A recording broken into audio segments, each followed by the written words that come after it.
force is an extension of the colonial rule, which ensured that the African man was to be subjected into cruelty, was to be subjected into torture, and for us, we are trying to bring in, for the young people, we're trying to birth a new nation. Right. And birthing a new nation, when the Constitution says that our police will no longer be a force, but will be a service to the Kenyan people. And so when we see such kind of treatment coming from the people who are supposed to protect the Kenyan people, then we are saddened by such kind of pictures. Right. Yes. And speaking of police, Titus, of course on page 5 it says that defiant Kenyans vow to march peacefully, and it says that security agencies are on high alert, as we have seen on most roads, of the planned nationwide anniversary demonstrations to mark the anniversary of the 2024 Gen Z protests. Now, tensions remain high in Nairobi and major towns in Western Kenya and Mount Kenya regions. Remember, DCP party leader Rigathi Gachagua did speak of this and said that Mount Kenya region was being targeted. And of course, we have seen police officers deployed saying that they will still march on. Is it a good idea given, you know, what's going on, Titus, with the police officers being deployed? I want to mention that it is good to take precautions because like my brother said, we used to have a police force. Today we have a police service.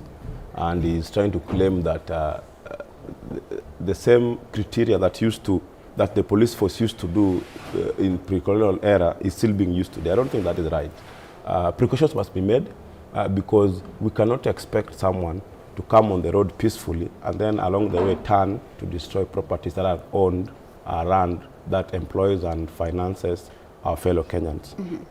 And it is the duty of the government to protect, because these Kenyans who are business owners are paying taxes, so they must be protected.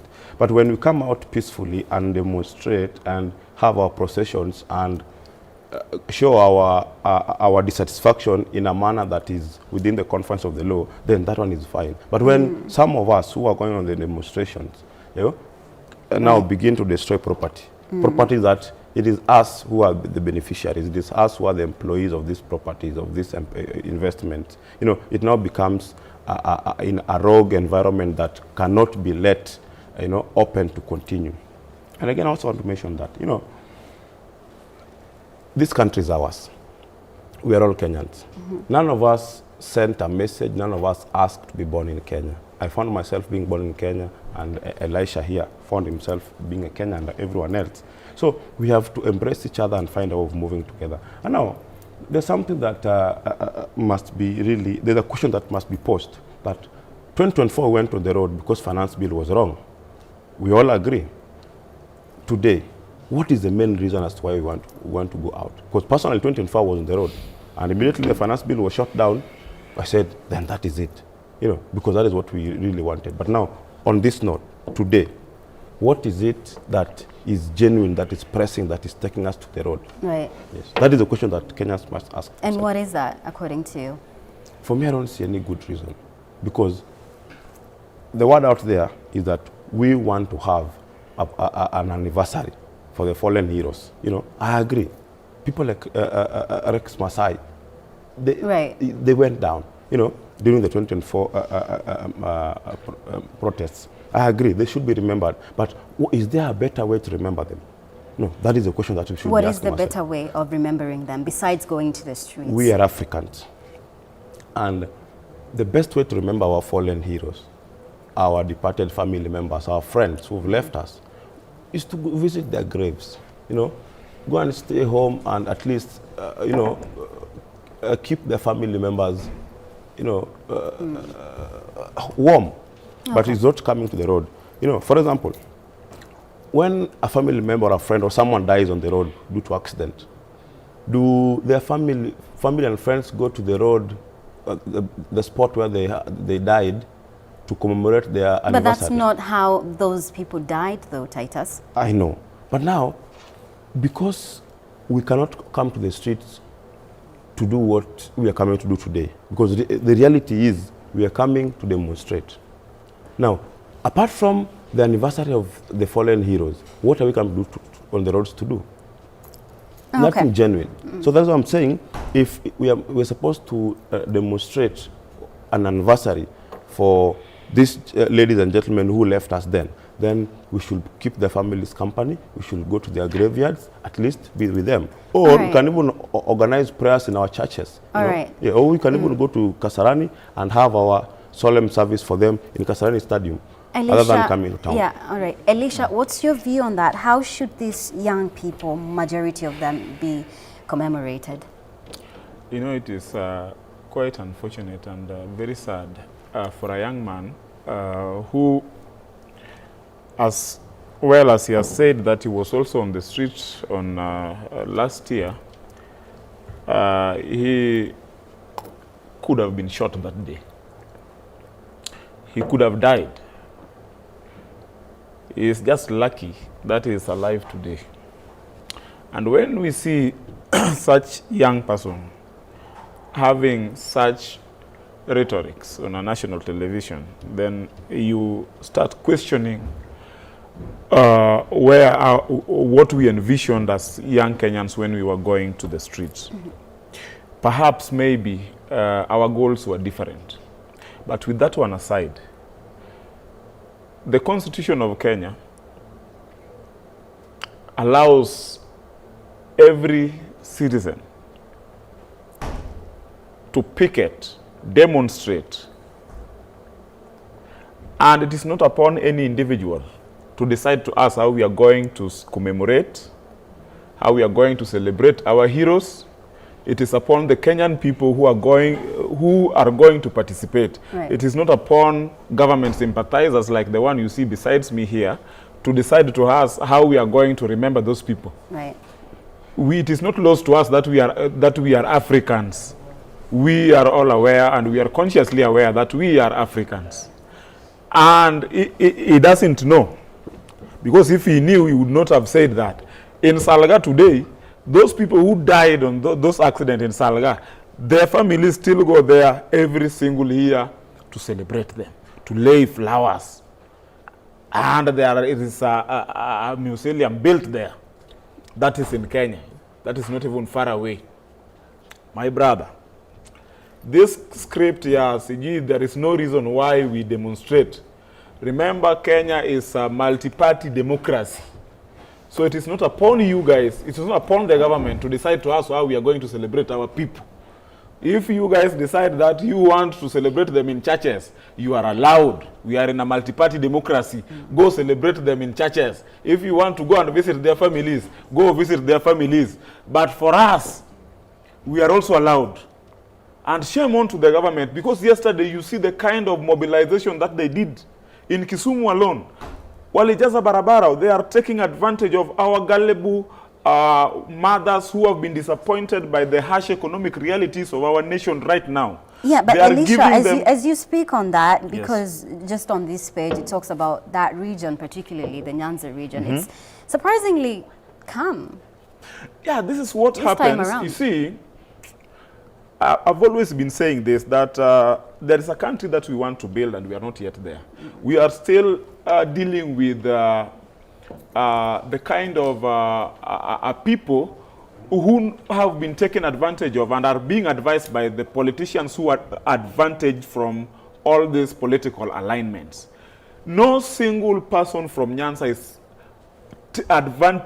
is being advantaged by Oburu Odinga being in government. But Oburu Odinga will tell them, you know, we are now in government and we have chased all Kikuyus from the government, which is not true. But that is the lie they peddle there. So they have made our people feel that, you know, we are in government. But to mention just our people, if there is a community which should not laugh at anybody when an injustice is happening, it's the Luo people. If there is a single community which should not celebrate when the government is butchering the constitution, is the Luo community. Because they know the pain. They are the people who understand the pain of people not following the constitution. The Luo people have lost decades over. We have been losing our young men and women on the road when we are fighting for this democracy. So today, It can't be that we are the ones celebrating when somebody else is being butchered. Okay. Thank you so much, Elisha. And Sophie Njehia is here. We thank God you're here, Sophie. How are you? Fine, thank you. Yeah, Sophie is the National Youth League Chair, PM Party. We do want to understand, of course, I've asked the gentlemen how they got here. How did you maneuver? You were supposed to get here much earlier. Much earlier. Yes. I was supposed to be here at 6. The roads are barricaded. Yes. I've actually had to alight at Ruiru and take a motorbike all the way here. I wonder, they said today will be a normal working day. There are so many people stuck on the road. You're wondering what's so normal about roadblocks. They're so intentional about the roadblocks that they're using stones to block the roads. So I think if they see that you're actually on a motorbike, they believe you're going to work. So. To work? Yeah, it's costly. Many Kenyans, many bosses actually know that people are coming to work today. And Right. the challenge is there are people who live much further than Nairobi and work in Nairobi. Right. So the ones who work in Nairobi have already gotten to work. So how do you explain to your boss you can't get to work and you don't live in Nairobi? Right. They should have just said we will block the roads, and that would have saved a lot of Kenyans time. People would have slept, enjoyed time with their kids, because the children are on holiday. So this is clearly a government of double speak. They say one thing and they do the complete opposite. It's Right. clear from each and every little thing they do.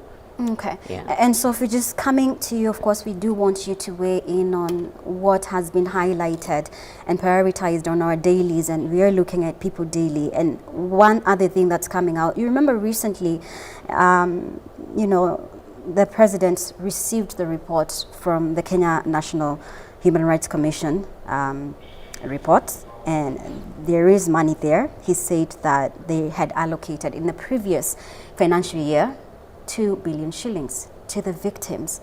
Is this enough, Sophie? Actually, from the release of the head of the panel of compensation, the total that they are planning to give out is a little less than 500 million. So the 2 billion, it's not true. They're seriously lying, and I'm wondering, there are people who disappeared and have never been found. How are those people going to be accounted for in the compensation program? Because there are families up until today who have never seen their kin from 2024. How are those people going to be compensated for? I would really like to understand. But it's just a way of trying to quench the public outrage. It is a way of the government trying to console themselves that they're actually on the right side of history. But we all know this is a government that has been refused by the people. And today, we mark that remembrance that young people stood up and said no to bad governance. We said no to corruption. We said no to the opulence that is being shown by the political class up until as late as this month. The president is just a globetrotter. So we are saying that we are not going to sit down and watch them drain our future. We love this country. We love our lives. We love our children. We love our future. And we are willing to go to the extent of dying for the freedom of this nation. We are not going to give up on the cause of fighting for a better country. The finance bill has passed. What does a better Kenya look like for you, Sophie? A better Kenya looks like a nation where tax incentives are predictable, because the business environment is slowly going down the drain because investors are not able to predict the tax measures that are being brought in. Right now, this new bill is going to be taxing dividends and profits in company accounts. So how a company is supposed to survive here? A new Kenya looks like a place where the justice system actually works. The case of Rex happens to be, I think, the only case that made it to court in 2024. And up until today, the case of Rex has not been able to come to a completion. Right. They are saying, oh, they cannot trace the bullet to the gun, to the person who shot it. The case keeps being postponed. So that is just a clear show of how bad our judicial system is. So how is an investor supposed to be sure that when they are wronged by someone, they can actually go to court, petition, and actually get justice. So everything that is happening here in this country is just a way to turn away foreign investors. We are having a country where instead of investing money on digital innovations, we're investing money on surveillance. We're investing money on cracking down on dissenting voices, instead of actually finding those who murdered the Kware women who were found in sacks after the 2024 protests with toothpaste on their faces. We are having a system where we are importing more than we are exporting, not because we cannot be self-sustaining, but it's because we want to please a certain cabal.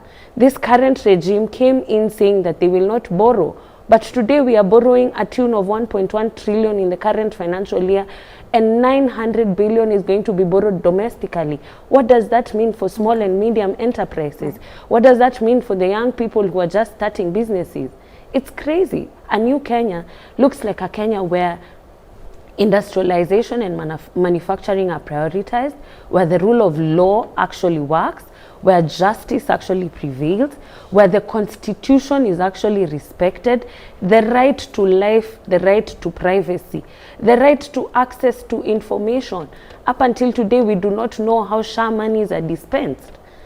Up until today, we do not even know those who are going to be compensated. Speaking of compensation, Titus, I do want you to weigh in on that, because there have been reports that some people were left out by Kenya National Commission on Human Rights when it comes to their payments and their compensation. So what should happen to those people who were left out and were genuine victims, just were not on the list? Thank you. You know, the compensation process is still going on. Okay.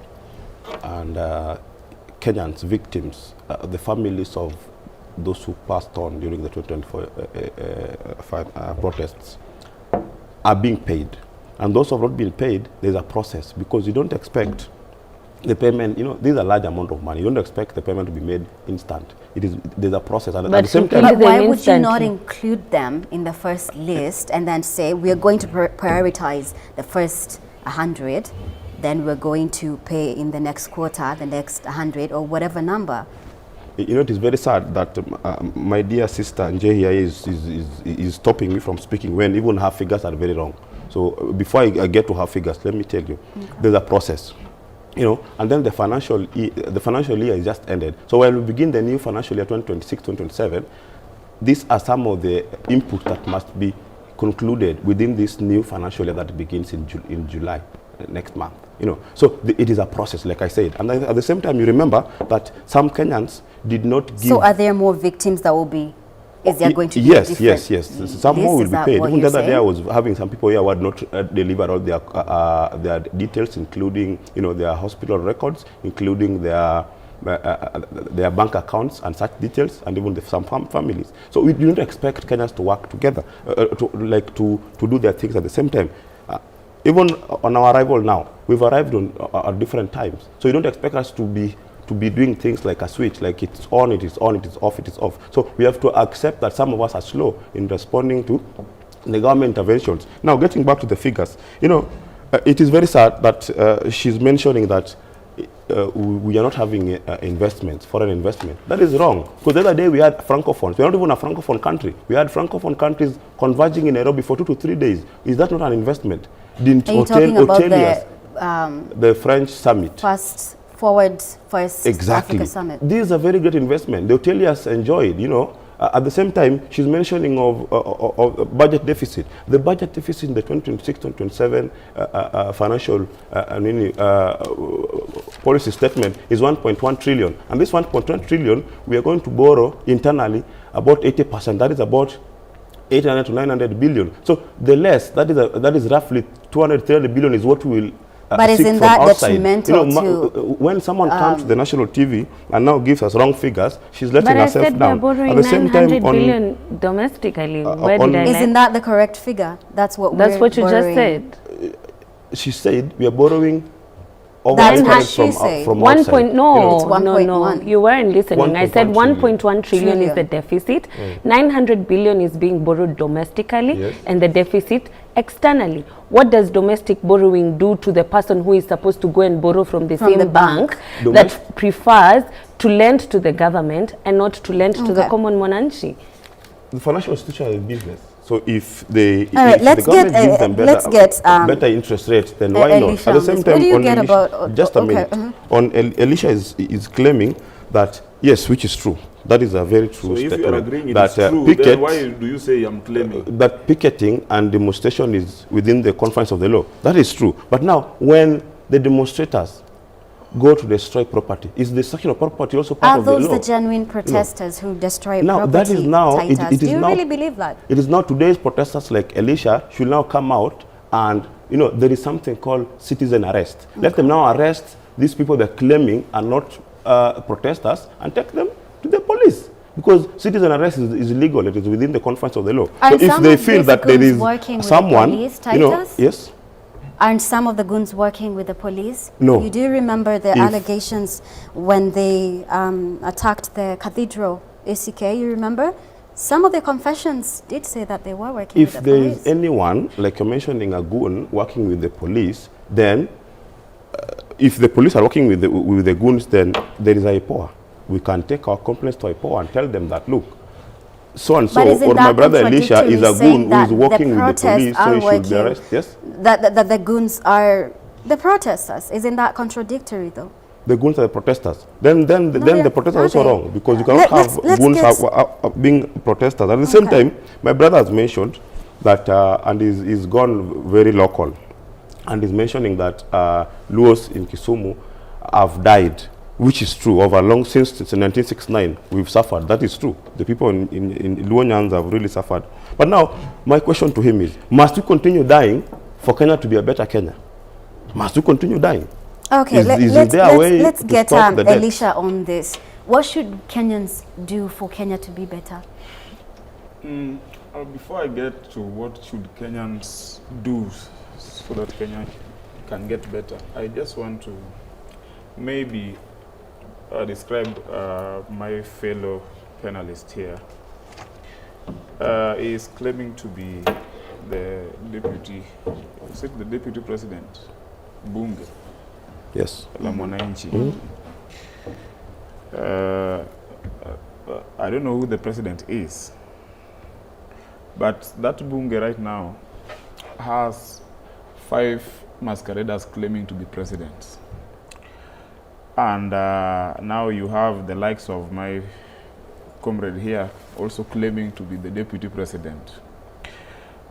The history of Bunge la Mwananchi was not to achieve what it has achieved right now. Bunge la Mwananchi was supposed to be a safe space where Kenyans would discuss important issues which are affecting the country, and some of the issues, the vision was that some of the issues could get even to the National Assembly.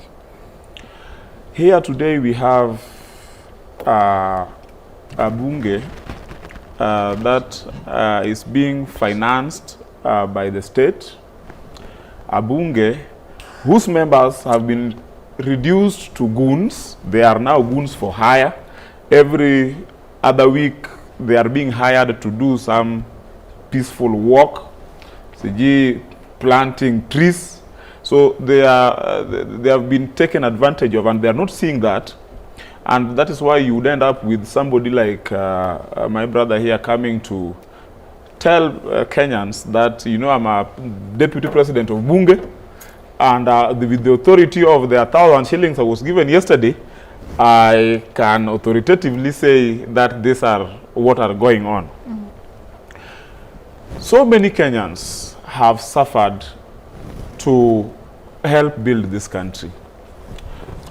This country where we are today, when we are saying we are fighting for justice, and this commemoration of the young people serves as a reminder of kind of injustices we have been going through as a people.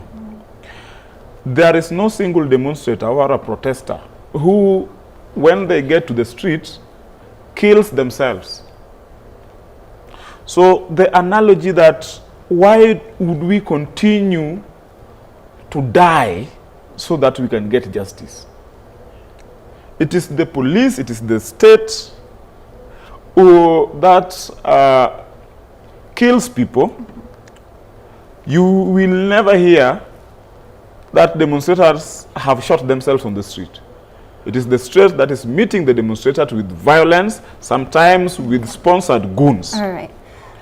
So to claim that we can just stay at home so that we don't die, let us also pursue other ways. I've heard they are saying we pursue other means of getting justice. Okay. We are not going to do that. We are not going to follow their script of how they want things to be done.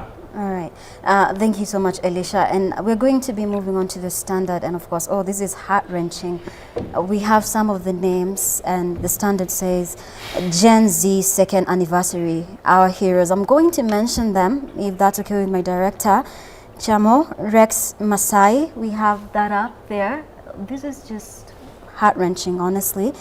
Rex Masai, Evans Karobi, Erickson Mutisia, Anthony Kimeu, Kevin Mwawasi, Ibrahim Kamau, Kennedy Wakini, Kelvin Madaga, Evans Karobi, Kennedy Onyango, Austin Makoha, Francis Sawe, Charles Owino, Dennis Otieno, Joash Umbati, Fantaleo Nakara, Credo Oyaro, Ernest Kanyi, Bisley Kogi, David Shege, Shakil Obienge, Kevin Madaga, I think I said his name, and Ibrahim Kamau.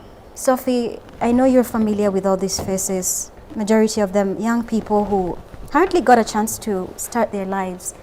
And of course, their families have to relive this day every single day. We're only commemorating it, you know, once it comes around every year, but their families have to go through this. What would justice look like to those families, Sophie? It's sad.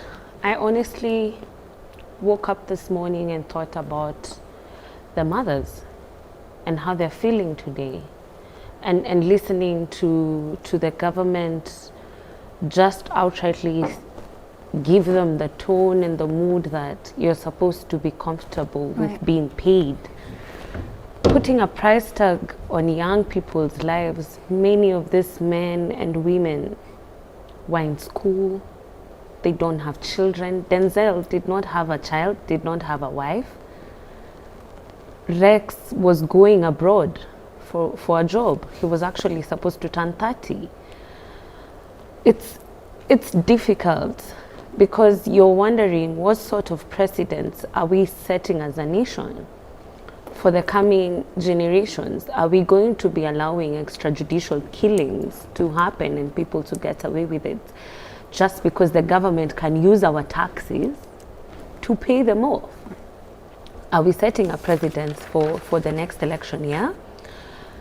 I feel like justice would look like closing Rex's case. We saw on camera who shot Rex. That person still works at Central Police Station. We know his name. His name is Isaiah. He's supposed to be behind bars. If IPOA was doing what they were supposed to do, we would not have all these cases without justice. So there are steps to restorative justice, and I underline the word restorative because now I keep asking myself, how do the police plan to regain the trust of the citizens? How are we supposed to accept them as members of the society and not see them as our enemies? That is bad because this is how Haiti started. We are having a country that is slowly boiling towards violence. And listening to the IBC chairperson yesterday say that if we have a toxic environment, then we will not be able to have an election, then you understand that this government is always 2 steps ahead of us. So I'm feeling sorry for the parents and the families who have to go through this today, but I want to give them hope that those of us who managed to survive, we shall never forget the blood that was shed on the streets of this nation. We shall never forget our comrades. And once we do take government, because next year we shall have a new government, We shall give June 25th as a national holiday. We shall ensure that each of these rogue policemen, because they are known, when you take a gun from the armory, when you're given bullets, they're able to trace it back to you from their records. So we will ensure all these policemen who shot these people are behind bars, so that we do not have any more rogue police moving forward. We shall name roads. After Parliament Road shall be named after David Shege and Eric Shieni, just to remind them. And we shall ensure that we shall document our history. The coming generations shall never forget that there was an uprising that said no to bad governance and was willing to die for it.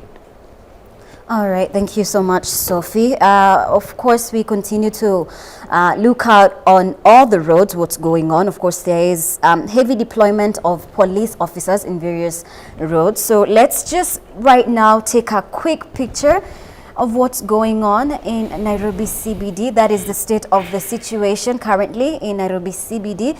You're getting live pictures, people going on with their business. It doesn't look like it's chaotic, and this coming after there were contradicting reports from the government's side, from the Nairobi Regional Police Commander, Isa Mohamud, and of course Interior CS Kipchumba Murkomen. Usually at this time, there's usually very heavy traffic around this time. It's around 7:44, but it looks very clear right now.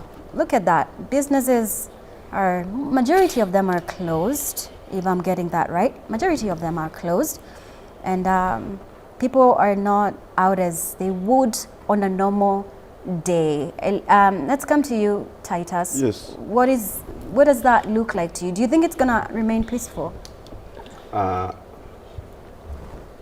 It is very sad that incitements has caused us to down our businesses today, because as you can see, really almost all shops within the CBD, I don't know which street is that. This one could be Moya Avenue. Yes, that's Moya Avenue. That is Moya Avenue. It is, businesses are closed. This is because of incitement, because there is no good reason why you should stop a business person not to get to town and work. This is just incitement. But again, I want to mention it. It is good that Njei has picked a side, and she said that next year they're going to take the government.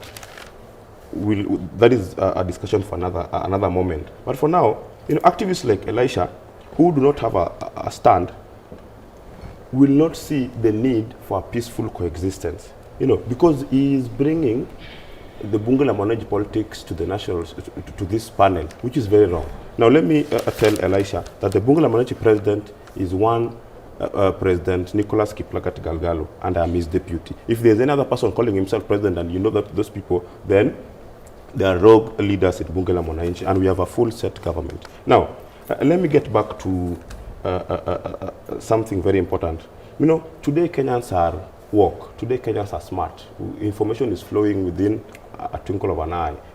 Everything is flowing. So if someone claims that a peace walk, who is an activist, and in fact the same activists are the ones who come to Bunge la Mwananchi to incite our members to go on to do some things to ensure that Elisha here gets paid.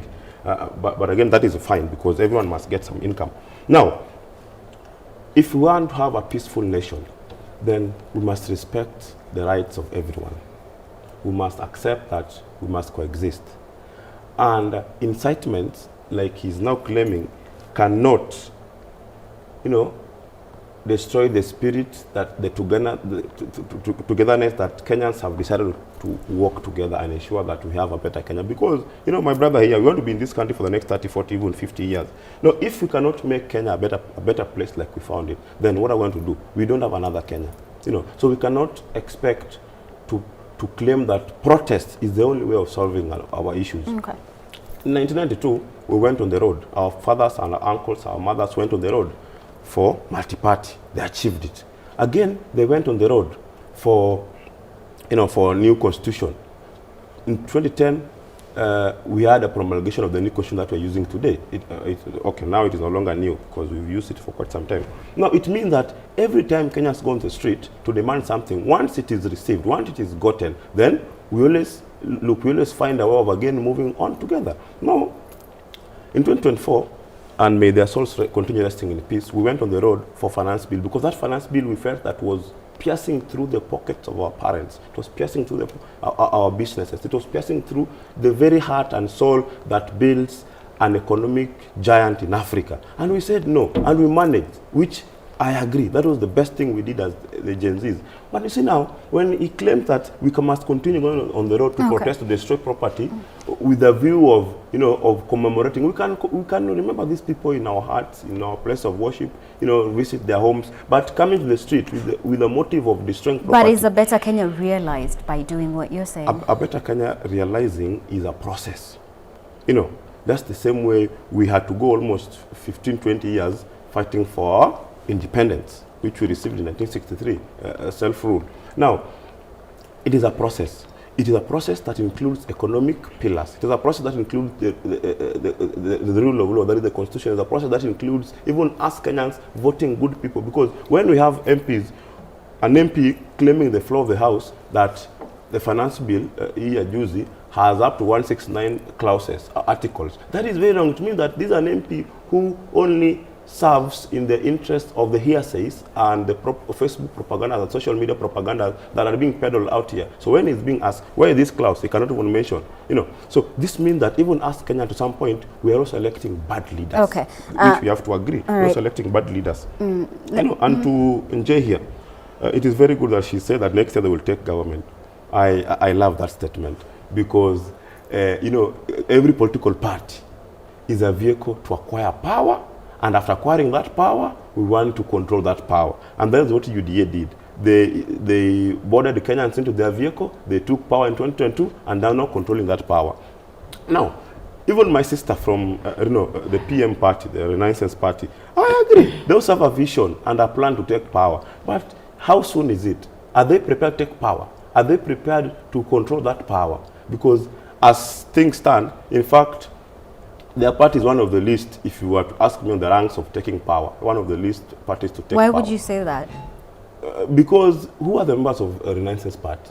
Who are registered from the ORPP as the members of the Renaissance party? Because a good party or a strong party is a party that has majority of members registered as members. So who are their members? Do you have those numbers? One of her likes, Sifuna, is still holding on to ODM. And he said he cannot be SG of Dr. Buru Odinga. So because he already said he cannot be SG of Dr. Buru Odinga, the good thing is now, Sifuna, just resign. All right, Titus. All right, Titus. Go home and join your a party or new party, or join the party that you feel like is good. Okay, Elisha, I've been calling you Elisha this whole time. It's Elisha. But looking at what's going on, in CBD right now, there are no people coming out to, open their businesses, go to work. Majority opting to remain at home, but there is the issue. KEPSA, according to KEPSA, the country loses around 3 billion shillings every day whenever there are political protests. Wow. What do you make of that?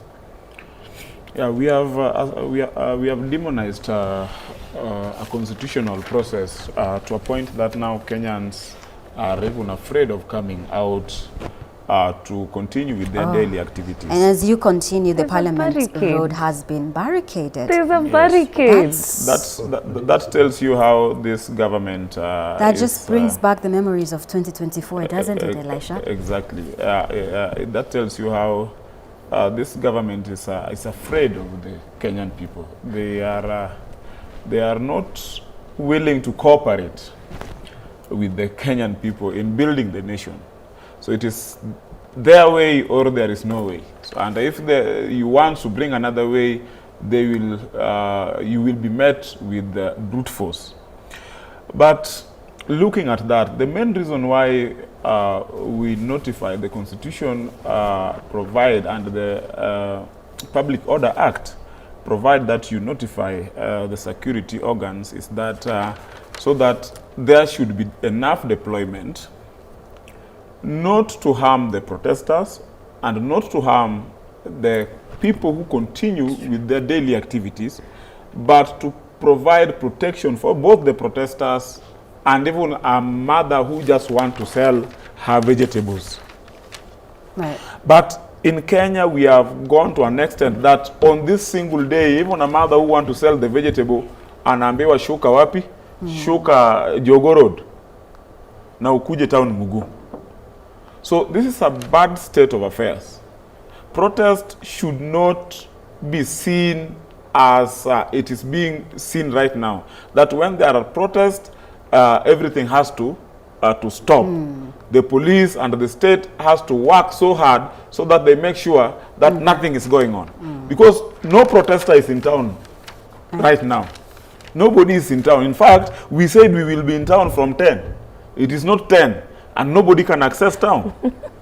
It's not even 8 yet. It is not even 8. So this is the level of panic that this state has. Right. And I've heard so many people calling William Ruto as he's a courageous man, sijui ni mtu ya matactic. This guy is huyu ni mtu very afraid. All right, Elisha. In fact, if it was not for like whom he ran to, this one we would have finished with him in 2024. All right, thank you, Elisha. We're going to be taking a quick break, and of course we do continue to monitor everything that is going on. That is the state of our roads right now in Nairobi CBD. Not a lot of people coming out to do business, go to work or open their businesses. That's how things are looking. Parliament Road has been barricaded. So we will continue to inform you on everything that is going on, and we continue to hope for peace as we continue to commemorate all those young people, majority of them, who lost their lives in the 2024 Gen Z protests. Let's take a short break. We'll be right back.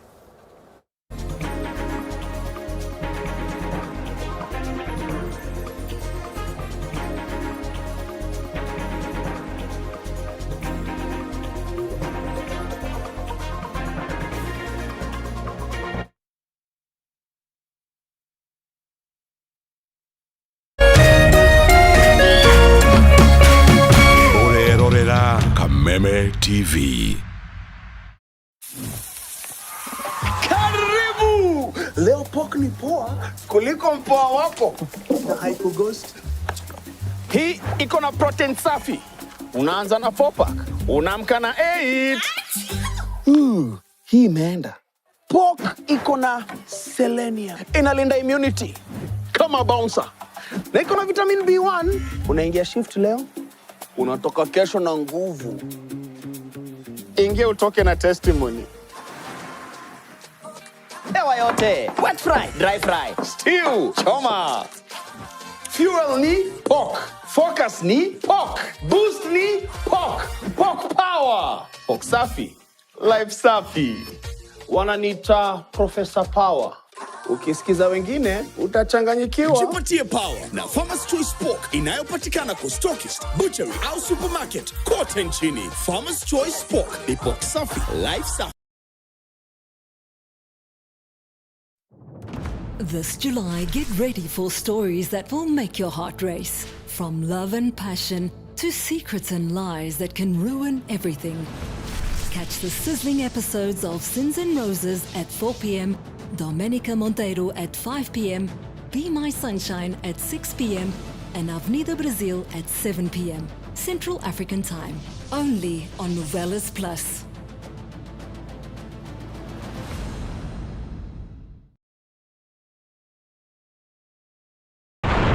Kuma rũcinĩ tene Kenya marokaga kũroka mawĩra-inĩ mao o rĩrĩa maratete nyina, o mũndũ akĩhoga kwĩmathĩra umithio wake wa o mũthenya.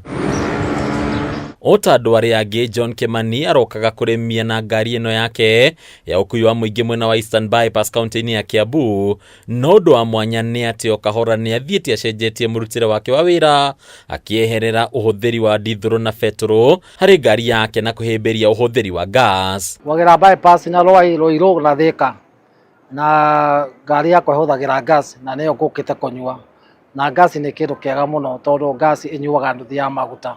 Ngari ĩgĩtũmĩra ciringi 4,000 mũthenya, gas ĩtũmagĩra 2,000, ĩgĩtũmĩra 4,000 cia maguta ĩtũmagĩra 2,000. Tauni niĩ kuma rĩrĩa ndekĩrire gas mwaka ũmwe na nuthu mũthiru ndĩ ngari-inĩ ya matatũ, nĩ njĩkĩte maũndũ manene kũrĩ marĩa ndekĩte rĩrĩa ya maguta. Nĩ njakĩte kanyũmba onakorwo ti karĩku, nĩ ngũrĩte handũ, tondå ndärona mbeca kuma 2,000 na mbia gå thiä igå rå koguo no ngä hå thä ra 1,000 wige 1,000 na mbeca. Kimani agatarĩria ũrĩa ekorire haha akĩoya ikinya rĩa gũcenjia kumana na moritũ marĩa agereirio nĩ thogora wa maguta, rĩu akĩhĩta karothwa ndangĩgeria gũcokereria thabarĩ-inĩ ya maguta. Auto gas ndamĩmenyire through ngari ya harĩa haitũ ha Raceva, tũgathiĩ gekĩra ngari maguta ngona hwainĩ ndirĩ na mbeca. Ndereba ũcio akanjĩra mbeca iria nacio, ngamũria kaĩ ũhũthagĩra kĩ kaĩ tũnyuaga maguta kũrĩa tũnyuaga, ngĩmũria inyuĩ mũtũraga toro. Agĩthiĩ ngĩrora ngĩona ngari yake ĩna kamũtũngi, na niĩ ndiamenyaga nĩ gatũ. Gũthiĩ kũrora kamũtũngi ngĩmũria nĩ gake, akĩnjĩra ĩyo nĩ ngaci, niĩ ona ndeciria nĩ kũgũrwo gwa spare. Akĩnjĩra nĩ ngaci na nĩkĩo ona ngĩona mbeca na nĩkĩo hũthagĩra ngaci. Ndathiĩ nĩ anjĩrĩire gũkũ na ngĩũka na ngĩkĩrĩrwo ngaci, na kuma hĩndĩ ĩyo njĩkĩrĩte ngari ithatũ, na ĩno nĩ ya kana ndĩrekĩrire iria ndũgamagĩrĩra na ciothe ciĩ sawa. Ũmũthĩ ingĩrwo atĩ ndware ngari ya betũrũ, kaba wĩra ũcio ũikare, kaba ngake na mahiga okorwo nĩ ngũhota, ona tuĩka kaba ngake na mahiga, tondũ betũrũ gũtirĩ wĩra wangĩkorwo ũkĩruta, nĩ wĩra wa tũhũ ũraruta, na ona ĩrongererwo ũtukũ na mũthenya ndĩngĩgũteithia. Ceceni-inĩ ya gwĩkĩra mĩtambo ya gas ya Autogas mwena wa Gĩthũrai 44 gũkũ Nairobi, tũgacemania na Kerema Kishanto, ũrĩa nĩwe abithaa mũnene wa wĩkĩri wa mĩtambo ĩno gũkũ, agĩtarĩria ũrĩa mũtaratara ũyũ ũkinyanagĩrio na ũhũthũ. Autogas ndio tulianzisha hii business. Sisi ndio pioneer hii business, sisi ndio tulianzisha, and this is a company. We don't go shortcut, we go the process. Na ukiwa na shida, tukikonvertia gari kwa leo, tunakupatia warranty ya miaka 2. Ikikuletea shida katikati ya hiyo miaka 2, sisi wenyewe tunabadilisha bila wewe kulipa hata shilingi. Tuko na karibu gari 15,000 tumeconvert Nairobi County. Gari zote za EFI tunaweka zote, za petrol, za diesel tunaweka zote. Tanamba gwikira ngari gas nĩ twambaga kũrora ngari na njĩra nyingĩ, tondũ ngari nĩ kwĩ ngari ciũkaga na mathĩna tofauti, na kwĩ mathĩna tutangĩkĩra ngari gas namo. Kwa twambaga kũmĩka kĩndũ twĩtaga diagnosing. Moguni ma ũhũthĩri wa gas namo nĩ kĩondo rita, rĩu Akenya makĩũrio kwa gũthikĩrĩria maũndũ matarĩ na ũma o wothe makĩria megiĩ gũkinyanĩrio kwa ũgitĩri ngari-inĩ iria ihũthagĩra gas. Kwĩna ngari twĩkĩrĩte cia quick shuttle, ngari ya kuma ĩgathiĩ nginya Kitale na ĩgacoka. Mũndũ ũcio nĩ atwĩraga athiĩ anyua gas gũkũ Nairobi, athiĩ Kitale agĩcoka nyakoe amĩkĩte baida ya kuma 7,000. Gas ĩno twĩkĩraga nĩ ĩrĩ safety, tondũ nĩ kũrĩ valve tũkoragwo nacio cikoragwo within the system, atĩ ngari ĩyo in case ĩngĩthiĩ one mũtino nĩ kũhinga ĩhingaga gas ndĩngĩenderea kuma. Koguo nĩ tũkoragwo tũgitĩrĩte gas na njĩra nyingĩ. Gesi tunajua haina carbon, inaosha engine, so inasafisha ile engine yako. Hata ukitumia gesi peke yake bila kutumia mafuta, ukiangalia ile mafuta oil yako ya gari, utaangalia utaona haijachafuka kwa sababu no carbon deposition in the engine cylinder. Kuona thĩ yothe koretwo thabarĩ-inĩ ya gũthaitĩra marĩa matũrigicĩirie, ũhũthĩri wa gas ũkagathĩrĩrio ta ũndũ ũngĩteithĩrĩria hanene harĩ thabarĩ ya gũkinyanĩria ũgacĩrithia wa marĩa matũrigicĩirie. Unajua petroli iko na emission, iko na carbon. Gas haina carbon. So once we adopt the autogas system and the autogas market, it means ile carbon emission yenye inatoka kwa diesel or petrol vehicle will be reduced in a high percentage. Na hiyo inatusaidia kwa sababu pia support the climate change. Ile climate yenye kama tulikuwa tumeanza kuharibu mazingira yetu inatengenezeka kwa sababu sasa hatutupi ule uchafu wa carbon katika anga yetu. Hadunia Kameme TV tũrakwo nĩ Bataro wa Mwangi. Tariki 23, tariki 24 na 25 June, kambuni ya Pwani Oil na Kameme Kayuka Mwingi nĩtũgacĩra matũra ma Ol Karau kũnyitanĩra na arĩmi arĩa maigaga ng'ombe cia iria. Nĩtũgoka gũkuonia njĩra njega ya gũkama ũkĩhũthĩra maguta ma Sawa Milking Jelly marĩa makoragwo marĩ soft na matigagĩrĩra atĩ ng'ombe yaku nĩ ĩrakamĩka na njĩra njega ũũ atĩ ndĩhithaga iria. Oho Pwani Oil nĩ makũreheire supplement ta Ama Energy, supplement ĩrĩa ĩteithagĩrĩria ng'ombe yaku ĩkagĩa na hinya wa mwĩrĩ na koguo ĩkongerera production.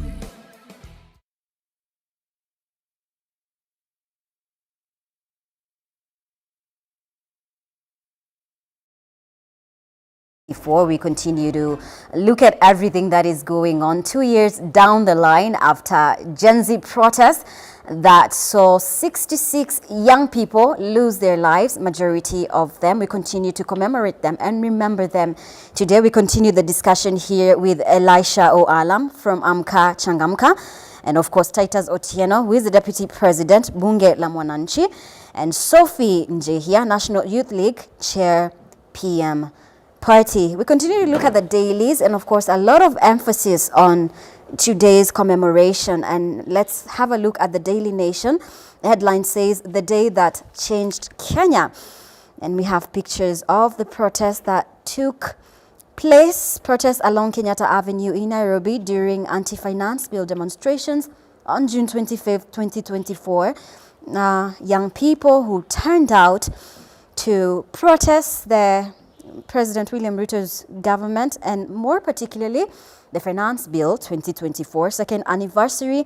And on this day 2 years ago, anti-tax protesters stormed Parliament, forcing the state to shelve the draconian Finance Bill and dissolve the cabinet. Demo casualties, at least 50 people were killed. Actually, it's more than 60 people who were killed and dozens who were injured, and most of them by police gunfire in the aftermath of the Gen Z protests that shut down the country, hurting victims. We did talk about that 2 years after uprising.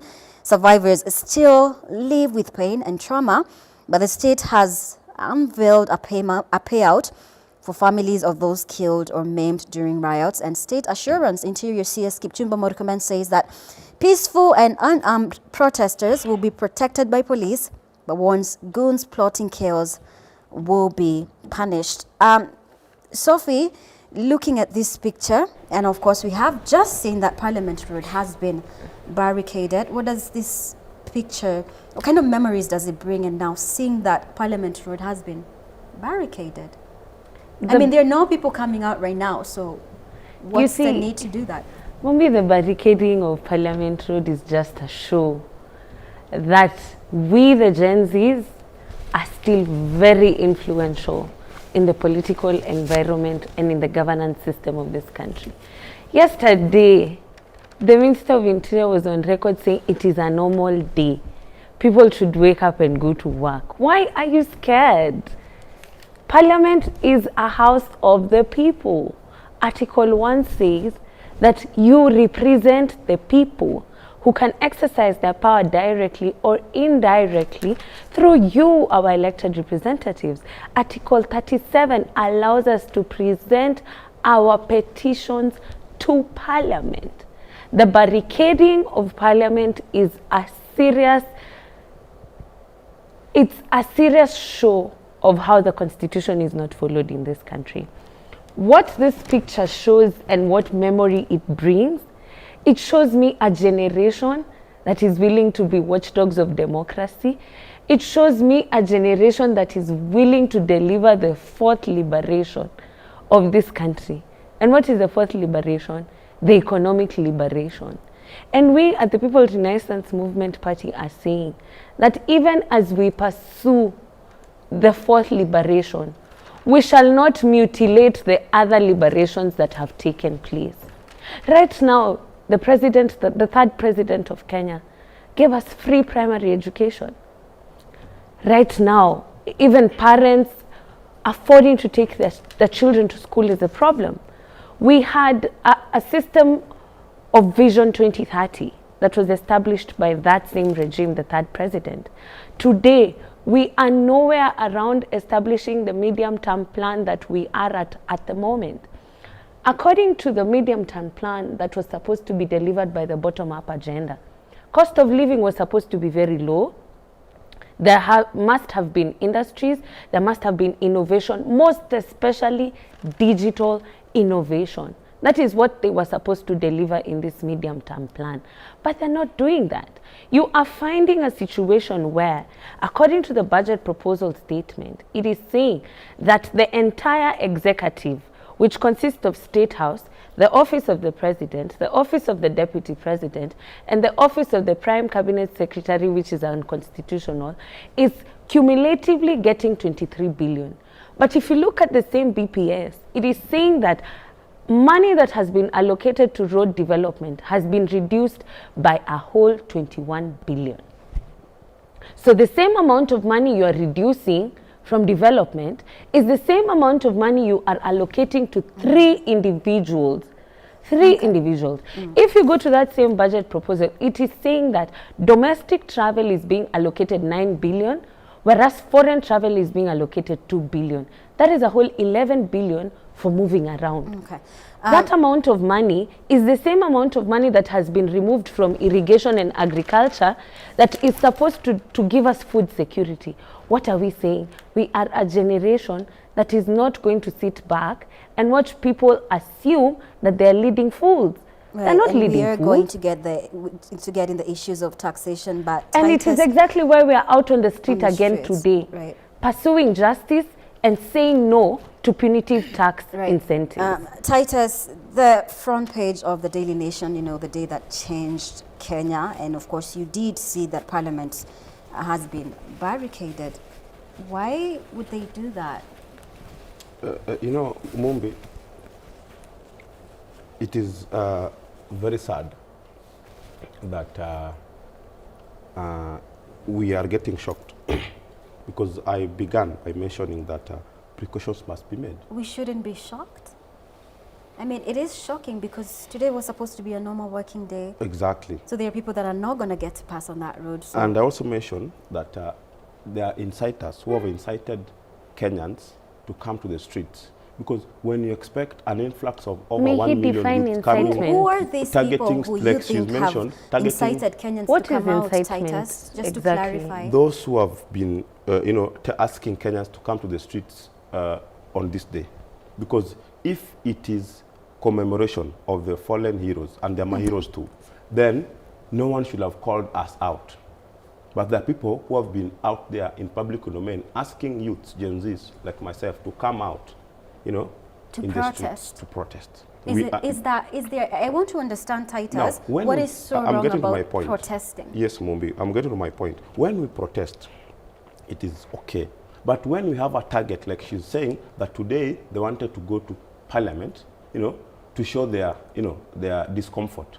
You know, when you want to visit the Parliament as a Kenyan who is not an MP, you know, it is always normal and logical that you first of all communicate to the speaker so that the speaker is there to wait for you, you know, that we are coming to give you our proposal on this policy, on this bill, so that you can discuss it and we want it to be done this way. You know, that is the only logical and the legal framework to do that. But when you want to come over 1 million, you know, plan to have thousands coming to Parliament without any order, then you expect the government to take Speaking of communication, now, Titus, of course, as you go on, remember there was contradictory messaging and information from Nairobi Regional Commissioner and, of course, CS Interior Kipchumba Murkomen.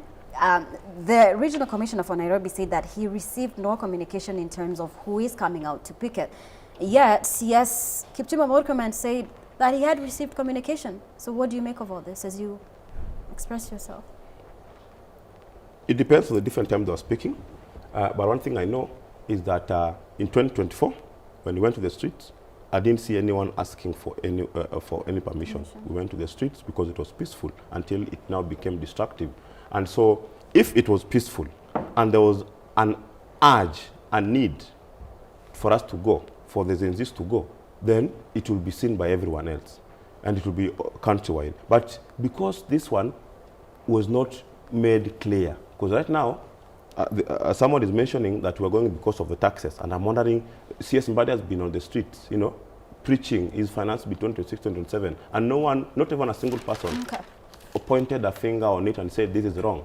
All the wrong things were hearsays. And so, what we're saying is very simple. If it is just a normal procession to commemorate the hearts and the souls of the fallen heroes, then that is fine. But if you are coming for political reasons, to gain some mileage that does not really exist, then now that one becomes wrong. But again, do not target a government entity like the Parliament, because she's saying that their target was to get to Parliament. And that is why, as a precaution, even at home, when you hear thieves are coming to my home, when I hear thieves are coming to my house or my home, I have to ensure I put up extra security measures. I lock my door. I do some other security measures to ensure that no one can access my property in the house. So obviously, even the government has to take precautions. However much it is a normal working day, because today is not a, but when I get to Senate next in 2027. But it is a normal working day. Yes. I mean, Kipchumba Murkomen did say it is a normal working day because it is not a holiday. But when I get to Senate next year, I will propose a holiday for these fallen heroes. People should go to their offices, people should open their businesses. But what we're seeing now, Titus, it's a country. I don't know about other counties, and of course we will be getting pictures from various counties to see the situation. But in Nairobi right now, look at that. Things are at a standstill.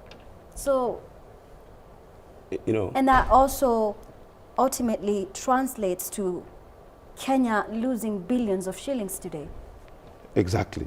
That is true. We are losing, even by the fact that we've just closed businesses, we are losing money. I agree. But again, who asked a shop owner not to come to work? Why have they not opened? It is because, again, the same incitement. But there are roadblocks. How would they come when they're not able to even get to work? There are no matatus. I mean, look at what we went through coming to work. But these people who are working in town also came to town. So I'm supposed to work from Thika. I don't know why you really want to say that because of the roadblocks, which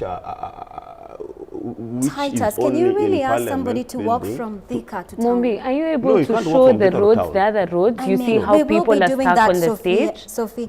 But again, what is important right now is to focus on what is bringing us to protest this time around. That is the most important thing.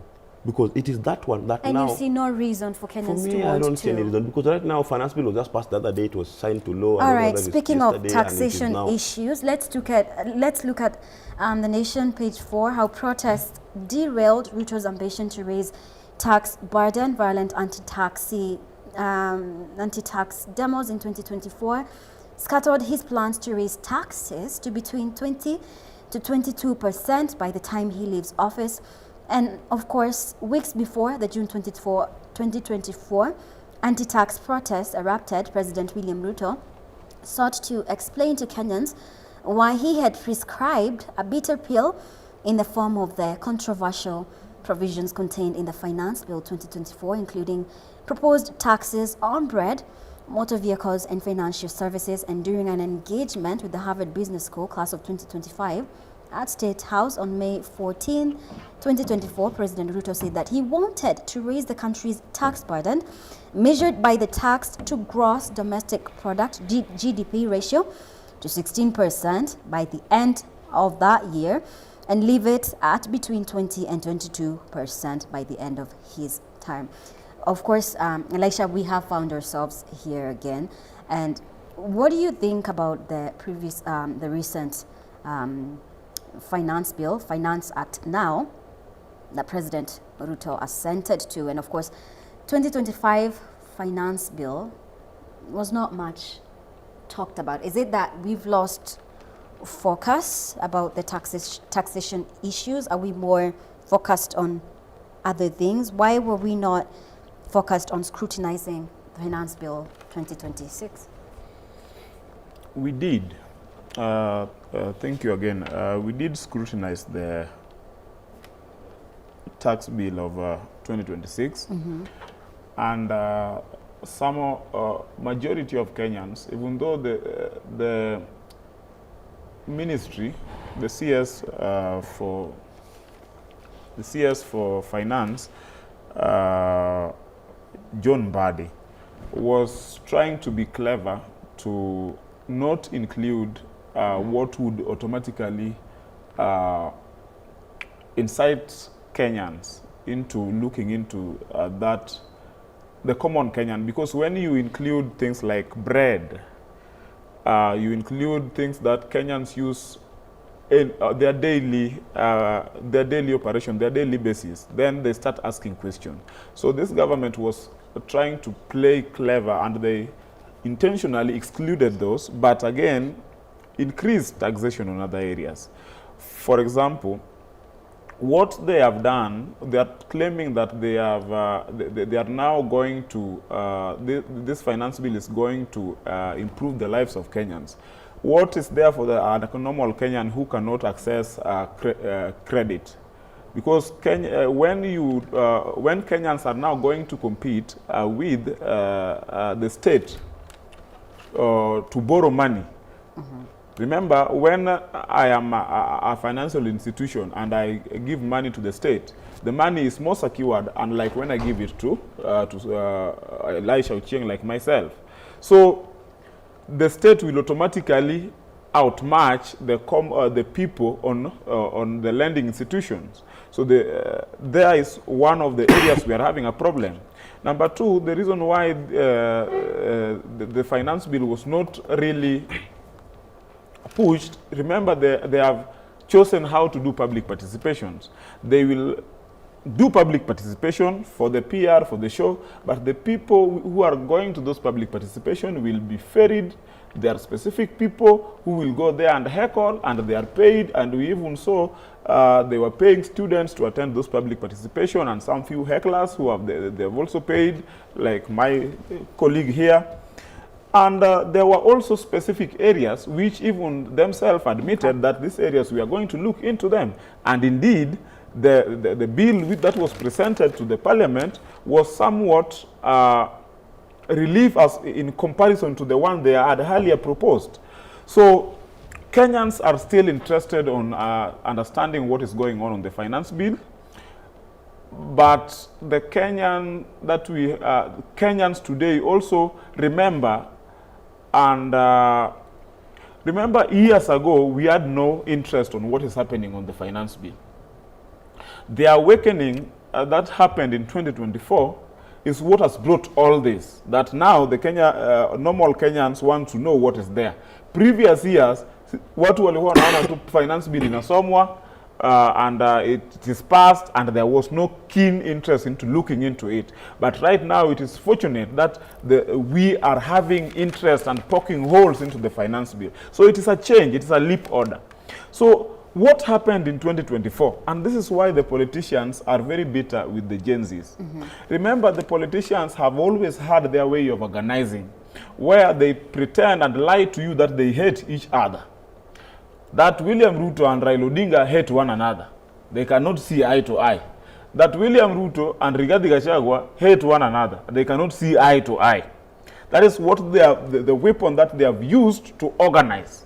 So when the young people stormed the street, one amorphous organizing which did not depend to a specific politician, the state panicked. And that panic is why they looked for, now they had to secure themselves. So Raila Odinga wanasema, no, bwana, these people are taking our space. What should we do? Wacha tuue this movement. And they have tried to kill the movement. But I'm very happy that 2 years down the line, the movement is still stronger. Today, Kenyans are not going to work because we asked them not to, because we are remembering our comrades who were killed on the demonstration. Right, thank you so much, Elisha. And coming to you, Sophie, looking at page 7 of Still the Nation, after the Gen Z revolt, where are they now? And these were some of the people, young people, who led the Gen Z protests. And thousands of young Kenyans poured into the streets on June 25th, 2024, in what became one of the most consequential days in the country's recent history. And of course, there were significant figures there. They came from different backgrounds.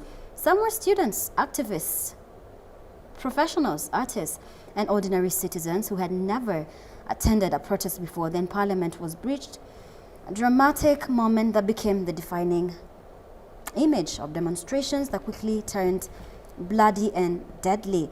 But of course, we have some of the figures who, for some it was, the moment young people discovered the power of collective action. And for others, it is a painful reminder of the cost of demanding accountability. Yet even among those who carry deep trauma from that day, there remains a striking sense of unfinished business. There are some of the people that, of course, came out, mobilized. I'm not going to mention their names. They're your colleagues, of course. Some of them turned pro-government, really going hard on social media, Sophie, defending this government. So we as Kenyans ask ourselves questions as young people.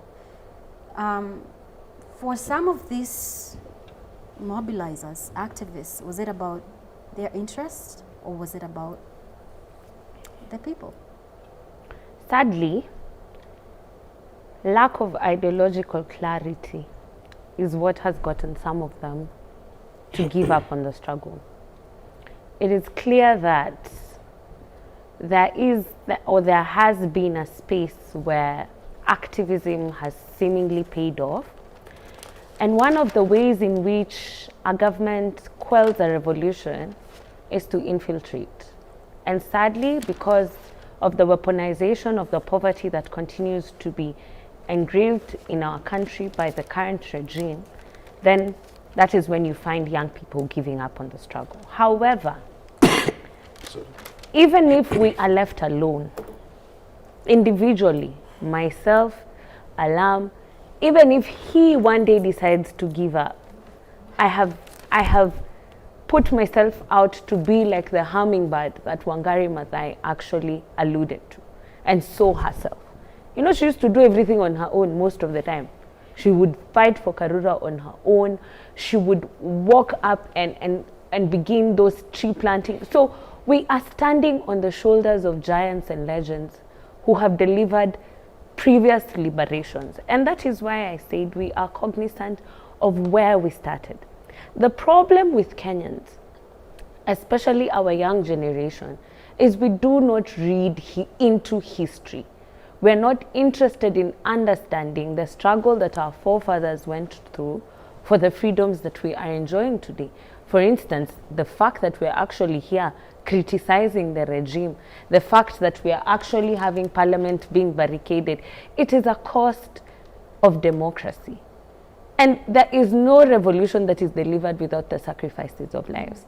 So we have decided if some of us will have to die for posterity's sake, it is okay. All right. But I won't judge them. Let them enjoy. Okay, thank you, Sophie. Going back to page 5, traders still reeling from 2024 chaos take precautions, and traders close shops, move stock, and hire guards ahead of June 2024 memorial protests. Traders across the country adopted a cautious stance yesterday ahead of today's planned demonstrations marking the anniversary of the June 2024 and of course 2025 Gen Z protests, with many hiring private security, relocating stock and closing businesses over fears of renewed unrest.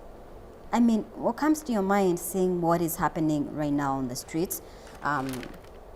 Was it Elisha or Titus? Titus, because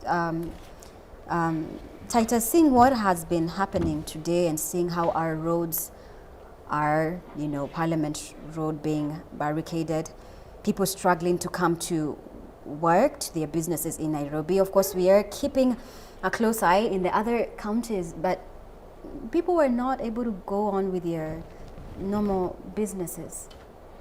Yeah, it's true. As you've seen within the CBD of Nairobi, businesses are not usual, as it should be every day. And like you've mentioned it from the dailies that some business owners, you know, had to, you know, employ extra security measures. You know, history tells us where we've come from. And from knowing what has happened in the past, we make right decisions into the future. And looking at what happened in 2024, the way a lot of businesses were destroyed. Yeah. So a normal human being must, you know, ensure that they put something extra to ensure safety of their businesses, because that is their livelihood. And again, you know, my brother here is mentioning the name of Raila Amolo Odinga, a statesman, an ambassador, a man who lived a successful life to the point he died last year. You know, someone who fought for our multi-party democracy, someone who delivered new constitution to us, someone who ensured in 2024. And it's also very sad to hear a young man in a state of Elisha claiming that finance, you know, that Kenyans only become conscious of the finance bill in 2024. That is a lie. In 2023, the Azimio part of the political class went on the streets, dubbed the Sufuria Revolution, because the economy was you know, the finance bill in 2023, 2024 was very high too, you know, but Kenyans did not see it. But Azimio already on the road, going for it. Looking back, you know, there was Unga revolution. So if my brother cannot look at things from the past, he's behaving like a robot who only wants to look at things from the point he got involved in them, like myself. That is very wrong. So we have to give credit where it belongs. You know, you've asked a very good question on the tax and the finance bill. And we cannot really point out what really is the pick on point to shoot down just this finance bill that has been, you know, that has been signed to law. Because you've asked Elisha to say or to pick one specific thing, and the only thing he's mentioning is, you know, CS John Mbadi is just clever. You know, he's not clever. He is smart. He knows what touches on the people, and he's trying to mitigate anything that will pinch further in the pockets of the local common mwananchi. And that is why he even reduced certain taxes to ensure that people are relieved. Which ones were reduced? For example, the taxes on the tax on funds.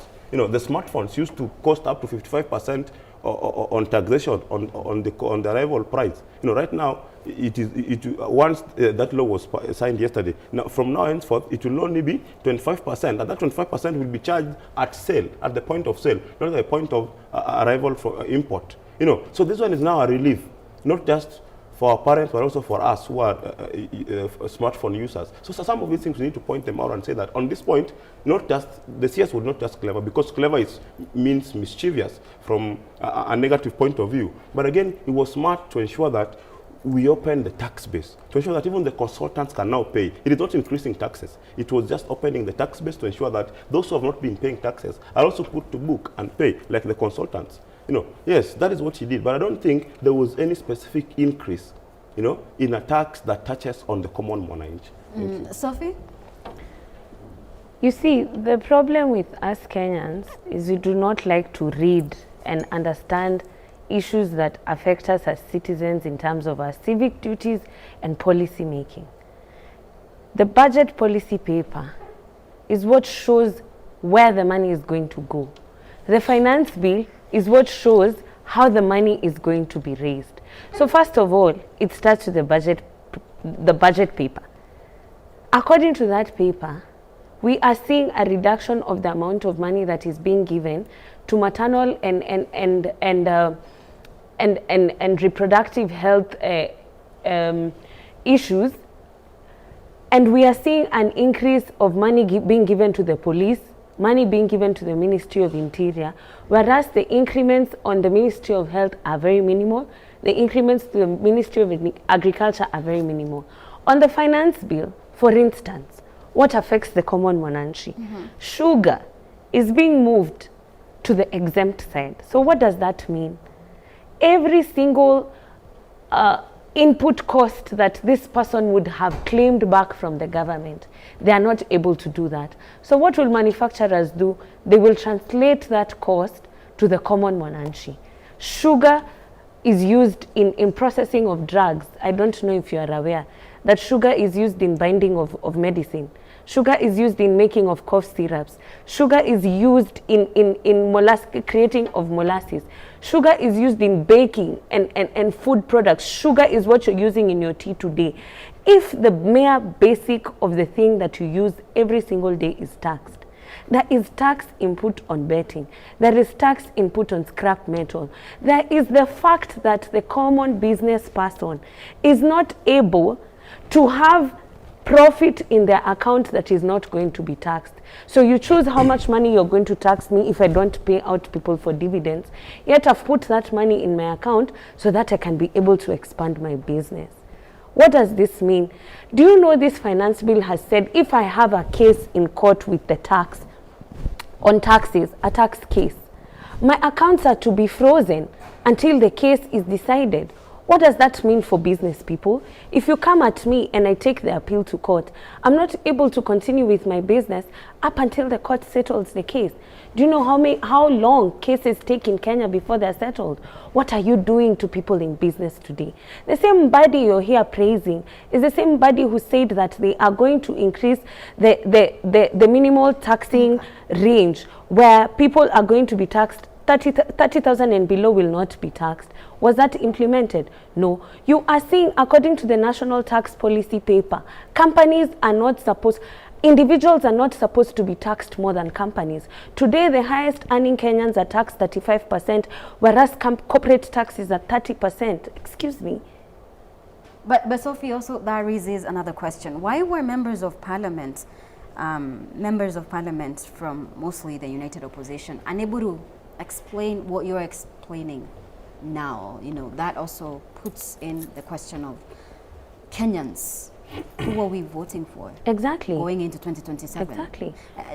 Our biggest problem is we are moved by hype. The House today has members who are voted courtesy of sisi wananchi kuvote suti. Unaenda hapo unaangalia tu kala yellow kutoka juu mpaka chini una vote. The same people you voted for absconded their duty on that day. They didn't even show up. The same people you voted for were outside of the country instead of being here addressing their duties to us. So as citizens, we need to understand that we are the ones with the powers. Okay. We have to vet the leaders that we're bringing Elisha, coming to you, when it comes to young people and of course, you know, the government, do you think young Kenyans are adequately consulted when it comes to fiscal decisions, given the recent finance bill 2026? Somewhat, yes, but mostly they have understood that they must involve the young people on their decision-making processes. And this is courtesy of the Gen Z uprising of 2024. And now they are doing it, but they have chosen a way that is more appealing to them, a way of because they know that the Kenyan people have been made poor, so they are giving them money to attend those public participations. I attended a public participation in Kibra because I'm a resident of Kibra. And you go there, you get to the hall, and the hall is immediately violent and singing totem. So you do not, if you are a one-term person or you are somebody who with a different view, you will not even get a chance to air your views out. So, in as much as they are trying to show the goodwill of making sure that people do participate, but they have also occupied those spaces of participation. Okay, Elisha, yes. As you continue to explain that, of course, yes. We are getting live pictures from Mombasa and Eldoret, Uasin Gishu County. That is what's currently happening. Things seem to be going on as usual.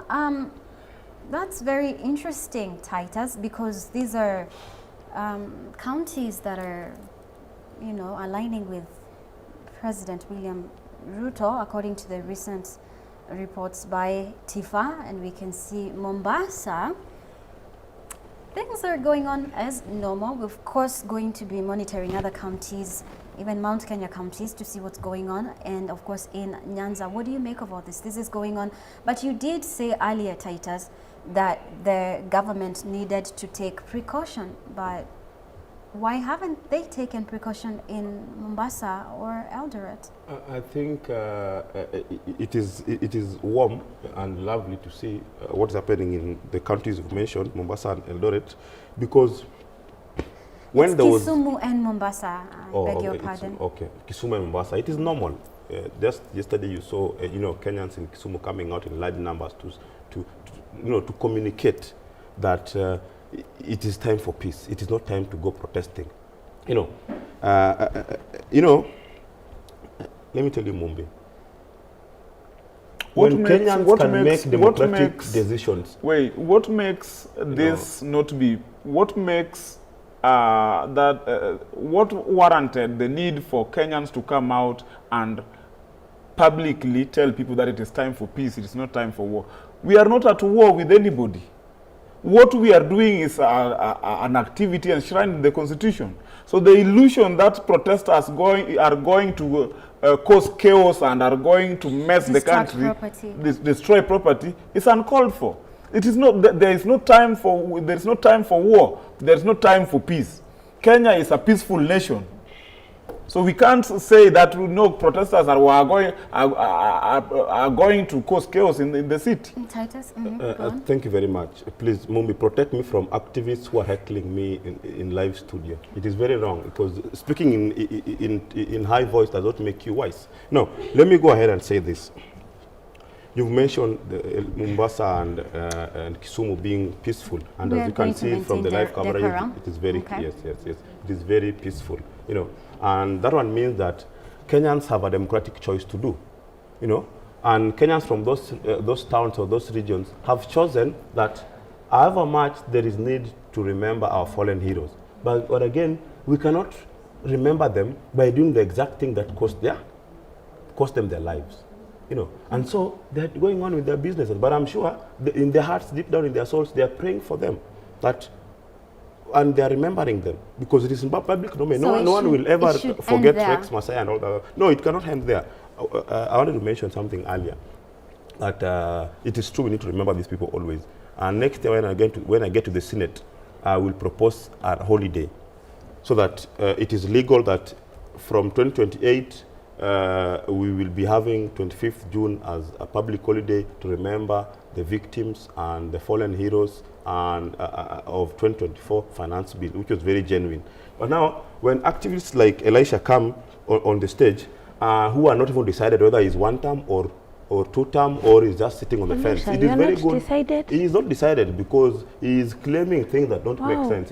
When you say that you went to Kibra public participation and did not get a chance, to air your views on the finance bill 2026-2027. Yet there was even Paul Kimani, the MP for Molo. He was walking around peacefully and encouraging Kenya to come and give the opinion on the finance bill. Which was very peaceful. Some of guys I know here in town went and they were hosted very well and they gave their opinion, and some of which were affected in the finance bill at the very last point. So when you see such people coming on the national stage to claim that they're not given a chance to air their views on the finance bill, it is very wrong.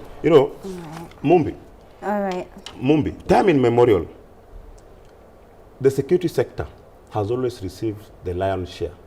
So it is not news to me that someone wants now to make their voice so high that security has been given a higher amount than other sectors. Right. It has always been that way. And we know that Kenyans must be safe, both from outsiders, across our borders, and also within our nation. All right. So that is not news to me. Let's for a bit, cross over to Kitangela and speak to our reporter, Christine Musa, who is on ground, just observing what is going on, to just give us a sneak peek on what is going on. How are the roads looking like? How are businesses looking like? Christine Musa, if you can hear me, please inform us on the situation right now, and I hope you're safe, Christine.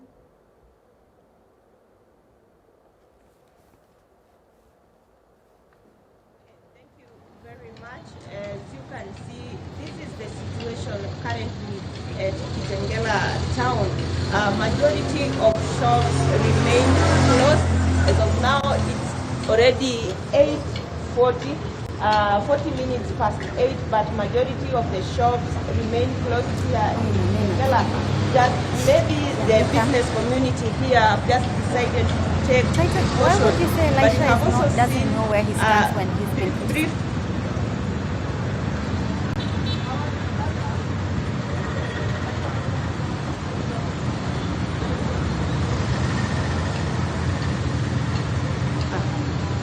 Thank you. Sorry for that technical hitch. And this is the situation currently in Kitangela. 40 minutes past 8, we have seen that majority of shops remain closed. Maybe the traders here have just decided to take precaution. We have also seen heightened security here in Kitangela. We've seen contingent of police officers in various points here in Kitangela, especially along the Nairobi-Namanga highway. But the county commissioner here Alex Shikondi had reassured the business community that this is just a normal working days and they should open their shops and carry on assuring them of their safety and security. And we have seen security officers in big numbers here, but the business community remaining a bit cautious so far, not opening their shops. We have also seen mega shops like supermarkets, they are still closed, but so far we have not been able to witness even any incident or any group that is sitting together. We've seen just people walking calmly alone. We have also looked at the Kitangela terminus, Kitangela bus terminus. The situation remains cool. We have seen very minimal movement, and majority of what the operators said, the majority operator said they have been able to witness just a low turnout of people moving from here to Nairobi, from the bus terminus to Nairobi, and therefore the public transport is a bit slow, but there is no incident reported. We have also visited the Kitangela slaughterhouse, which is among major hubs of business here in Kitangela because of the lucrative meat business here in Kitangela. And according to the slaughterhouse chairperson, William Onekasio, they have scaled down the number of animals that they are slaughtering today because of a precaution that some of the business owners had taken, including the butcher owners, just reducing their orders, and therefore the number of animals that will be slaughtered today is at least 30% of the total number of animals that are normally slaughtered at the Kitangela slaughterhouse, because some of the entertainment joints have also decided to remain closed today for entire day today. And one of the key things just to remind our viewers is that Kitangela in the past few days has been rated as a hotspot of protest because we have witnessed very chaotic protests that have turned deadly. We have also witnessed a lot of looting of businesses and destruction of property, and perhaps that is what have made the business community here to be a bit cautious. And despite assurances by security agencies, we still see them a bit reluctant maybe to open their businesses. We have also seen a very lucrative campaign in the past 1 week that has been calling for peace, calling for calm here in Kitangela, where the business community along the Maa leaders have been rallying people just to maintain peace, to ensure that they don't lose property, to ensure that they don't engage in chaotic protests, to avert losses that have been witnessed in this town in the past protests. And one of the key issues also to observe is that as of yesterday, one activist who is also the leader of Free Kenya movement, Bob Njagi, who has been termed as the ringleader of protests here in Kitangela, was arrested yesterday and taken to unknown destination. And security agencies remain silent perhaps on where he was taken. We still don't know where he was taken by the DCIO officers who took him from here, and we'll just be observing. We'll also be looking forward maybe to see there is also a slated mass of families that lost their loved ones in the 2024 Gen Z protest. They have planned to have a requiem mass at the Kitangela Stadium for candle lighting and further calling for peace among Kitangela residents. And perhaps we'll also be looking at that. And we also have the county commander of Kajiado, Alex Shikondi, around. Probably will be giving us a brief on the security preparedness about this particular day to commemorate the loss of life that we witnessed in the 2024 Gen Z protest. Back to you, studio. We'll give you more updates.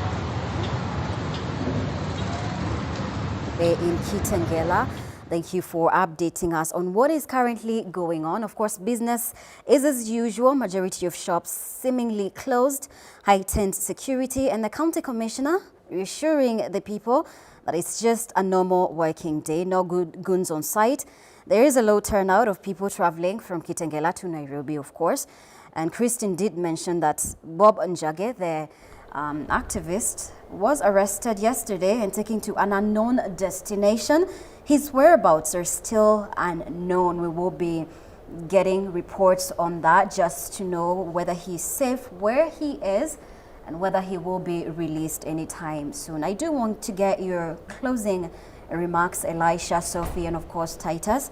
It has been a real pleasure having you, but let's start with you, ladies first. That's what they say. Sophie, everything that's happening, you have seen the state of situation in Kitangela, and not a lot going on. And of course, Kitangela has been known for demonstrations and protests in the past, political demonstrations in the past. Is it still too early to judge what is going to happen in some of these regions, for instance, Kitangela? Sophie, as you make your final remarks, what should Kenyans anticipate from the police, you know, in terms of protection, in terms of the remarks by DCP party leader Rigathi Gachagua that there are certain counties that are being targeted by the government, Mount Kenya region? Just winding up in everything that Kenyans are anticipating today as we commemorate those who lost their lives in the protests in 2024. First of all, I want to sincerely and strongly condemn the arrest of Bob Njagi, because we bring ourselves out to the streets. Bob is only one human being. The fact that they feel that he has control over all of us is completely misplaced. They actually are the funders of these demonstrations, the government themselves. Because the way they are running this government, we are not happy with it, and that is what brings us out to the street. It is not Bob Njagi. Even if they take him and stay with him, we will still come out on the street. A second thing is, we know that they are planning to vandalize. We know that they are planning to arrest us, frontliners, and charge us with terrorism. We have that intel, but we shall not be cowed. What we are saying is we shall continue to protect the democratic space of this country. We shall continue to fight for justice, and we are calling people, if you're coming out, please be peaceful. Please do not vandalize people's properties.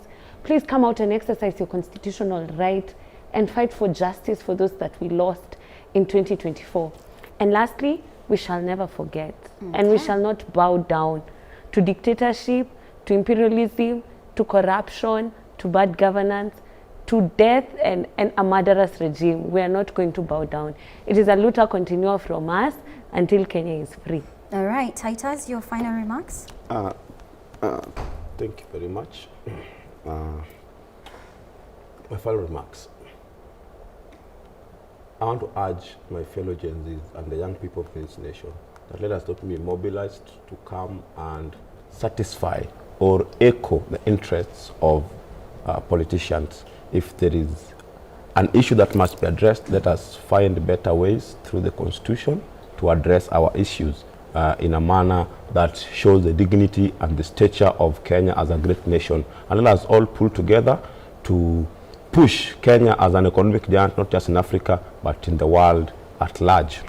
And most probably, it is a day that I also want to join every other peaceful, peace-loving and law-abiding citizens of our nation in remembering those people who lost their lives and got injured during the 2024 finance bill protest that we had.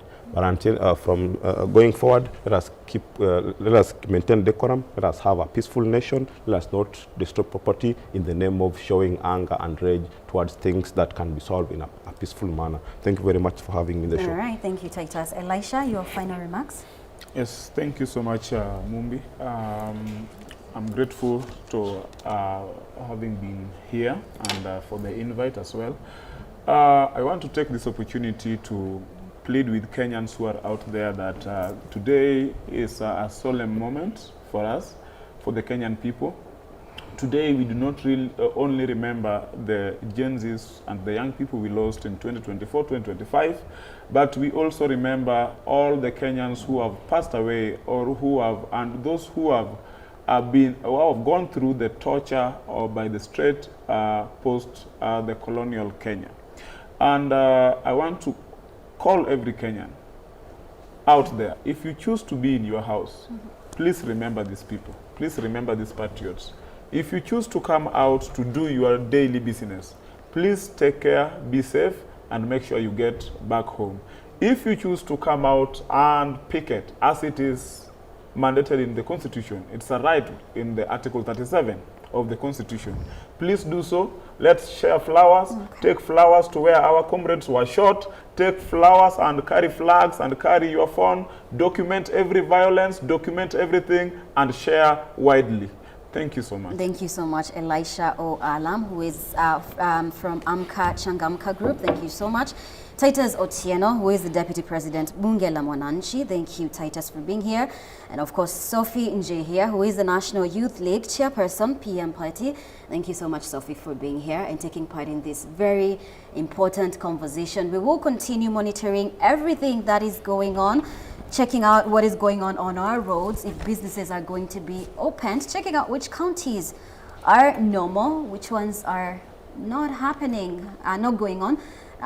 We have live pictures in Eldoret. Business going on as usual. We will continue to monitor. Of course, there is deployment of police officers, security officers. So we will monitor all the other counties, all the 47 counties, to see what is currently happening, if there is peace, protests, and everything that will be going on as we continue to remember and commemorate more than 66 people who lost their lives during the Gen Z protests in 2024. Majority of them young people. So we have our reporters on ground who will help us to just update you on everything that is going on. As you continue with your businesses, whether you are home, decide to come out, please be safe. Thank you so much for your time. Thank you so much for being here with us. My colleague, Brian Amwai, will be taking over from me. Asanteni sana. My name is Mumbi Chege.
Kameme TV.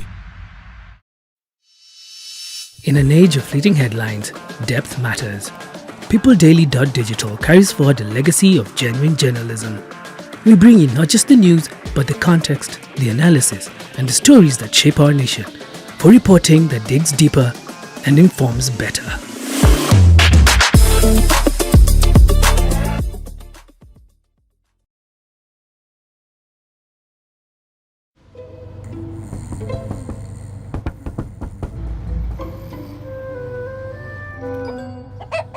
Numerous cases of people falling asleep have been reported across the African continent. No one can explain this phenomenon. With 24/7 FIFA World Cup coverage, sleep can wait. Everything can wait. Reconnect GoTV Yako for only 999 shillings today, only on GoTV.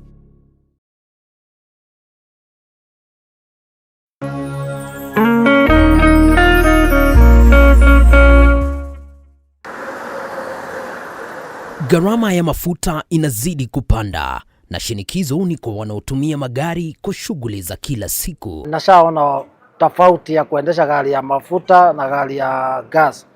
Lakini sasa kuna uvumbuzi unaoshika kasi kwa hisani ya autogas. kutoka niwekewe gas niko na miezi 6 sasa, na kutoka nianze kuendesha gari ya gas naona iko na faida kubwa sana, manake gas ni nusu ya mafuta. Magari mengi yakiacha petroli na dizeli na kuhamia kutumia gesi. Pahali nilikuwa natumia petrol station nikiweka mafuta ya 4000, sasa ninaweka 2000 na chapa the whole day. Lakini je, teknolojia hii ni salama kiasi gani? The safety of this system is too high compared even for that of petrol. Na inaweza kuwa mustakabali kwa usafiri nchini Kenya. Tunafaa kufanya kitu inaitwa education, just basic education about autogas, na to make sure kila mtu understand. Usikose makala maalum kuangazia swala hili Ijumaa hii saa 3 usiku kwenye runinga ya Kameme TV.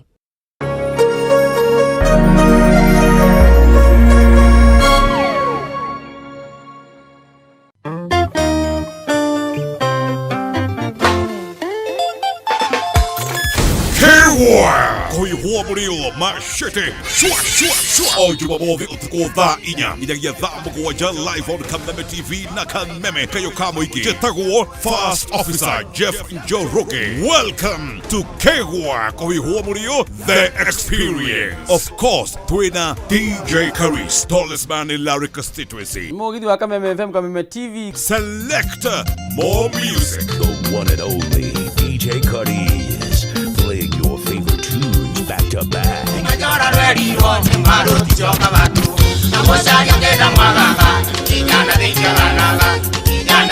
Ikeno Kiodorita Komatia Dogo Muago Kuagira every Saturday on Jumamosi utuko thaa 4 nginya thaa 7 Kameme TV, Kameme FM. Kegwa Kuihua murio Jeta First Officer Jeff Njoroge twina DJ Karis.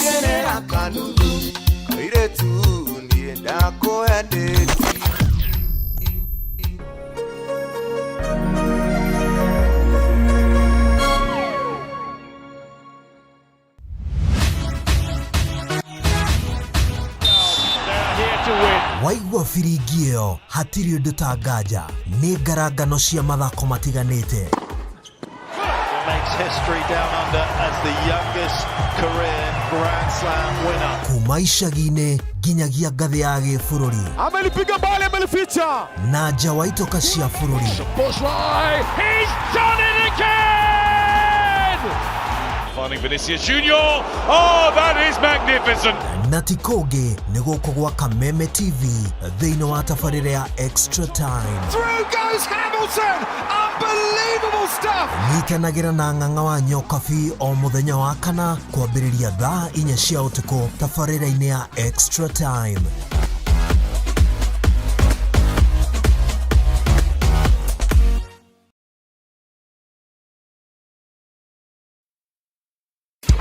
Tariki 23, tariki 24 na 25 June, kabuni ya Pwani Oil na Kameme kayo kamwige nitugashira matura ma All Karau kwanyitanira na arimi aria maigaga ng'ombe cia iria. Nitugoka gukuonia njira njega ya gukama ukihuthira maguta ma Sawa Milking Jelly maria makoragwo mari soft na matigagitha ati ng'ombe yaku ni irakameka na njira njega o ate ndehithaga iria. Oho Pwani Oil ni makureheire supplement ta Ama Energy, supplement iria iteithagiriria ng'ombe yaku ikagia na hinya wa mwili na koguo ikongerera production.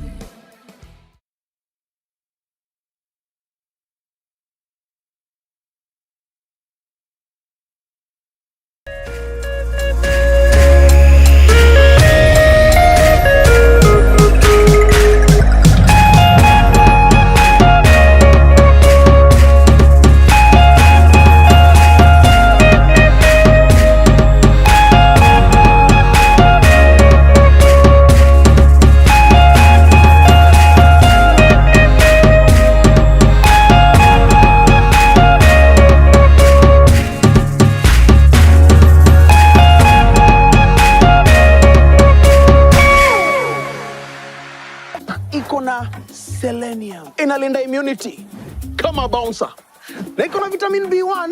Unaingia shift leo, unatoka kesho na nguvu. Hewa yote, wet fry, dry fry, stew, choma. Fuel ni pork, focus ni pork, boost ni pork. Jipatie power na Farmer's Choice Pork. Ni pork safi, life safi. Hihi wina kioria kana woni wegie umemerekia wa Kameme TV. Twandikire woni waku kuhitukira Facebook @Kameme TV Kenya, X @Kameme TV Kenya. Na twandikire email kuhitukira info@mediamax.co.ke. Kameme TV, muthigi wa ruriri.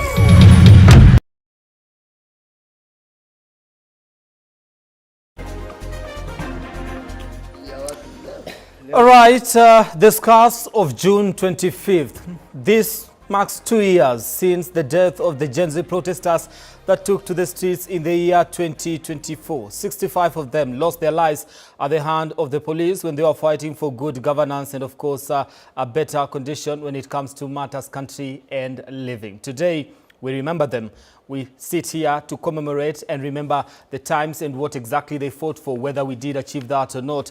It is a wall-to-wall coverage here at K24 and Kameme TV as we bring you up to speed with the protests that are supposed to be commemorating the June 25th protest of 2024. Today is that particular day where we bring you up to speed with what will be happening on the ground, your views on the ground as far as this matter is concerned. It is a subject of conversation that has elicited a lot of debate, both from the opposition, the protesters, and of course the government. The government insisting it is a normal working day, and if anyone attempts to take to the streets, they will deal with them ruthlessly. However, Kenyans remain unbowed and have vowed that they will be taking to the streets to mark this particular day. To make sense of whatever is happening in the country, young voices in this particular nation join me on set for this particular conversation. Joining me is Ken Babu. Good morning. Good morning, Bran. How are you? I'm doing well.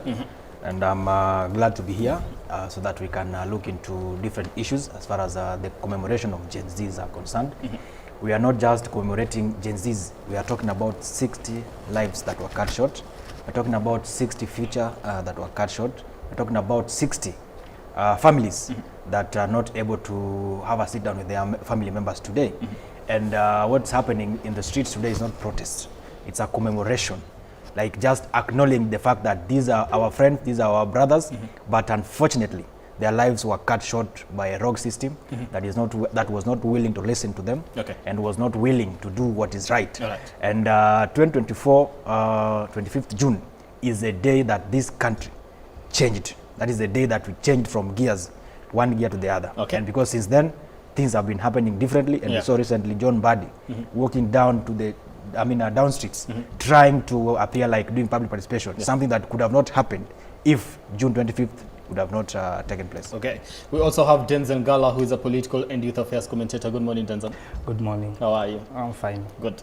Also, Ian Obongo joins us this particular morning to make sense of exactly what is happening in the country as far as protests are concerned and marking this particular day. Remember, just like we said, it is the protests that changed the course, the political course of this particular nation. Quite a lot changed following the protests that we witnessed in the country in the year 2024. 2 years later, we still remember these individuals. Of course, like I said, it is a wall-to-wall coverage. We are in different parts of the country, in Mombasa, Kisumu, here in Nairobi, just to make sure that you get the feel on the ground exactly what is happening as far as these protests are concerned. Who exactly is taking to the streets? Is it business as usual, like the government promised yesterday? Or some people have given it a wide berth when it comes to actually conducting their businesses and join in the protests, whether on the streets or at home. Right now, I want us to cross over to Mombasa, where my colleague Boniface Msangi is on standby for an update in regards to the current situation in Mombasa County.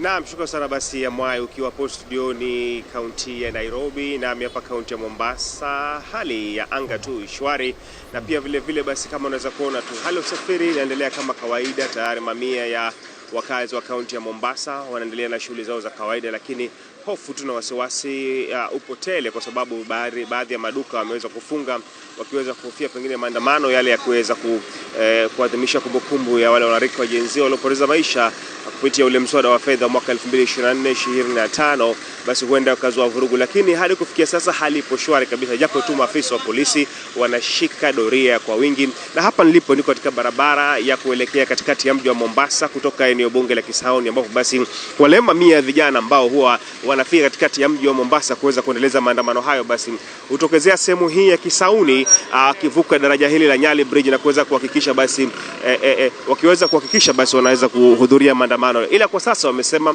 wanaweza kutegea tu hali halisi ya maafisa wa polisi wakiweza kuangalia iko vipi, kwa sababu wanasema huenda naswa na maafisa wa polisi, kwa sababu yule basi kamishna wa kaunti ya Mombasa Mohamed Hassan Nur aliweza kuweka wazi ya kwamba basi hawajapokea kibali chochote cha kuweza kufanya maandamano haya. Basi hivyo basi ni hatua ambayo imeweza kuwaweka wale waandamanaji na wasiwasi mkubwa ya wao wenyewe kuweza kuhakikisha basi wanahofia huenda wakijitokeza kwa wingi wakashikwa. Lakini mashirika ya kijamii yameweza kuja wazi yakisema kwamba ni haki ya wale vijana wa rika Gen Z kuweza kuandamana na kuweza kuwakumbuka wale wenzao ambao wameweza kupoteza maisha. Na hiyo 9 basi tutaweza kuangalia kufika kule katikati ya mji kuweza kuangalia wale mashirika ya kijamii, wale viongozi ambao tayari kwa sasa washaingia pale katikati ya mji wa Mombasa, wanasema nini kuhusiana na maandamano haya. Basi je, wanarika hawa wa Gen Z wanajitokeza ama bado wangali na hofu? Lakini tuliweza kuona pia hisia mseto zikiweza kuibua kutokana na wanafunzi wa vyuo vikuu na baadhi ya makundi ya vijana hawa wakiweza kusema basi hawaoni haja ya kuweza kujitokeza kuweza kushiriki maandamano hayo, na wengine pia wakisema wao watajitokeza kushiriki. Kwa hivyo ni hisia mseto ambazo zinaweza kuibuka kwa sasa kutokana na swala zima hili basi la haya maandamano ya haya ama kumbukumbu za maandamano ya wanarika la Gen Z. Ile 9 basi tutaweza pia vile kutangamana na baadhi ya wakazi watuambie hisia zao ni zipi kuhusiana na siku hii ya leo, ambao wengi basi wameweza kuisubiri kuweza kuona hali itakuwaje. Hisia za wanasiasa pia zimeweza kusikika, wengine wakisema kwamba basi wasijitokeze katika maandamano haya, wengine wakisema bana ni haki ya wao pia kujitokeza kuweza kauli zao ziweze kusikika. Basi tutaweza kuzunguka mji wote wa Mombasa na pia ukanda mzima wa pwani kuweza kumjuza yule mtazamaji wetu yale yote yatakayojiri kuhusiana na siku hii ya leo, kwa sababu ni siku ambayo pia vile Wakenya wengi wanaitazama kwa upana, kwa sababu tuliweza kupoteza wale vijana wa rika la Gen Z wengi sana humu nchini kutokana na wale maandamano ya kuweza kushinikiza kubadilishwa kwa baadhi ya vipengele au kuweza kukataa ule mswada wa fedha wa mwaka 2024-2025. Miaka miwili sasa, lakini wanasema bado serikali haijawajibika kamilifu kuweza kuhakikisha basi matakwa mbalimbali yale yao waliowasilisha, pia ikiwemo swala la ajira linaweza kuzingatiwa, na pia vile swala la kuweza kuzingatiwa kwa haki za binadamu wanaweza kulisisitiza kwa upana liweza kuzingatiwa pia vile ili kuweza kuwa na uwazi. Wanasema iwapo basi watanyima nafasi yao ya kuweza kuandamana siku hii ya leo, itakuwa wameweza kuhujumiwa haki yao ya kuandamana. Lakini maafisa wa polisi wanashika doria kwa wingi sana sehemu ya Fontanella katikati ya mji wa Mombasa, pembe za ndovu, na pia vile mzunguko wa Mwembe Tayari.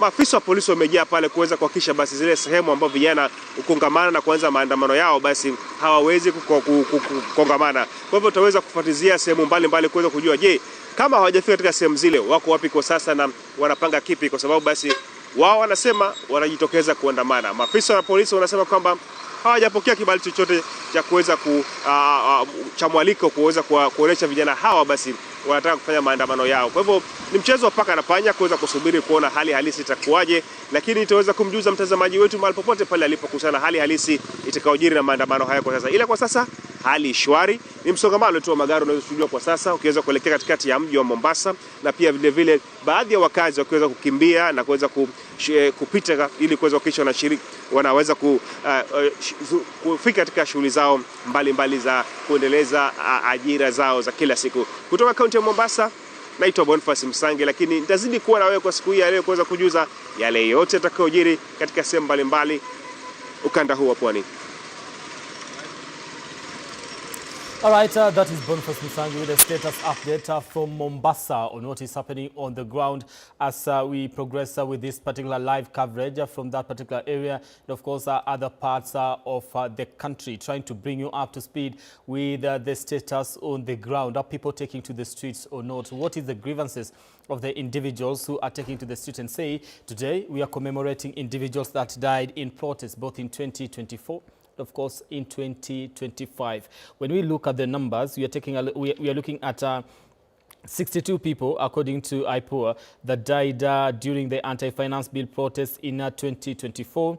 In 2025, Gen Z memorial protests, we lost 27 lives. And of course, that was marking 1 year since the 2024 protests. And of course, during the Sabasaba 2025 protests, of course, we also lost 38 lives. Cumulatively, we're talking about 127 individuals that lost their lives to the bullet. Of course, police brutality during this protest. And of course, there's been fears in regards to how the protests today are going to turn out, whether they're going to be peaceful or we are going to lose more lives today, with the people that are taking to the streets calling on the police to exercise restraint. That's also a message that was sent by the clerics in the country, especially the Kenya Catholic bishops. All right?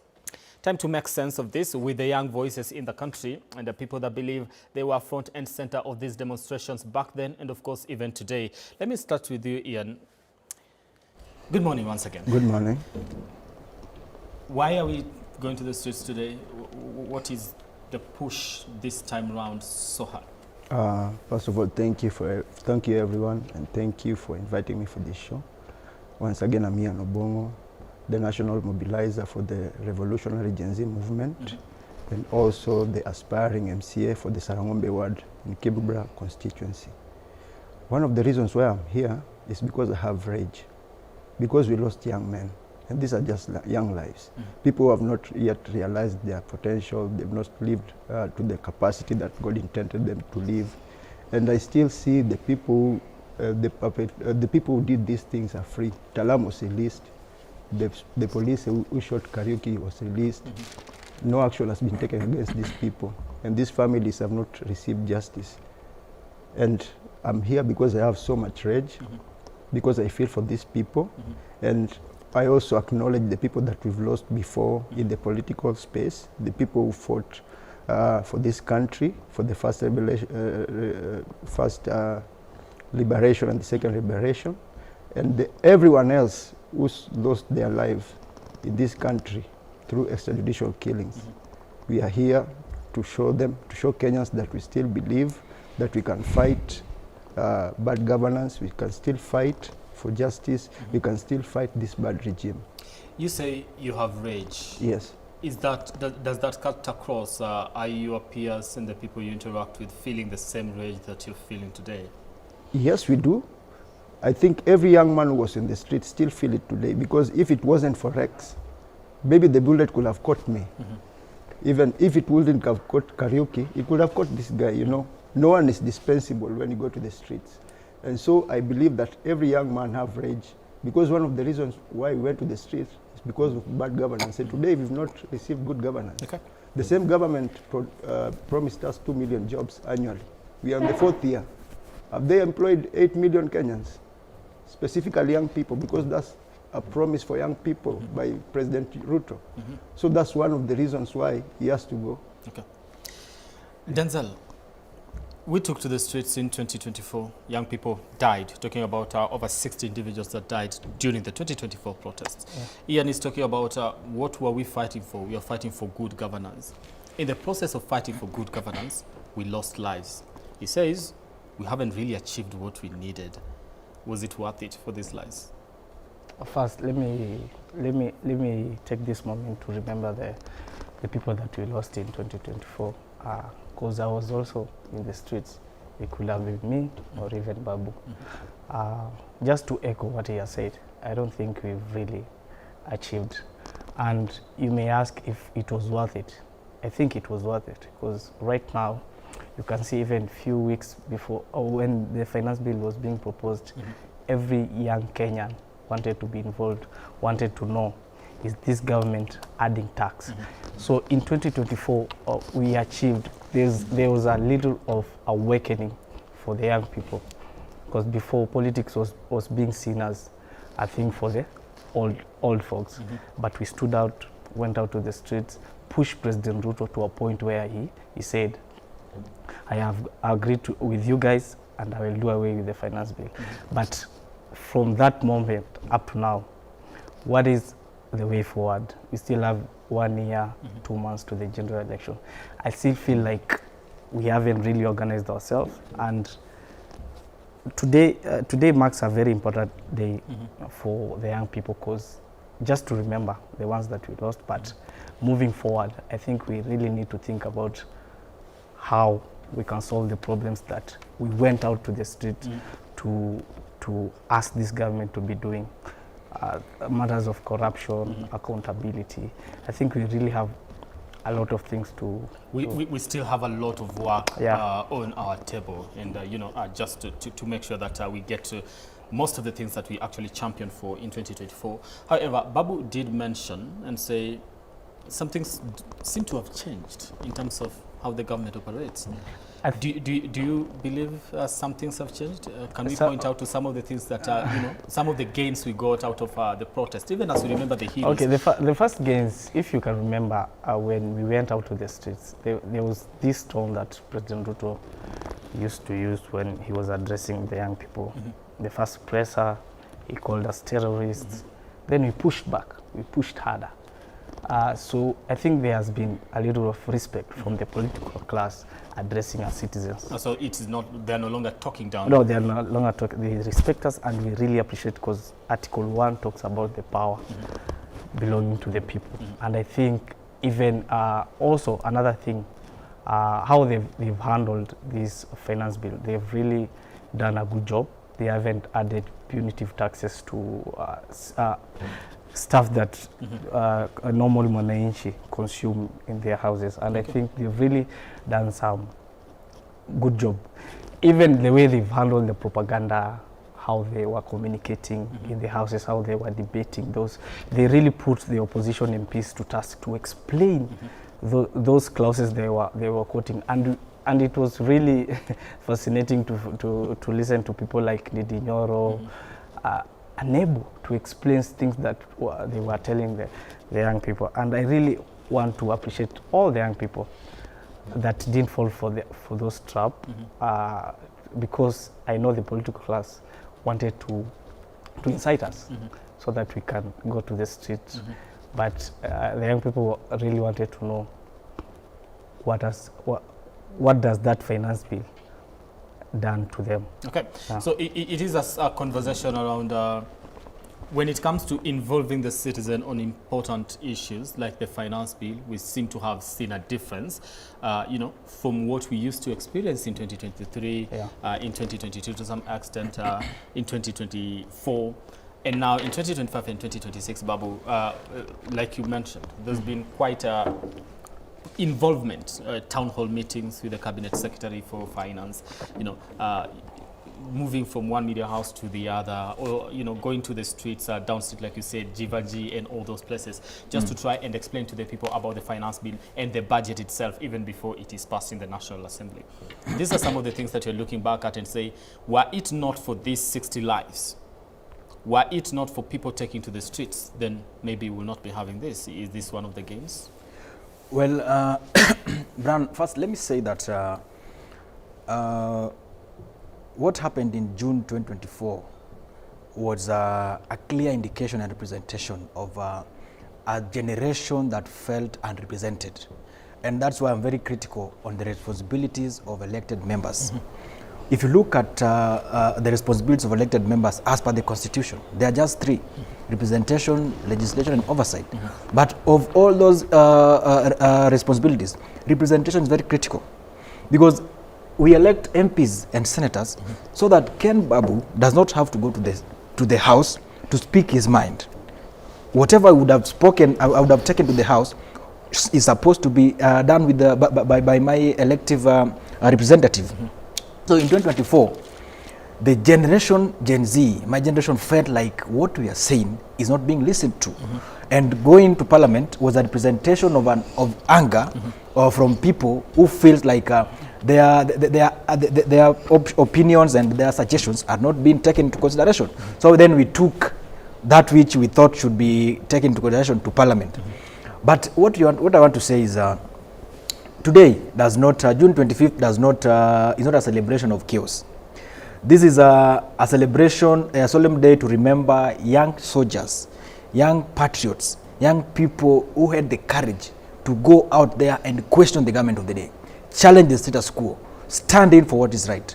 Because it is not in common, it is something that does not happen on a daily basis. For people to stand and tell the government that this is not the right direction, we are going this direction, and if you try to block us, we will go. And what young people communicated is the fact that change must happen. And it doesn't matter how many obstacles the government is going to put in place. People must achieve that change.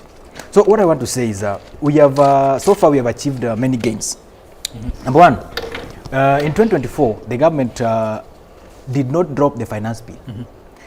It was almost converted into an act. At the point where President Ruto was now doing away with that bill, the only thing that was left for him is to put his signature. So he was pushed to drop it, not because it was his intention. He wasn't intentional about dropping the bill. But having looked at the situation and the country was in, and the realities of facts at that time, it was very right for him to kill his ego and drop that bill. So the president dropped the finance bill out of pressure from young people. So it was an achievement for the generation that we can take government accountable, and the president has a responsibility to listen. Number two, today we are talking about the cabinet secretary John Mbadi going to the streets, doing public participation. I heard the previous panelists say that people were paid to participate.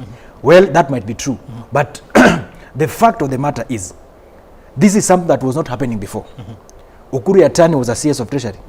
There was no point where we saw Ukuru Yatani on the streets trying to explain to Kenyans what exactly does the finance bill contain. Before John Mbadi came, before the revolution and everything, there was a CS who did not even show. In fact, at the time of demonstrations, many people did not even know that there's somebody, person AB called, holding that office. So it is out of the pressure and the demands from young people that the CS for Treasury, John Mbadi, went out of his office to go outside there and explain to Kenyans that this is what is in the document. Number three, we were able to demystify the propaganda that comes with the political class. Because if you listen to the conversations preceding the Finance Bill 2026, there are clauses which were not in the document. But if you listen to some people, some segment of leaders, they were trying to use those, they were trying to take advantage of misinformation of Kenyans so that they can bring in their issues just to agitate the situation. But you realize that young people were able to look into the document themselves and get to understand that this is what is being here, this is what is here. On the issue of mitumba and phone accessories, we were able to sit down and analyze. And in fact, if you hear people say that that the government dropped mitumba, and there's no mitumba tax, there's no phone, they were there in the finance bill initially, but they did not find their way into the Finance Act. Why? Because of the fact that Kenyans and most of the young people were aware and took time to read the document and raise the questions and concerns before it was, it was tabled for debating. So what I want to say is this: 2024, we gained a lot. Today we are able to engage with the government. The president has toned down and can listen to people. And those are the gains that a democratic space demands, that every leader must operate that way. So on this issue, I just want to join my colleagues, young people, to say that we lost soldiers, but the course was right. The course was right. Yeah. All right, we come back and continue this conversation right now. I do want us to take a look at what is happening on Thika Road. My colleague Kimani Ngujiri is on standby to bring us up to speed with exactly what the situation on the ground is at this particular moment. Over to you, Oscar. What is the latest? It is 9:25 a.m. in the morning. From what I can see on screen, I believe those are tear gas canisters trying maybe to disperse individuals that might have gathered on that particular road to make their way to the CBD or just protest and mark the second anniversary after the death of more than 60 individuals that died in 2024 and of course also in 2025. Oscar.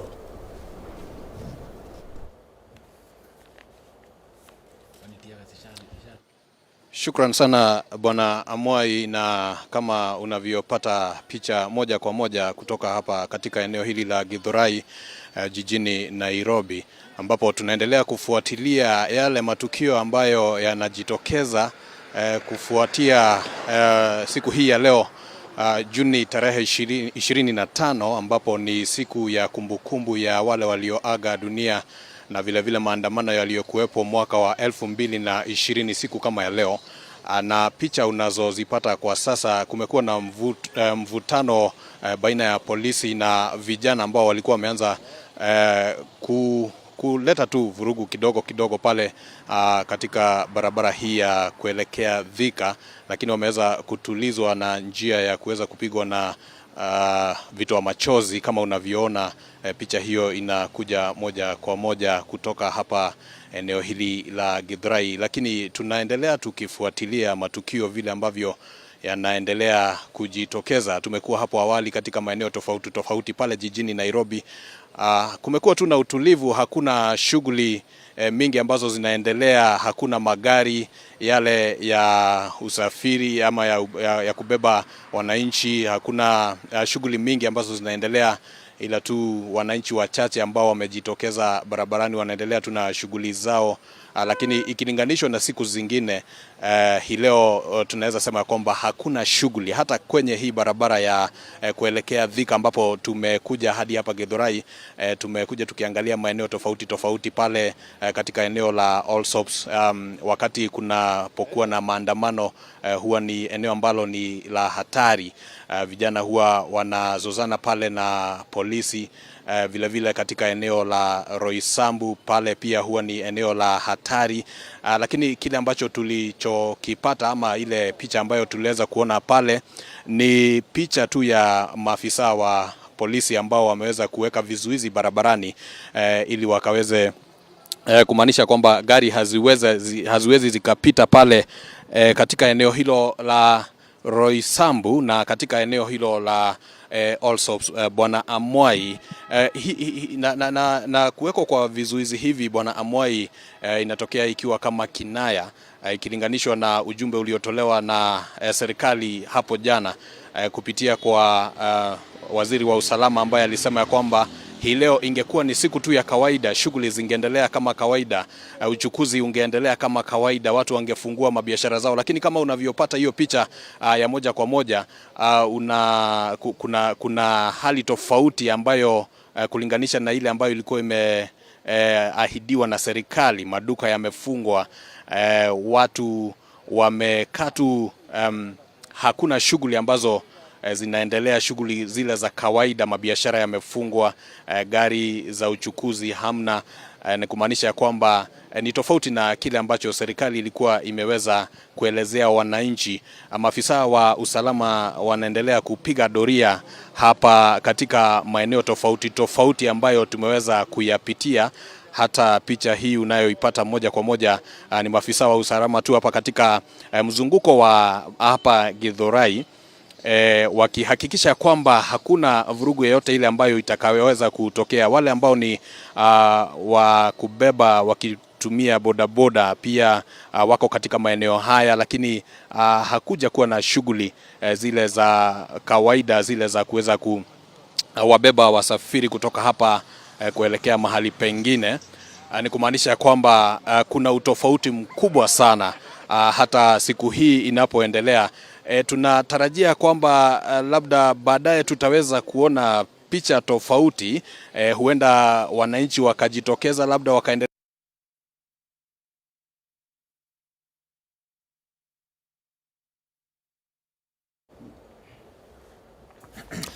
All right, that's a slight technical hitch. However, Kibani Ngujiri is on standby along Thika Road to bring us up to speed with exactly what is happening on that particular front. Like he did explain, there's heavy police presence trying to maintain peace and, to maintain order. And of course, we've seen tear gas canisters trying to disperse some of the protesters that had already started gathering. We've seen, burning of tires, especially on that particular road. And of course, it's a fire that has been put off at this particular moment. Like we said, it is a wall-to-wall coverage of this particular day as we mark 2 years since the death of the more than 60 individuals that died in 2024. However, the question that you're still asking, was their death worth it? Did we achieve whatever we were fighting for at that particular time? Ian, people have different ways of looking at it in terms of whether we did achieve or we did not achieve. Babu will say, okay, when it comes to matters public participation and youth involvement and just the general public, then we did achieve. We were, the course was right. Denzel will look at it 50-50 and say, okay, there are some gains that we might have gotten. However, there's still more to be done.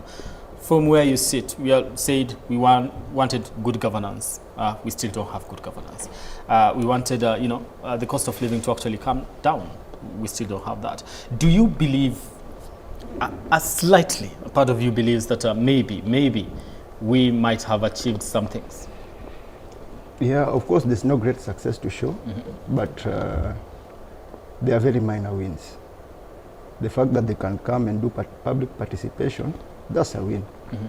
And we have to give them credit where it's due. But I don't think we've achieved much because the corruption cases are still high.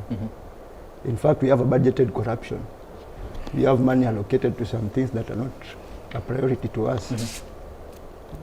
And to me, I think we still have a long way to go. We still have a long way to go. Yeah. However, are you being listened to? Do you believe the voices of the young people do matter in the political conversation in this country right now? Yes, the voices of the young people really matter. But the problem is their voices are being cut. No one is coming out clearly and supporting the youth. There's no one who is willing to hold our hands and join us in the fight, because what they are doing now is they create cells. They create cells, and they are the same people, the same players who are in these cells. So as much as they are masquerading as opposition, we know that they are dying with the government. And from where I see it, we've had a lot of elections, and things are more or less still the same. And I believe that there's no revolution that can come through the ballot. It has never happened before, and it can never happen. But that is the message that the political class and the leadership of the country is sending to you. Is saying that, by the way, if you want to make a difference, you take a voter's card and do it in 2027. You don't believe that is? That's their game, and it's working well because they know well that they've planned to rig the election themselves. They are planning to rig the elections. So how do we make a difference? I think as Kenyans, we just need to say enough is enough. And there's something that Raila kept on insisting, that we should go to State House. We should go to State House and turn it upside down. Ian, what do you believe is the real problem with the government of the day? The problem is the government has so many associates, and these associates are on their necks, specifically Ruto. He has many deals with all these people, and I don't blame him for that. If I become the next president and I still fall into the same system, I'll still have to do the things he does because of the deals he has with these people. But once we go to State House, we'll be cutting all these ties. Okay. Denzel, is marching to State House the solution? Marching to State House is not the solution. It might sound fancy, it might sound revolutionary, but that is not the solution, because after 2024, Ruto continued being president. And the only way we can remove Ruto from presidency is by going out to vote him out next year, August. IBC announced yesterday. We still have 1 year. I've said here before, 1 year, 2 months to the general election. And of course, the political class we were discussing here with Babu, would want us to do whatever we are doing, demonstrate. How does it work in their favor? It works in their favor because we don't think about organizing ourselves. Are we organized right now? No, we are not. We are not organized, and that is to their advantage, because they know if we keep shouting one time, if we keep following these politicians that want to take over whatever we started in 2024 organically, and we don't have political parties, we don't have leaders, that is our biggest problem. Raila, I believe when Raila was fighting, when he was young, he went out and vied for an elected seat in Kibra. That's how change is supposed to be achieved. And because I was in the streets in 2024, and I stopped going out in the streets because I saw a lot of people being killed in front of me. It could have been me or Babu or this guy who is ready to go out today and demonstrate. Then he will go back home, I will go back home, then tomorrow President Ruto will remain to be the president of this country. So what is it an exercise in futility? Because I think no, let me just a moment. He finished, then I'll come to you. But you asked, is it an exercise in futility? Because you believe despite people taking to the streets, the head of state will still be in office. Article 37 talks about the right to demonstrate and picket. I think we are just exercising our constitutional right, but not achieving what we are supposed to achieve. We talked about the things that we were fighting for. After rejecting the finance bill, there were things that we wanted this government to show us. President Ruto, you've been collecting taxes, or taxes are being collected. The guy, they lied to us that they found empty coffers. But now, there was a proposed finance bill, 2024, adding more taxes to Kenyans. That's why the young people said, no, we don't have jobs, life is hard. Can you tell us, money that you guys have been collecting, what have you been doing with that money? So that accountability aspect of it, you feel it is missing? No, it's missing. Good. One thing you've mentioned is, okay, let me come to you for that rebuttal before I forget. Let me ask you, looking at the IBC, from the chairman and the structure itself, and even at the voting patterns of our country, our people, we know them. Do you think we are going to defeat Ruto through the ballot? And how are we going to achieve that? Bearing in mind that is also caused division among the Gen Zs. There are Gen Zs who identify with him right now. They are 2 term and 1 term. Okay, but Ian, is that a bad thing though? Political affiliation, the people that identify with Ruto, are they wrong to identify with Ruto? It's their democratic right. Yeah. It's their democratic right. But it's a bad thing because he's the same person that we came out fighting. The people aligning with him right now, the likes of Alionya, Kasman. See, we were in the protest to fight Ruto and bad governance because he's the leader of the government. Now, he's find a way of capturing this group of youth, then it makes them, he funds them fully.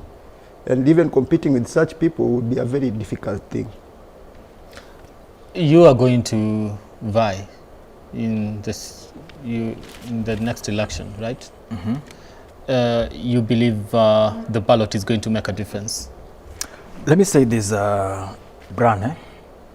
You know, I've had a fair chance of also being in the streets 2024 to 2025, and even prior to that. Because some of us, we've been indoctrinated. We were indoctrinated in the streets by Raila Odinga, and that's the kind of politics that we grew up knowing. That the only language the government understands ni barabara. Raila akiingia pale Kawangware aseme Tuesday, tunasema baba saa ngapi, natokea. So what I want to say is this: in 2024, we had short term and long term goals. Short term, we were looking at the collapse of finance bill, which we successfully achieved. Unfortunately, the president did it very late when we had already lost lives, which was not necessary, but we achieved that. Another short-term goal was to reshuffle the entire cabinet and ensure that new faces are brought in, which successfully happened, and there are people who were sent home. Part of the long-term goals was to make Ruto a one-term president. That's how the conversation around Ruto must go came in. But how do we do it? it has to happen at the ballot. And So the Ruto must go was not a revolution that was supposed to take place in 2024 and ended at that. It was a long-term thing that had to end at 2027. You look at things. You look at things how they are and not how you think you wish they should be. If you look at the Kenyan Constitution, what would have happened in the event that Ruto could have relinquished power at that time? Probably we wouldn't be having a country, and we, the Gen Z that were on the streets, we wouldn't be having the space to even proceed with the demonstrations. Or even, we were too young to handle power at that time. We were not mature enough, we were not informed enough to what to do with the power. Even if Mr. Ruto would have left the country for us, where are we going to take that country? But if you look at it in the long shot, we are going into the elections, and Ruto must go thing can still be actualized at the ballot. How? I want to say, and I want to make it clear, and my brother mentioned, there is an urgent need of young people to strategize, organize, plan, and execute the 2027 elections. If we fail to do those stuffs, then we are going to wake up on September 2027 with a breaking news that William Ruto has been elected second term. Okay. What I'm saying is this. It is in the interest of the president that in fact, from my analysis and the situation as they are, the biggest fear the president has today is these young people voting in the same ballot. That the young people on the streets today who are saying Ruto must go today goes to the polling station and votes for the same person against him. And what he would rather do, he would rather ensure that we don't vote for person B and we don't vote for him. Either way. In fact, how does he ensure that though? Well, we are talking about a government of the day. I don't know what the plans he might do, but what I'm saying is, as per his plans, the only survival way for him is we don't vote for his opponent and we don't vote for him, so that this vote can remain hanging. And he's strategically trying to make it work. So what I want to say. What is the strategy? What I want to say. The strategy for him is to pick a portion of us, a section of us, and you've heard him mention very, very, familiar faces and conspicuous faces that we were with in the streets that today have changed tunes and they are saying Hosanna, Hosanna. We've never seen a president like William Ruto since we were born. And they are saying Hosanna, Hosanna. Apart from a slice of bread, William is the best thing that has ever happened to them. So what I'm saying is we must ensure that this vote goes to the ballot and it goes for one person. And that's why the conversations around but he said we are not organized properly to be able to achieve that. That's what I'm saying, that we have a responsibility. Do you have time to organize? Do you have time to organize? There's enough time for us to agree. What caused disorganization since 2024? Let me say this. Me, I'll be running. He said he's be running. And many other young people will be running. Generational shift cannot happen if your generation is not on the ballot. And something that comes out clearly, which also political parties must also work on very clearly, with a lot of clarity. Hii kitu ya Niko Kadi, which we walked around this country mobilizing people to register. The conversation around Niko Kadi was the fact that Brian Mwai, who is a young person, will be on the ballot. Ken Babu, who is a young person, who is a colleague of us, with whom we were on the streets, will be the ballot. When we reach at a point where Ken Babu and other young people have been locked out from the ballot, then what is the motivation of Babu to go also there and mobilize that generation to go and vote? If we don't answer that question from this angle, then we are giving William Ruto a through pass, which will give him a second term very early in the morning. So we must strategize along that. And finally, let me say, what's happening today? You have to be very clear on what's happening today. We are not protesting. Nobody is going to the street to protest. People are going to the streets. We are seeing tear gas already, even if it's just commemoration. That's what I'm coming to. Young people are going to the streets with clear agendas to commemorate, to honor, to respect, and to lay wreath for on behalf of their colleagues, soldiers who died. But then the government also has a responsibility to respond positively to that. Unless otherwise, the government must, but that does not deter the youth from proceeding and doing. Article 37 dictates clearly that each and every Kenyan has a right to picket, submit memorandum and petitions, and also gather and converge. So the government just need to provide security for all those young people who are in Githurai to march them along the highway up to CBD, waweke maua yao, alafu watoke warudi nyumbani. I'll come to ask why it is the government is so afraid to some extent, because you know, every time we talk about protests, it's always becomes scary. That's why we are here, because we have no idea what you are going to be counting at the end of the day. However, right now I do want us to listen to, before I come to you, because you had mentioned something to do with the political class, and I'm just wondering whether, do you believe we need to do away with the entire political class to some extent? Because you're talking about opposition leaders taking advantage of the protests themselves and all that. Of course, we really need to do away with that political class. And I was discussing with my colleague here. In 2024, before we went out to the streets, Raila had done some demos just after the election. Raila went out and some of the issues that he was agitating for electoral injustices and the high cost of living. Then February 2024, photos emerged of Raila, Museveni and Ruto in Uganda. And that was a clear indication that Raila had negotiated with Ruto. We are going to the AU, come on. So I'm just trying to take you back how the demos started. So after that, the proposed 2024 finance bill came out, and the young people had no one to speak for them. That's why we decided, guys, I think it's time. You remember there's a video of, of a young girl telling Raila, you've done your part, now rest, now it's our time to do this. And you saw the pressure that we put on this government. Even MPs were afraid to do public rallies and even go to their places. But that's how powerful. Was it a good thing for the move that the former Prime Minister, may God rest his soul in peace, the move that he took? For him, trying to exit the political scene to some extent, because it empowered Kenyans and even the young people. Politics is all about interest. Whatever Raila did, he wanted to vie for AU and the benefit that he would have gotten from AU. Those were his own personal benefits. I get that. However, had he not done that, we'll still be depending on the opposition to actually rally people to take to the streets and fight for them.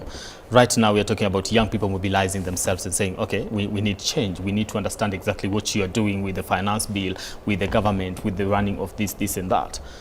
Was it not maybe working in the favor of the young people and the youth at large? Because to some extent, we will not have given attention to the finance bill. If I have talked about the awakening of the young people after the demos happened. Every person, if you were in the street, we met young people, very small girls, 14, 15 years. They were in the streets just with water. And when I saw that picture, I really felt nice as a Kenyan, noticing that everyone now wants to know what a ruling government does with their taxes. Okay. It was a very good thing for the young people and this country moving forward politically. Okay. I want to look at what is happening in Nyeri. I believe my colleague Wahu is on the ground at this particular moment to bring us up to speed with exactly what the situation is in Nyeri town or Nyeri County. Wahu, good morning. How are you? And what says the status update, especially where you are at the moment? What is the kind of response that you're getting from the people of Nyeri? Thank you so much and good morning. The situation in Nyeri right now is calm. The business community here is guarding businesses. Where we are right now is around Naivas supermarket. And last year but one, this place was the red spot of the demonstrations. But today, as the cameraman is showing you, this is the 2NK booking offices, and this is where all of them usually gather most of the time, so that or just to accumulate and plan the demonstrations for the day. But today, none of them is here. The businesses are really closed. So many shops, actually all the shops in town are closed. But the border operators, the matatu operators are still operating. Though There are no people who are traveling or anything, but the Buddha operators are here. They are here ready to guard the businesses. We are seeing people walking around with sticks and helmets and everything else just to safeguard themselves, but they are here to guard the businesses that are in town. Other areas like Mukoroine, things are still going on well. Othaya, there is no panic apart from now here in town, but police officers are all over. There are meetings that are going on, and the security is tight in town as at now. But we will continue. We are still in town, and I know my colleague and I will be joining you maybe much later just to update you on what is happening. But as at now, there is peace, but the businesses are closed. But everything else is running. People are using bodas to go home, the ones that had come to open their businesses. I can see most of them have closed down right now and they are going home. But as at now, that's the situation in town. Thank you, Wahoo from Nyeri, bringing us up to speed with exactly what is happening on the ground. And of course, I'd like just to relay greetings from my panelists here. They say they know you, so how are you? All right, we want to cross over to Kisumu from Nyeri. We go to Kisumu, where Guma is on standby with the latest on the ground. Yesterday, we witnessed the people of Kisumu saying, by the way, taking to the streets is not something that we're going to do, especially in regards to, this particular day. However, I don't know if that has changed. What exactly is Kisumu? What does Kisumu want the world to know today in regards to marking the second anniversary of the Gen Z protests? Guma. Yes, Brian Amwai, it's a good morning in Kisumu City, and we are here at the Kondele roundabout and Kondele area, and today we just want to see what will come on as the day progresses. But at this particular moment, Amwai, the business in this lakeside city is as usual, and activities are going just as usual. The planned demos has not kicked off yet, and we are hoping that to see what will come out later in the day. And in Kondele, what is happening right now, what is going on in Kondele right now is a voter registration exercise and also identity card registration exercise that is going on just in front of me, where the Kondele roundabout is. And joining me is just some residents here that we can hear what they say about the commemoration of Gen Z demonstration or the Gen Z anniversary, where a number of youthful people lost their life in June 2025 and June 2024. And they've said that today was a day that they are going to do remembrance for their families. In this area is where the planned demonstration for Kisumu City was to kick off, and they were to progress to city center, where they would light a candle for the lost loved ones, so the lost people or youths in the country. And that they said that they would lit the candle at the Jaramogi Oginga Odinga sports ground, or the famous sports ground in the CBD. Let me just hear what the people here have to say. You can start with your name and tell us why have you chosen to be peaceful or not to be part of the demonstration that was planned. Thank you so much. I'm Wycliffe Juma Obonyo, Oru Wiki Kijana Mdogo. I'm a business person in Kisumu here, but my home county is Homa Bay. Therefore today we are seeing the businesses are on. We've chosen peace instead of chaos and running battles that has been known that Kondele always we have running battles and everything happening. That's why today Nyanza as a whole, we want to say that we are sorry and we are with the people who lost the lives of their children, the youths like us who lost their lives because of people or the good governance. But how should we do it? We've chosen to do it in a way that we don't tamper with the businesses. We don't tamper with the progress of the nation. We don't tamper with the progress of the city. Therefore, we are urging, and the way we said yesterday, that here in Kisumu and also in Nyanza as a whole, we are peaceful and we've chosen to continue with our business so that we may not sabotage this government that has favored us, this government that has given us some fruits. We've seen a lot of things happening in Nyanza, this side of ours, and we want them to continue happening. We are thanking even the President of the Republic of Kenya. In as much as many things happened before, we have a nation to protect, we have the properties to protect. That's why we've seen the goodness and the power that have been shown by the current President of the Republic of Kenya. Therefore, Kondele here, we are very peaceful. In Homa Bay, that is my home county, we are very peaceful. And us as the Gen Zs and the new generation, as the youths, we are just urging the youths to continue seeking for political positions. Like me, myself, I'm going to vie for MCA, Kasunga Ward. That's why I'm asking our youths, instead of going for these battles, we are supposed to go and do things peacefully and progressively. Thank you. Okay, Amwai, just a moment, because joining me here is one of the people who had a feeling that they have to come out and remember remember the Gen Zs and mark this anniversary. Let's hear from her what she has to say and whether they'll be progressing on with the march that they had planned. My name is Linda Ogweno. I come from Kisumu County, specifically I come from Migosi Ward. And today is the second anniversary of our heroes. I call them our heroes because they lost their lives fighting for this country and fighting for a better country. In 2024, we had the finance bill that was halted because of the demonstration that came out. And I was part and parcel of those demonstrations. And even last year, I came out to commemorate them. And even this year, I am coming out to commemorate them because while we were together in it, they lost their lives while at it. And so mine today is to pause and to look at how has the country been since they lost their lives. What were the things that in 2024 we came out to fight for? And as a country, where are we?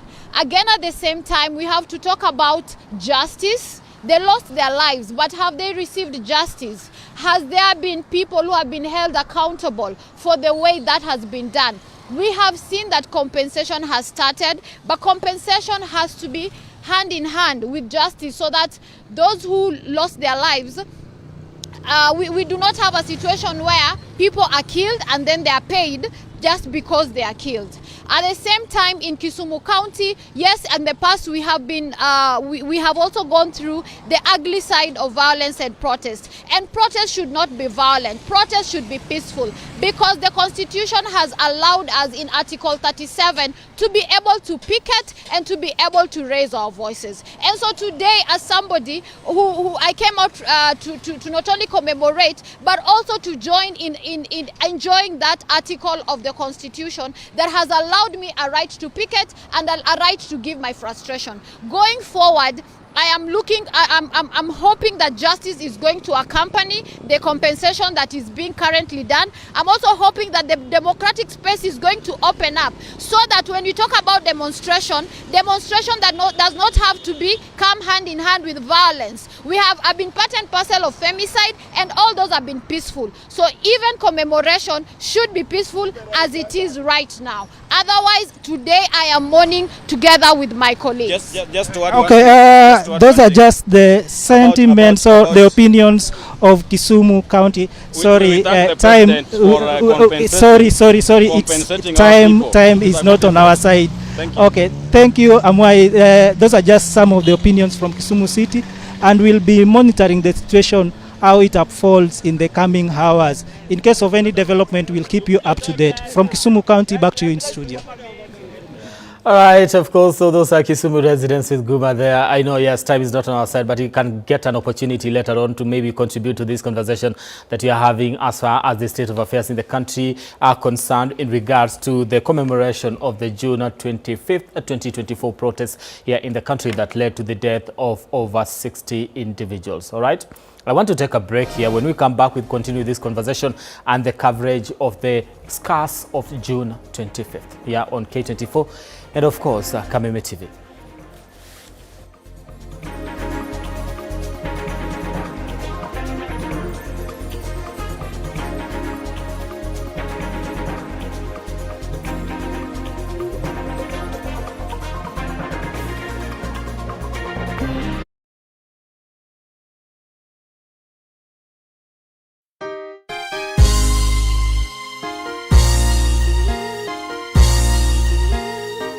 God is a God of a second chance. Ngai ne ngai wa ihinda ringi. Ona muini wa rwimbo neraugire ngai ne ngai tutungatagira ngai wa ihinda ringi. Tutungatagira ngai wa ihinda ringi. Na ngai ucio ri ni aheaga mundu a second chance.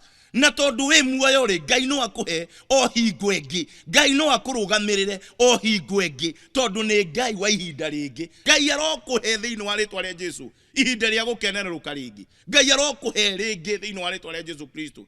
Wewe wina kirathimo gia gutherema ta muthabibu, wina kirathimo gia guciara muno ta muthabibu, na kurotwika guo thiini wa ritwa ria Jesu Kristo. Rathimo ni kihunjio kuma kanitha-ini wa CFF Kiambu o kiumia thaa 3 cia rucini thiini wa Kameme TV. Wanenola neema tutamwona Mwokozi Yesu.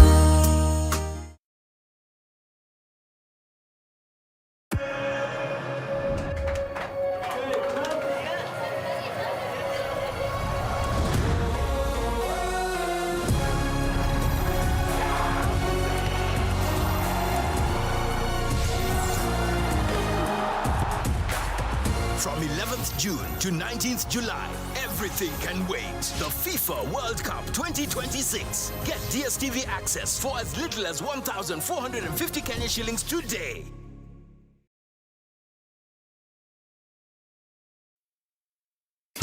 Tariki 23, tariki 24, 25 June, kabuni ya Pwani Oil na Kameme Kayukamwige nitugashira matura ma All Karau kwanyitanira na arimi aria maigaga ng'ombe cia iria. Nitugoka gukuonia njira njega ya gukama ukihuthira maguta ma Sawa Milking Jelly maria makoragwo mari soft na matigagira ati ng'ombe yaku nirakameka na njira njega o ate ndehithaga iria. Oho Pwani Oil ni makureheire supplement ta Ama Energy, supplement iria iteithagiriria ng'ombe yaku ikagia na hinya wa mwiri na koguo ikongerera production.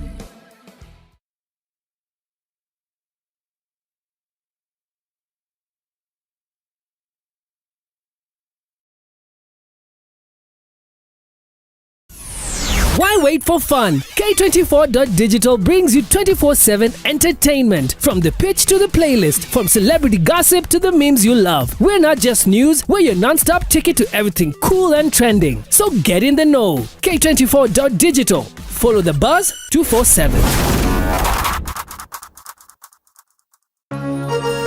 Hihi wina kioria kana woni wegie umemerekia wa Kameme TV. Twandikire woni waku kuhitukira Facebook @Kameme TV Kenya, X @Kameme TV Kenya, na twandikire email kuhitukira info@mediamax.co.ke. Kameme TV, muthigi wa ruriri. In an age of fleeting headlines, depth matters. PeopleDaily.digital carries forward a legacy of genuine journalism. We bring you not just the news, but the context, the analysis, and the stories that shape our nation. For reporting that digs deeper and informs better.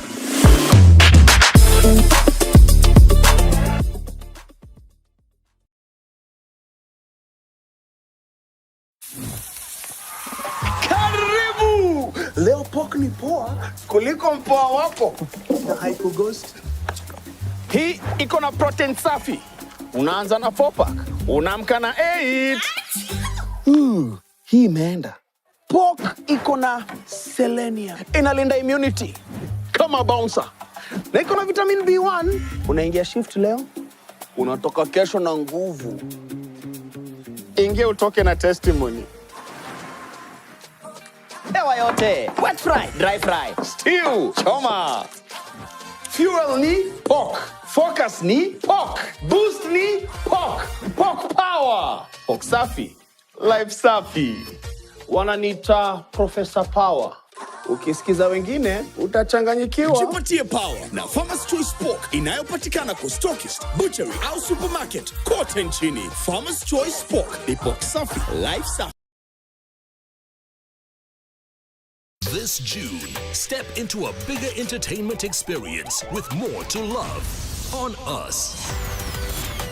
We're talking more drama, more action, more unforgettable stories, all waiting for you. All hands on deck. We're opening up our world of entertainment so you can view more. Good job, partner. This June, pay for your current DSTV subscription and we'll upgrade you at no extra cost.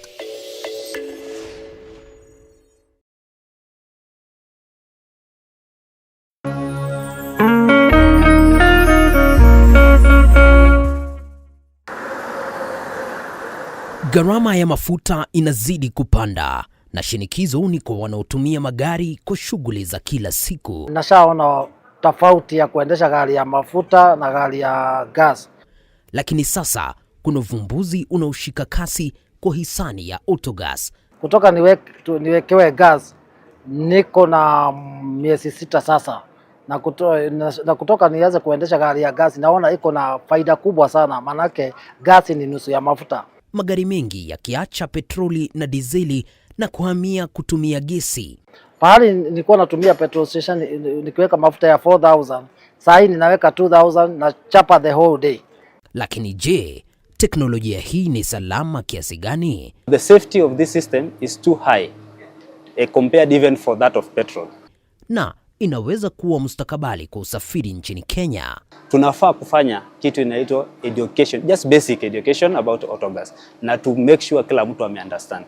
Usikose makala maalum kuangazia swala hili Ijumaa hii saa 3 usiku kwenye runinga ya Kameme TV.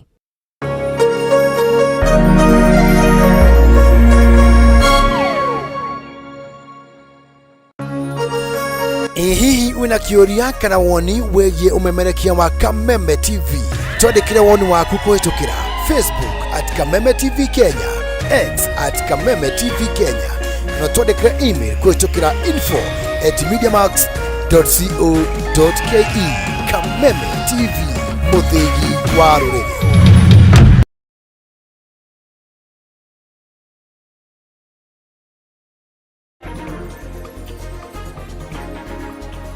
Now, the scars of June 25th continues here on K24 and Kameme TV, bringing you up to speed with what is happening in different parts of the country, even as we try to make sense of it here in studio. Right now, we do want to cross over to Mombasa County, where young people are addressing the media as far as the protest is concerned, as far as marking this particular day is concerned. I beg your pardon. Let's cross over. Uamuzi ambao utaleta amani kwa kila mmoja wetu. Na ombi letu ni kwamba kwa serikali, tafadhali, vijana wetu, ndugu zetu, wapendwa wetu wamejitokeza kusudi kukumbuka na pia kuomba kwamba hakika mkatimize yaliyo katika katiba yetu, kwa sababu hao pia ni haki yao kujitoa kuja kuitisha yale ambao wanataka kuyaitisha, na mojawapo ikiwa ni kwamba wanaomba accountability na transparency. It can only happen when we come together, so that we stand together and we're pressing on together. My prayer and our request is this: please let us consider peace, because this peace can only come where there's justice. So let us provide justice to our brothers and sisters ambao walilala, kwa sababu hakika tuna imani na matumaini pale ambapo patakuwa na justice, then amani itapatikana. Amani haiwezi kuja kama justice haijafanyika. Kwa hivyo ombi letu na pia kunaitisha kwa serikali kwamba tafadhali, kwa wale wapendwa waliolala, wapatieni justice. Those people ambao walifanya matendo haya ya maovu, kwa ombi letu ni kwamba washikwe na wapelekwe kotini kusudi tupate amani na tuendelee kujenga nchi yetu. Na lingine ni kwamba pia hapa mbele kuna election inayokuja. Na kama tutafanya mambo yasiyokuwa mazuri kipindi majira haya, hata election hii haitakuwa nzuri.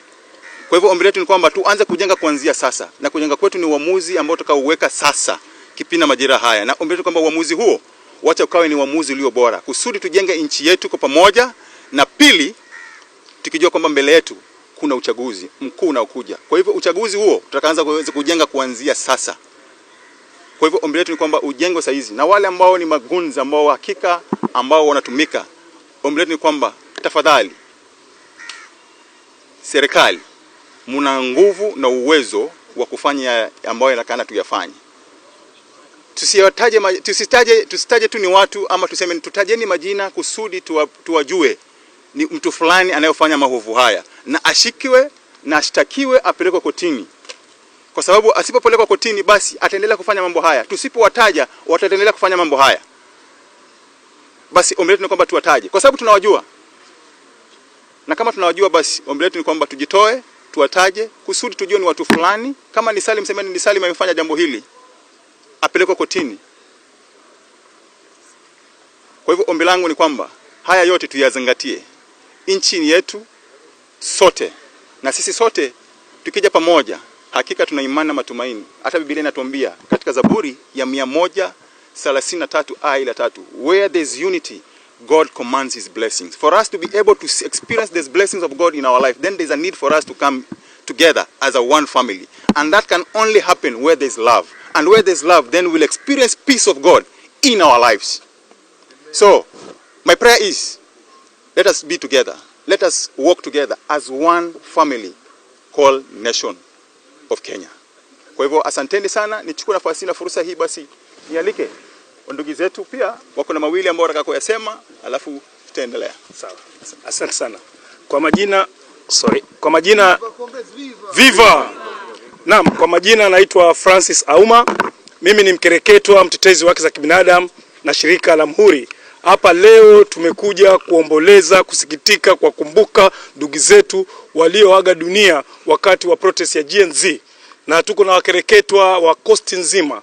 Tulipata vitisho tangu juzi, hatuna amani. Polisi wanasema hawajapata notification, wanasema tusiende barabarani, na ni haki yetu ya kikatiba kwenda barabarani.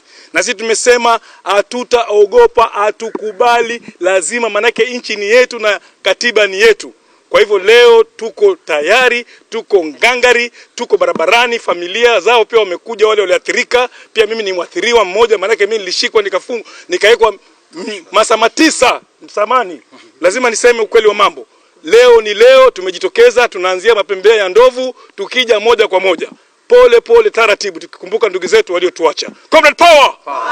I think kile kitu tunataka kusema ni kwamba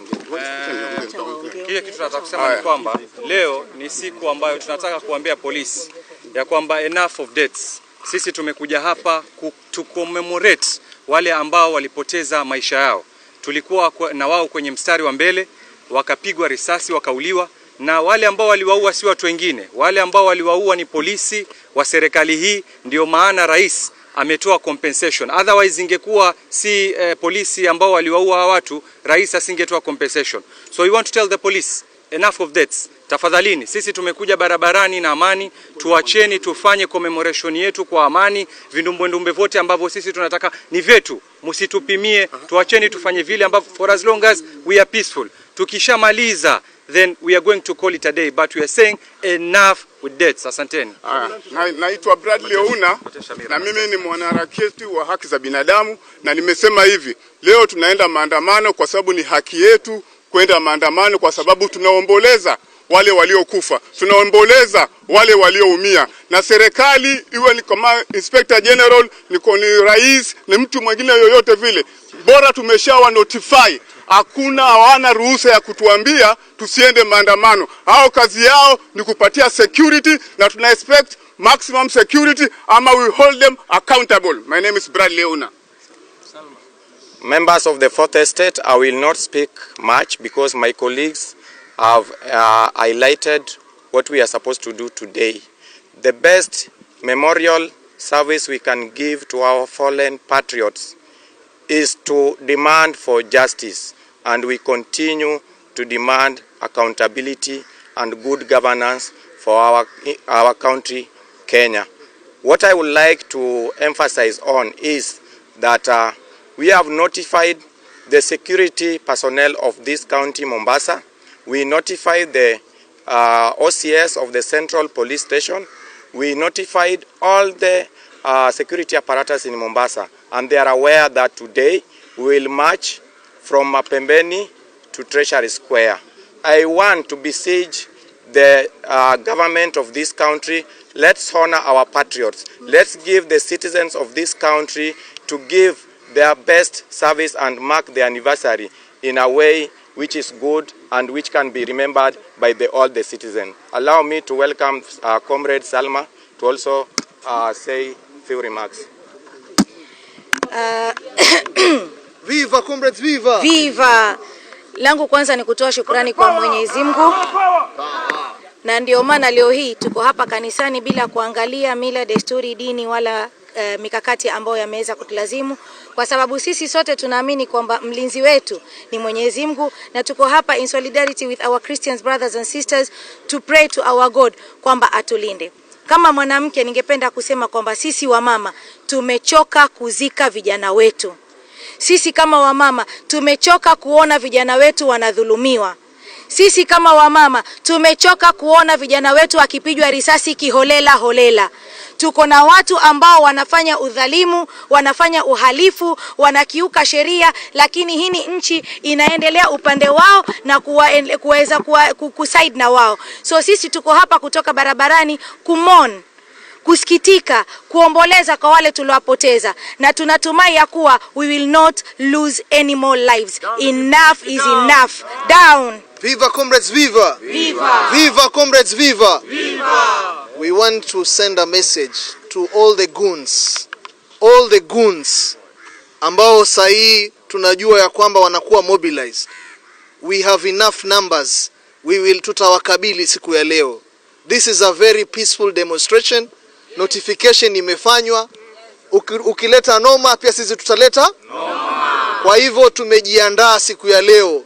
We will ensure kwamba demonstration ya leo itakuwa peaceful. Na mtu yoyote atakayepiga risasi, mtu yoyote atakayeua siku ya leo, we will hold them accountable. This is a very peaceful demonstration. Tumekuja kanisani kuomba. Wao najua wameenda kule mahali wameenda kuomba, lakini tutawakabili siku ya leo. So this is a very peaceful demonstration. Asante. Comrades power.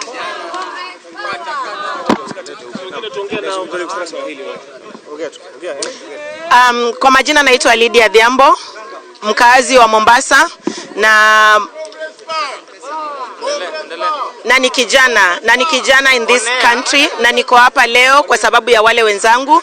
As a young person mwenye huwa naenda nje kwa streets, I know that it is very important for us to come out in large numbers and seek demand for justice for the young people that we lost during the 2024 and 2025 protest. Na ndio maana tumejitokeza hapa leo. Leo sio siku ya PR, leo sio siku ya visibility, leo ni siku ya kuhakikisha kwamba wale vijana wetu ambao waliuliwa wamepata justice. Hatuko hapa hivi kuonyeshana, hatuko hapa hivi kufanyana ni nani anaweza na ni nani hawezi. Na tumekuja kanisani kwa sababu tulikuwa tunajua umuhimu wa kukuja ACK Memorial Cathedral, because we've always been here. We came here during the first anniversary and this the second anniversary, na tutatoka nje leo kwa sababu that is what we had planned. Even though the police officers are out, bado tutatoka na tutademand justice na tutatishika kwa sababu we know kunyamaza. Tukinyamaza leo, jana ilikuwa wao, kesho ni sisi. Thank you. Unamkumbuka nani kwa sasa? Nakumbuka wengi, nakumbuka Rex Masai, nakumbuka Eric, nakumbuka Baby Pendo, nakumbuka Baby Kennedy Onyango, nakumbuka vijana wote 60 plus, Bridget, ambao waliuliwa na hii government yetu. Thank you. Kulingana swala hili, the information of today is very clear. The power of the people is more powerful than the people in power. Article 1 of the Constitution, all the sovereign power belongs to the people of Kenya. Today we are here to commemorate our brothers and sisters who were killed, fatally killed by the rogue regime. So the information we want to lay today, we are very peaceful. We will walk down the streets. Nothing's gonna happen. We don't know why. Yeah? Police tunaona wamewekwa kila mahali. We don't know why they are very insecure. Actually we are very peaceful, but we can see all of them with some of them walking in cars which have flipped number plates. We don't know what's the issue, but let's walk the streets and see what's the problem. Brian Mutuku. Basi ni mwanaharakati tu huyu wa rika Gen Z ambaye alikuwa katika maandamano yote ambayo yaliweza kushuhudiwa humu nchini, ila kwa sasa basi wanatoka katika kanisa hili la ACK All Saints Cathedral hapa kaunti ya Mombasa na kuweza kuelekea katika Pembe za Ndovu kuweza kuanza maandamano yao, lakini haijajulikana kama kweli basi hali itakuwaje, kwa sababu pale nje ya gate basi kuko na maafisa wa polisi wengi sana, ambao maafisa wa polisi hao basi wamepanga kuweza kuhakikisha basi wanasitisha maandamano. Moja kwa moja tuelekee pale nje kuweza kuona hali halisi itakuwaje kuhusiana na maandamano ambayo yanaendelea kwa sasa. Basi mpiga picha wangu tu ataweza kutoa kamera hii na kuweza kufuatilia picha hiyo moja kwa moja pale, aweza kutueleza pengine hali halisi imekuwaje. Tukiweza kusonga tuna yeye polepole tu atueleze hali halisi kwa sasa itakuwaje pale nje, kwa sababu tayari maafisa wa polisi wamefika pale kuweza kuhakikisha basi wana harika la jinsi kuanza maandamano hayo yao kwa sasa. Basi pia wao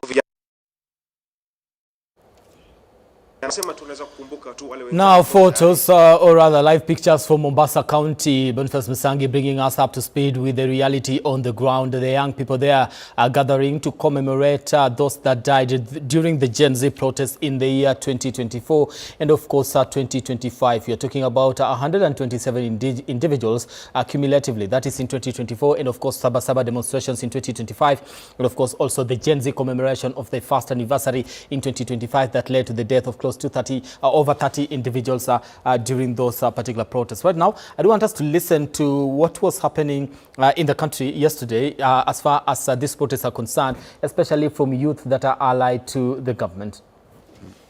First time since independence, we have had a finance bill that even a villager knows the contents of that finance bill, simply because we have had a willing cabinet secretary who has gone out of his way to come and explain to us what is in the finance bill and what is not in the finance bill. And when people made a lot of noise about the Mitumba tax, when people made a lot of noise about the taxes on phones, and when he realized that his argument was not winning against the argument of people, these things have been removed from the finance bill. Why would you go to the streets again?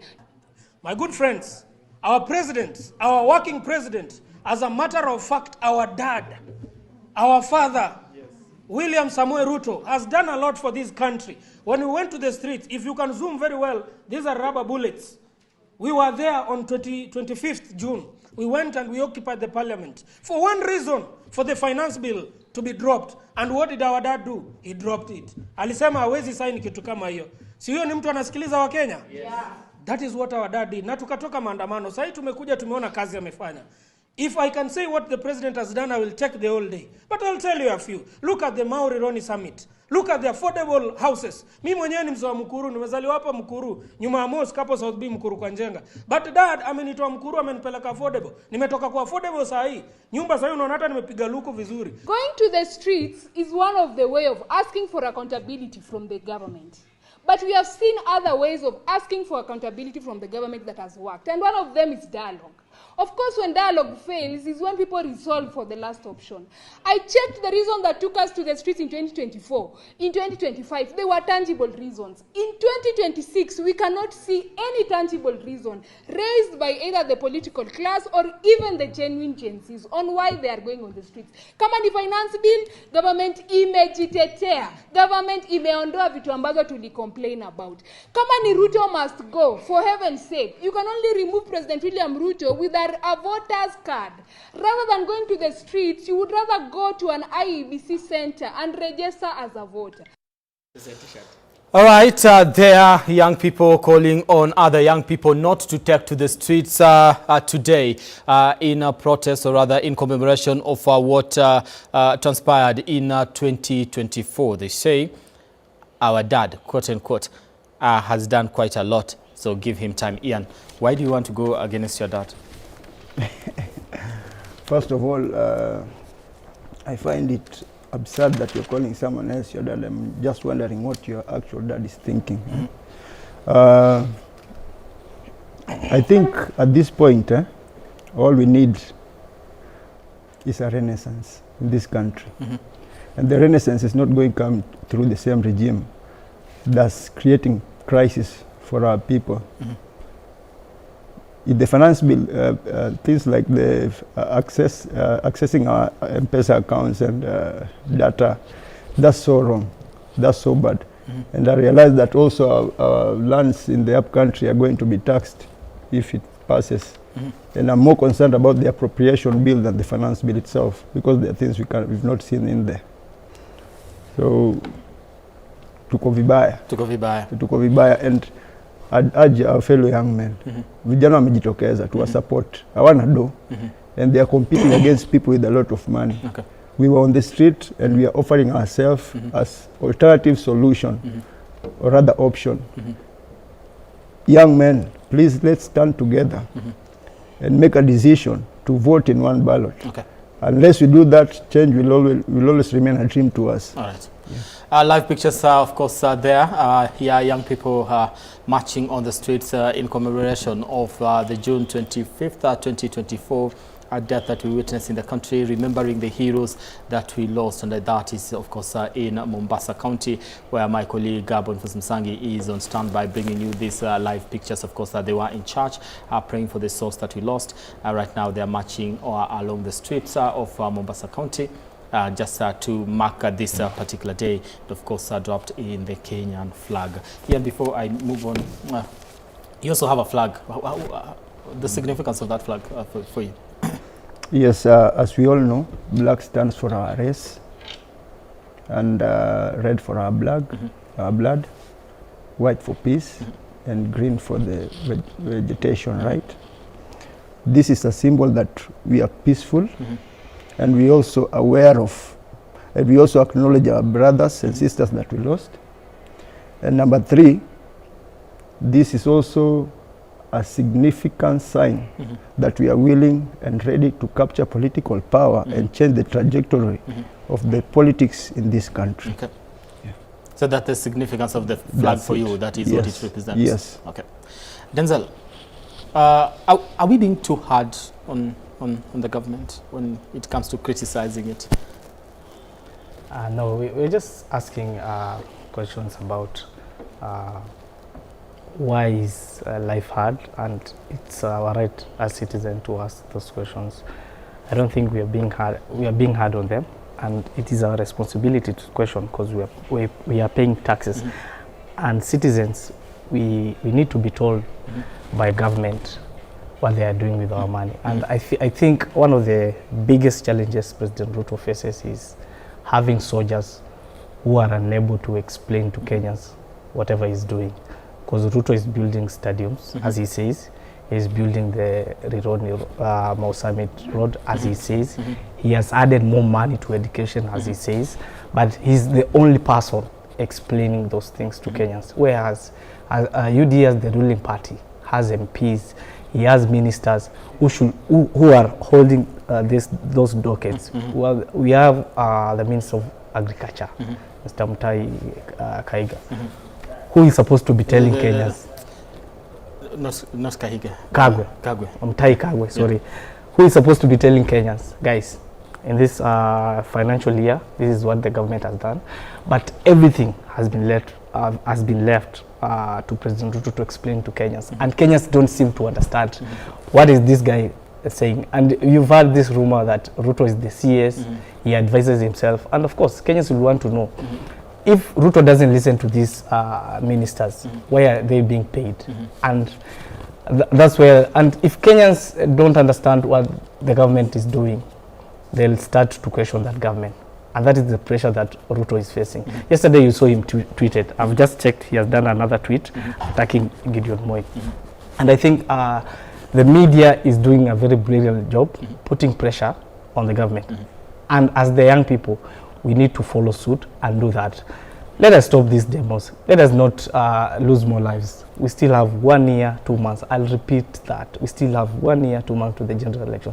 That is when we will go vote this government out and replace it with the people we want. Unfortunately, as I said, we are not organized. We don't have people to replace President Ruto with. Kenya has 50 million. We don't have from everybody. Okay, we have, but we are. Allow me. Okay. Allow me. From everyone that has presented himself eyeing the presidential seat, do you have faith in any of them at the moment? We have Eugene. We have Matiang'i. I don't have faith in any of those people. Okay. I don't have faith, to be honest. I'm just being honest. I don't have faith, because these are people that have served. Someone like Matiang'i, he was in Uhuru's government. You saw the things he did. People died. People were dumped in River Yala. Now, a few days ago, he was lecturing us about this government, about people being killed. And I think another person like Gachagua, before he was kicked out of this government, he's on record telling Kenyans, if you go to the streets, do you expect policemen to kiss you? Huh? So those are the people that are being presented to us as options, and we cannot afford to vote in people worse than President Ruto. Okay. We cannot afford to vote in people worse than President Ruto, your assessment. However, how do you get the right person? Brian, Kenya has more than 50 million. Good. Kenyans. I get that. And because we are talking about change for this country and young people. From where you sit, what will be the step the young people should be taking to ensure they get the right person and do away with the cabal of leaders that we are seeing right now in the political scene that you see? I think the first step is organize ourselves. The problem we have in this country is a political problem. A political problem needs political organization to solve such a problem. So we need to organize ourselves politically. Okay. We've had by-elections in this country, 2 or 3. Mere, right now we have Olkalau. Have you seen any young person being supported by fellow young people? That is the biggest problem. And when Denzel, yes. if this has been an indication that, by the way, young people are not supporting one another, how are we likely to see that change in 2027, though? Should we really, sit back and say, okay, based on what we've witnessed in the by-elections, because people have been called out to come and support young people, yet, it has been, we don't get to see that. So what happens in 2027? Are we likely to see the same repetition? One day in politics is a very long time. It's a very long time. So we still have 1 year, 2 months to the general election. We still have time to organize ourselves. So we can borrow a leaf from Gachagua because he has taken 45 days to organize himself. We can also take 60 days as the young people, organize a rally or organize meetings. Babu is here. He wants to be a senator. Use people like Babu who wants to vie, and other young people come together, form a political party, and choose leaders that will govern. Babu said, for instance, in 2024, if we had decided to kick this government home, what would have happened? We didn't have leaders to take over. The army would have taken over this government. So even the demonstration would have been unable moving forward. Okay. One thing I also want to ask is the issue to do with trust, because we saw in 2024 the lack of trust when any other person stood up to say, by the way, I'm also a representative of the youth. There was that dismissal, and you don't speak for us, we don't have a leader, and all that. Should that have changed back then, or what exactly should have happened to ensure? I think in 2024, people like Morara, people like Kaspen, who are, and I feel sorry for those young Kenyans because they are the ones that people saw them as leaders, and they are getting a lot of bashing from the young people. And I think we have a very bad habit of fighting each other. And Morara told us we need to solve this thing politically. We can't afford to lose more lives. And let me tell you, Brian, if you don't form a party, the young people, there's nothing we will do to this government, to the coming government, and to any government that will come and leave us disunited as we are fighting each other. That's what I'll tell you. Okay, Ken Babu, you belong to a political party that, you belong to a political party, but it's not a political party that has been formed by the young people. The young people say we need to organize ourselves around one political party about the young people and the future of this particular country. What do you say to that? Should we be considered one of the people that have sold out the movement and decided to join a political party that is, led by one of the biggest political figures in the country? Well, I agree with my brother on the issue of party membership. And it is very important for young people to engage themselves in political parties. That is very critical because political decisions, political mistakes are solved politically. Political decisions are made through political parties and structures. So then you have to align within the political party and ensure that you are within the structures so that you speak from a point of representation. Sitting here as the chairperson of young people in the United Alternative Government, I sit with authority because I know what I'm saying is a summation of voices of young people who believes that the government, what Mr. Ruto is offering, there is an urgent need of an alternative to that. So what I want to say on that matter is, yes, there is an urgent need of many young people can rally together, but also the regulations of party formulations does not give room for a youth party, like a party for just specifically for young people. Morara tried it, and there were blockages. And if you look at Political Parties Act, you cannot form a party that is in party ya vijana ama in party ya wamama. Get? So then there must be a balance. There must be a balance somewhere. That's why I tell established politicians, like my party leader, you have an opportunity to give the party, to give a chance to vibrant young people to push the party. So then you offer advisory. From where you sit, you offer advisory, you say, okay, Babu, we are going the direction, okay, this is not what need to be done, these are resources, because when it comes to even resource mobilization, these elderly established politicians have got a lot of capacity to mobilize resources and give directions. Let me ask, why is it important for you to belong to an established political party as a young person? What we must agree and acknowledge is the fact that politics in Kenyan politics is very expensive in our country, and it has been monetized. So at the end of the day, you must move around. You must be able to convene, address, engage, and publicize. All these things put together turns back to resources. That's why you find many people tend to lean towards established political parties and politicians, because these are the people who have had the advantage of mobilizing resources and getting some legitimacy with the business people. So that's what I'm saying. So what they need to do as an advisory, they have to put the young people at the front line. I'm saying this from a point of understanding. Many young people do not have faith in William Ruto. Neither do they have faith in the opposition. So where are they? So how do they get, how in the opposition is our business to ensure that we tap into that strength. The only way for us to tap into that strength is to ensure that at the front line of this fight that we are going into, there are young people, familiar faces.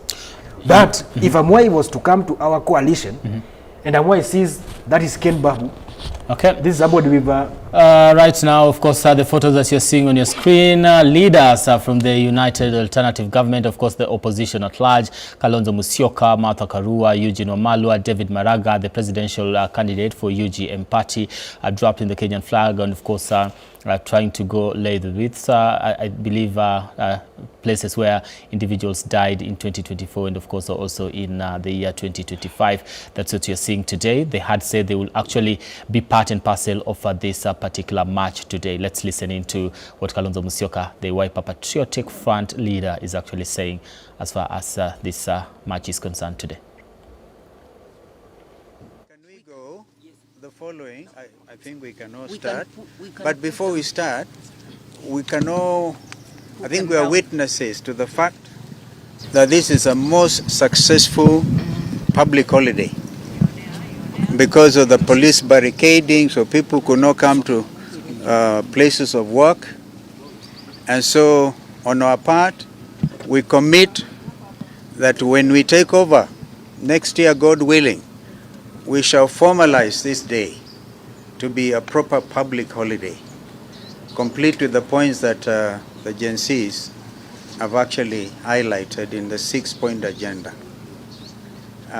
So our only objective today is to go and lay the wreath in the company of the victims, the relatives of victims, and we hope that it will go on as peacefully as it looks. Yeah, but we need to add that everybody needs to know those malicious people who may have arranged for goons to be in the CBD. We are not in the CBD. Any goon in the CBD belongs to the authorities, not to us. As I came from home, they've barricaded everywhere. I had to open my window at the Aga Khan to tell the police I need them to remove the stones for me to pass. I'm coming to Serena. I was not hiding. Again, they removed the stones at another barrier near the museum. And I told them we are peaceful. I'm coming to Serena. So there are such barriers. There is so much police presence. It is inconceivable that there can be any looting or any damage to property or any attack when there is so much police presence. So we are telling you, IG and your entire police force, we expect total cover and security as we go to lay the wreaths. We are Kenyans, we are taxpayers. We are not doing anything wrong. We expect this to be peaceful. and we assert our right to do those things because it's written in the Constitution. May I thank police for making the day so successful. When you barricade roads, you are enforcing the public holiday. So heko kwenu, lakini pia muweke usalama. This is a day when we come out to remember the lives of the young people who were taken. Ask yourselves what crime those young people committed. Just to say that life had become impossible for Kenyans, and because they talked with the government refused to listen, and instead of listening, they tear gassed, they killed, and they maimed. If we were to stay behind and leave the victims to also stay in their homes, it would be a betrayal of the spirit of the young people. We are just coming out in solidarity. We are peaceful. We are not armed. Anybody with arms are not us or the families who are coming. Anybody armed, let the nation know and the whole world know. If there are any armed groups, those are not the victims' people. Those are not the leaders' people. Those are the agencies, the government agencies. The government has been talking about knowing of goons being mobilized. I suppose that they know if that was true, they should have taken action to make sure that those goons don't gain access even to the CBD. So we're just coming in solidarity with the families and to tell this government that you cannot avoid accountability.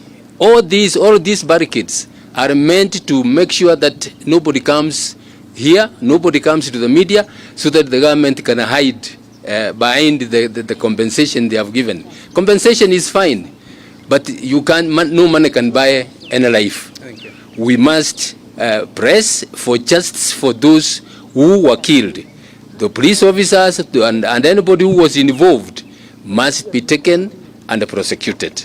Thank you. Wenzangu wameongea Kiingereza sana, nitaomba niongee kwa lugha ya taifa. Na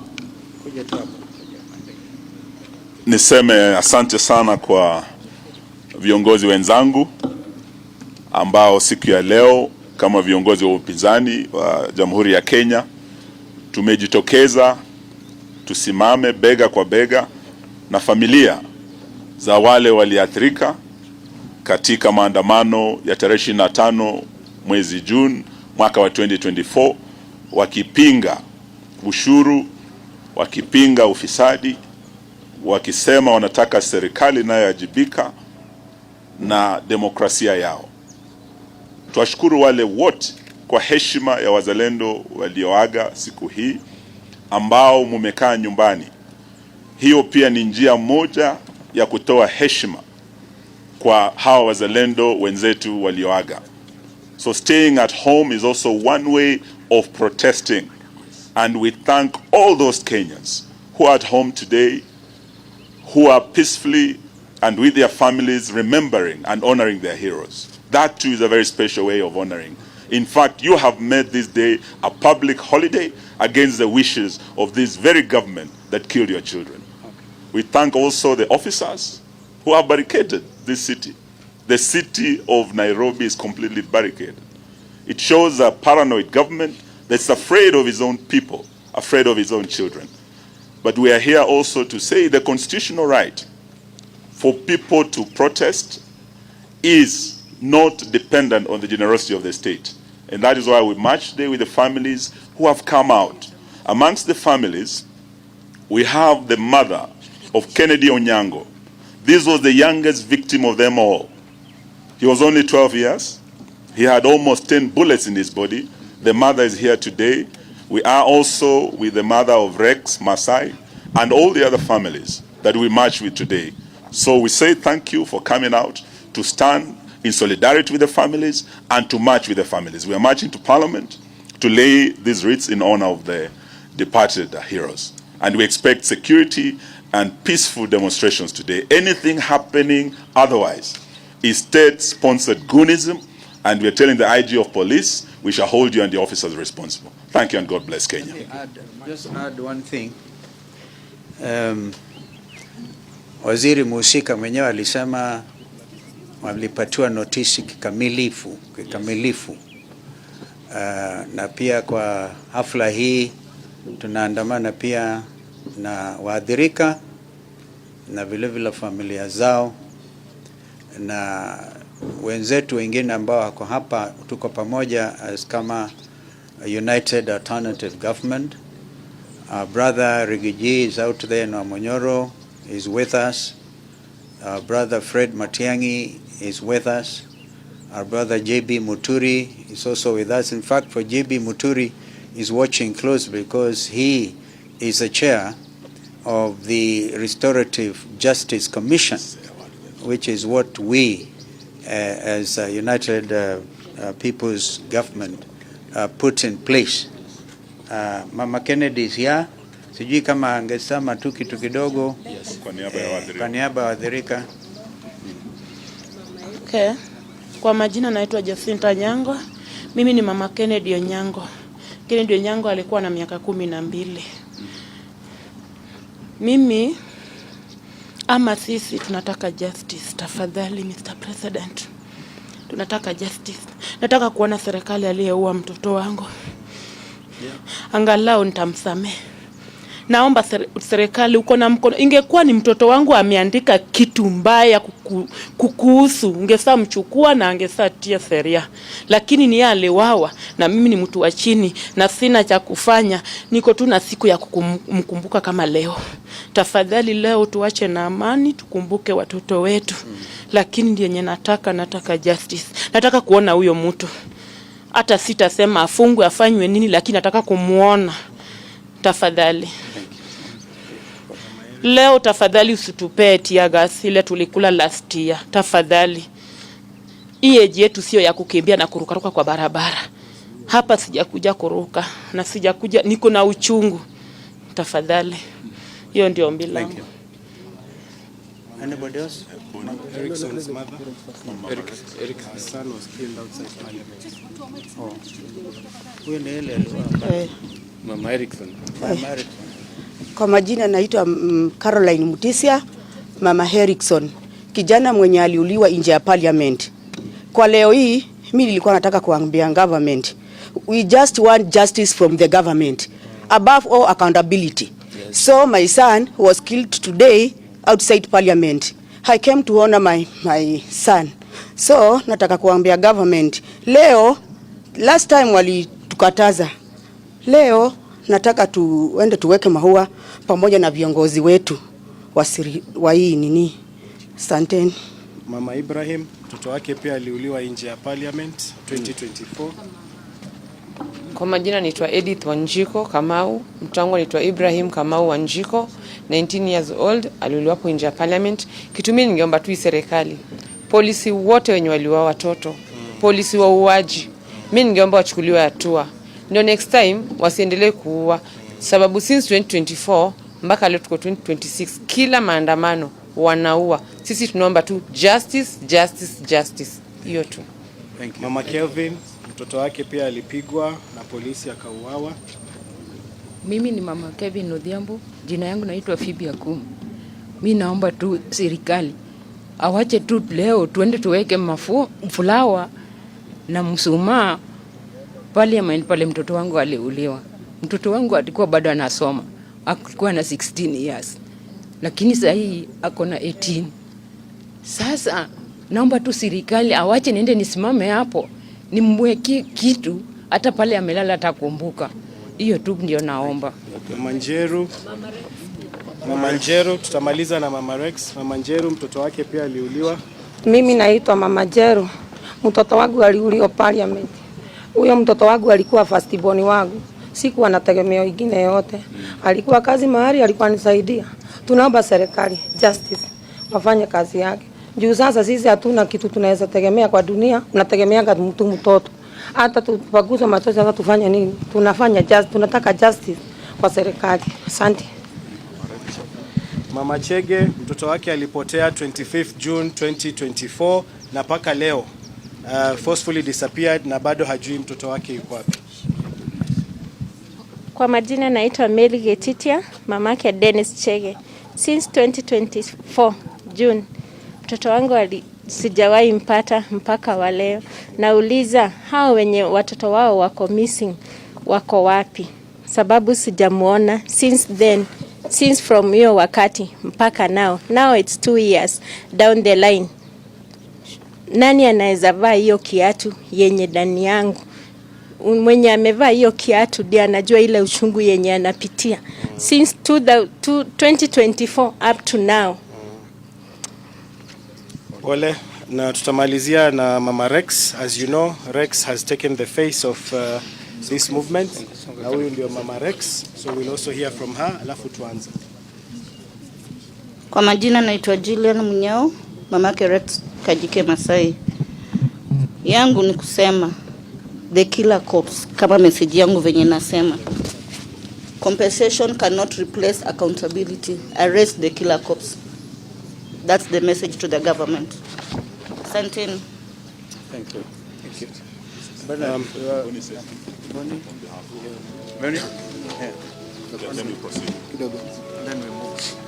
Hello, we are here today to remember the young people we lost in 2024, 2025, and we're here to demand justice and accountability because compensation cannot replace the lives we lost. So we ask the government, as you march to parliament, you want to be provided security. If there are any goons today who are going to try and interrupt our march, they are working for the government. As you can see, there's no one here who is armed. We are all... Kata music kidogo. Yeah, okay. So we are marching to parliament in peace. We know that Ruto is very afraid of the change that is coming in this country. So as we go to parliament, we are going there to remember those young lives that were cut short by police bullets. And we're saying money cannot replace lives. If Ruto wants to kill any people today, he can kill Charlene and George Ruto and pay them, but not young people. So we demand justice, we demand accountability, and we demand protection today.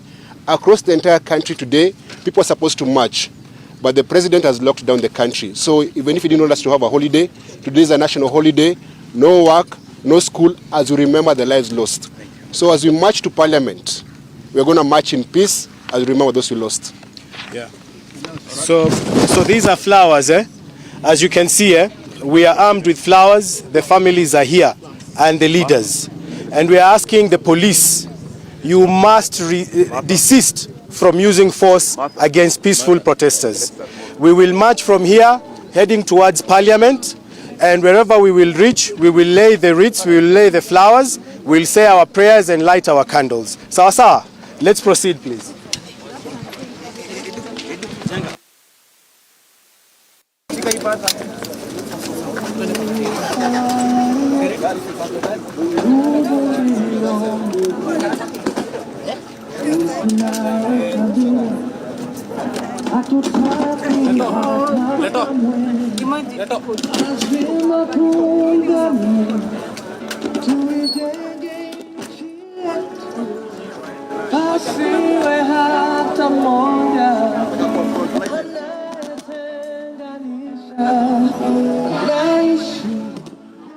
Opposition leaders and families of victims of the Gen Z protests in 2024 and of course 2025, remembering those that we lost, over 60 individuals that died in the year 2024 when they took to the street to protest against bad governance in the country and demanding the rejection of the Finance Bill 2024. Today, they're saying we are marching to Parliament, and what you want to do is to go lay the wreath, of course, just to mark this particular day, insisting that they are not armed, they are not going to cause chaos, and whoever is in the CBD that is going to be causing chaos does not belong to the opposition, or rather to them, has not been hired by them, and they were asking for security, especially from law enforcers, to make sure that they are actually secured when they do this particular march. The march today insisting that it is to remember those that died in the protest in the year 2024 and of course in the year 2025. 2024 you're talking over 60 individuals, 62. In the year 2025 you're talking about 37 in one of the protests, that is the Sabasaba demonstrations, and of course also the Gen Z protests that we witnessed, over 20 individuals actually dying. Cumulatively we're talking about 127 individuals that lost their lives due to protest during that particular period. All right, we continue to bring you up to speed with exactly what is happening on the ground as far as these protests are concerned, and just to get reactions from my panelists here in studio. Babu, let me begin with you. We've seen and heard from the victims, parents, and of course family members. What message do you have for them as they march today? First, allow me to say that I sympathize. I still sympathize with the family members of the victims, and I would concur with them that compensation cannot necessarily replace lives, and the government need to hold accountable the police officers that were involved, and of course any other person that took part in the process of abducting, disappearing, and of course killing. And I think the framework with which Mr. William Ruto is trying to compensate these guys, the question that people are asking, at what point did they decide that one life should cost 3 million? Because I was looking at that breakdown, and they are saying that, let me just open this. They are saying that those who are killed, their families will get 3 million, and there is a cadre for those who are injured adversely. This is it. Fatalities, they say that there are 115 families. They will be paid a compensation of 3 million each, and severe injuries 1 million, and moderate injuries 500,000, and minor injuries 50,000, and of course aggravated sexual violence which are around 8, unasema 1 million. Then economic loss 200,000. Who came up with this payment mechanism? How did they quantify the cost of life? How did they quantify that if Amwai was on the streets and he lost his hand, he should be paid 50,000? How did they arrive at somebody who was sexually violated and maybe was infected with the HIV and AIDS, or maybe other diseases, or maybe got pregnant out of it, would be paid 1 million shillings? If, for instance, let's say a girl was sexually assaulted and got pregnant from that situation, and you are given 1 million shillings, what is the cost of raising a child? You are emotionally traumatized. You don't even love the child, and you have given 1 million shillings to raise that kid. So the government must be truthful and be honest in this conversation. I think from the onset, from the point of determining the costing, there was a foul play. And two, the officers, some of them were even recorded on cameras, on CCTV cameras. Some are still working scot-free. The case of Albert Ojwang, this man was killed, actually died in a police cell, and up to date there is no clear determination of case. We've not been told who has been jailed. Boniface Karaoke was shot dead on the streets, but still there is no clear communication on to what extent justice has been served. So people are asking today, the main cause of today is not actually demonstration, and I want to make it clear. We are going outside there to commemorate and to ask for 3 things: accountability from the government, justice to the families, and a clear framework on this compensation. Because in as much as the government is saying that 348 families around that area has been compensated, me have not interacted with the family that were compensated. So then we need also to see living testimonies of we have been compensated and how we feel about it, and what else are we asking for, and what is the way forward. Okay. Yeah. So the first phase of compensation, of course, started this particular week. 348 individuals actually belong to that particular first phase.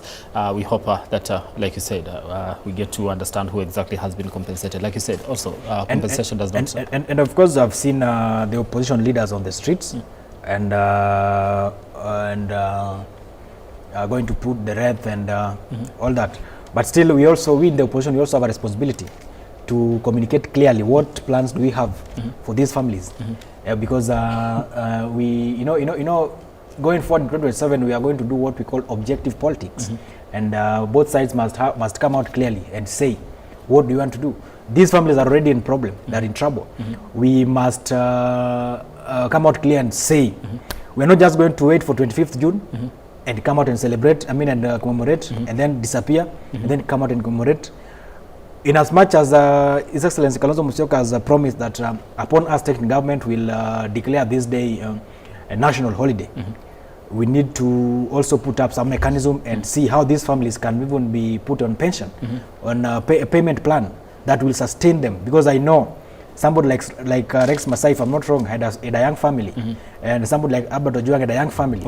What is the sustainability mechanism that we are going to put into place? Because Kasongo cannot do it and he has failed to do it. So then we have to offer that so solution. It's not just using them for political mileage to some extent, like what we normally get to witness most of the time. There are live pictures coming your way from Kenyatta Avenue as opposition leaders and of course families of victims of police brutality in the June 25th, 2024 and 2025 protests marching to they say it's the National Assembly to go lay the wreath as we mark this particular day. They were asking for protection, especially from law enforcers on this day, claiming that, by the way, if there's any goon in the city, CBD, that does not belong to them, it has not been organized by them. What they want is protection so that they mark this day successfully. And of course, as we remember the heroes that we lost in the year 2024 and 2025. There, Kalonzo Musyoka, Martha Karua, also James Orengo has just joined in. We also have Eugene Wamalwa and other leaders, David Maraga also, and just the families of those that we lost in the protest. Let me come to you. Justice and compensation. How do we balance that? Because some people will look at it and say the state is attempting to make right the wrongs that we've witnessed for the longest of time. Should they be given time to do that? I think, Brian, the compensation issue is debatable depending how you want to look at it, because I think this is not the first time we are losing people from demos. We've lost people during the Kibaki regime, before the 2017 election, in 2016, we lost people. After election, when Raila was doing demos, we also lost lives. So I try to look at the compensation that Ruto has decided to begin doing to these families as a first government accepting.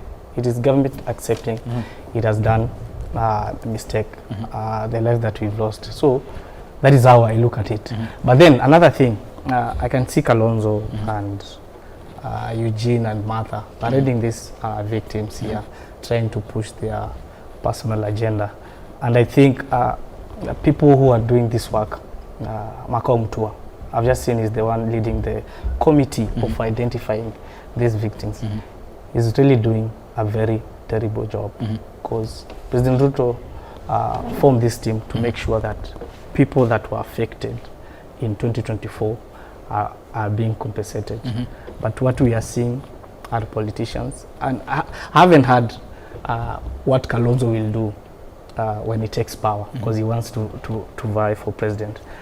And as a country, we need to have a conversation and accept that governments have been unable to tackle demonstrations. And it's funny because in 2021, when Ruto was campaigning, he said and he promised that when he takes power, he will make sure that no one is killed, or he will not use police or state agencies to settle political scores.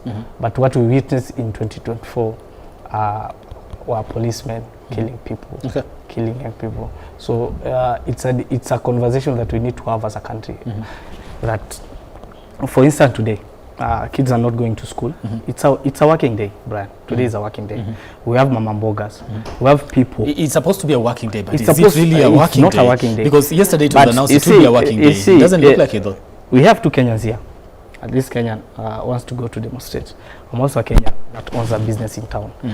His right is affecting my right to do business. I might not be interested in whatever he's trying to pursue as a Kenyan. So as a government, we need to sit down and come up with a law that if this guy wants to demonstrate, let him do the demonstration without affecting my business. That is the hardest and the conversation that we need to have as a country moving forward. All right.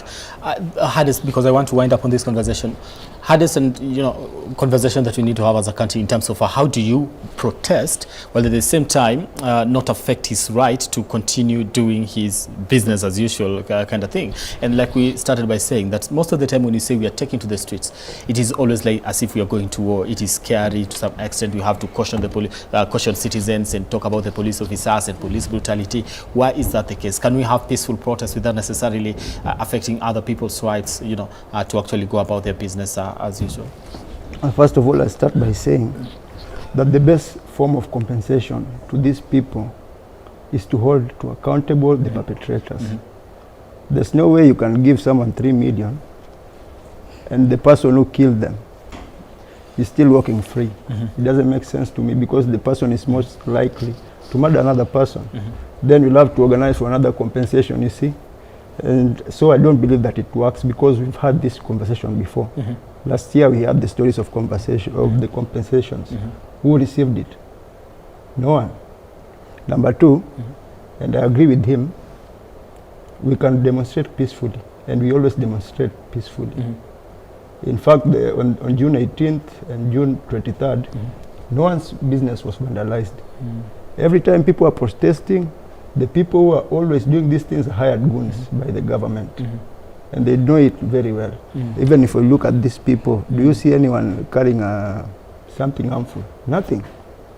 And the fact that he is comfortable when I'm protesting and is cool with it is a very bad sign for us as a country. Because most of the time people protest in this country because of lack of accountability, bad governance, inequality, corruption and stuff like that. And that cuts across everyone. Everyone gets affected by that. And until we get to a point where every Kenyan will feel the pinch, until we get to a point where we'll feel for each other and bear with each other's burden, we'll never go nowhere as a country. And it's so absurd that you're watching on TV your fellow Kenyan being harassed and brutalized or murdered, and you're cheering. And these patterns, we've seen them before. There was a time Raila and his followers were demonstrating for good governance, and there was a part of Kenya that wasn't doing anything, and they were so cool with it. And right now tables have turned. The demonstration have gone the other way. And all this happens, and the beneficiaries of this are the political class. Because after all, we have a problem as a nation. We are heading to a pit. And if you are, and since maybe you have ties with the person in power, maybe it's from your tribe, and you're saying it's okay, then it will take the hand of God to save us. I'm not saying it's okay.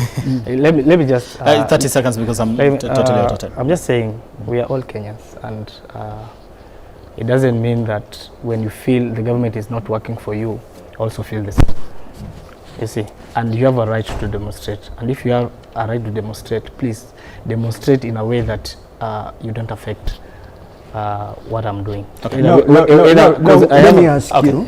Today we are remembering, we are honoring our brothers and sisters that we lost. How is that not affecting you as a fellow young man? And we lost young men. I'm not asking you to even go to the street. I'm just not cool with the fact that you're taking it lightly. That people are taking their jobs. I'm just saying, and they are risking their lives. All right. And you're saying, I get your point. Of course, 30 seconds, Babu. Final remarks. Well, allow me to say that 2024 gave us the starting point, the stepping stone towards radical changes that we need as a country. And it's not something that will only happen to the government of the day, like President William Ruto. It's something that we, even in the opposition, when we form government finally, we must be aware that we will remain accountable to Kenyans that put us in government. And I want to tell my leaders in the opposition that whatever it is that the young people we are doing today, in the event that we form government and we fail to live by the virtues and the doctrines of the Constitution, we shall also face the same situation. So as we deal with William Ruto, I want to say that the die is cast, and the difference that we are now competing with as far as 2027 is concerned is voter apathy. So all right. Okay, that does it for us here on this particular coverage of the scars of June 25th, 2024. My name is Brian Amwai. Thank you so much, Ken Babu, and of course, Ian Obongo and Denzel Ngala for your insights on this particular conversation as we try to make sense of exactly what is happening in the country as far as this commemoration is concerned. I leave you with these live pictures of Kenyans and of course leaders marching to Parliament to lay the wreath as we mark the June 25th commemoration, remembering the heroes that we lost.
Alright kabisa, picha zile ambazo unaziona kwenye runinga yako ya K24 mtazamaji, ni kwamba wale viongozi wa upinzani akiwemo James Agre Orengo ambaye ni gavana wa kaunti ya Siaya, akiwemo pale vile Martha Karua ambaye ni kinara wa chama cha PLP, akiwemo pale vile Eugene Wamalwa ambaye ni kinara wa chama cha DAPK, na wanaharakati na baadhi ya Wakenya walikuwa wametoka katika hoteli moja wakiwa wanataka kuwasilisha maua pale vile katika bunge, lakini tumeona ya kwamba juhudi za kuweza kufika pale vile bungeni zimetibuliwa, na tunaona ni kana kwamba kumezuka vurugu pale.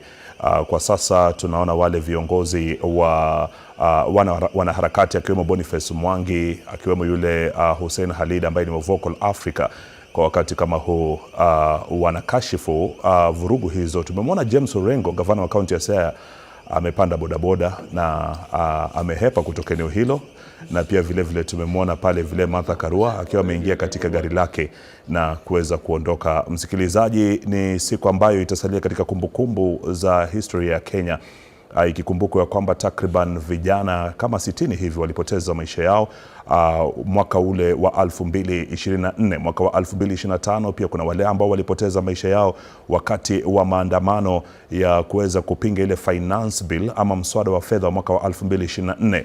Wengi walikuwa wanapinga mswada huo wakiwa wanasema kwamba ungemgandamiza mwananchi ama yule mlipa ushuru. Lakini hapa ndani ya studio siku hii ya leo ninao vijana ambao ni barubaru hapa hivi, wakiwemo wale Gen Zs. Tunaye Mark Ouko ambaye ni Youth Affairs advisor, mshauri wa masuala ya vijana, na pia vile vile tunaye Samson M Collins ambaye ni civic educator na mwaniaji wa kiti cha ubunge katika eneo bunge la Juja, na pia vile vile tunaye Peter ambaye ndani ya studio ambaye bila shaka ni mwanasiasa na pia vile vile ni mwaniaji wa kiti cha useneta katika kaunti ya Nakuru. Na hivyo basi tutakuwa tunazungumza nao muda usio kwa mrefu baada ya kuweza kukupasha ni yapi ambayo yanajiri katika maandamano ya siku hii ya leo. Kuna baadhi ya kaunti ambazo zinaendelea kushuhudia utulivu, mtazamaji. Katika kaunti ile ya Kisumu tunaarifiwa kwamba hali ni tulivu, shughuli zinaendelea kama kawaida. Katika kaunti ya Mombasa tunaarifiwa kwamba maandamano ni ya utulivu. Tunaona pale vile maafisa wa polisi wakiwa wanaongoza wale waandamanaji katika maandamano hayo ya amani. Katika kaunti ile ya Malindi tunaarifiwa kwamba shughuli zimetulia, hakuna wasiwasi wowote kule. Katika eneo la Githurai hapa Nairobi pia vile vile tumeweza kuona kumeshuhudiwa utulivu, lakini roadblocks ziko kila mahali ama kumewekwa vizuizi kila mahali, na hali hiyo tutakuwa tunajadili hapa ndani ya studio. Tutakuwa tunaangalia masuala mbalimbali. Tutakuwa tunajiuliza, je, tunaweza kuwa na maandamano ya amani nchini Kenya? Tutakuwa tunaangalia, je, kuna jinsi tutakavyoweza kuhakikisha ya kwamba maandamano haya hayaingiliwi na wanasiasa? Tutakuwa tunaangalia, je, ni akina nani wananufaika na maandamano yale ambayo yanashuhudiwa ya vurugu? Mambo haya yote tutakuwa tunajadili hapa ndani ya studio kuanzia sasa mpaka pale vile itakapogonga mwendo wa saa 7 kamili. Karibuni sana ndani ya studio. Thank you. Labda tuanze na Peter Mbae pale vile. Asante. Unaonaje maandamano ya siku hii ya leo? Kwanza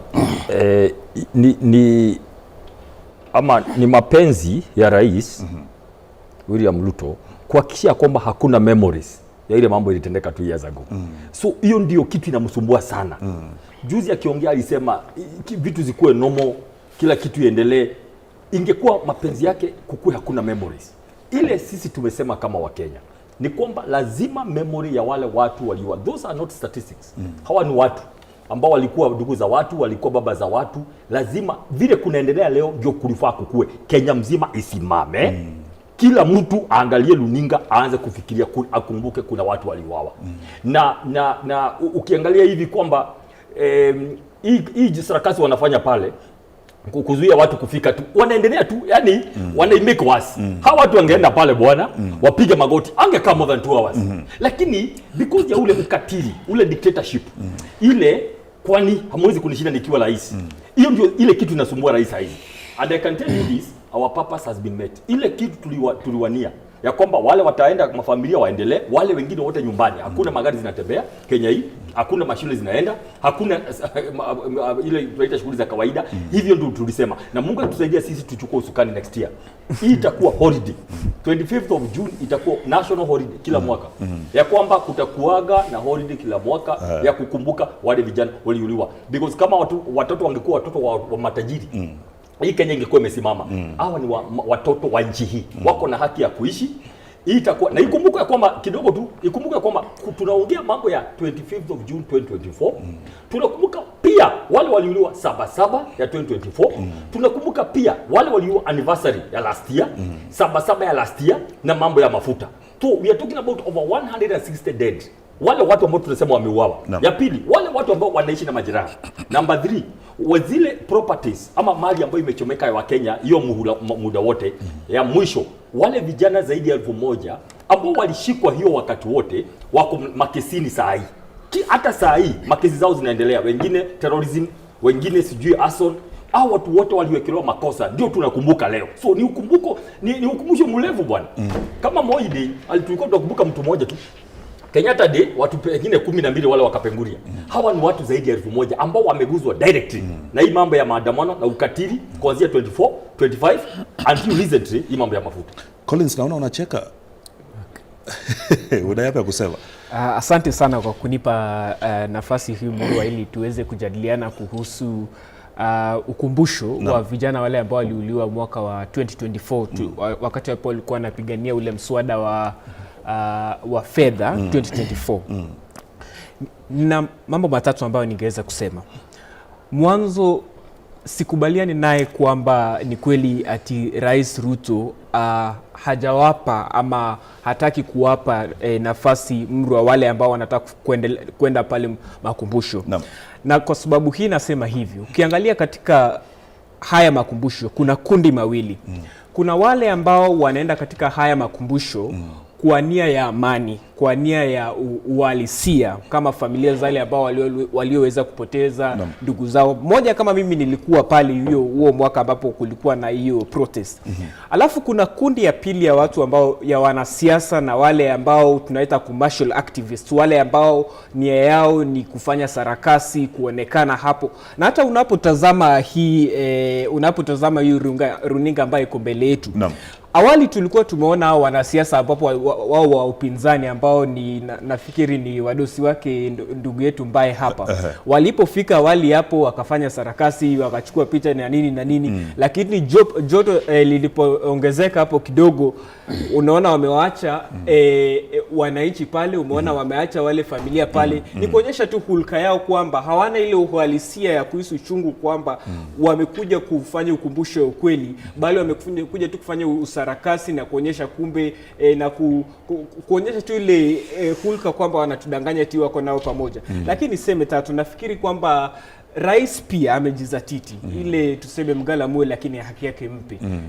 Tumeona ile wiki mbili ambayo iliyopita ama last week tuliona kwamba rais alianza ile jopo na kwetu na ile jopo la kufanya ile compensation to victims ambao unajua kwamba aliwezi rudisha maisha, lakini ni ile njia tu ya kuwapunguza machozi wale ambao walikuwa wameweza kupoteza familia zao. But lile swala la muhimu anafikiri sote tunakubaliana, whether uko upande wa upinzani, uko serikalini ama uliwapoteza, ni kwamba pia accountability lazima ifanye. Wale polisi ambao waliweza kuua wale vijana pia waweze kushikwa mwishoni wa haya yote. Okay. Mark, labda tueleze wewe kwa maoni yako, unaona jinsi maandamano hayo yamekuwa, au viongozi walikuwa wametoka katika hoteli moja wakiwa wanaandamana, wanataka kwenda kuwasilisha maua pale vile katika bunge, alafu the peaceful procession inakaa imetibuliwa. Asante na kwa kunipa hii nafasi kuja kwa hii interview. Kwa jina naitwa Samson Mudhami Calling. My friend ndio naitwa Mark. Na kufafanua zaidi, mimi ni kiongozi wa vijana katika vunguvungu ambayo ni very vibrant, active and very progressive in Linda Mwananchi called Young Patriots.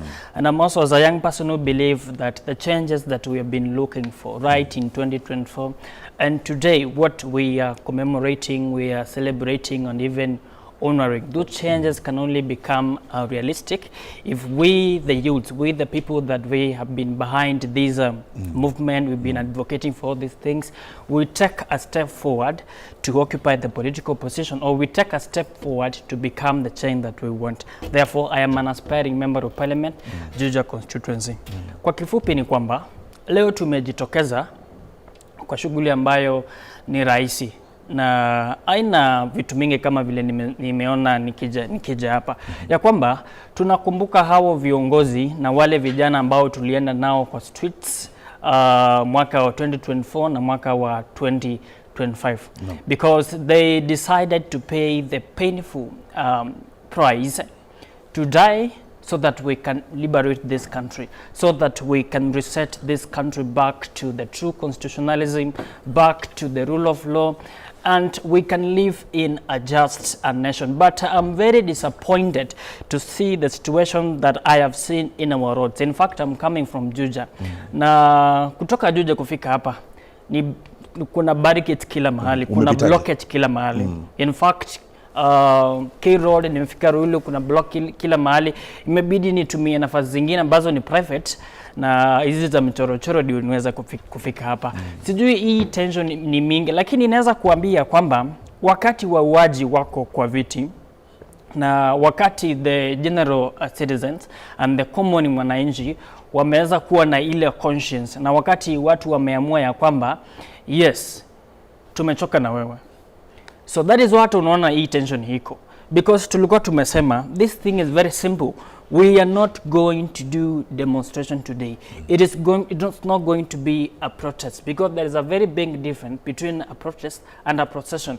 What we are doing today, as you can see from your television, it is simply a procession moving from one designated areas where our comrades were shot dead brutally. They were slaughtered in daily life. Everyone seeing.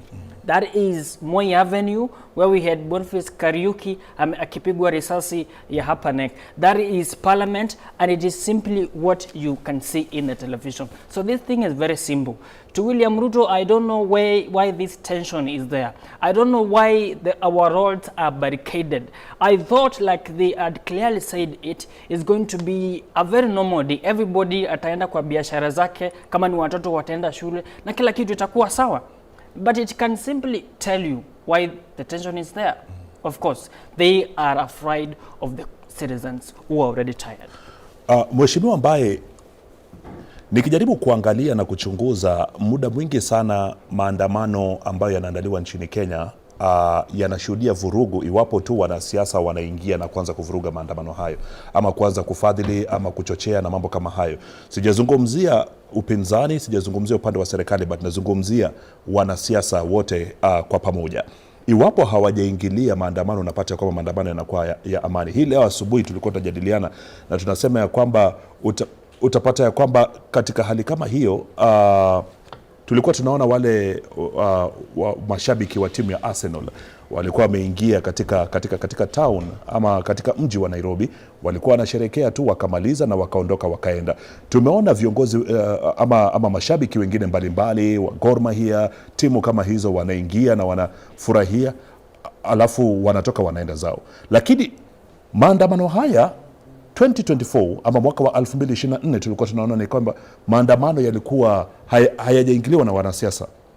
Lakini sasa hizi tunaona hasa mrengo wa upinzani mmeingia katika maandamano haya, na ni kana kwamba mnashinikiza ajenda fulani pale vile. Je, mnatumia maandamano haya kujinufaisha kisiasa? Wacha kwanza niseme kwamba kila mtu ni Mkenya. Akuwe serikali, akuwe Gen Z, akuwe millennial, akuwe opposition. Kwa sababu leo si mambo ya ubabe wa kisi. Kidogo tu kabla uelezee, wacha tumsikilize Mama Rex Masai pale, na muona anaongea wakiwa washawasilisha maua yao pale. Tafadhali moja, najua muliua mtoto wangu. Naomba tu niweke tu flower hapo na nirudi tu nyumbani. Kwa imani na kwa hekima yako. Hivyo tu ndio nimeomba.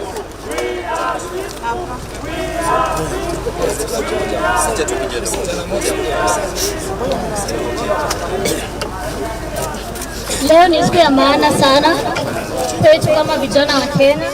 Tunakuja kukumbuka wenzetu ambao mwaka wa 2024 walijitokeza kukataana na finance bill. Wengine wetu hawakurudi nyumbani. Na ndio tuko hapa leo kuwakumbuka, kudemand wale ambao waliwaua wawekwe into justice, kudemand that mauaji ya kiholela iwache kuendelea kwa hii nchi. Abductions ambazo zinaendelea Mathare na kwingine ziache kuendelea kwa hii nchi. Tunataka polisi watekeleze katiba. Kila mtu a respect the rule of law.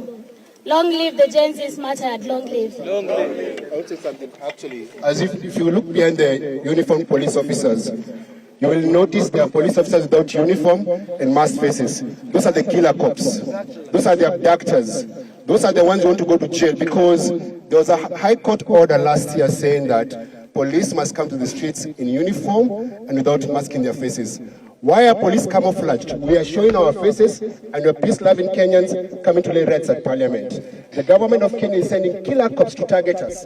That's why, if you look closely next to the police officers, you'll see a special squad that is responsible of killing young people. That's the squad we demand that they should be arrested and jailed. We want all killer cops to be arrested and jailed. And I want to show Mr. Ruto. Let me tell you, you locked down the entire city so the people couldn't come. But we are here. But the entire country is watching. And they have made one promise to themselves. They cannot re-elect a murderer and a president who kills young people and cuts their life short. Ruto is a killer of dreams and hopes of young people. Ruto is the biggest enemy of young people in this country because he kills them, abducts them, disappears them. And today, when you are coming to remember those who lost, he has poured police officers, dogs, not to protect lives and property, but to brutalize mothers whose children they killed. Hao mama wako hapa aliua watoto wao. Leo anataka kuwaua. So Mr. Ruto, just know your days are numbered. And the things you're doing to these people here, one day your children will face a similar anger. One day your children will feel the same way these mothers are feeling. Because one day, Ruto will be hung publicly like a thief. Ruto ni mwizi, muuaji, Ruto must go! Tafadhali askari, nawaona nyinyi ni wakubwa sana, hata nyinyi mko na watoto. Najua mko kwa kasi, hata sisi tumeheshimu hiyo kasi yenu. Tafadhali, ukichimba shimo... Yes, Parliament. Bunge. Iko bunge.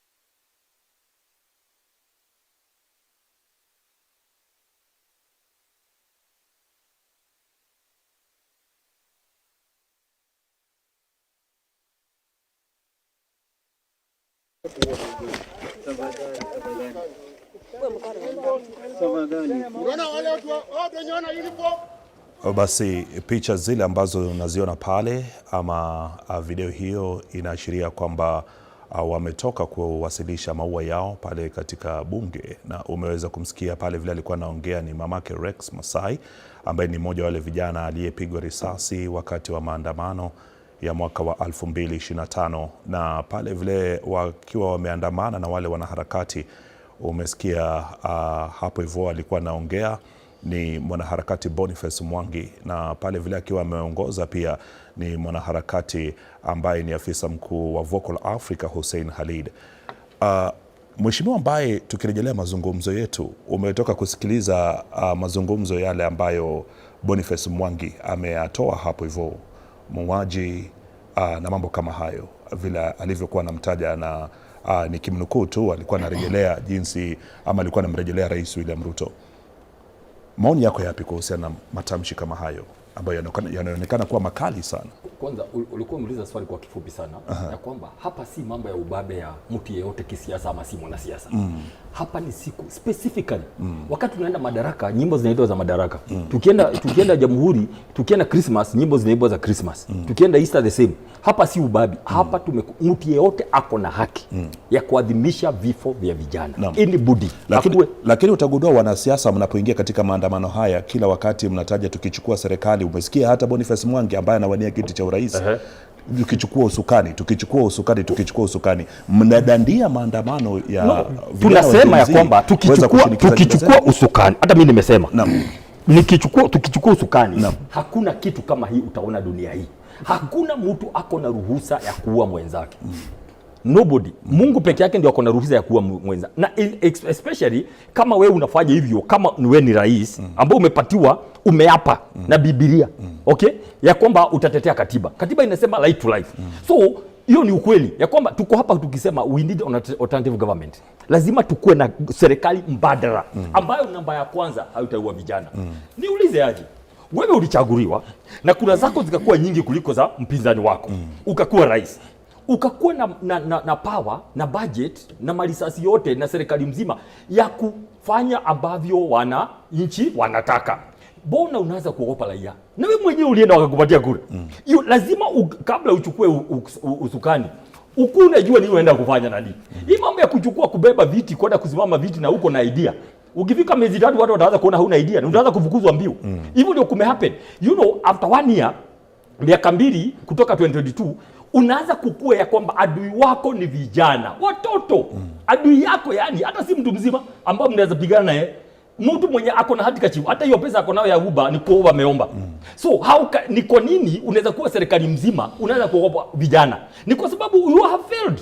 Kwa hivyo wakati tunasema serikali mbadala, we are very right ya kwamba sisi tuko hapa kulia tu because kuna watu wengine hawana la kufanya, hawana pengine namna ya kusema tuungane, lakini sisi ni viongozi. Kiongozi wa DCP na kiongozi wa United Government, Alternative Government. Si tunasema ya kwamba jambo la kwanza tunasema tukiona mambo kama haya, hakuna siku tutatumia polisi vile unaona pale. But let me say this, na hiyo ni mambo mbaya sana. Nimeweza kuona kwa picha magunzo wameweza kuliliziwa. Let me tell you, si tumekuwa kwa hii kuanzia 25th June, tukaenda 24 77, tukaenda last year na mafuta. I can tell you, lazima finally serikali ndio ionyeshane ya kwamba kulikuwa na vurugu. Jana CS Mokome alisema aje, wako na intelligence. Hii kitu inaitwa intelligence ni muhuu. Ni ile watu tu wanaongea ni kitu wanapika, wanaita intelligence. Imagine, wewe uko serikali, unapika kitu kama umekaa tu hivi kwa mawazo yako, unaweza kutuambia ati we have received. And you, kama unaweza jua ndugu yangu Job, kama unaweza angalia body language ya Mokome jana, uangalie body language na macho. Kinya anasema haamini. Ni kitu imepikwa, enda useme kuna goons, kuna watu tumejua wako na goons. Nikuulize Job. Mokome alituambia anajua kila mtu mahali analala. Na analala na nani? Right? Alituambia hivyo. So, unashindwa ukituambia huku ati kuna wanasiasa wana sponsor goons. Na wewe huwashiki. Ni kumaanisha wewe ndiye goon. You are the chief goon mwenyewe. Tutafika hapo mheshimiwa, muda sio kwa mrefu, tunaelekea huko. Lakini nataka kurejesha nyuma kidogo, tumesikia matamshi yale ambayo ameyatoa pale Boniface Mwangi. Labda nataka kurejelea tu hayo matamshi kwa maoni yako. Wewe ni mmoja wale ambao wako katika upinzani. Asante. Na Boniface Mwangi amesema hivi ya kwamba Rais William Ruto ndiye amesababisha vifo vya hao vijana. Hebu niseme nikuambie kitu mambo ya serikali kidogo, sababu kuna mambo najua. Shoot to kill order lazima ipatianwe na commander in chief. Mimi nakwambia leo. Shoot to kill order kama una shoot mtu ambaye ni unarmed. Kuna ile polisi amekubaliwa kushoot in self defense. Ile huko Turukana uko hapo shida, alafu inaonekana yenyewe mtu alikutolea bunduki ndio ukamshoot kwanza. Hii shooting yenye imefanyika hapa imekuwa pattern kuanzia mara 5 sasa. Nataka kuinsist, not just one day. We are not here just for 24th of June 2024. Tuko hapa because ya hiyo Sabasaba last year na Sabasaba na fuero protest. Mara 5. Wakati wote unasikia shoot to kill. Wakati unapiga risasi na rais, finally Mungu ni mzuri. Mungu ni wa rehema nyingi. Akamsababisha mwenyewe kuongea. Ile kitu anaongea kwa siri, akisema make sure umeangusha vijana kadhaa. Akasema openly ya kwamba ni mimi nilisema piga risasi kwa mguu, aende hospitali, akipona aende kotini. Naye Nelson Koech ambaye ni mwandani wa rais akarudia akasema hata wacha kupiga kwa mguu, piga kichwa. Hiyo ndio tuna in short. Uongozi ambao tuko nao Job saa hii ni wa kupiga watu vichwa na miguu, wakienda hospitali, wakienda mahakamani. Wengine watoto mnashika, mnasema ati wameenda ati mnaenda kuchoma locals na kuchoma kituo cha polisi cha Kikuyu. Wewe nikwambie, hii mambo yote ndio tunasema Job, tuko na one of the worst presidents in this country ama in Africa. Because where you butcher your young pay, wewe ni rais. Unaenda kupiga marisasi, huogopi Mungu, huogopi katiba, huogopi maadili. Turudi kwa swali. Turudi kwa swali. Yale matamshi ambayo ameyatoa pale vile na ile taharuki ambayo inatanda nchini kwa sasa, na unaona maafisa wa polisi wako pale, wewe unaweza sema aje kuhusiana na matamshi hayo?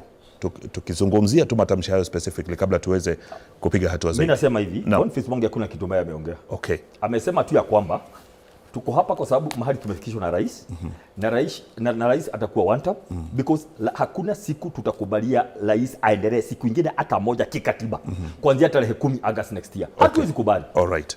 Asante sana. Labda tukirejelea tu kwako Mark, umesema vizuri sana ya kwamba serikali ina nia ya kuweza kwa compensate, hatua ambayo inaonekana ya kwamba serikali inajali na inataka kuweza kuhakikisha kwamba wamepata haki.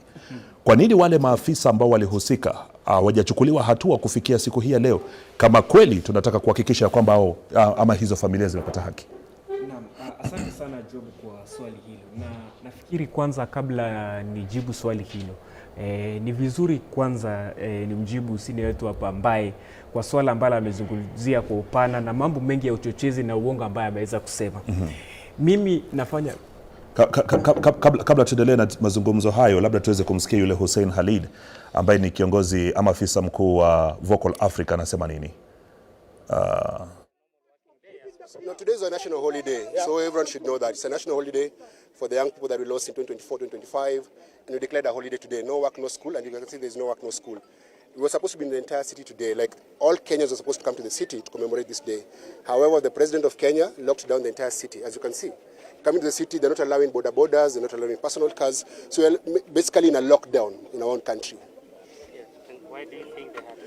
No, the president is afraid because young people are tired of him, they're tired of his leadership, and that he's concerned that if he came to the city today, we'll march to state house to remove him, because the job we began 2 years ago has not ended. We came here 2 years ago, he killed some of us. We tried to come here last year, he killed more people, and he's continued to kill. As you can see around, they're all police officers surrounding us, and we are still unarmed.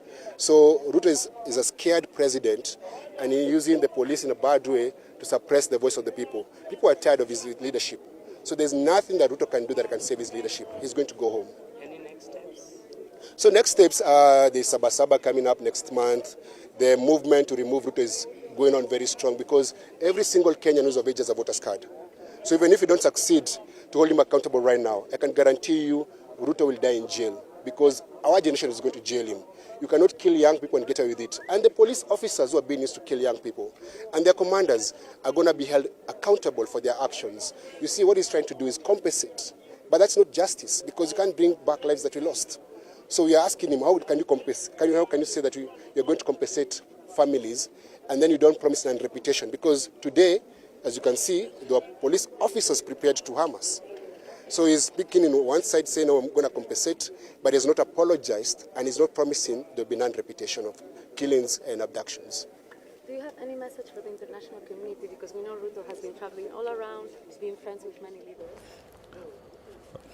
Alright, kabisa, huyo si mwingine ni Boniface Mwangi ambaye ni mmoja wa wanaharakati wanaoongoza shughuli hiyo ya maandamano yanayoendelea nchini siku hii ya leo. Na nilikuwa nimekuuliza Mark huko ya kwamba iwapo serikali kweli ina nia ya kuweza kuhakikisha ya kwamba imezipa haki zile familia, unafikiria ya kwamba wale maafisa wa polisi waliohusika katika mauaji haya wanapaswa kuwa wanatangamana na wananchi ama raia kama kawaida? Naam, kwanza nilikuwa nasema kabla nijibu swali hilo, kwa sababu ni swala la maana sana, kwa sababu si vizuri kwamba mheshimiwa ambaye ameweza kufanya katika hii serikali yetu aweze kuja kuwachochea na kuwadanganya wananchi on such a live coverage. Wacha niseme mambo mawili kwanza. Mimi nafanya kama mshauri wa masuala ya vijana kwa katibu wa Ministry of Interior Raymond Obolo, na si vizuri kwamba aweze kudanganya kwamba ministry yetu ati vile kile kitu ambacho anaita intelligence ati ni masuala ya uchochezi. Sijui Mark, shikilia kidogo tu, na rifiwa hapa hivi Regional Commander Nairobi anaongea pale vile bungeni, labda tuweze kumsikiliza.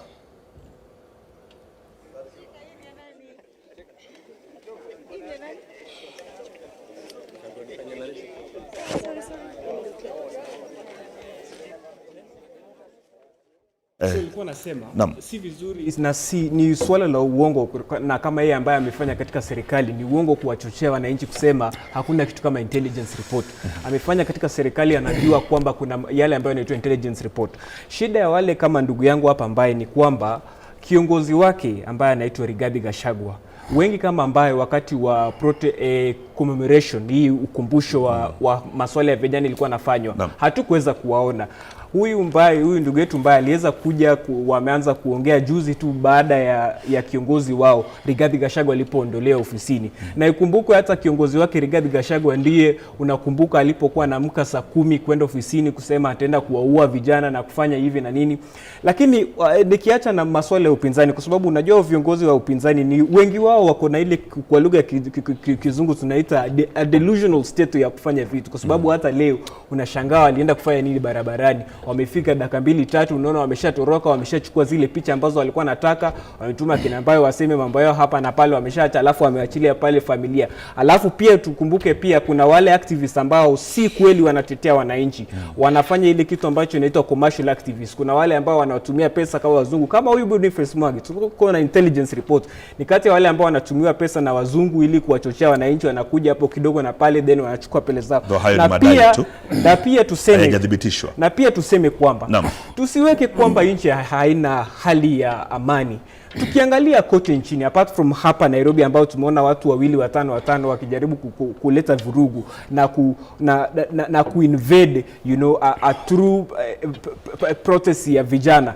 Ukiangalia upande ya Nyanza, ukiangalia kule Western, ukiangalia upande wa Northeastern, ukiangalia upande wa kule Coast apart from Mombasa peke yake kidogo, hali ya utulivu iko kila mahali nchini. Ni vile tu viongozi wa upinzani kama wakina ambao ndio wanataka kuleta vurugu hapa nchini. Na pia niendeleze kusema hivi, kujibu ile swali lako, tuliona kwamba IPOA kati ya zile 56 cases, 39 of them ya wale polisi ambao walikuwa wameshtakiwa kwa masuala ya kuua vijana wa mwaka wa 2024, wengi wao kesi zao already ziko mbele ya kotini na zinaprocessiwa na bado zinaendelea kufafanuliwa. Na mimi na ombi langu kwamba mwishowe apart from compensation ile ya kuwapanguza macho, familia hawa waweze kupata ile the true justice mwishoni mwa hao. Na langu tu la kusema mwisho ni kwamba viongozi wa upinzani na wanasiasa kwa jumla waache kuchukua advantage ya such kind of days kuleta vurugu na kufanya vitu ambavyo hata waelewi. Hata ukiangalia au viongozi wake mheshimiwa ambaye hapa walikuja kufanya nini leo? Kama ni kuchukua tu picha dakika 2-3, unawaona hapa kweli bado? Wewe ukiangalia hizi picha bado unawaona? Walichukua picha wakatoroka. Samson, inakaa unagadhabishwa na nayo sema. Naam. Utanielewa niweze kublend hizi lugha mbili, Kiswahili na Kiingereza, ndio niweze kukuwa very clear. Jambo la kwanza nataka niweze kurespond to the issue of having politicians invading today's activities. One thing is that today we are commemorating, we are honoring, we are celebrating those heroes and legends who selflessly died so that we can reset this country back to the true constitutionalism and back to the rule of law that we have seen the current regime that my colleague here, Mark, is trying to defend. And what I want to tell him, frankly, the government anayo idefendi kwa nini? Kwa nguvu sana. Hii ndio serikali ambayo imeweza kuua hawa vijana. This is the same government that ordered the police to shoot protesters on the leg. Raisi ako on record akisema ya kwamba hawa vijana wakionekana ati sijui wanafanya nini. Unajua hii mambo huwa tunaelewa sana. Juzi tu amekuja akasema ati ukionekana ukiwa umebeba rungu, ukiwa umebeba sijui nini tutalinda nini. Kitu ambayo Wakenya wanafaa waelewe ni ya kwamba these characters that you're seeing in government, they are hiding behind violence which they know they are going to perpetrate, which they are planning and they are going to orchestrate. Now, one thing is to this extent where you see Kenya yetu imefika leo, it is because of this government. It is because of the government led by one William Ruto umeona tumefika hapa. Adunga kuwa leo kwa street tukienda kukumbuka hawa vijana, ingekuwa si ile yale maovu na ile vitendo uliona vijana wakiwa nini wamefanywa. Ikiwa ile jambo ambayo inafaa kufanywa ingefanyika, ikiwa polisi wangefuata zile order zao, if they could have done their due diligence and what the law says, you could not have seen us in the streets celebrating today. It is because of this government that my colleague here is trying to defend that has brought us to this extent. And clearly, as the young people, we are saying this. We are not going to buy into any fear. We are not going to buy into any threat to reset this country back to where it's supposed to be. It doesn't matter. We are very, very, very informed and very much aware that William Ruto na watu wake wanajiprepare sana, ndio mwaka wa 2027 ambao unakuja tukuwe na election, ndio waweze ku-undermine the will of the people. So clearly you can tell. I have been moving with Linda Mwananchi. I'm part of the leadership wa vijana Linda Mwananchi. Nimetembea na wao kutoka kila kona. Kwa rally ambazo tumefanya karibu 15 saizi nimekuwa na wao. Na ile jambo ambao tumeweza kupata kwa kwa ground ni ya kwamba William Ruto must go. Ndio hii country iweze kuendelea mbele, ndio Wakenya waweze kupumzika na hii kilio ambayo wamekuwa exposed to. The guy has to go. All right? So ukweli ni kwamba William Ruto has lost the trust of the people. And it doesn't matter. Mark, kura yako peke yako haitapitisha William Ruto. Kura yako peke yako na wale vijana ambao wanatumika vibaya hapa ndio waweze kulinda mahitaji yao ya tumbo na wengine. Nyinyi ni sawa, mmefaidika kuweza kulinda tumbo zenu. Lakini itakuwa wale over 60% vijana tuko pale nje. Na wao wenye wako na haki state na sio marafiki wa ingava. Na ambao unapata vijana wengi wameenda shule wamegraduate, lakini sio marafiki wa igava ama wangeweza kupata zile channels maka umeweza kupata iweze kusaidika. Nao wataenda wapi? So tunataka tuwaambia kwamba kura yako Mark peke yako na kura yao vijana wengine ambao mnatumika vijana na hii serikali haitakuja kupitisha William Ruto. What will make William Ruto to serve another term in this country? It is the people of Kenya who are saying contrary to what is happening. Okay. Yeah. Na tukiangalia msikilizaji ama mtazamaji wetu pale, ni kwamba maafisa wa polisi wanajaribu kuwatuliza wale waandamanaji ambao ni wanaharakati pale vile mbele ya bunge, na tunaarifiwa kwamba katika taarifa zingine ni kwamba kuna vijana kadhaa ambao wamekamatwa kule vile Kitangela walipokuwa wanajaribu kuandamana. Inadaiwa ya kwamba walikuwa wanajaribu kuzua vurugu pale na wamekamatwa na maafisa wa polisi na wanazuiliwa. Kufikia sasa tutakuwa tunasubiri kuweza kubaini ni vijana wangapi ambao watakuwa wanashikwa mwisho wa siku ya leo. Pale vile bungeni tunaona ya kwamba wanaharakati pia tayari washakamatwa pale na wanavutwa na maafisa wa usalama pale vile katika hali za kuweza kutuliza. Kule Kiambu mjini Kirigiti tunaarifiwa kwamba hali ya utulivu inaendelea kushuhudiwa, maafisa wa polisi wakiwa wanaendelea kutuliza hali pale vile ya usalama. Na pia vile vile tunaarifiwa kwamba yule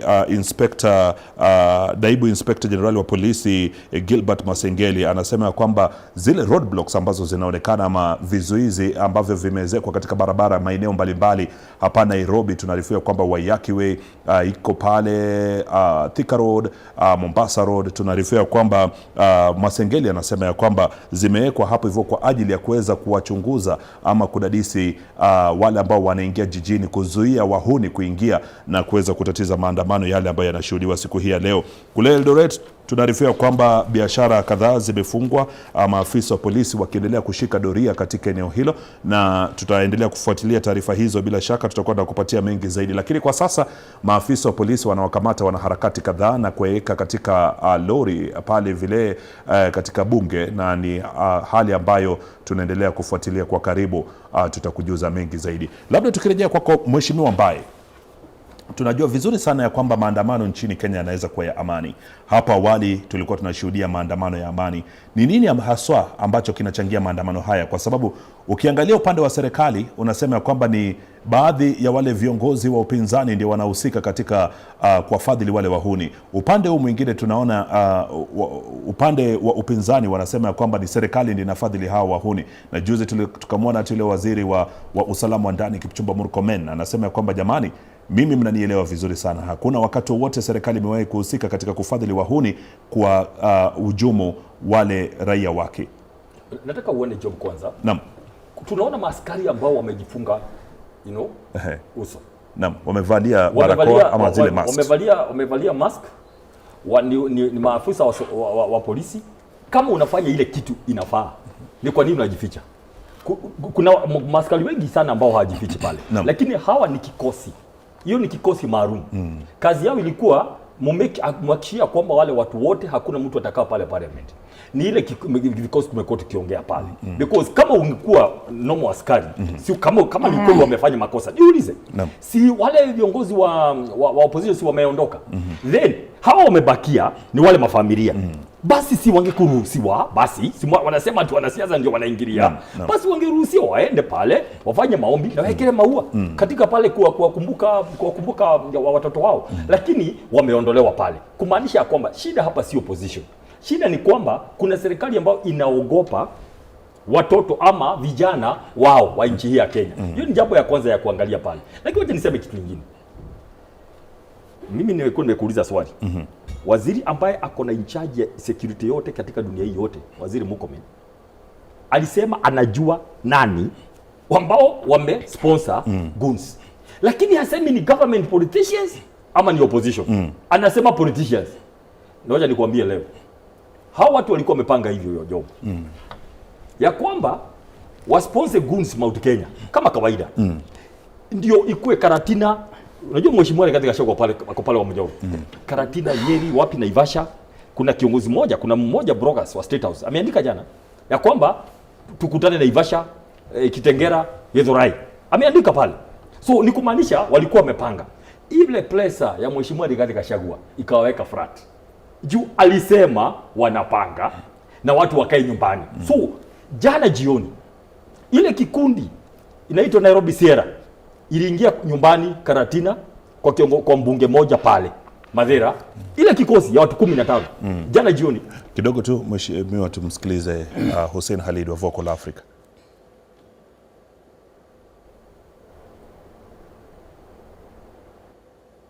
Tuendelee tu mheshimiwa. Alafu unaona yani walifika pale, plan yao ilikuwa wazue ile violence maguns. Alafu wanafanya wale makikosi ya polisi wanakuwa wale wa kusaidia wale guns.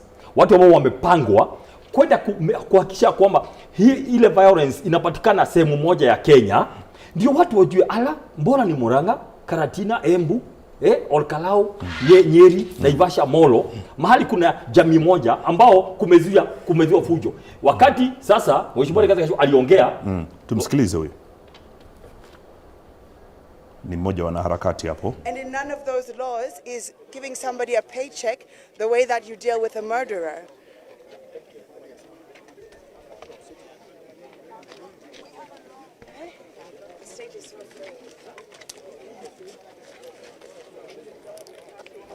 Labda tuendelee tu, tutakuwa tutapata kuwasikiliza hapo baadaye.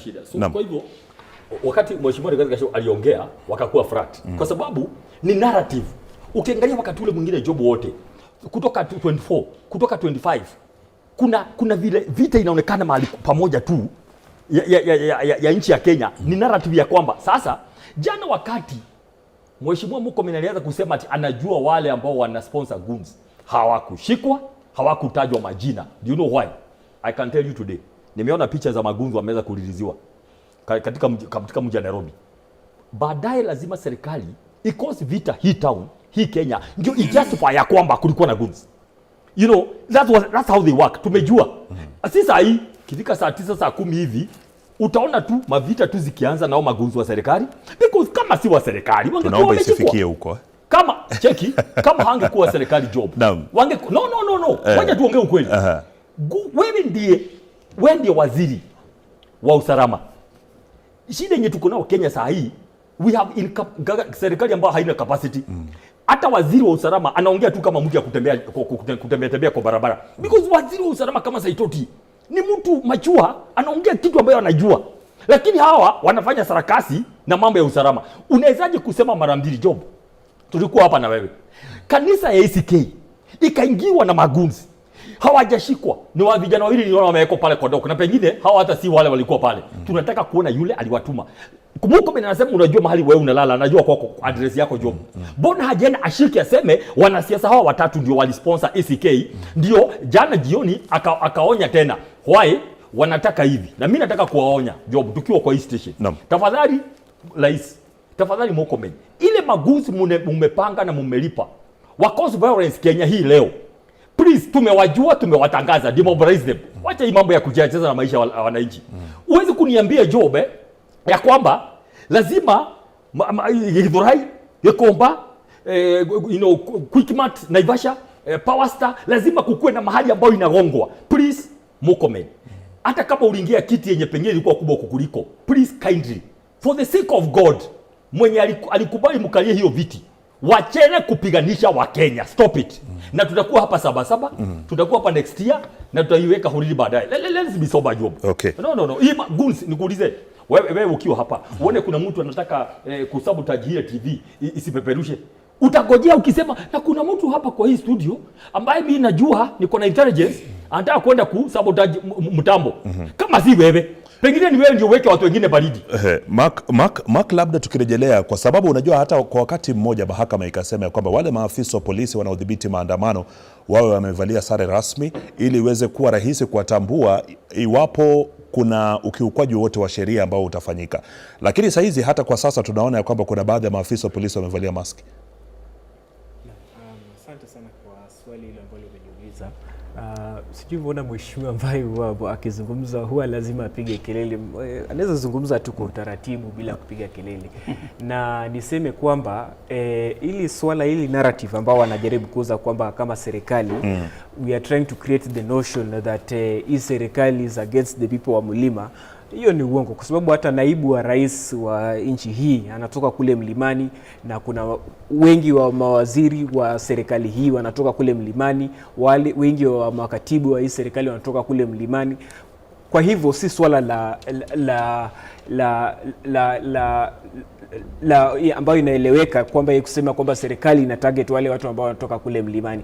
Lakini pili niseme kwamba sisi kile swala ambalo tunauliza kwamba wakati ambao akina Mbaye, kwa sababu mkumbuke huyu Mbaye alikuwa serikali, alikuwa katika hii serikali, ametoka tu mwaka uliopita kama sijakosea 1 year or something, baada ya mheshimiwa naibu rais Rigathi Gachagua kuondoka pale serikalini, ndipo hao waliondoka. Swali ambalo tunauliza ni vipi kwamba wakati wa mwaka wa 2023 the 2023 protest, Rigathi Gachagua akienda akiwa na ushauri wa kina Mbaye, ameenda pale ofisini saa 10 na kuanza kuchochea polisi ati wapige waandamanaji. Wakati huo hakuwa na swala na kina Murkomen. Ni baada tu ya hao kutoka serikalini na kutolewa mamlakani ndipo sasa wameanza hii mambo ya sijui serikali iko na ukabila sijui nini.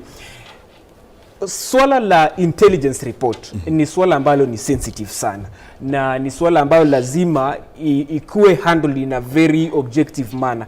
Kama serikali iliweza kusema na waziri alisema kwamba kulikuwa na report ya kwamba kuna viongozi ambao walikuwa wanapanga goons, ni uwajibikaji ya serikali kufuatilia hawa wanasiasa, na si lazima kwamba waeleze waziwazi ni wanasiasa gani ambao walikuwa wanapanga goons. Wale ambao walikuwa wameweza kushikwa pale wale wanaharakati, mimi nawajua sana, akina Ojiro, hawa ni watu ambao mimi nawaelewa sana, najua vile wanafanya kazi. Hao wanapenda vipindi, hawana ile nia ya uhalisia ya kupigania vijana manini wale ambao waliuliwa. Mimi mwenyewe nilikuwa katika maandamano ya 2024, nilikuwa pale. Hata wakina ambao wanazungumza hawakuwa pale, hawakufika pale ametawaelewi ile uchungu wa vijana. Na niseme kwamba wengi wao wanaharakati ambao just commercial activists wanapenda kuwa wale ambao wanawafadhili wakiwa na vipindi kama hivi na sarakasi, wanaenda pale ili wachukue video na picha then watume, alafu ili waweze kutumia pesa. Lakini niseme hivi kwamba kuna kitu ambayo inaitwa selective criticism na wale ambao wako katika upinzani, na hii kundi la upinzani ni watu ambao hawaelewi kitu ambacho wanasema, mambo yao iko. Hata ukiona leo vile wamekuja dakika 2-3 wakishachukua picha wameenda kwao, wameacha vijana wameshuka peke yao, wameacha familia zao hapa. Hata ukiwauliza what is the alternative plan, nyinyi mpangilio mbadala ambao mtafanyia hizi familia ambazo zimeshikwa, hawana. Ili swala la civilian police officers, as you know, katika operation zile za serikali, na vaya anajua hapa kuna vitengo tofauti vya polisi. For example, tunajua kama kitengo cha DCI hawavali ile inaitwaje manguo rasmi kama ya polisi, but bado ni polisi, na unaweza pata pia katika operation zao si lazima wavalie. Kuna ile kitengo cha polisi cha NIS za intelligence huwa wavalie, si lazima wavalie nguo rasmi, lakini bado wako katika hiyo sekta ya kufanya ya kuimarisha tu usalama wa wananchi. So ili mimi niseme tuko mabadiliko. Ni vipi kwamba wakati Baby Pendo aliuliwa, mbona tu kuona kina Mbaye wakienda barabarani wakisema tunafaa sijui tuwakumbuke? Tukikumbuka wakati ambao akina Msando walikuwa wameuliwa, mbona tu kuona kina Mbaye wakienda hivyo? In 2023 tukiona vijana na wengi walikuwa wanaongezwa na Mheshimiwa Raila Odinga, mbona tu kuona Mbaye, mbona tu kuona kina Gashaga wakienda kwa kusema leo tuwakumbushe? Ni kwa sababu hii inawapa ile kitu ambayo inaitwa political value. Na nataka niseme hivi nikimalizia, mwaka wa 2028 baada ya sisi kushinda kura na tumekuja kwa awamu ya pili, na nataka kumweleza huyu ndugu yangu wasifikiri kwamba hii Kenya ni yao. Kuna watu wengi ambao wanamsupport President William Samoei Ruto, na hata tukiangalia Kenya mzima, Kenya imetulia. Ukienda Nyanza kumetulia, ukienda Coast kumetulia, Western kumetulia. Kuna tu vurugu hapa kidogo ya watu kidogo hapa ambao wametumwa na kina Mbaye kusumbua kidogo, lakini Mheshimiwa William Samoei Ruto, hata ukiangalia zile opinion polls, ni kiongozi mgani ambaye alikuwa anaongoza? Ni Mheshimiwa William Samoei Ruto. Na hivyo niseme kwamba hawa wasikuje kutumia nafasi kama hii ili kuget political value. Waulize mwaka wa 2023 tukikufanya ukumbusho walikuwa wapi? Baby Pendo akiuliwa alikuwa wapi? Ili ilikuwe isiwe tu wanafanya hivi kwa manufaa yao ya kisiasa. Naam. Samson, ukiangalia kile ambacho kinaendelea saizi nchini Kenya, ni kana kwamba propaganda pia zimesaidia sana kuiweka Kenya katika ile hali ambayo iko siku hii leo. Asante. Na propaganda inatoka kwa upande wa serikali, propaganda inatoka kwa upande wa upinzani. Utaniunga mkono kwa hilo? Asante. Ya kwamba ni kitu tunafaa kukubali, ni ya kwamba kama ndio the daily life, propaganda lazima itakuwa. Lakini kuna pia kitu moja, all of us we must come to a consensus that kile ambacho kinaendelea Kenya saizi Wakenya wanakiona na wanajua. It doesn't matter. Ukiangalia kama sisi vijana, we are not taking it to the streets because ati kuna propaganda fulani imekuwa perpetrated by someone, maybe by a politicians, hadi ndio aweza kututumia. Nataka niseme ili vizuri. What is happening today, ndio kila mtu amekaribishwa kuja kucelebrate hawa vijana. Lakini nataka pia niambie politicians ya kwamba you are welcomed, but ujue watu ambao unadeal na wao sio watu ambao ni watoto na wajui siasa ya hii Kenya. Some of us have been very active in 4 years in this space. Nataka niambie ya kwamba wasija wakajaribu wakatumia event za leo for their own political mileage. Nikija kwa nini kwa swali yako, ndio propaganda iko, lakini kuna ule ukweli all of us we must agree to. The truth is the country to this extent has been destroyed. Look at whatever that is happening in our status. Look at the kind of a budget ambayo tunaenda kupea one William Ruto. I mean over 12 trillion. Na inawezekana ya kwamba tunapomalizia hii financial year, hiyo pesa huenda ikabaluni ikafika hata 20 million. Angalia juzi tu tumekuwa tunaongelea swala la Ebola. Unaona? Yaani unataka kuuza wa Kenya kwa shilingi ambao ni 30 because for your own greedy and selfish needs. Kwa sababu I mean for common sense is something that is very important. Wakati ugonjwa kama Ebola umetokea, ni vizuri, and in fact this is a scientific way of doing things, you contain it mahali imekuwa where we have that outbreak. Lakini kwa sababu ya viongozi ambao waliingia kwa mamlaka na ambao in fact you can't call William Ruto a leader. Wanasiasa ambao waliingia kwa mamlaka kwa sababu for their own selfish interest. Eti unaweza prioritize pesa juu ya health na pia juu ya Wakenya. Now, nataka niambie Mark vizuri. Kwa sababu kuna kitu ambayo tunaitanga in English illusion or delusions of grandeur. Ambao unapata to some extent hii ni kama ugonjwa. You believe into something to some extent, even when the majority, in fact, 90%, please stop heckling me. Stop heckling me. I had given you time to speak. Now just kia nikiongea. So what I'm saying is, kuna hii kitu ambayo tunaita delusions of grandeur, and ndio iko na watu kama hawa ambao unaona hapa, the likes of Mark, ambao unapata ukweli ni kwamba umepoteza mwelekeo. Ukweli ni kwamba Wakenya wameshachoka na wewe. And it is everywhere. Everybody can see. Wakenya wako hapo nje. In fact, I was looking at when Buddy was reading was doing the highlights and za budget hii mwaka. Wakenya wametokea vizuri. Wamekuja akasema ya kwamba hii kitu we cannot afford to finance a budget of 4.8 trillion, which is clearly is a budgeted corruption. So Mark, mimi nataka nikuambie hii vizuri. What you people you are suffering from is simply what we call delusions of grandeur, and this is going to happen in 2027. Mimi nataka nikuambie vizuri, William Ruto ataenda nyumbani. Tutaingilia hilo baadaye mapema, and you can take this to bank. You can take this to bank. Hiyo hatuwezi zungumzia kwa sasa. Wacha tuweze kujadiliana na tuangalie ni nini ambacho kinafanyika hapa. Lakini lazima tuseme ule ukweli, ndio tusikuja kwa national television like this one to mislead Kenyans. Okay. Pale vile katika kaunti ya Meru tunaarifiwa kwamba hali ya utulivu inaendelea kushuhudiwa. Maafisa wa polisi wameshika doria katika eneo hilo, na tunaarifiwa kwamba kufikia sasa kaunti hii ya Meru inashuhudia utulivu wa aina yake. Shughuli za kawaida zinaendelea. Hata hivyo tunaarifiwa kwamba kaunti ya Machakos maafisa wa polisi pia wameshika doria katika eneo hilo. Baadhi ya duka zimesalia kufungwa, zingine zimefunguliwa, lakini hali inaendelea kuwa kama kawaida.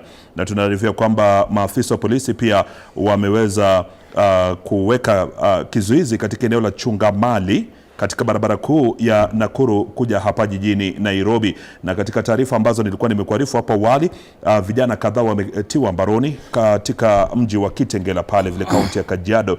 Inasemekana kwamba vijana hao walikuwa wanajaribu kutatiza amani inayoshuhudiwa wakati wa maandamano ambayo yanaendelea siku hii leo kwa ajili ya kuadhimisha vifo ama mauaji ya vijana takriban 60 ambayo yalifanyika. Ukiangalia hata katika gazeti letu siku hii leo, gazeti la The Standard pale, tunaarifiwa kwamba baadhi ya vijana waliopoteza maisha yao, Ryan Mwendwa pale, Mike Brian Kasaine, Duncan Nsongo, Michael Kihuga, Emmanuel Tata, Ibrahim Njiko, Anthony Kariuki, Peter Njenga, Rex Masai, Victor Tieno, Dennis Njuguna ni miongoni mwa wale ambao walipigwa risasi katika hali tatanishi wakati wa maandamano ya mwaka wa 2024, maandamano ya mwaka wa 2025 pale. Sasa vijana wako barabarani siku hii leo, baadhi yao wakishinikiza haki kwa ajili ya wale ambao walipoteza maisha yao katika maandamano ya hapo awali. Sasa nikirejea kwako Mheshimiwa Mbae, tunajua vizuri sana ya kwamba propaganda ziko. Juzi tulikuwa tunaangalia pale vile bungeni kuhusiana na ile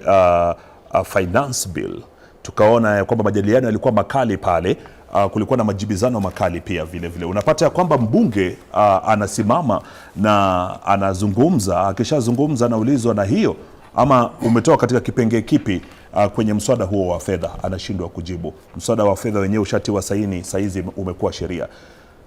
Ndio maana nikauliza, uone kama kuna propaganda nyingi ambazo zinazidi kushinikizwa na zinafanya hata kuchangia maandamano nchini Kenya. Ukiona jinsi hali ilivyo, tunaona ya kwamba kuna wale ambao walikuwa wanashinikiza mpaka wakati mmoja. Sasa yule aliyekuwa naibu wa rais Rigathi Gachagua akasema ya kwamba jamani, vijana msijitokeze barabarani, kaeni nyumbani. First of all, hakuna mtu akona uwezo wa propaganda kuliko serikali.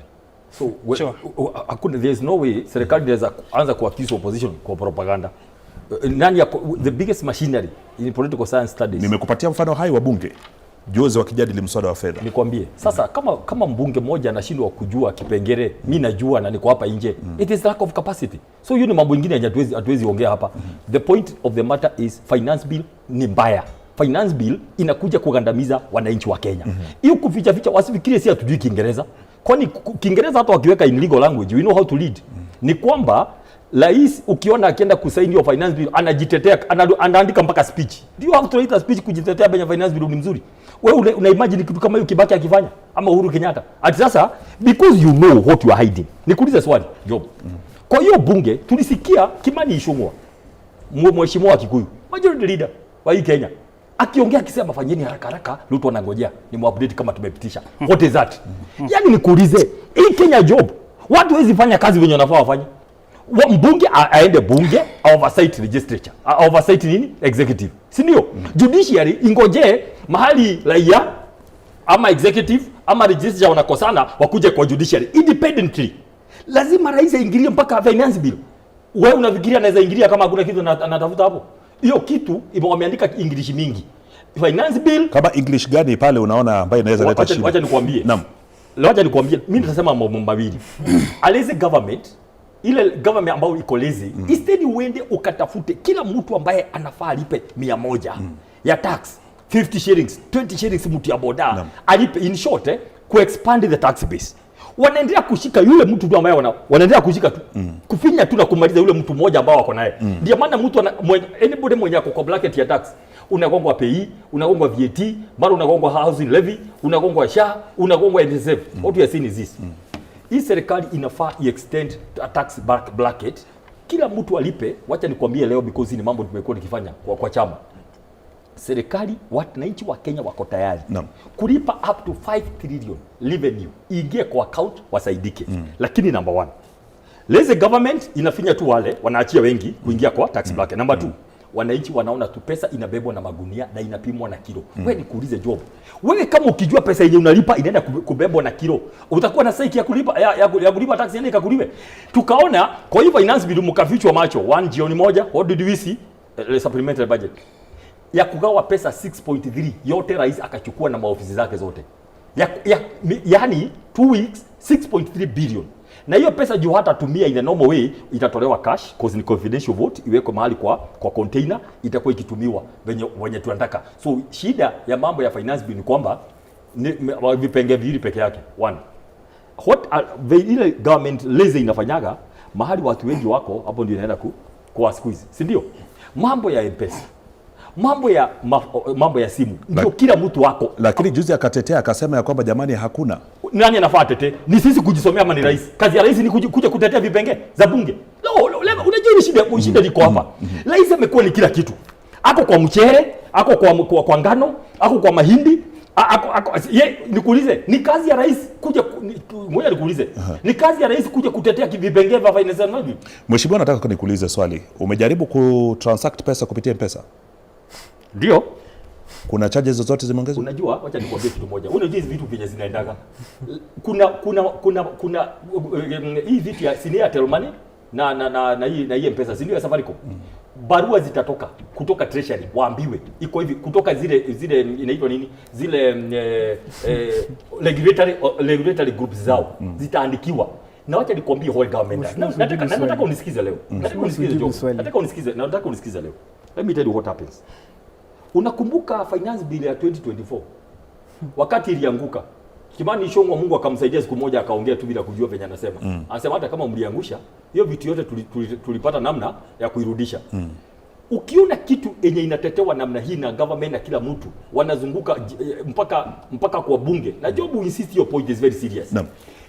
When trust goes, wakati trust inaisha na serikali, whatever you do, yaani unasongesha then Ichung'wah anasema kwa bunge harakisheni. Let me tell you, when trust is gone, hiyo kitu yote inaishiaga hapo. Job, take it from me. Hiyo finance bill, hiyo pesa yote ambao wanataka kuokota hawataokota hata nusu because the trust is gone na wanataka kuraid wananchi wa Kenya. Number 2, hiyo budget ni ya wizi. Pesa mingi imewekwa kwa security, mahali itakuliwa itakuwa ikitolewa every Friday. Wakenya hawana imani. Unajua mimi nikikwambia hivyo, take it for me because sisi tuongea na Wakenya kila. Mheshimiwa, finance bill inaanza kutekelezwa ama ile rais akishatia sahihi ikakuwa sasa ni act. Si kweli? 1st of July. 1st of July linaanza kutekelezwa. Nataka tusubiri tuone kama tutakuwa tunajadili kwa sababu rais alijitetea na upande wa upinzani naona kwanza the more rais anajitetea the more watu tunajua tumeisha because kuna kitu anaficha. Okay. The more rais anasoma statement mzima kujustify. I'm telling you, hapo ndio tunajua hapa kuna kitu inatendeka. I can tell you, accountants wetu wote wako ngangari, tuliwaambia si rais amesema hivi. No, sisi what we normally do, tuko na team ya experts. Tuliwaambia si rais amejitetea. Sisi tulisoma tukaona kipengee. Of course what we are doing, what our team is doing, ni kuambia job si kuna zile vitu amendiwa on the floor of the house. So tumeambia experts wetu, angalia now what is in the act. Besides what was in the bill, na uangalie what will take effect. Hapo ndio wanafanya saa hii. Tutarudi hapa. Okay. Yes. Mtazamaji, pale vile katika mji ama jiji kula Nairobi tunaona utulivu unaendelea kushuhudiwa kufikia sasa, licha ya kuwa kuna baadhi ama kulikuwa kushuhudiwa purukushani kidogo tu hapo maafisa wa polisi walipokuwa wanawakamata pale vile katika Parliament Road. Waliweza kuwakamata ama wamewakamata wale wanaharakati ambao walikuwa wanaonekana ni kana kwamba walikuwa wanajaribu kuzuazua vurugu pale kidogo, na wamewekwa katika gari la polisi. Natumai ya kwamba wameweza kupelekwa katika kituo cha polisi cha Central hapa jijini Nairobi. Ni taarifa ambazo tunaendelea kufuatilia. Tutakuwa nafuatilia taarifa pia kutoka katika maeneo mengine. Tunaarifiwa kwamba kule vile katika kaunti ya Kisumu hali ya utulivu inaendelea kushuhudiwa, shughuli za kawaida zikiendelea katika kaunti hiyo ya Kisumu, na baadhi ya kaunti zingine kama vile Kakamega kuna shuhudiwa utulivu katika maeneo hayo. Ni taarifa ambazo tunafuatilia kwa karibu. Bila shaka tutaendelea kukujuza mengi zaidi tunapoendelea na haya majadiliano hapa ndani ya studio. Sasa nikirejelea kwako Mark Ouko, wewe uko pale vile katika serikali, labda nataka uweze utuarifu madai yale yanayoibua bwana Mbae ama mheshimiwa Mbae ambaye ni mwaniaji wa kiti cha useneta katika kaunti ile ya Nakuru. Wewe mwenyewe unaona kuna ukweli pale vile kwa yale ambaye anayasema?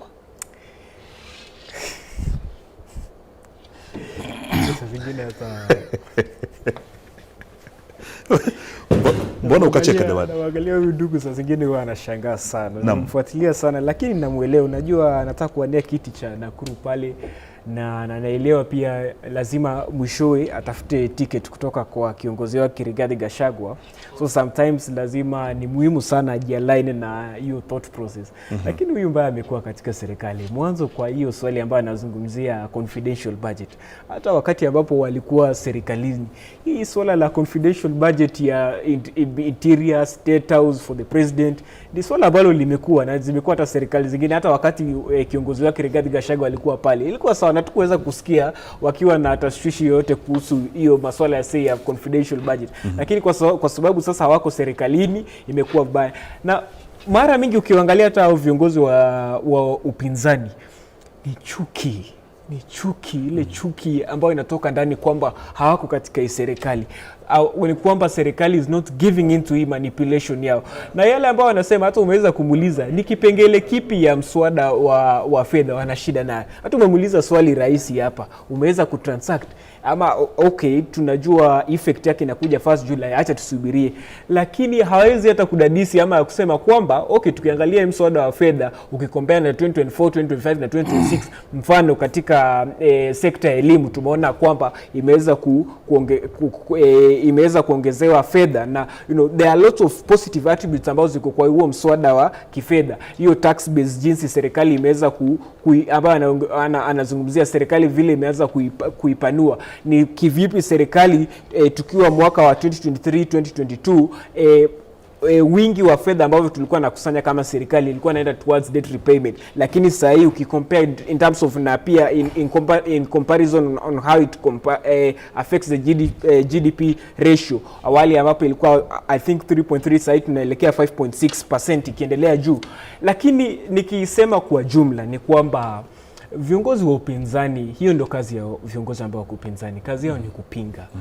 Hata leo Mungu angeweza kusema Mheshimiwa Ruto ndio ataeleza watu jinsi wataenda mbinguni, watapinga, hawatakubaliana nao. Na ni hali tu na ni chuki ambao unaona. Muulize huyu Mheshimiwa Mbae wakati 2023 akiwa pale serikalini. Mbona hizi vitu hawako wanapinga?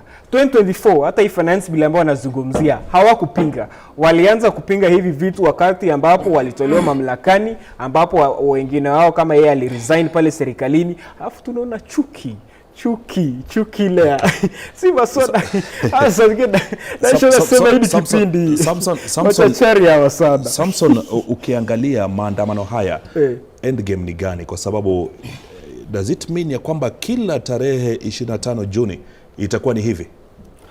Asante. Na iwapo Rais William Ruto ataondoka mamlakani tuseme kwa mfano, je, baada itaendelea kuadhimishwa kwa njia namna hii? First of all, today it was a procession. We were only coming out to celebrate and to honor or to commemorate those that were lost in the process of trying to rescue this country. No. And yes, June 25th, hii ni kitu ambayo tutaikumbuka even for many years to come. Sababu mambo ambayo ilifanyika leo, vijana waliingia katika parliament is a building. Na probably au vijana hawakuwa na nini mbaya. I've been in parliament, in fact nimeleta petition mingi karibu 3 hapo. Lakini unapatanga wakati tuna approach institution kama parliament tunaonekana tu kama watu wabaya. All right? But what we are saying, June 25th itaendelea kukumbukwa kwa miaka. Sababu hii ndio ule muda bao tulikuwa to rescue hii country, na huu ndio ule muda bao ambayo huyu muaji ambao unamuona kwa serikali tungempeleka nyumbani, because that is the same time he called us treasonous criminals. But nataka niseme hivi very clear ya kwamba mambo ya finance bill imezungumziwa hapa, mambo ya budget imezungumziwa hapa, na kuna mambo ambayo we need to be very careful ndio tuweze to mislead Kenyans. Ukiangalia mimi nime take time, I've taken time to go through the finance bill. Nataka niseme hivi ya kwamba vile vipengele ambao tuliona hizi asifai kukua kwa hii finance bill, mimi kama Samson niliweza kuzungumzia ya kwamba this finance bill was proposing a 5% tax of the custom value of all the second-hand products at the Kenyan border. All right? So that means it is going to be translated to the normal mwananchi ambao unapata even 6 or even 7% wanategemea hii second product ambao ni mtumba. Ambao ni mtumba. Kwani unataka Wakenya watembee bila nguo? Kwa sababu ukiangalia wachana na hiyo 5% of custom value of the second product, kuna tax karibu 6 ziko kwa hizi second hand product. Nimeweza kuangalia mswada nikajua ya kwamba huu mswada ulikuwa una proposed in fact a 20% excise duty of digital product like mobile phone, ambayo tuliona William Ruto alikuja akatuambia hizi ni devices ambazo zinakuwa manufactured in Kenya. Akatuambia kwamba tuko na we mine rare minerals like lithium tutengeneza vitu kama battery, rare minerals like other silicon that are used to make the processors of phones, ya kwamba tunazitengenezea hapa, ya kwamba ukipata hizi telecommunication devices, hii ndio ambayo itaenda kuingia katika mtandao na niweze kupata deni communication, kwa sababu ukiongezea 20% inamaanisha kama hii device nimeenda kuinunua 15k itaenda kuinunua hata na 20k ama 25. Tumeenda tukasoma mswada, uliona hata it was proposing 20 or I'm not sure, but it was around 20-25% of all the winnings that you are going to get from the betting account, and all those are betting. Even that money that you are going to deposit kwa ile account yako is now going to be subjected under tax. So tumeweza kusoma huu mswada, tumeweza kukuwa very clear, mimi nimeweza kukuwa very clear zile clauses ambazo hatutaki. Na nikiweza kuachilia mambo ya mswada ni kwamba kidogo tu wacha tumsikilize County Commissioner County ya Mombasa tupate kufahamu ni yapi ambayo anasema kwa sasa. Serikali tunasimama na nyinyi, na tunajua pia kuna mpango wa serikali ile inafanywa, na already walifanya public participation, na kama kuna kitu cha kuongezea tutaweza kuongezea kuona kwamba serikali itaweza kuridhia wale walipata shida, wale hasa walikufa, wale walipoteza maisha ama wale waliumia, na kama Wakenya wote tuko pamoja. Thank you very much and God bless you. With all due respect, we want to tell the commissioner that it's become normal that we bring these memorandums every year, but we don't see action and response. We also want, last year we brought a memorandum, and the other year we brought a memorandum. Okay. Thank you. We want to tell the commissioner that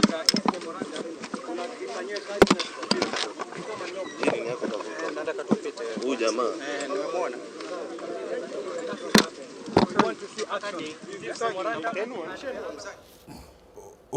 huyu aliyekuwa anaongea hapo ni County Commissioner wa Mombasa, na kule kaunti ya Mombasa tunaarifiwa kwamba maandamano yamekuwa ya amani kabisa. Vijana walikuwa wakiwa wameandamana na wale wanaharakati walitangulia kanisani mwanzo, wakafanya maombi yao pale, kisha baada ya hapo wakaondoka wakaingia mjini wakiwa wanatembea kwenye barabara moja pale, na maafisa wa polisi walikuwa wameongoza. Hakujashuhudiwa vurugu zozote katika kaunti hiyo ya Mombasa. Sasa katika hali kama hiyo, County Commissioner ameweza kuwahutubia wanahabari pale akiwa anasema kwamba hali iko shwari kabisa katika kaunti hii ya Mombasa, na hakuna chochote ama hakuna lolote lile la mno ambalo limefanyika katika kaunti hiyo. Na ni maandamano hayo ya amani ambayo yanazidi kushinikizwa hata na wale viongozi wa kidini. Ni maandamano hayo ya amani ambayo yanaendelea kushinikizwa na wadau mbalimbali, wale walio katika sekta ya uchukuzi na sekta zingine mbalimbali.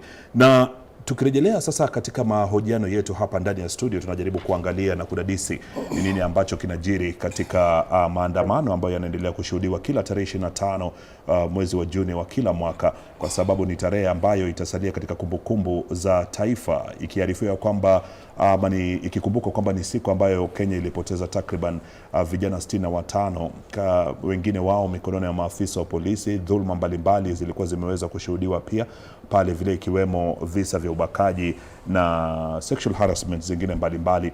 Na katika hali kama hiyo, Bwana Mbaye, nikirejelea kwako, najua vizuri sana ya kwamba maandamano yanashuhudiwa katika baadhi ya maeneo, lakini baadhi ya maeneo yamesalia tulivu.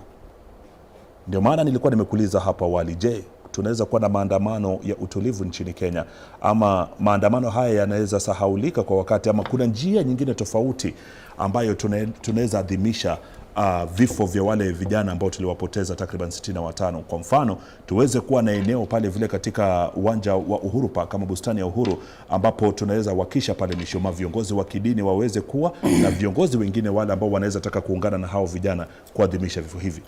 Nafikiri umeuliza maswali mawili. Ya kwanza, wakati unasema ati kuna mahali kwingine kuna maandamano na kwingine hakuna.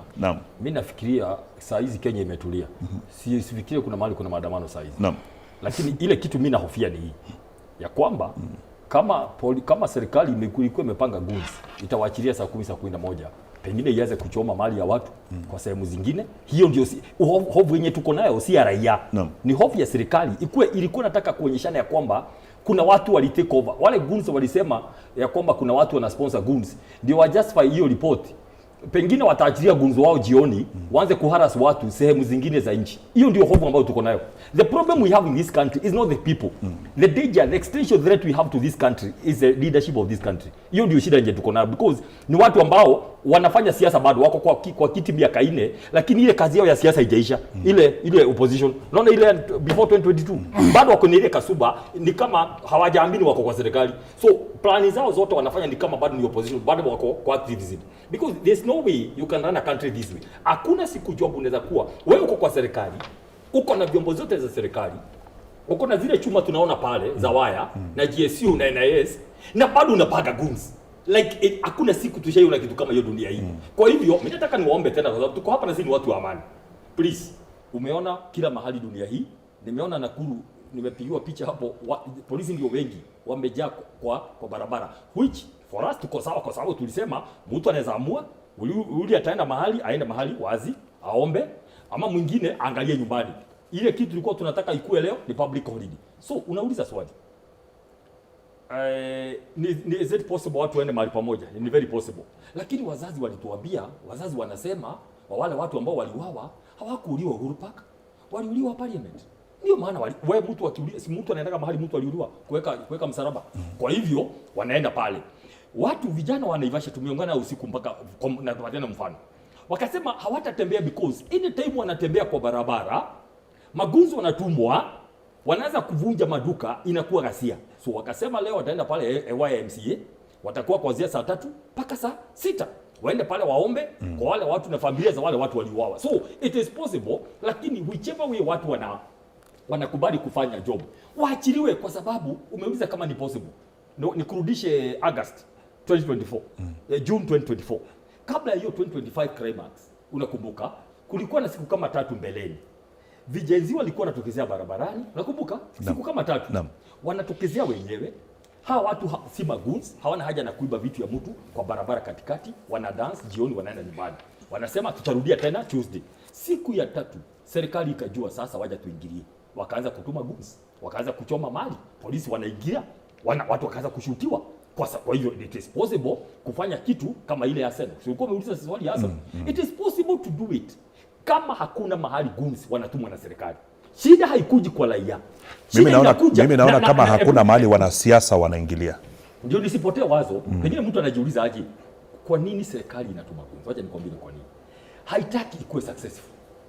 Inataka ndio isemekane kuna watu ya opposition walituma watu. Wao wanawatuma watu wao wanasema ni opposition.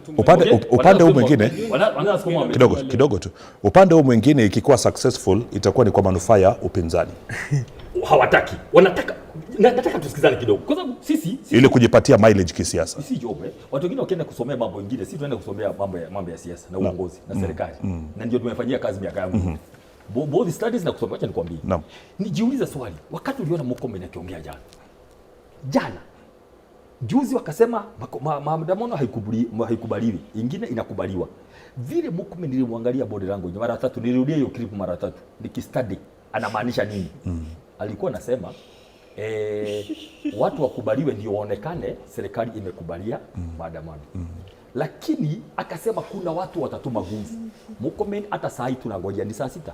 Tunangojea atuambie ni nani hao. Jana alisema wanasiasa ambao wanapanga guns. Kama hata wataja na kukuwe na machafuko kabla usiku wa leo, Murkomen kuna mtu atampeleka kotini. Hauwezi kukubali kitu kama hiyo. Uwezi kuwa wewe ni waziri, unasema uko na intelligence ya guns. Alafu jioni ifike Githurai ianze kuchomwa. Karatina ianze kuchomwa. Naivasha ianze kuchomwa na Moro. Githurai na Kitengela hatakubali. So akuwe serious. Hata he is not above the rule. Yule mtu hawezi shtakiwa akiwa kwa serikali ni rais. Murkomen, please. Ulisema kuna gun wanapangwa. Hutatuambia ni nani? Hawajashikwa. Wanasiasa hujawashika. Kama kutakuwa na uchafuko kwa wanangojea mchana wa kitaifa Sasa hizi tu tumeona picha wengine wameweza kuingia town. Okay? Sisi tunaambia Murkomen, tafadhali wewe ndio unajua, either usimamishe hiyo guns kama unawajua, uende ushike wale watu wameleta, ama basi wewe ni wewe gun. Hivyo tu. It's very simple. Kila mtu ako nyumbani, angalia sasa hizi kila mtu ako nyumbani kila mahali. So we want iendelee mpaka hivyo, sisi to mourn our people in peace, public holiday ishe in the only public holiday which is not gazetted. Okay. Daddy Mark, labda kile ambacho ningependa kuweza kujua. Kwa kweli serikali imekuwa ikisema ya kwamba inafahamu. Ina ufahamu kuna baadhi ya wanasiasa wanahusika katika kufadhili hawa goons. Kuna mambo kama yani serikali imezungumzia kuhusu goons, na hata juzi tukamsikia Rais William Ruto akiwa anatoa ile amri na akamwamrisha Inspector General wa Polisi Douglas Kanja, akamwamrisha yule waziri wa usalama wa ndani Kipchumba Murkomen, akamwambia kwamba jamani, hawa goons wanapaswa kutiwa mbaroni. Sioni goons. Tulimuona yule senator wa county ya Vihiga Godfrey Osotsi alikuwa attacked pale, tukarifia kwamba some of those goons walikuwa wameondoka nchini hawako. Are you sure ya kwamba the government is committed kuweza kuhakikisha kwamba goons wanaisha nchini? Rafiki yangu Job, unajua saa zingine nikiwatazama hawa wanaitwa advisors upinzani saa zingine wanacheka sana because wako na theories mingi, wako na lot of delusionalness, wako na mambo mengi ambayo hayaeleweki. Wako na sijui body language, sijui Murkomen imefanya nini, sijui body language ya sijui nani imefanya nini. Mambo ambayo umeuliza swali rahisi.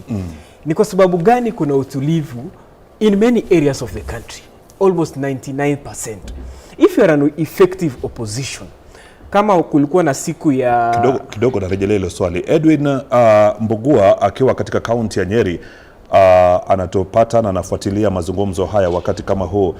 Sijui kama tutaweza kuungana naye wakati kama huu, labda wenzangu kwa upande wa pili tutaweza kuungana naye Edwin ili aweze kutuelezea jinsi hali ilivyo katika kaunti hiyo ya Nyeri, kama kuna utulivu ama kuna kisa chochote kile cha mno ambacho tutaweza kuarifu watazamaji. Edwin, sijui kama unanipata. Edwin Mbugua. Bila shaka na kupokea vyema kabisa, nikikujia mubashara kutoka barabara kuu ya kutoka Nyeri kuelekea Nairobi. Hapa ni katika mji wa Nyeri, na kukupa tu taswira ya mambo yalivyo katikati ya mji ni kuwa baadhi tu ya biashara ndizo tu zimeweza kufunguliwa, majengo mengi yakisalia kuwa yamefungwa.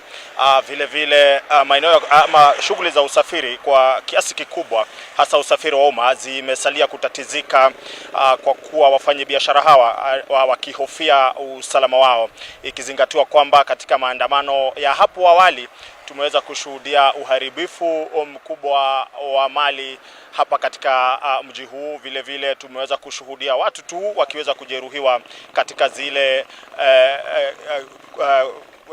makabiliano kati ya waandamanaji na maafisa wa polisi. Vile vile tumeweza kushuhudia kwamba maafisa wa polisi tu wameweza kushika doria katika mji huu katika zile tu harakati za kuhakikisha kwamba utulivu umeweza kuzingatiwa, na vile vile kuweza kuhakikisha kwamba iwapo vijana wataweza kutokea mjini baadaye, wameweza kuhakikisha kwamba wamefanya maandamano ya amani, kuhakikisha kwamba hatujashuhudia uharibifu wa mali wowote. Kufikia sasa hatujaweza kushuhudia maandamano ya aina yoyote, hatujaweza kuona makundi yoyote yakiweza kujitokeza kuweza kuungana na wenzao kutoka maeneo mbalimbali humu nchini kuweza kuwakumbuka wale waliopoteza maisha yao na kuweza kujeruhiwa katika maandamano ya hapo awali. Vile vile taarifa zinazotufikia ni kwamba katika mji wa Karatina ambao vile vile huweza kushuhudia makabiliano makali wakati kuna maandamano, ni kwamba kuna hali tu ya utulivu. Biashara iwapo haziendelei kwa kiasi kikubwa, kuna hali ya utulivu. Usafiri vile vile umeweza kutatizika, ila kuna amani, na wale ambao wameweza kufungua biashara zao wanaweza kuendeleza shughuli zao bila matatizo yoyote. Vile vile niko na mmoja tu hapa wa wakazi, ningetaka kuzungumza naye niweze kupata maoni yake ni yapi kuhusiana na maandamano haya ambayo yamekuwa yakiendelea, yana athari gani, na maandamano haya yana umuhimu wote. Tuanze kwa jina lako, tueleze pengine maoni yako ni yapi kuhusiana na hali ambayo umeweza kuishuhudia siku ya leo. Kwa majina naitwa Ali Toronto. Nasema hivi kulingana na leo, siku ya leo hakuna kitu kama maandamano Nyeri town. Watu wametulia wote. Hiyo ningetaka tu kusupport akina Gen Z. Vile wamefanya ni kumaanisha hao hawakuangi na vita. Vita inakuanga na serikali. Juu serikali ndio inachokosa hao vijana, ndio wanareact haraka. Kwa hivyo ni kumaanisha serikali ndio inakuanga na makosa ile kubwa, kwa sababu haisikilizi mwananchi wa kawaida ajue shida ya huyu mtu ni nini.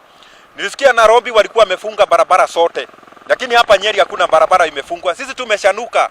Tunataka kuambia serikali watu wameshanuka nowadays. Mukome ni nyinyi na serikali yenu na Ruto. Nyinyi ndio mko na shida. Lakini wananchi hawana shida. Pengine unahisi kama shughuli kuweza kutatizika, wafanyabiashara ama wakazi wanaathirika vipi? Wakati nini migomo kama hii inakunja, wanabiashara wanakuanga na hiyo hofu kufungua, maybe biashara yake inakuja inaporwa ama kushomwa. Ndio hiyo tension iko, lakini tunataka kuonyesha serikali hakuna kitu inasaidia sisi. Tunangojea tu 2027 tuweke Fred Matiang'i awe rais. Kuna wito ambao umekuwa ukitolewa kwa vijana wasishiriki kwenye migomo ya kuandamana barabarani, ila waweze kuchukua kura na kuweza kusubiri mwaka ujao kuweza kufanya maamuzi ambayo ama kufanya mageuzi ambayo wamekuwa wakishinikiza. Sasa hiyo ni uoga watu walikuwa na usiwa ati wasitoke kwa barabara, wasifanye kazi yao ya daily to win your normal bread. Hiyo kitu ni serikali inajaribu kutishatisha wananchi, lakini saa hii wananchi juu shida wamekura na shida, ndio unaona watu hawaogopi siku hizi, hawaogopi, lakini ndio wameamua kuandamana ili waonyeshe serikali Watu wamechoka na hii government ya Ruto, William Samoei. Haya, naam, asante sana. Job, kama ulivyosikia, ni mmoja kati ya wakazi wa mji huu ambaye anasema kwamba anaunga mkono vijana kutotokea barabarani, akisema kwamba baadhi ya biashara zimekuwa zikiathirika kwa kiasi kikubwa wakati ambapo shughuli za kawaida zinatatizwa. Ndio hali ilivyo hapa katika mji huu wa Nyeri, lakini vile vile shughuli zinaendelea kurejelea katika hali ya kawaida pindi tu muda unaposonga, ila zinarejelea tu kwa kujikokota. Tukiweza kutazamia, je, adhuhuri ya leo huenda shughuli za kawaida zitakuwa zimerejelea kwa kawaida tu ama 100%, ama vile vile Wakenya watasalia nyumbani na kuweza kufuatilia matukio haya wakiwa nyumbani ili kuweza kujitahadhari na adhari yoyote ambayo inaweza tokea. Vile vile tutakuwa tukitazamia pengine, je, kuna makundi yoyote ambayo yatakuwa yakijitokeza pengine kwa kuchelewa kuweza kushiriki ama kuungana na Wakenya wenzao kutoka kaunti zingine kuweza kuadhimisha siku hii ya kuwakumbuka vijana waliopoteza maisha yao katika maandamano ya hapo awali. Kutoka hapa katika kaunti ya Nyeri, ni hayo tu kwa sasa. Kwako Job. Shukrani sana Edwin kwa kutupatia taarifa hiyo. Kaunti hiyo ya Nyeri, moja kwa moja tumeweza kuungana naye mwanahabari wetu hapo Edwin Mbugua, ambaye anatuarifu jinsi hali ilivyo katika kaunti hiyo ya Meru, na ametuarifu kwamba hali ya utulivu imeshuhudiwa licha ya kuwa duka zimefungwa katika eneo hilo na baadhi ya biashara pia zimefungwa, lakini anaarifu ya kwamba hali ya utulivu inaendelea kushuhudiwa na hakuna lolote lile la mno. Maafisa wa polisi tumewaona pale, wengine wao wakiwa wamekaa wametulia tu, ishara kwamba hakuna visa vyovyote vya kuweza kukuarifu mtazamaji. Na katika hali kama hiyo, kaunti hii ya Nyeri, bwana Samson, imekuwa ikishuhudia visa kadhaa vya uharibifu wa mali katika maandamano ya hivi majuzi, lakini leo tunaarifiwa kwamba kaunti yenyewe imetulia. Je, tuelezee ni baadhi ya mambo yapi ambayo yanaweza kuwa yamechangia utulivu siku hii ya leo, kwa sababu nilimsikia yule kinara wa chama cha DCP Rigathi Gachagua, ambaye alikuwa ni naibu wa rais kwa wakati mmoja katika taifa la Kenya, akiwa anawaambia vijana, kaeni nyumbani na msitoke kwa sababu kuna fununu ya kwamba serikali inaenda kuwafadhili wahuni, madai ambayo bado hayajathibitishwa kufikia siku hii ya leo. Ni nini ambacho kinaweza kuwa kimechangia utulivu siku hii ya leo?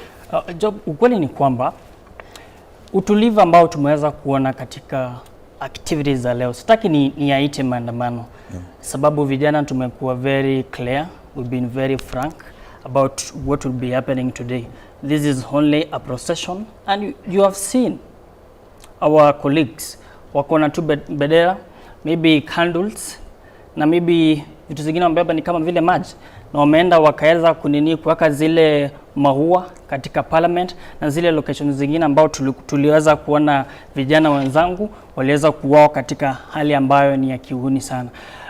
Utulivu ambao umeweza kuona leo ni kwa sababu ya kitu moja. Vijana na Wakenya tumekuwa tukisisitiza ya kwamba wakati ambapo tunaenda kwa streets tunakuanga very peaceful. Tunaenda kwa street tumebeba tu mabendera, tunaenda kwa street tumebeba tu kama vile maji na simu zetu. Watu ambao wanaleta violence katika maandamano, they are on record na wanajulikana ya kwamba. So utulivu ambao tumeweza kuwaona leo ni kwa sababu tumeweza kushinikiza ya kwamba kitu tunakuwa tunafanya leo si maandamano. Tumekuja tu kukumbuka wenzetu ambao walituacha. Na serikali yenyewe, kwa sababu tumekuwa very vigilant, very vibrant and active in saying this, wameweza kujua kwamba sisi hatuna any violence. Wao ndio tu wanaletanga hii violence so that they can achieve their own interest. That is very clear. Utulivu tumeweza kuwaona leo kama vile county, kama vile Nyeri umesema kuna kuanga na vurugu vile umesema. Utulivu ni kwamba tumeweza kusema chenye kinafanyika leo si maandamano, ni procession. Tumekuja kukumbuka wale vijana tuliwapoteza. Si eti tu gava imefanya hivi ati deliberately ama ndio wameweza kufanya hii siku ya leo kukuwa na utulivu. Ni wa Kenya ambao tumeshinikiza. Sisi hatuna vita yoyote na mtu. We have the constitutional right. It is our sovereign authority, power to take it to the streets, to assemble.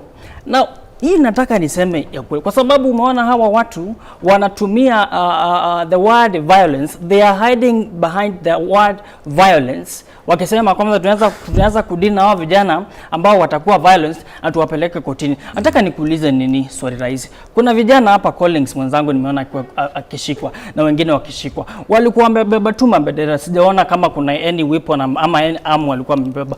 Hakuna kitu wamefanya. So bendera nini kweli? Ni crime. So utulivu ambao tumeweza kuona leo ni kwa sababu sisi wa Kenya tumekuwa very clear na tumepush hii gava ya Mr. 6 months times ya kwamba we are not doing demonstration today. If we were doing demonstration and protest, it is coming for Sabasaba, all right? And it is our constitutional right to do this thing. You are not going to direct us or to censor us how we are going to do this thing. Tumepewa hii kitu na katiba and it is a democratic way to do this thing. Very clear. Yeah.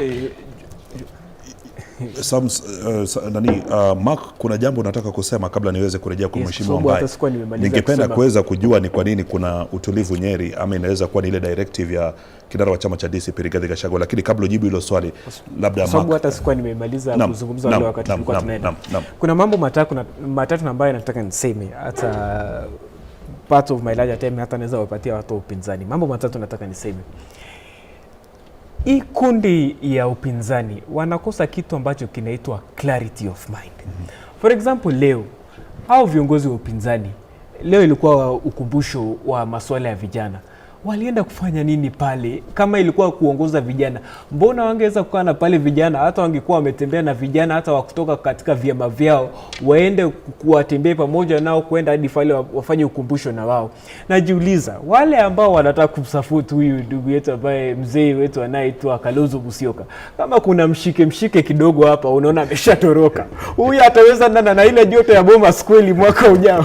Mimi afadhali nawaambia, hata afadhali wangechukua mheshimiwa Rigathi Gachagua hata Boniface ambaye tulepakuwa hata candidate wao. Imekuwa tu mshike kidogo, ameshatoroka na shangaa huyu ndiye atakuwa kiongozi wa upinzani kweli? Amewaacha mama ambao walipoteza watoto wao, amewaacha watoto wao, amewaacha wale ambao walikuwa analia pale, akatoroka. Kasema huyu ni kiongozi kweli ambaye anakuja na watu. Kwa hivyo basi ilikuwa tu wamekuja kuchukua picha kidogo hapa na pale then watoroke. Then ya pili niseme hivi, sijui kwa sababu gani hao viongozi wa upinzani wanazungumzia swala ya sijui goons nini. Sisi kama serikali hatuna nia yoyote ya kutuma goons. Na ukweli wa mambo ni kwamba they are very disappointed that the larger part of the country is very peaceful. Almost 99.9%. Labda tu 1% hapa kidogo hapa Nairobi. Ukiangalia sehemu za Nyanza kumetulia. Ukiangalia Western kumetulia. Ukiangalia Coast kumetulia. Hata huko mlimani kumetulia. Kila mahali ya nchi kumetulia. Now you know sometimes saa zingine ukiona mtu ana insist on a notion ni kama kuna kitu wamepanga. Labda wamepanga wa stage manage goons wao mwenyewe then waende wa blame serikali. Kwa sababu mara mingi huwa ni rahisi kublame serikali. Niseme hili swala la goons. Ni kweli kwamba goons wako kila mwanasiasa, karibu wanasiasa wote wako na goons upande wao, upande wa upinzani au upande wa serikali. Lakini leo hii unajua hili swala la opposition, shida yao moja ni hawana kitu ambayo inaitwa clarity of mind. Leo hii wewe umeona goons popote? Leo hii unaona kila mahali nchi imetulia. Ni kwa sababu gani wewe unaweza kujiita kiongozi, unawakusanya mnawapeleka hao mama ambao walikuwa wamepoteza watoto wao ambao ni swala la uchungu, unawapeleka kunywa chai na yao Serena, alafu unawaambia tukishapiga picha kidogo tatoroka. Unauliza huyu Kalonzo Musyoka ataweza kustahimili ile joto ya urais? Kama hii mambo kidogo ameshachukua, amekimbia, ametoroka, huyu ataweza kweli ile joto ya Bomas kweli kama dakika kidogo ameshatoroka hii? Na niwaulize hao upinzani wao wako na mpango gani? Kila kitu wanaanguka, by elections wanaanguka, maandamano wanaanguka, kila kitu ambao they are total failures. Hakuna kitu ambacho wanajua, nikiongea tu na theories tu hapa na pale. So mimi nashangaa hii kundi ya opposition ni watu ambao saa zingine ukisikia wakizungumza, sawa, acha tumpate mheshimiwa funny characters. Asante sana Joe. Unajua mimi nafurahi sana kwa sababu najua lazima tumente vijana kama vijana ongea. Unajua bado kuna miaka mingi. Menta vijana. Unaona umediscover na mwachilia ongea hata si. Kwa sababu mimi lika yangu sasa mimi lazima ni mente hao. Hata kukuwa na show kama hii ni vizuri wanaongea. You can't accept to mente in the wrong direction. So na congratulations kama land nini position ya kuwa advisor wa Lemon Omoro. First of all, it's good for his age because atasoma mambo mingi. But also pia so hata ukisikia kiongea unajua kila mtu akona uhuru wa kuongea. Na hata sisi tulikuwa hapo. Kama kwanza miaka yake mimi nilikuwa more active kuliko mbio. Nilikuwa napeleka watu mbio sana. Kwa hivyo sasa tuende katika swali. Kwa hivyo nilikuwa nasema hivi. Ya kwanza wacha niseme hivi. Uliona pale asubuhi kulikuwa na wanaharakati, civil society members, akina Voco Africa, akina Boniface Mwangi na wengine. Kulikuwa na viongozi wa opposition. Hiyo ni ile kusema to be in solidarity with the family and their day. It was something symbolic. Walitoka nyumbani, wakafika Serena, wakaanza kumarch. What is important na kina Orengo, right? We were in solidarity. Ni vinye tu sisi wengine wote hatungekuwa pale. It was a sign of being in solidarity. Tuko pamoja. Kwa hivyo kusema ati walikuwa pale wakaenda, that was supposed to be that way. Ya kuonyeshana ya kwamba viongozi wetu wamesimama siku ya leo na zile familia. Lakini niseme hivi, kuna swali umeuliza. Kwa nini ni kutulivu? Kwa nini niulize Job? Kwani watu walikuwa wanataka kukuwa na vita? Wakati watu wanashangaa ni kutulivu. Sisi we wanted siku ikue public holiday. Watu wakae nyumbani vile mashujaa day. Watu wanakaa nyumbani, Madaraka day. We wanted ikue siku ya kitaifa. Ya kukumbuka wale watoto wetu waliuliwa na itakuwa hivyo kila mwaka.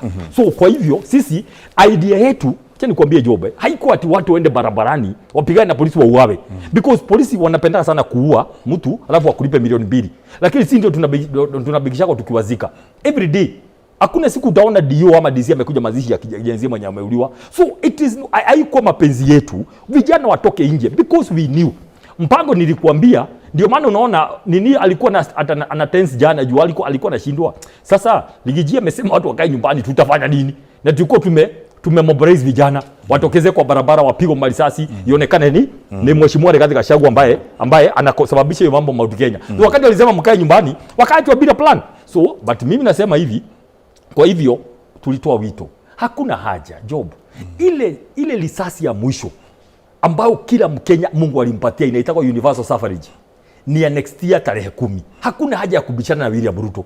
Hakuna haja ya kutokea barabarani because every day mkitokea lazima angushe 20. Minimum yake inakuwa 20. Ile ya kwanza ikakuwa 60 wakaanguka. 77 wengine sijui 30. Last year anniversary wengine 40. Hivyo 60. Ile ilikuwa mbaya sana ni last year na mafuta 24. Hawa ni watu wamekufa. So tukasema hakuna haja ya kwenda kwa mtu ambaye yeye anataka damu.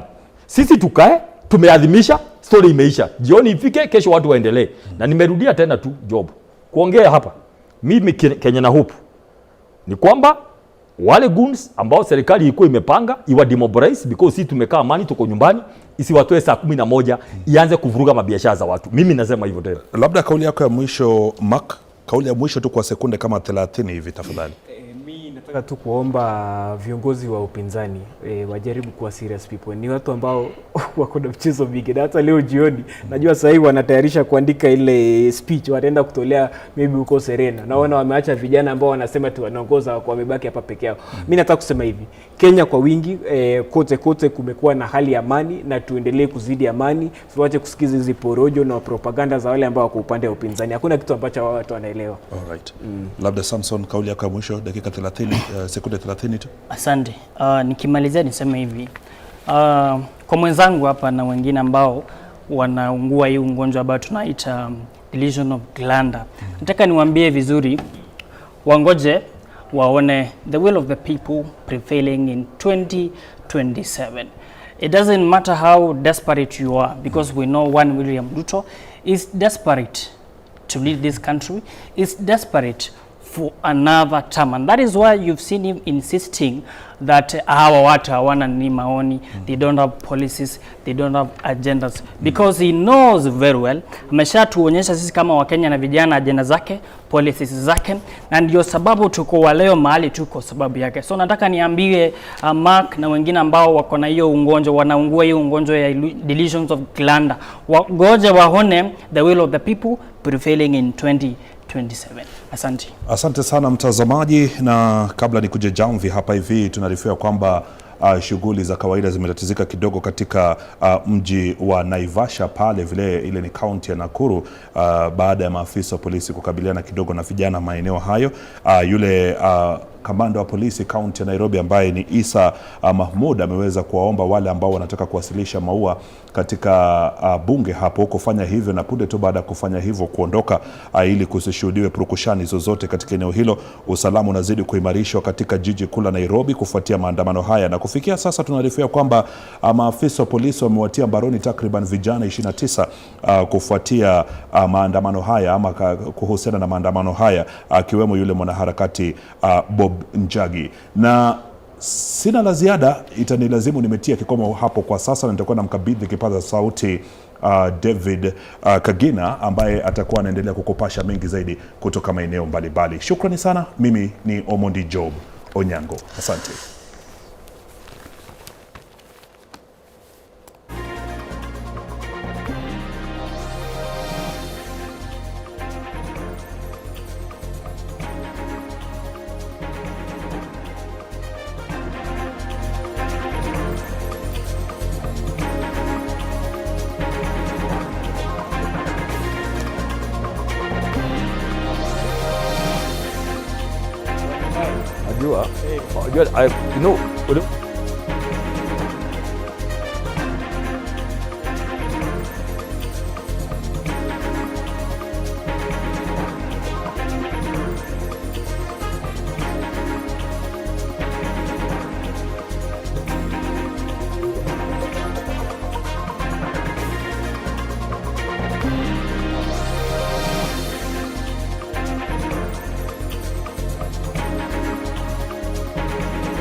Kena.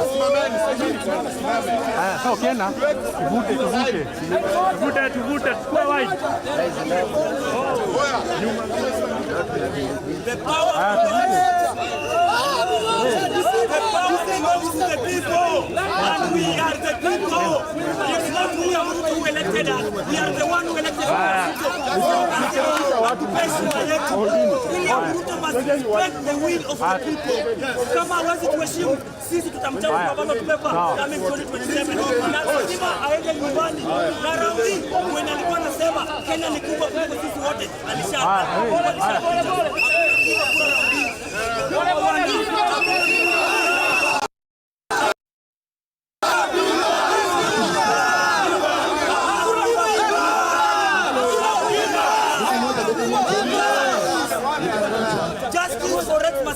So we're here, we are marching to Central Police Station to demand the release of our comrades who have been arrested. They came unarmed and they were peaceful. They've been arrested. We are not looting anything, we haven't thrown any stones. We are armed with the Constitution and the Kenyan flag. So as we march to Central Police Station, we can see the police escorting us. And hope they're going to respect the law and allow us to go and demand the release of our friends. And if anyone has been arrested in the entire country, I demand for the immediate release of every single peaceful protester. Kila mtu waachiliwe kwa sababu kuandamana ni haki yetu. Tulisoma katiba tukaelewa kwamba kuandamana ni nini? Haki yetu. Tulisoma katiba. Tulisoma katiba. Kufanya maandamano. Kufanya maandamano. Ni haki yetu. Tulisoma katiba. Tukaelewa.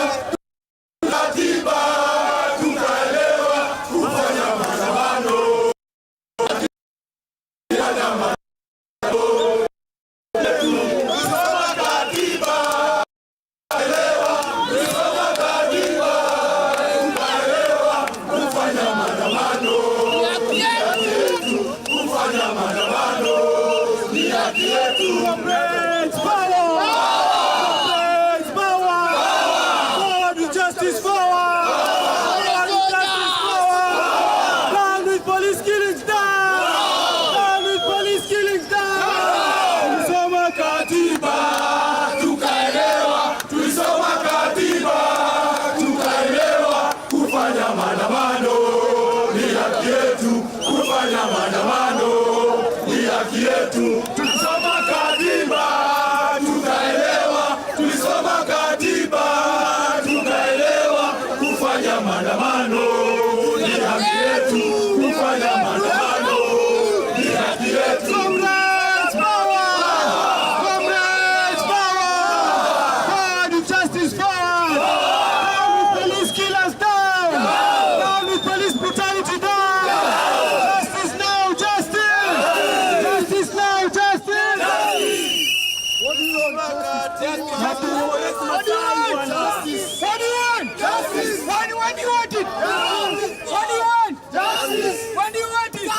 tumesoma katiba tukaelewa, tumesoma katiba tukaelewa, kufanya maandamano ni haki yetu, kufanya maandamano ni haki yetu. Down with police brutality down, down with Ruto regime down, down with police impunity down, down with Kasongo down, down with the killers down, down with the killer cops down, police brutality down. Vijana msilale, lale lale, vijana msilale, bado mapambano, mapambano,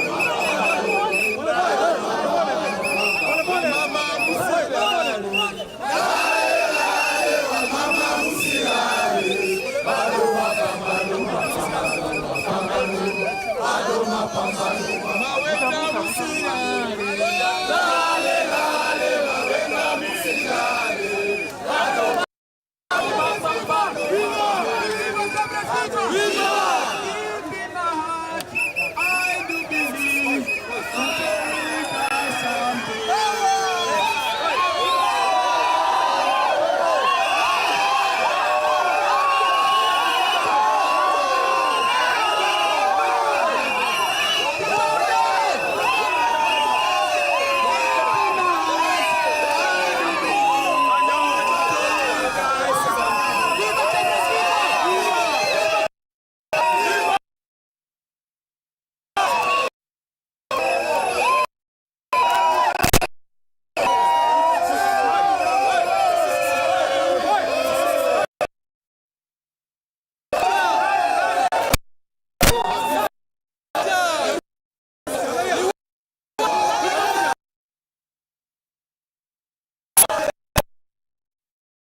tujenge taifa letu, ndio wajibu wetu.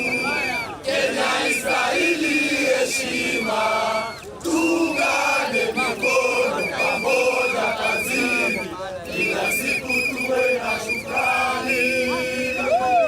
Viva! Viva Commerce, viva! Viva Commerce, viva! tunaka pamoja, usikae nje, usikae ndani. Tunaenda pole pole hadi Central. Sawa? Usiache mwenzako kando. Shika mwenzako na nini? Shika mwenzako na nini? Shika mwenzako na nini?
Well, indeed, those coming to you live right there, pictures from Nairobi CBD, where a number of Kenyans are protesting, carrying their flags up high, some carrying flowers, these being part of the wall-to-wall 360-degree coverage of the scars of June 25th, 2024, happening right here on K24.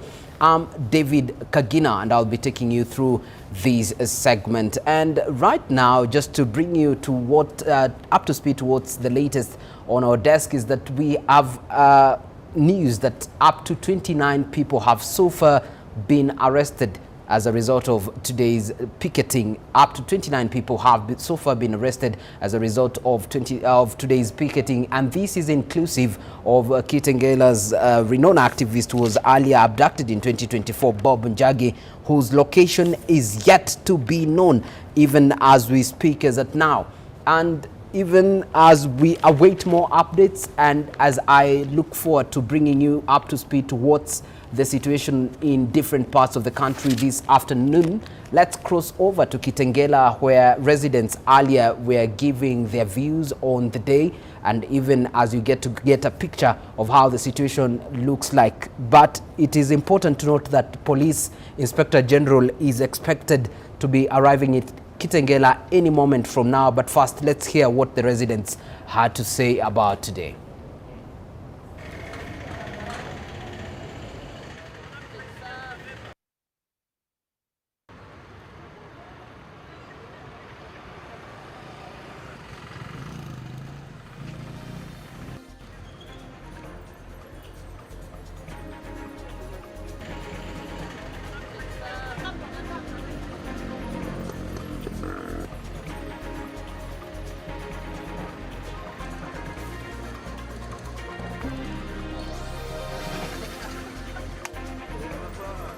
Siku ya leo sisi hatuna shida, unaona?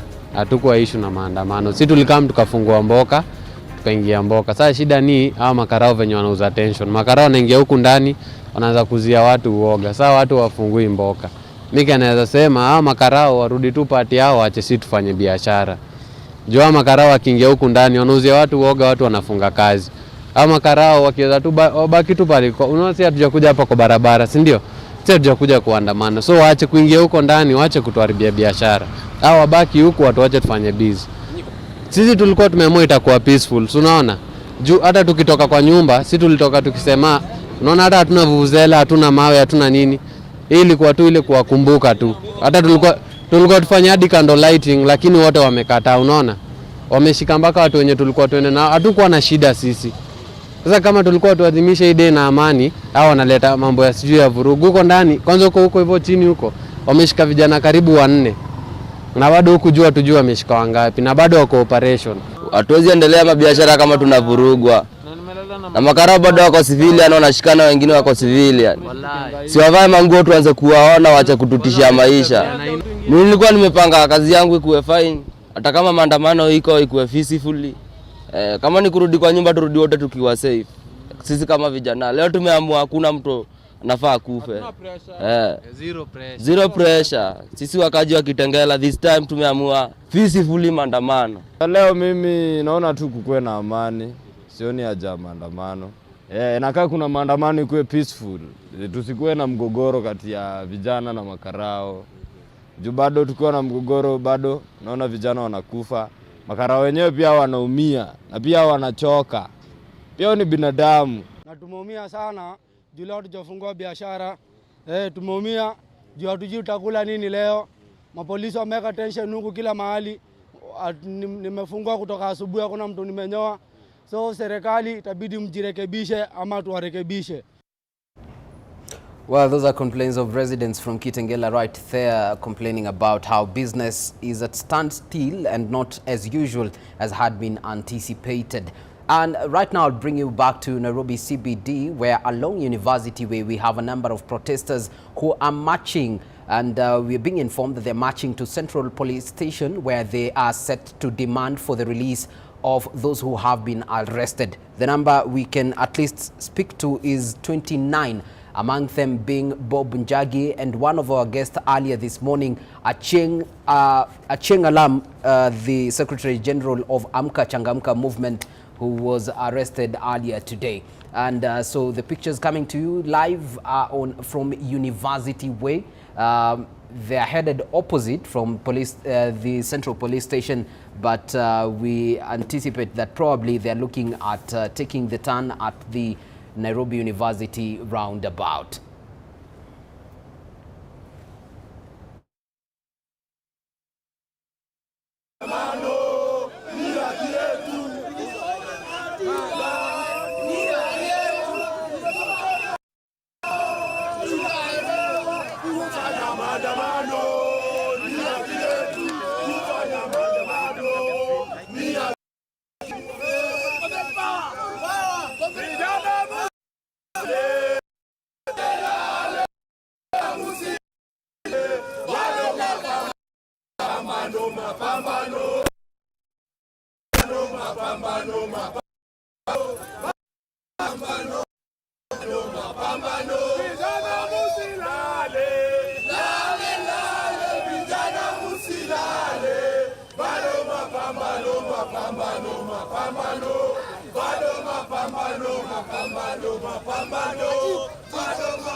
All right, the young men and women continue marching there, being told to Central Police Station, at least demanding for the release of those who have been arrested as a result of today's picketing. And now let's cross over to Mombasa and get to listen in to what some of the viewers and the police commissioner had to say earlier in the day.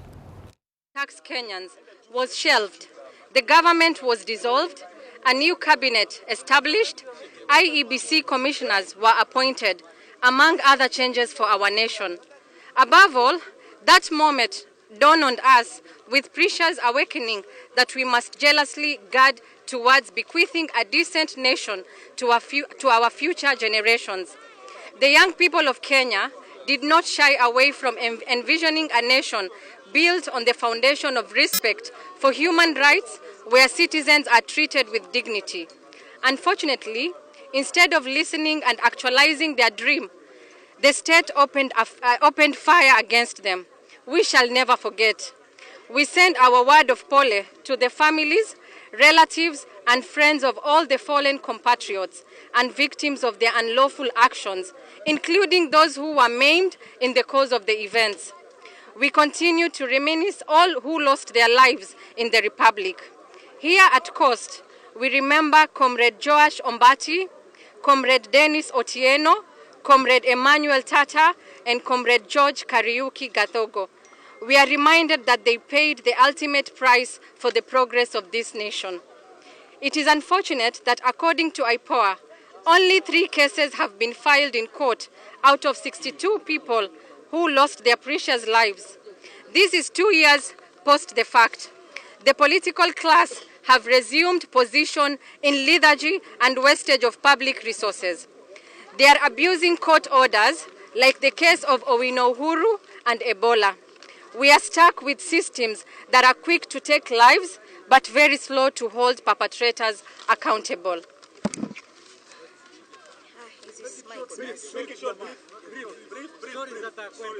It is our position that the state has a duty to hold accountable the perpetrators of the violence of 2024.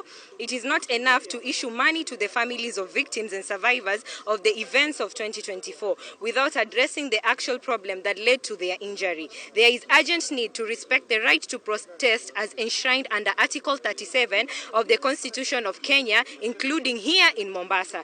Key institutions responsible for enhancing accountability should properly resourced and strengthened, like Kenya National Police Service, IPOA, KNCHR, Victims Compensation Board, and by extension, the Victim Compensation Fund, the judiciary, among others. Respectful use of public resources by those in offices. We must end to corruption in all public spheres. The state must address the gaps in inclusive governance and conduct quality public participation. The state must address the concerns of the citizens on the public debts. Ultimately, the rule of law must reign supreme. It behooves us to look to the future, stand together, and always push for a fair, prosperous, and accountable nation. Comrades, power! Power! Comrades, power! Power! Oh, my name is Aisha Bakari Hamis. I am a passionate human rights defender, and currently I serve as a secretary in the Peace and Security Youth Thematic for the Coast Civil Society Network of Organizations in Mombasa County. Thank you. Aisha, power! Power!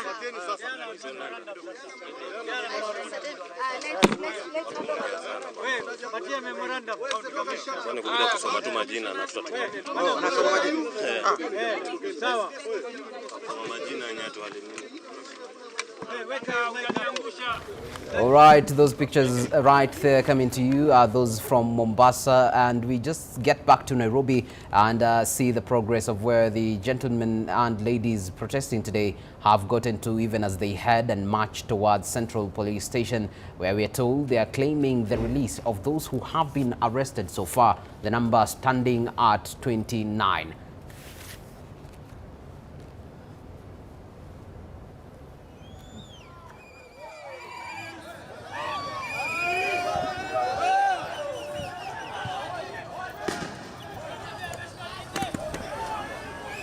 Haya.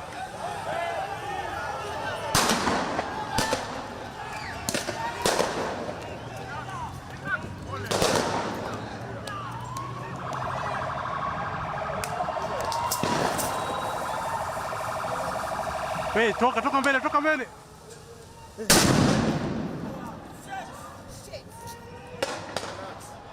Relax. Twendeni.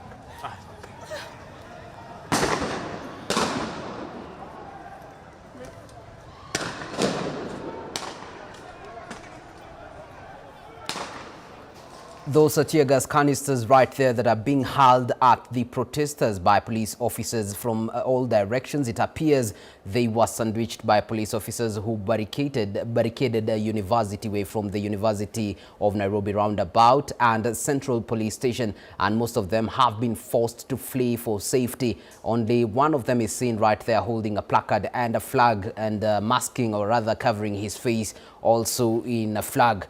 Those right there, as you can count, at least 5 police land cruisers on standby that were there to disperse them, and the smoke is slowly disappearing even as time moves. And that is the situation as is, and pictures coming to you live from University Way and right outside Central Police Station, where the youth were marching to demand the release of those arrested today as a result of the picketing. You'll forgive the pictures as they're coming to you live as is, and the camera person is ensuring to stabilize them as much as they possibly can.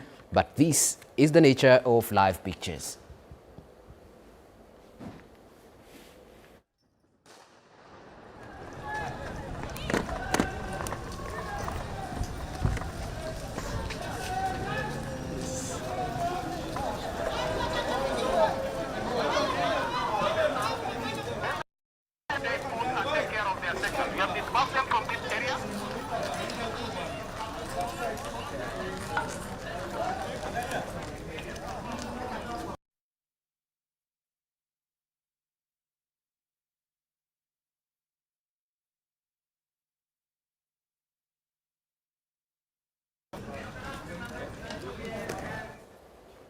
Right, well, those pictures right there were of protesters being disbursed by police officers just interrupting with their intent to reach Central Police Station, where they were meant to demand for the release of those arrested earlier today. And now allow me to introduce you to part of the guests that I'll be having today this afternoon in our studio right here. We picked them right from off the streets since they were protesting in the earlier, they were part of the protest earlier in the day. And from my immediate right, I'm joined by Kinuthi Ndongo. Welcome very much.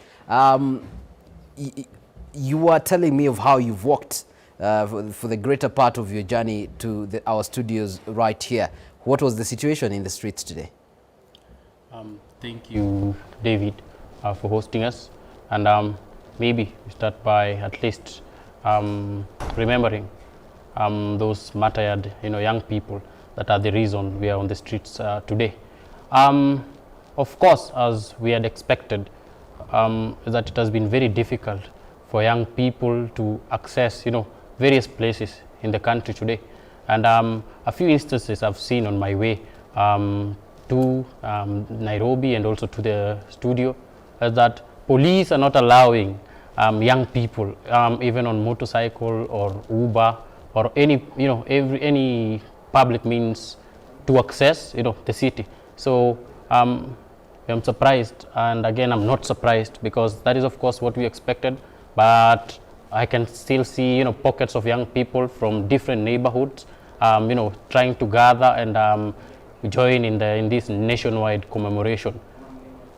That's the situation. All right. Also with us in studio is Wanjira Wanjiro. Welcome very much to K24.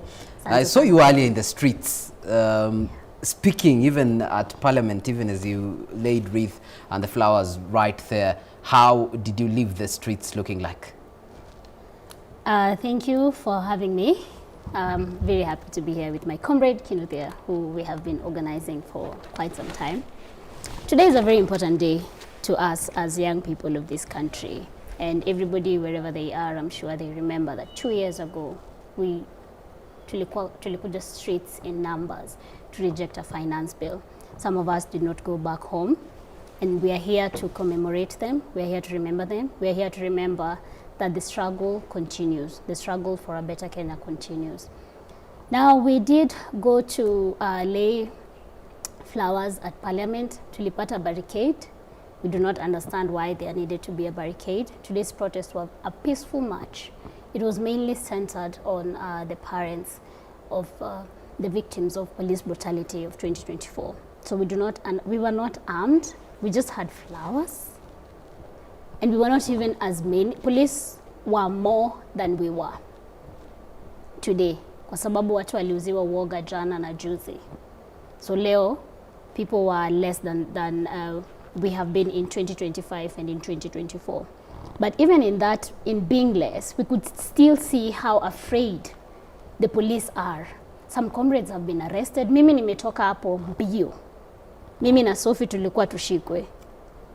we were almost arrested, which is why we took a bike, and I had to also take a bike to come here because it's very difficult to walk around as a young person right now. There's fear of arrest. You can see people are still being arrested. People have been arrested from morning. There's a young man who had a suit. Ameshikwa kwa basi ya stage. And they have roughed him up very bad. So the state continues to act like enemies of the people. Young people are commemorating this day, which we must. It is our constitutional right. It is a moral obligation. We must come out today to commemorate our day. So that is what it's looking at today. And something also happened that was quite remarkable. Where did the legacy politicians go, leaving the mothers by themselves and with activists? Why did they run away when police came? Today was supposed to be peaceful. We are commemorating the Constitution. We are commemorating June 25th. Tunasema tuna defend our constitutional right, a peaceful assembly and right to protest. But why would you run away? You who has a bigger name than I, small Wanjera. Why would you run away and leave the mothers there by themselves? Hiyo haijanifurahisha Kagina. Kama tumeamua tunaenda parliament kulay flowers, tukamilishe mwendo wa kuenda parliament kulay flowers. They tried arresting Hussein Khalid, tukamkatalia. Tukasema Hussein haendi leo, by the way. You're not taking Hussein anywhere. They tried arresting people who were with there. We refused. So that is the spirit I wanted to see today, and I expected to see today. Real, genuine solidarity, real, genuine clarity of what today is about, and defending it to the very end.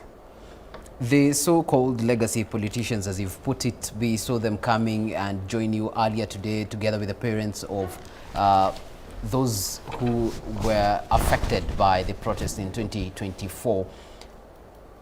Would you commend probably their showing up despite the action where they fled, some on motorbikes, some in their very amazing cars? First of all, I am, do you want me to comment, or do we go back and check what's happening? I think it was good that they came. The show of solidarity is something positive. I mean, other leaders just stayed at home, right? So it's really good that they came to be in solidarity.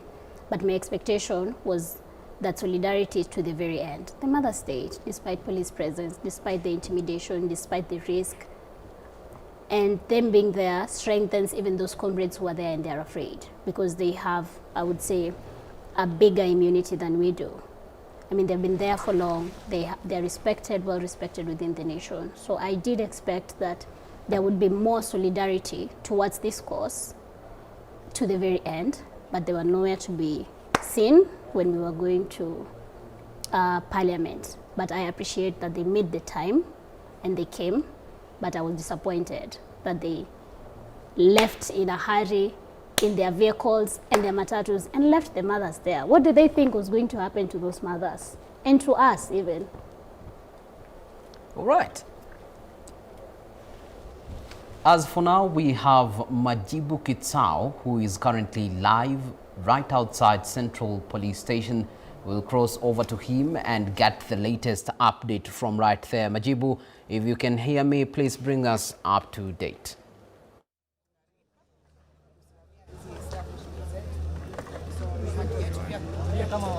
Yo, Opio, bro. Opio.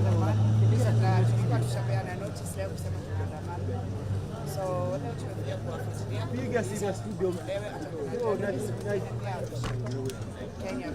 Yo.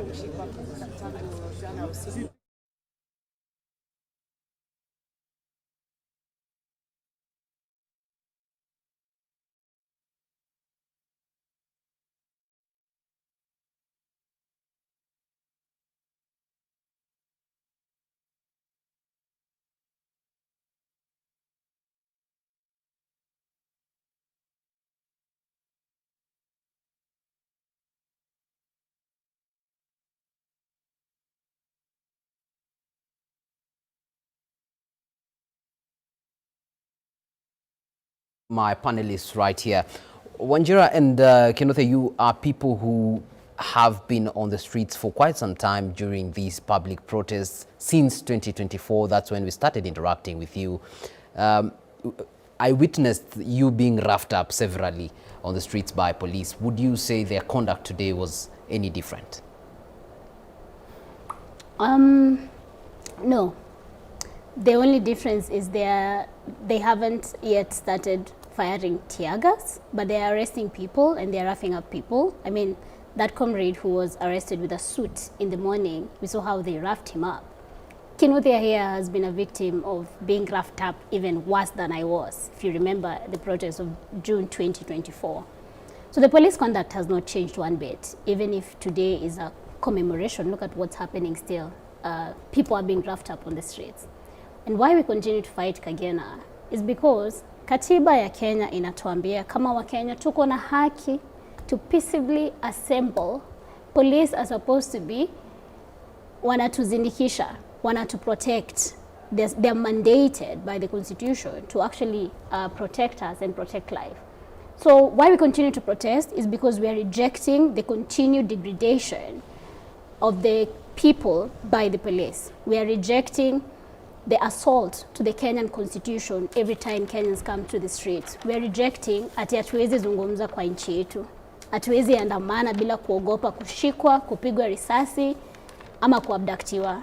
Hiyo si Kenya ambayo tunataka kuona kama young people, and that's why we keep coming out in our numbers, even if leo watu hawajatokea, you know for sure that it is change that keeps driving us. We see that Kenya can be better and we want to make Kenya better. Right, we'll be coming to Kinothe shortly, but I'm informed Majibu is now reconnected. Majibu, if you can hear us, please bring us up to speed.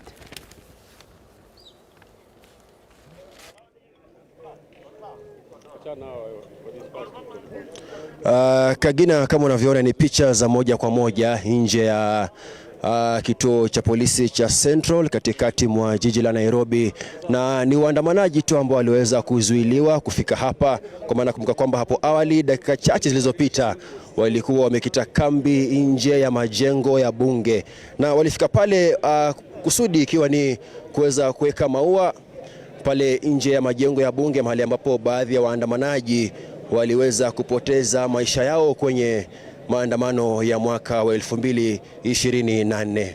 Na kama unavyoona mbele yako, hao ni maafisa wa polisi ambao wameweza kuwazuilia. Kumbuka kwamba kuna baadhi ya waandamanaji ambao wamezuiliwa hapa ndani, waliweza kutiwa nguvuni na maafisa wa polisi, na sasa wamo ndani ya kituo hiki cha polisi, mmoja wao akiwa ni Alamo Ochieng ambaye ni mwanaharakati, na pia tulikuwa naye asubuhi kwenye kipindi chetu majira ya asubuhi, na hivi sasa ameweza kutiwa nguvuni na yuko pale ndani. Pia tumeweza kumuona afisa wa shirika la Haki Afrika Odhiambo Ojiro pia ameweza kutiwa nguvuni, na pia vile vile ni miongoni mwa wale ambao wanazidi kuzuiliwa ndani ya kituo hiki cha Central.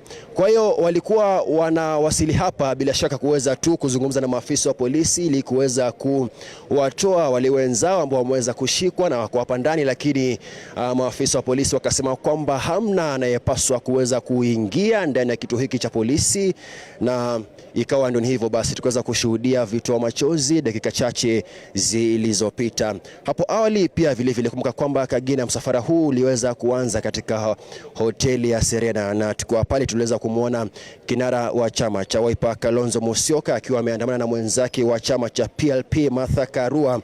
Alikuwa pia vile vile na aliyekuwa jaji mkuu David Maraga, na pia kinara wa chama cha DAP-K Eugene Wamalwa, na muda mchache baadaye wakaweza gavana wa kaunti ya Siaya James Orengo akaweza kujumuika nao katika ile kuonyesha kwamba sisi tuko pamoja. Na katika hotuba ambayo iliweza kutolewa na kinara wa chama cha Wiper Kalonzo Musyoka, hapo awali aliweza kusema kwamba mwenzao wa chama cha DCP Rigathi Gachagua kwa sasa yuko Amunyoro, lakini ameweza kutuma ujumbe wake na yuko pamoja na wenzake hawa wa United Opposition. Kauli mbiu ilikuwa ni kutafuta haki kwa wale ambao waliweza kuuawa kwenye maandamano ya Gen Z mwaka wa 2024, na ameweza kusisitiza kwamba kweli fidia ipo, lakini cha msingi zaidi ni kuweza kuona kwamba wale ambao waliweza kuhusika na visa hivi, basi wale maafisa wa polisi ambao waliweza kuhusika na mauaji haya waweze kuchukuliwa hatua, kwa maana kufikia sasa hamna yeyote ambaye ameweza kutiwa nguvuni. Kwa hiyo polisi wanazidi kushika doria nje ya kituo cha Central. Kama unavyoona kwenye picha zako, hamna anayeruhusiwa kufika ama kupita upande huu mwingine. Na pia vile vile kama nilivyoarifu, kuna wale ambao wameweza kutiwa nguvuni. Walikuwepo pia vile vile wanasiasa wameandamana na familia za baadhi ya waliopoteza maisha yao kwenye maandamano haya ya Gen Z, akiwemo kijana wa miaka 12 Kennedy Onyango, ambaye mamake pia tuliweza kumuona akiwa ameandamana na viongozi wale wa upinzani katika kutafuta haki kwa kijana yule. Pia vile vile tumeweza kuwa na mamake Rex Masai, ambaye pia tumeona akizungumza akisema kwamba pia anatafuta nawe, kwa maana njia ambayo inaweza kadhika nitokeza kutafuta, akiwa na matumaini kwamba serikali itaweza kutilia maanani kile kilio chake. Wanasema kweli serikali iliweza kutenga fidia ya shilingi bilioni 2, lakini fidia haitoshi. Wanatafuta haki. Haki kwao ni kuweza kuona wale maafisa wa polisi ambao waliweza kuhusika na visa hivi, basi wanatiwa nguvuni. Pia vile vile Kalonzo ameweza kusema kwamba endapo watachukua madaraka mwaka ujao, basi wao watafanya tarehe 25 mwezi Juni kuwa ni siku ya kitaifa ya kukumbuka wale ambao waliyao kwenye maandamano haya Gen Z.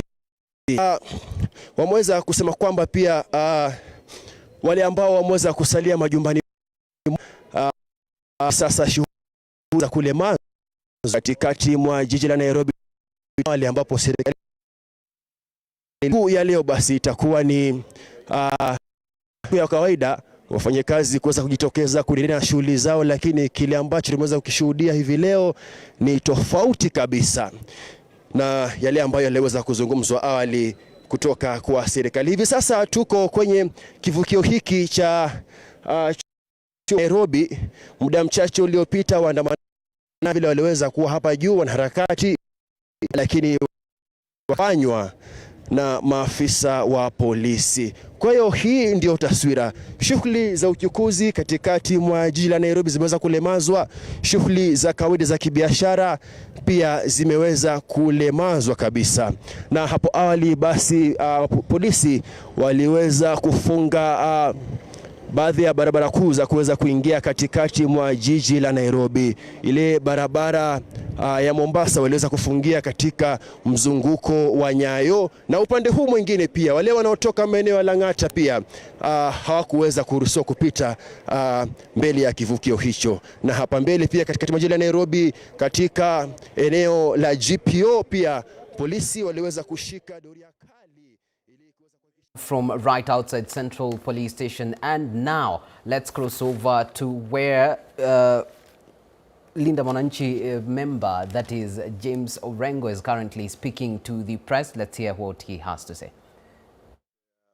Loved ones 2 years ago, and those who were injured and maimed, and those who had properties damaged 2 years ago because of acts of impunity and police brutality. I must say overall today was a successful day and continues to be a successful day. We have reports of participation in this commemoration in the whole country, including Mombasa, and you've seen what has happened in Nairobi, in Western Kenya, in Rift Valley, and also in Nyanza, places like Kisumu, Ahero, and all these places have shown a spirit of patriotism. And as we said, Kenyans have listened to Mama Kennedy, because when we went to present the papers, the petition, and the notice to the police, she asked that today be a public holiday. And we have done the runs in town all over. There are no activities going on. And people have either come out or stayed at home. So we want to thank Kenyans for their patriotism. But I've noticed in town there are goons who have been organized and they're being escorted by the police to harass those who are standing together with the families in solidarity. This is contrary to what the assurances given by the Cabinet Secretary for Interior and the leadership of the police. Goonism, it is now clear without a doubt, is an agenda that has been propounded and implemented by the government, and I don't know what President Ruto wants Kenya to be. Having sent policemen to Haiti, I would have thought that he would not want Kenya to be like Haiti. In Haiti, they created an alternative militia known as Tonton Makut. And here in Kenya, those that are in government led by the president are using goons to try and interfere with the peaceful demonstrations which are guaranteed under Article 37 of the Constitution. And Kenyans need to enjoy fully the right to demonstrate, picket, and to present petitions. Today, what I've seen is an interference with the exercise of that right. We wanted actually to lay the wreaths on the grounds, the precincts of Parliament. That was not possible because Parliament was barricaded and the whole town was actually barricaded. It was reminding me of Baghdad at one point where every single institution was barricaded because of the war that was going on in Iraq. Nairobi, I felt like being in a war zone. The fence that was put around Parliament, instead of being the people's palace for legislation and the people's house for making laws, it was completely barricaded with a wire fence and a court of dozens and dozens of policemen. So I want to say in conclusion that this thing will continue next year and in subsequent years. We were told that today was going to be a normal day. It was not a normal day. And you don't talk about a normal day when people have been killed. This is a day when people were brutally murdered and assassinated. It can't be a normal day unless we do not live by the values and principles of the Constitution. So Kenyans decided that today was not going to be a normal day with normal activities. It was essentially a public holiday. It was a day when we honored those that we lost 2 years ago. So I want to thank you and continue to urge Kenyans as we speak now to continue keeping away from activities, the normal activities, and also to continue to protest and demonstrate until the end of the day today at 6:30 p.m. They should continue wherever they are, and they should be proud of being Kenyans, living under a constitution which says, and in Article 19, that the Bill of Rights is an integral part of Kenya's democratic system. Kasongo, we have said that because of the sins he has committed to the people of Kenya, he is a one-term president. And we, together with our friends in the opposition and in the movement for change, we are going to make sure that that political objective is realized. Asanteni sana. I'll ask my colleague, although he spoke earlier in an earlier press conference, Eugene Wamalwa, Honorable Eugene Wamalwa, the party leader of Democratic Party of Kenya and Democratic Alliance Party of Kenya and Mama Kennedy to say one or two things. Please, Waziri, come and sit where I am. Thank you. Yeah.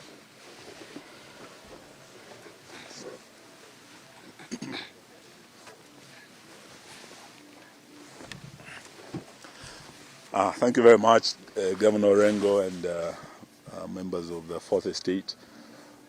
We had already addressed an earlier press conference before starting the march, and I just want to thank the media and all those who are courageous enough to come out today to join the families.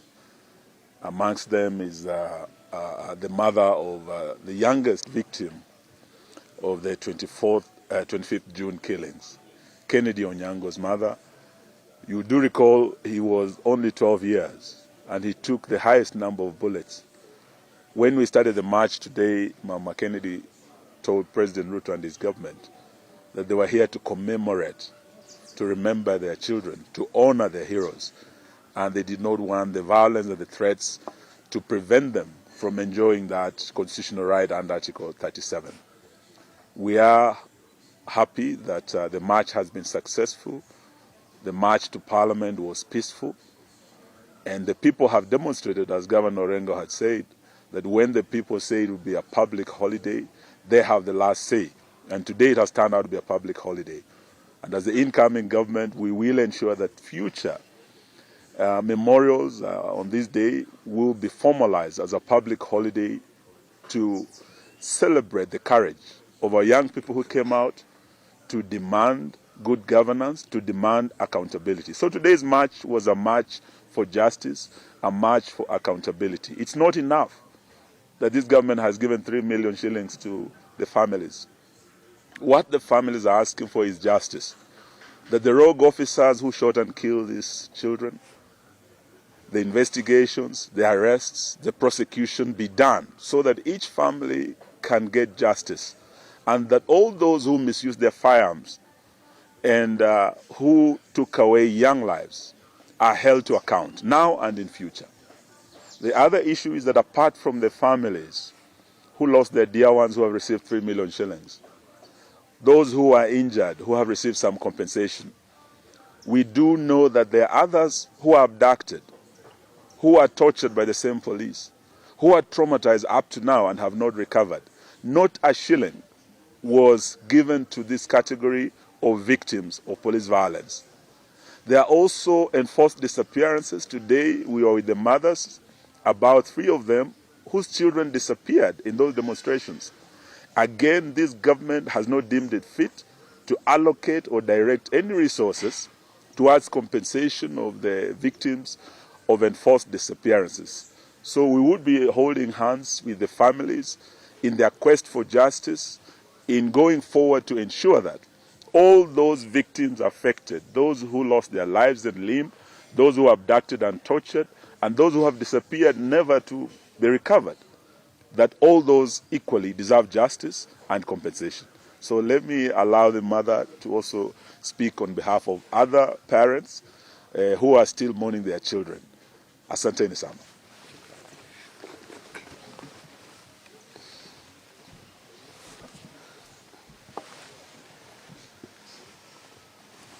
Kwanza nitashukuru sana Mungu alituwezesha tumefika siku ya leo. Hii ni siku yenye siku ya amani kwetu. Ni siku ya makumbusho. Wacha nishukuru gavana. Gavana, wacha leo nikushukuru. Sio mara ya kwanza kukutana na wewe na sio mara ya kwanza kusimama na mimi. Wakati Kennedy alikufa, ulikuja mpaka kwangu na ulisimama na mimi. Naona bado umesimama na mimi. Na naona wanasema eti mnaingilia kati yetu. Lakini mimi naona ni kama umesimama na mimi. Ulianza kusimama na mimi kutoka mwanzo na mpaka leo. Na siku ya leo ilikuwa siku yetu ya makumbusho. Na tulisema ni holiday. Na sio leo tu, last year, leo, milele na milele, hata tukufa watoto wetu watafanya. Hii itakuwa siku ya makumbusho ya watoto wetu. Kwa niaba ya wazazi, kwa niaba ya wale wamepotea, kwa niaba ya wote walioumia, mimi ndio niko hapa, wengine wako njiani wanakuja. Tulianza hii kitu vizuri. Angalau niliteseka kutoka Rongai nifike hapa. Walianza kufunga Rongai saa 11, juu ni saa 10. Nimefika hapa kwa neema ya Mungu. Nimetembea lakini nimefika. Tulianza kumatch vizuri, kutembea polepole, tukiimba. Na kwanza nimeshukuru sana watu wa media. Tulikuwa na hao. Lakini tukastuka, kuna sauti, sijui ni masauti tofauti kwa kichwa, wakipiga kelele, wakisema eti watu watoke kwa barabara haraka. Nikashangaa vile tuko wamama, hata tu kwa wengi, hata tu kwa na watu tofauti, hakuna mtu alibeba mara rungu, hakuna mwenye alibeba mawe. Mtu kama alibeba kitu nadhani ni maua na karatasi. Lakini walikuja wakatukawanyika hivi, hata kufika parliament ilikuwa ngumu. Ni kama 2 watatu wamefika, wengine hawakufika. Walikuja wakatukawanyika hivyo. Lakini nashukuru Mungu. Na bado nitashukuru Mungu. Mr. President, wacha tu June 25th ikuwe holiday ya watoto wetu tuliowapoteza. Lakini tunataka justice. Mimi kama mama, wamama wenzangu tunataka justice. Hiyo compensation iwezi rudisha hai, na hata hiyo justice haitarudisha, lakini itatupea amani. 3 million. Hata ukigongwa na gari nadhani insurance inalipa hata more than 3 million. Bado narudia kusema sisi ni wanyonge, maskini, hata akipewa mfupa atachukua. Lakini tafadhali kuwa mtu wa maneno wako. Kumbuka tu kitu moja, sisi unatoua na ni sisi ndio tulikupea kura. Na ni sisi unahitaji kura yetu next year. Alafu mama kama mimi si mama wa kuruka kwa barabara. Na ni mama kama mimi ndiye alipanga line.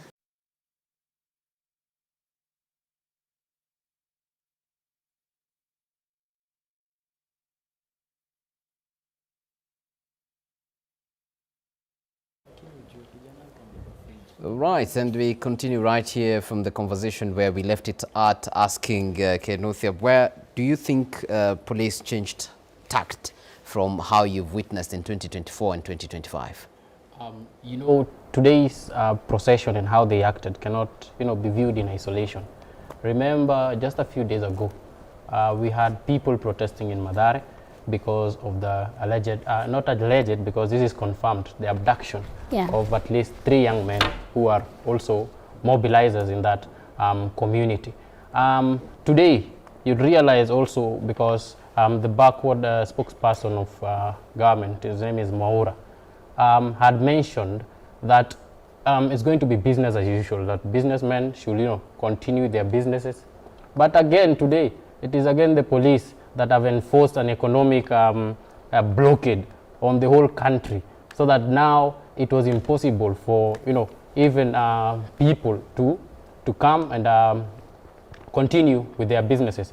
If you look at town today and other major towns, you realize that the protesters, as Wanjera had said, the police were more than the people who had come to do this commemoration. Yeah, of course, most of the people are home doing these commemorations also at home. Yeah? But you realize there was almost zero looting. But again, as we have seen live in the street just right now, that even those peaceful protesters who are only holding a placard are being tear gassed, are being arrested. Yeah, we've seen some of them again beaten. So we can just say the difference is that today we don't have the same amount of people in the street like we've seen on previous days. But of course, the conduct of the police has not changed. It is still that police force with not a police service but a police force with that colonial history of suppressing any form of dissent. Because I ask again, how do you, we've seen mothers, how do you kill someone's child and then again tear gas them when they come to commemorate the life, of these babies? So, as we've seen also mothers being brutalized and tear gassed by the police, then we have to say it loud that the police has not changed. This is the same police that we've had since colonial time, and they continue to enforce, that backward way they deal with protesters. So it does not change, it is still the same. All right, and just a quick brief on the situational update in different parts of the country.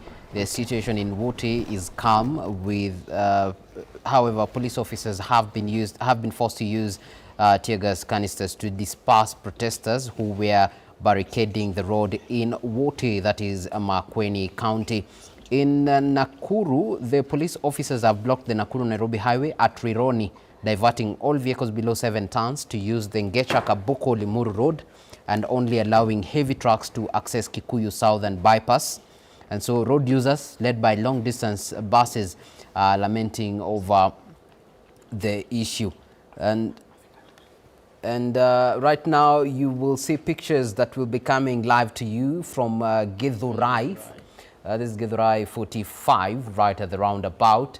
And the situation, as you can see there, is calm and normalcy is returning, though this is usually a very, very, very, very busy place, but currently the numbers are a bit low and not as are reflected. However, earlier on, we had running battles between police and a number of protesters who had earlier lit some tires around this area, but they were dispersed, however, as this being one of the pockets of protests that we've had along Thika Road. And back to a conversation right here. So far as we sit here, we have about 200 Gen Zs who are behind bars, mostly being held and being charged for capital offenses, being pressed against them for participating in protests both in 2024 and in 2025. Starting with you, Kenothia, are we foreseeing a situation where justice will actually be served and at the speed which it ought to be?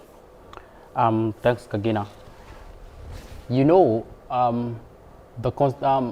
The right to cash bail, because that's where I want us to start from, is one of the gains, the progressive gains that this constitution was able to at least give Kenyans. But today, and we've seen in this protest, is that now the government has weaponized that cash bail, so that now all these young people who are still behind bars, are maliciously charged with, for terrorism, are only inside. The only crime is that they are poor. They cannot afford, cash bail, because most of these young people you hear are from, the working class families in this country.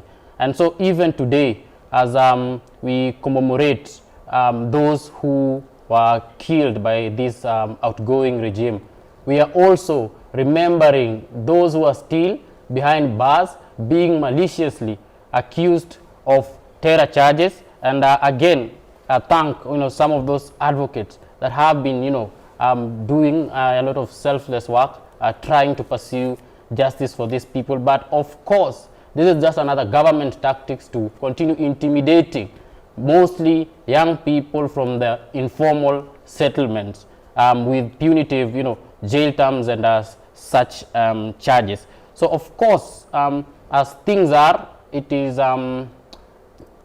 we are not even sure, or we cannot say with certainty that we can see justice, we will get justice, for these young people. But of course, we know that we have to continue agitating for their release and participate, prosecuting their cases even in the courts of public opinion, so that we push until these young people are able, to go back to their lives and to their families.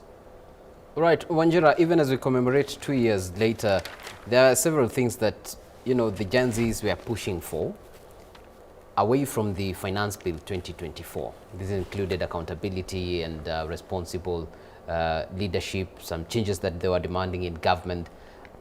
Even as we look back 2 years later, have we made remarkable progress? Thanks, Kagina. I think 2 years later, we are at a worse position than we were 2 years ago. Things have actually deteriorated. The cost of living has gone higher. The finance bill, excuse me, finance bill that we were rejecting in 2024 that led to the loss of lives that we are commemorating today was actually implemented. Kimani Ichung'wah bragged to us, to the nation, about how they passed that bill in December when nobody was watching. What they are telling us is that your lives did not mean anything. Those people died for nothing, and they're going to do what they want to do, to continue acting with impunity, violating the Constitution of Kenya and disregarding human life in this country. So 2 years later, we continue to see a government that is more corrupt than ever. We continue to see a parliament that is captured. I mean, the other day during the finance bill voting, so many abstained, even those who were purportedly vocal about economic justice in this country. We saw that the finance bill, retrogressive as it is, actually was passed. So we cannot say we achieved what we were fighting for. The issues that were bringing us to the streets in June 2024 continue to be the issues that want to make us come to the streets June 2026. And in 2027, this is why we are voting this regime out, because it is a regime that has refused absolutely to listen to the demands of the people. It is a regime that disregards the Constitution and even the judiciary, court orders. All Duale got was an apology. Kenyans died rejecting that Ebola facility, but the health CS gave the court an apology for not ordering court orders, for not respecting and implementing court orders. So we are looking at a situation where the leaders continue acting with impunity and disregard and braggadocio, and the citizens keep getting angrier because sahi pads na diaper ni more expensive than zilikuwa 2024. Tunaambiwa tena mambo ya rent, mambo ya digital taxes, mambo ya Gikomba taxes. I mean, it's not getting better. This was a government that promised relief, economic relief. This was a government of bottom-up, of hustlers, of mama mboga, of boda bodas. But today, it is a government that sets aside 101 billion to do whatever it wants to do with it. Initangwa aje kwa budgeting you? The miscellaneous, 101 billion for miscellaneous. Kagina, look at the state of our hospitals. Look at the education sector in our school. Look at the roads. Look at places in Kenya where Kenyans are seriously suffering. We cannot set aside 100 billion for that. Priorities continue to be misplaced. So this is why as young people tunaendelea kusema hii system ya majambazi, hii system ya wauaji, hii system ya watu hawa respect katiba na rule of law, hii system tunataka iende. Na 2027 ndio the new dawn of new politics, new political cultures, and actual people sovereignty moving forward. All right. Kinothea, have we made progress? I think the only thing that I can say with certainty that we were able to achieve is at least our young people and most even millennials lost that fear Yes. that they had, that illusion about power. Again, the other thing is that now we saw a renewed consciousness in the young people, and we've been seeing these through movements like Tukokadi, their willingness to participate and even sacrifice their lives for a better country. But of course, as my comrade here is saying, the cost of living is still high. Remember, we lost a number of people during the fuel protest. Again, very uncalled for deaths. Again, remember the orders about bringing executive order, bringing the military to the street is still on, right? Again, you can see the goon crisis. Now the government is that is weaponizing poverty, because instead of the government deliberately creating employment, and this we talk about industrialization, but we cannot even industrialize without energy. So instead of the government investing in these things, we've seen now what they do, the employment they want to give young people, is to pay them now as goons who work side by side with the police. Again, we've seen attack on media freedom from the executive itself, right? Again, we continue to see disregard of court orders.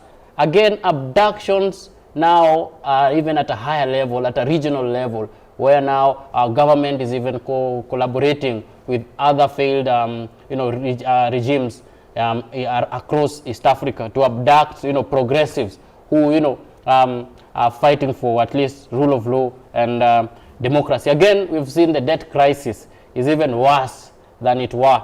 Even in the current budget, you've seen how much we are spending on payment of debt and how much vis-a-vis, how we are using for development, when at the same time we still see increase in the amount of money which is being given to State House for tea and bread. All right. And you've talked of 2027. After the protest of 2024, we've had a number of calls, including the most recent one by the former Deputy President Rigathi Gachagua, when he was calling for the Gen Zs, the youth of this country, not to show up today in, with the intel, as he puts it, that he had, there would be organized goons planted there to infiltrate the protest. And instead he was saying that, there is one cure to this whole issue, which is 2027 elections, that Kenyans can actually bring change to this country. Now, when it comes to political formations, do you think the youths are now strategically placed to actually have a say and make change in the next coming elections? Wanjira. First of all, I think Rigathi was wrong for making that call. Young people should have been on the streets today. It was a peaceful march commemorating young people who died on the streets. How can you tell us not to come? How can you tell us not to come and remember that? That was wrong. And that is why young people are saying, please, Rigathi, you do not speak for us. Let young people decide how they want to honor their fallen heroes. So I did not appreciate that demobilization of the Gen Zs in commemoration of the young people who lost their lives in 2024 and even in 2025. This is our movement. They were us. This is our call to make. And I was on the streets and I did not see goons. In fact, I tweeted before I got in here, kwani hao goons tulikuwa tunaambiwa wanakam kuinfiltrate wako. Tuko CC activists, mothers of protesters who were killed, and police who are even more than we are. So this was instilling fear back into the people, which begs the question, is Rigathi working with Ruto to demobilize the Gen Zs? Because that was demobilization. And it did demobilize a huge number of people who would have come to remember the comrades who were killed. And this is something we need to do annually. June 25th is forever etched in the history of our country. It's supposed to be a freedom festival where Kenyans come to remember, to reclaim, to celebrate their sovereignty, to celebrate the day we owned this country, because June 25th, Kenya belonged to all of us. And it must continue belonging to all of us. We should not let politicians decide what June 25th means for us. Maybe I can add something. Whatever Rigathi said, of course, Rigathi has no, history of protest. I think for the first time he finds himself on the wrong side, if I may say so, because he has always, been, part and parcel of the previous, at least regimes, and now today, without he finds himself on the other side, and therefore that is expected. The type of demobilization is trying to do. But we've also been seeing Rigathi and other leaders of the opposition doing a lot of rallies, come and greet people, but we've not seen them invest the same resources they have in pushing these young people to go and register as, as voters. Again, what started in first we have to agree and acknowledge that Kenya has a history of protest, that there is almost no single progress that we've made in the country without at least having to force the regime to at least give us these things. What started in 2024 was just a continuation of that history of protest. But again, young people acknowledge and they know that this one is not at least a short race. It is a protracted, struggle. It is a marathon. And of course, one of the weapons that young people have at the moment, and they've been mobilizing themselves, is to again register as voters. But you can imagine if the opposition used the same amount of money they use to tour the whole country and just greet people, use the same amount of money, go to those areas, push these young people, even when we had that voter drive, to register as voters, because now we have a youth constituency. Most of them were used to their ethnic constituencies. Now we have a new constituency that everyone agrees that will be a decisive force in the next election. But again, even the opposition, I think even the president is doing so much to try and win these young people over by bribing them and doing all those shenanigans he's been trying to do for young people. But the opposition has not been deliberate. It is just talk, and no action. Yeah. But when it's talk of the opposition, can't the youth themselves, pick up and do an initiative of their own? We did. Tukokadi is one of those an initiative of our own that was not funded. Shout out to Ademba Alliance for curating this, because it is an initiative that enabled us to mobilize young people to register for votes, and it was nationwide. And we actually got to go to very different places and speak to young people. And wale watu walikuwa two-term pia, especially in Siaya, it was one of the zones that was very two-term-ish. We were able to change their minds about what that means for their political future and for their lives. So youths are disadvantaged. We do not have the resources that legacy politicians have. We cannot hold a rally, for example, the magnitude legacy politicians have. We need money. We don't have that money. Na tukisema hata ni kuchanga, youth hawana jobs.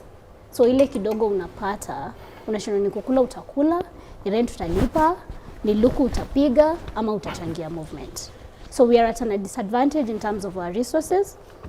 And we are trying to have political mobilization that can mobilize all of us in one, say, political party or something, where we can have our own ideologies, we can have our own objectives, we can drive the nation that we envisioned on June 25th, 2024. We still have that dream, and we're still organizing towards that. What we would need are allies who just support the youth to do this thing. We cannot say we have genuine allies who are not trying to get something out of us. All right. Looking at the political landscape as it stands in Kenya right now, we have the most recent youthful looking, compared to the rest, outfit, which is Linda Mwananchi. As Kenyan youths, do you feel represented, or do you feel there's need for other outfits to actually represent the youth as they ought to be? For us, and we've been very clear about this question, important for us, we raised grievances that most of the young people in the country were facing. And of course, and my comrade here spoke about allies. For us, we don't look at the age of the allies. Today, if the opposition had, an agenda for young people, a serious agenda for the young people, then I think one of the things we are going to use in deciding is not how old, how many young people do you have. We've seen a lot of young, backward, young people in some parties in the country. So for us, it is not about, even having that youthful face, because we've seen what some youthful faces already in government are doing. For us, it's someone who has a plan. Of course, we agree that also Ruto must go. But again, we must also make sure these people that are also leading this campaign against Ruto have a plan. Otherwise, again, we will be back to the street saying these new people must go.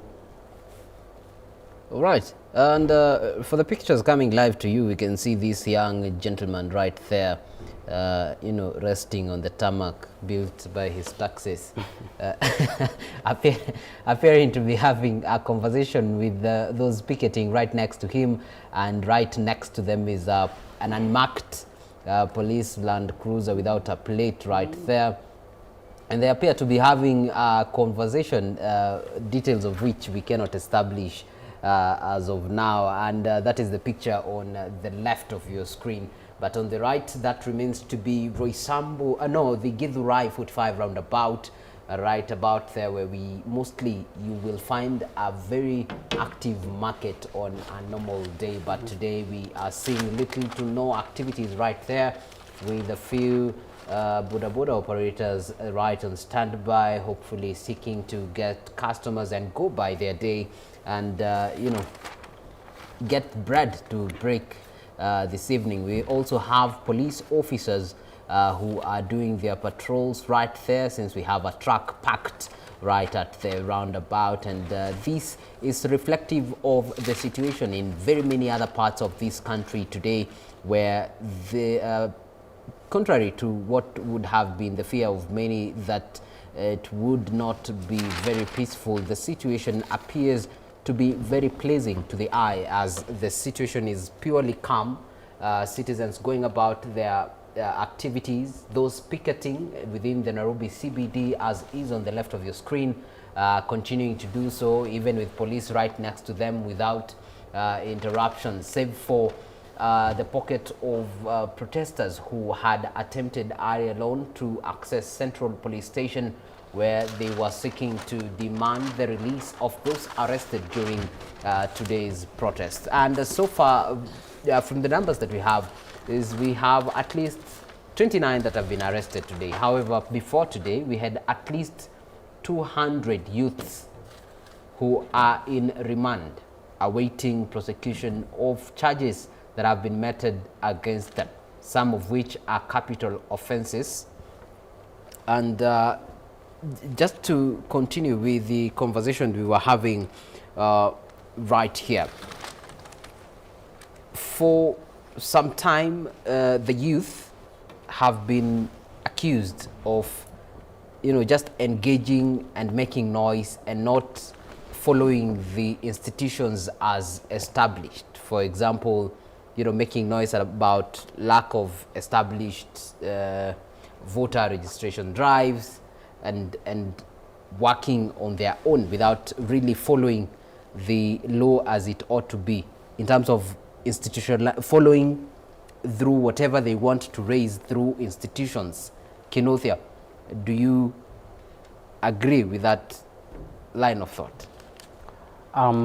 Remember, the reasons that young people went to the street and some of them were martyred, it's because they had lost hope in the same institutions that you're talking about, that are supposed to make sure that these issues, example, are legislated on, right? We have institutions, some of them even independent institutions established by the Constitution, that have failed people. Look at the institutions which are supposed to bring or to prosecute the cases against the police that kill the young people. Look at the shoddy budget making process that people entrust institutions, but these institutions repeatedly keep failing these young people. So for them, as the Constitution at least allows them to, this sovereign power can be exercised through these institutions that we have, but also now when these institutions fail the people, the Constitution now gives us another leeway to exercise this directly. And how do you show your dissatisfaction with, example, the office of IPOA, or the Directorate of Public Prosecutions? How do you show your dissatisfaction with the institution of the police that continues to kill? It's for young people to come out again peacefully, as we do with our flags, and raise this question. So for those who have been raising this concern that these young people are indisciplined, they don't follow the laid out procedures, young people risk their lives, go and die, because those institutions have completely failed, including the judiciary itself. That's why we have 200 young people still held up in the different prisons in the country. All right, Wanjera, do you actually think youths, even as they work, as Kinothia has said, with mistrust of the institutions, there is actually hope, or is all lost? No, all is not lost, because we are here and we have clarity about what we want to do. And we have seen the cracks. We have seen the cracks in the institutions that are mandated to make things right for us. The judiciary is one of the institutions that must be fixed for Kenya to move forward. The judiciary is supposed to uphold the law of the land, the rule of law. It's a very important institution in our country. So it's one of the things that will need to be fixed as from next year. The other institution is Independent Policing Oversight Authority. It is an institution that is mandated with holding police accountable individually. It is an institution that has repeatedly failed across, even before the Gen Z protests began. They say they are underfunded and understaffed, but millions of money go into that institution.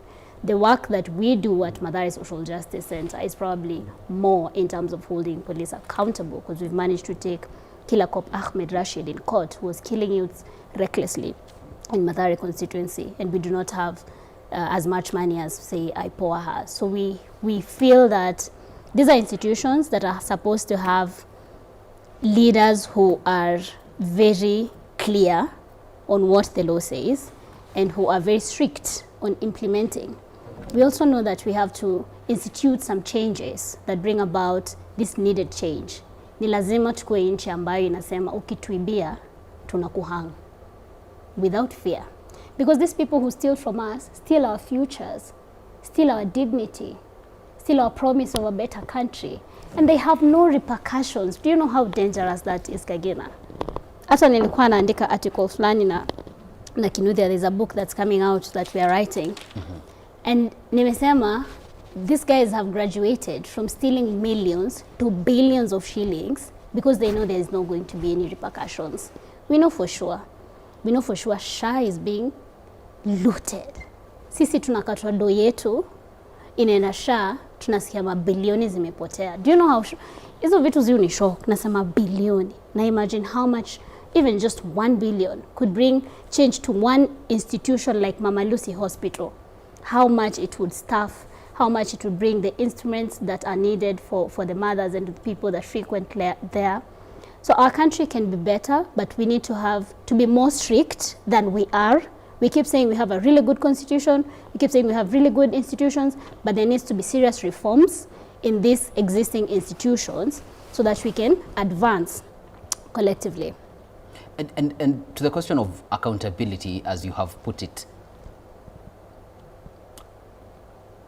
at what point, or rather what can be done from where you sit, Kinothia, that will push for real-time accountability? Because again, the institutions that are meant to push for that, you've put it that they are failing the country.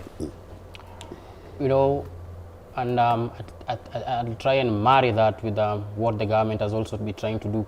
And when you ask them about accountability, for them, accountability is compensating the families of those young people they killed, those who are raped, and all these things. But of course, for us, as we've said, is that accountability or even justice must first, we must talk about institutional reforms.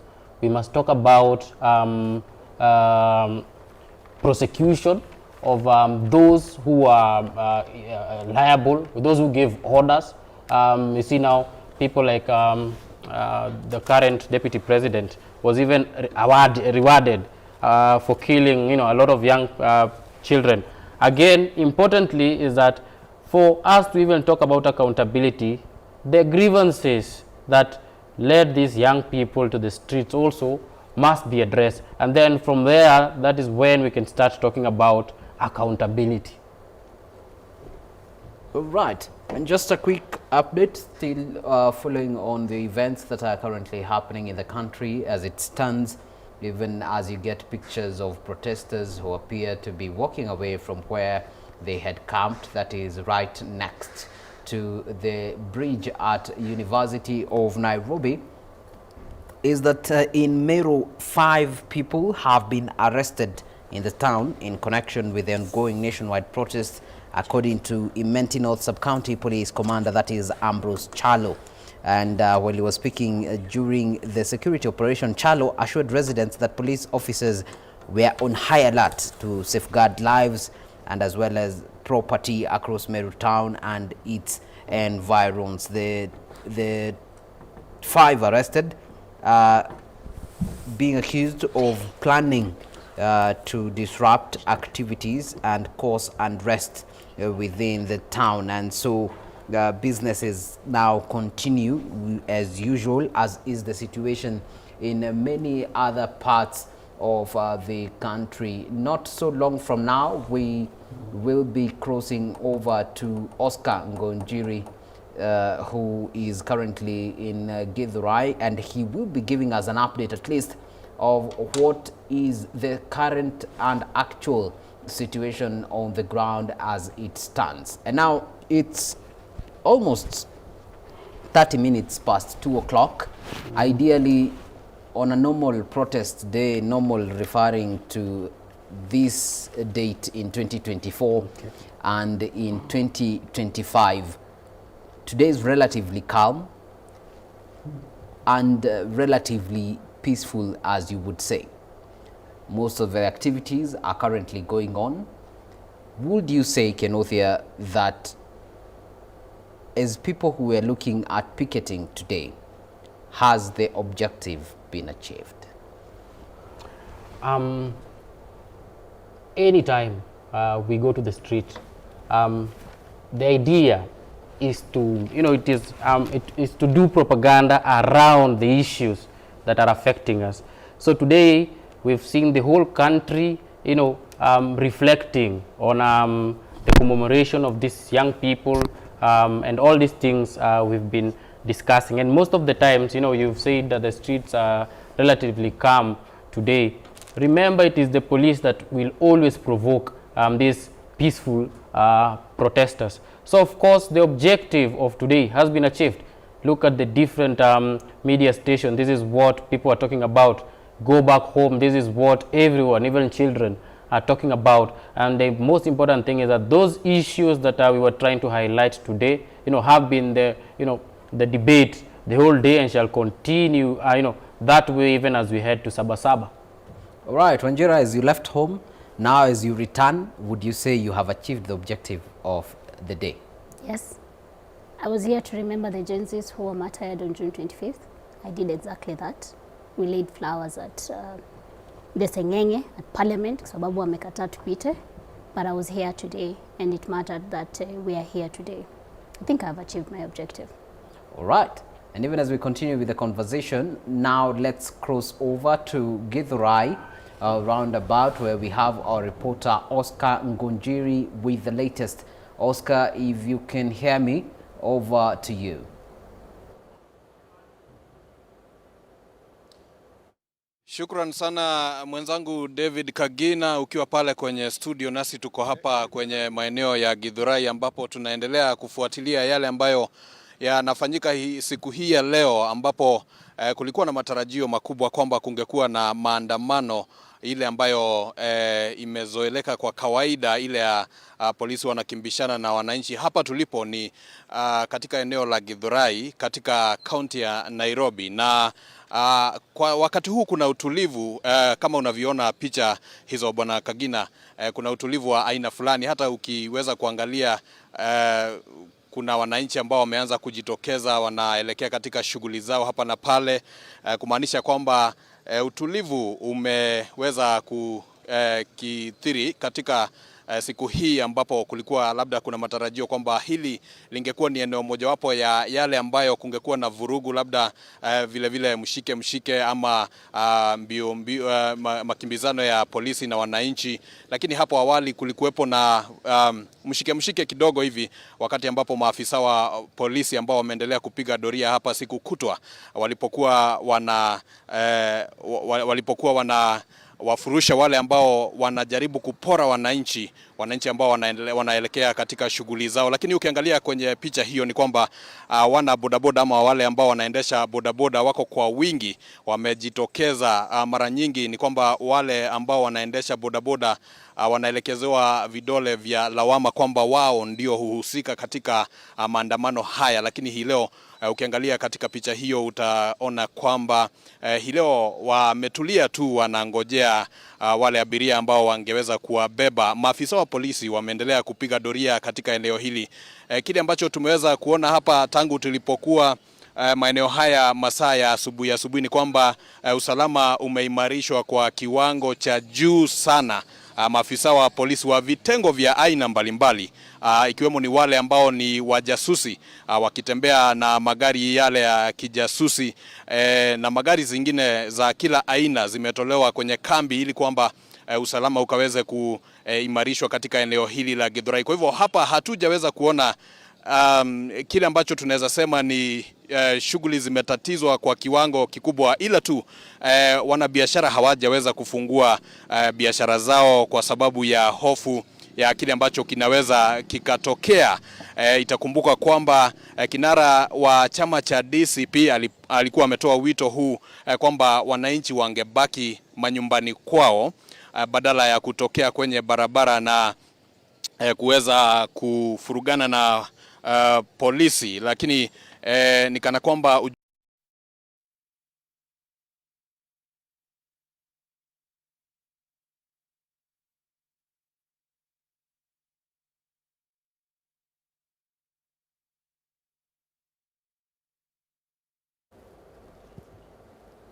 A little bit of technicalities right there, but that is our reporter Oscar Ngunjiri, who was reporting and coming to us live from Githurai 45, where he is currently situated, just monitoring how the situation is ongoing, even as we continue with the wall-to-wall 360 degrees coverage of the day, today being the Gen Z's second anniversary and commemoration of the lives lost so far. According to IPOA, at least 127 people lost their lives as recorded in 2024. But so far, according to the report by IPOA, we only have 3 cases that are being prosecuted in court. One of them being that of Rex Masai. IPOA told court that it is facing frustrations and being curtailed from performing its duty fully by police officers who are not cooperating with the investigation into the case of Rex Masai. And now my question would be today, even as we continue to look at, these institutions that are there and their failures, and then the coordination between them and how the citizens are the ones paying for the discord as is currently being witnessed. Kenothia, if the institutions that we are depending on to actually be on the side of citizens and ensure that justice is actually achieved are citing frustration, where then do citizens run to? I think that question is also, related to what you had asked at first, because when institutions, example, like IPOA and other institutions that are, very central to, addressing these frustrations and the issues the youths are bringing up, as fighting frustration, when organizations, small organizations like the social justice centers, are able to even document cases and push those cases to prosecution, then we need to hear from these people from IPOA who is frustrating them. Not just throw blanket statements to justify their inability to serve the people who is frustrating them. And if you're being frustrated, I think we have enough people who love this country so much that can perform these roles. Again, the people must continue building at least power at the grassroots. Example, what we see with the different centers, which are able to even outperform very well-funded government entities. at the grassroots. All right. Quick update from Isiolo town. The situation there is actually calm, and a random check on the streets by our reporters right there revealed that activities are moving on as usual. There were no protests there. However, banks and even businesses were really open compared to some parts of the country where the tensions and anticipations of the protests that were meant for today and the commemoration of the June 25th of 2024 was ongoing or is ongoing. Earlier we had a look at different parts of the country and what was actually happening there, and in different parts, including the Nairobi-Nakuru highway, as well as we've looked at Meru town.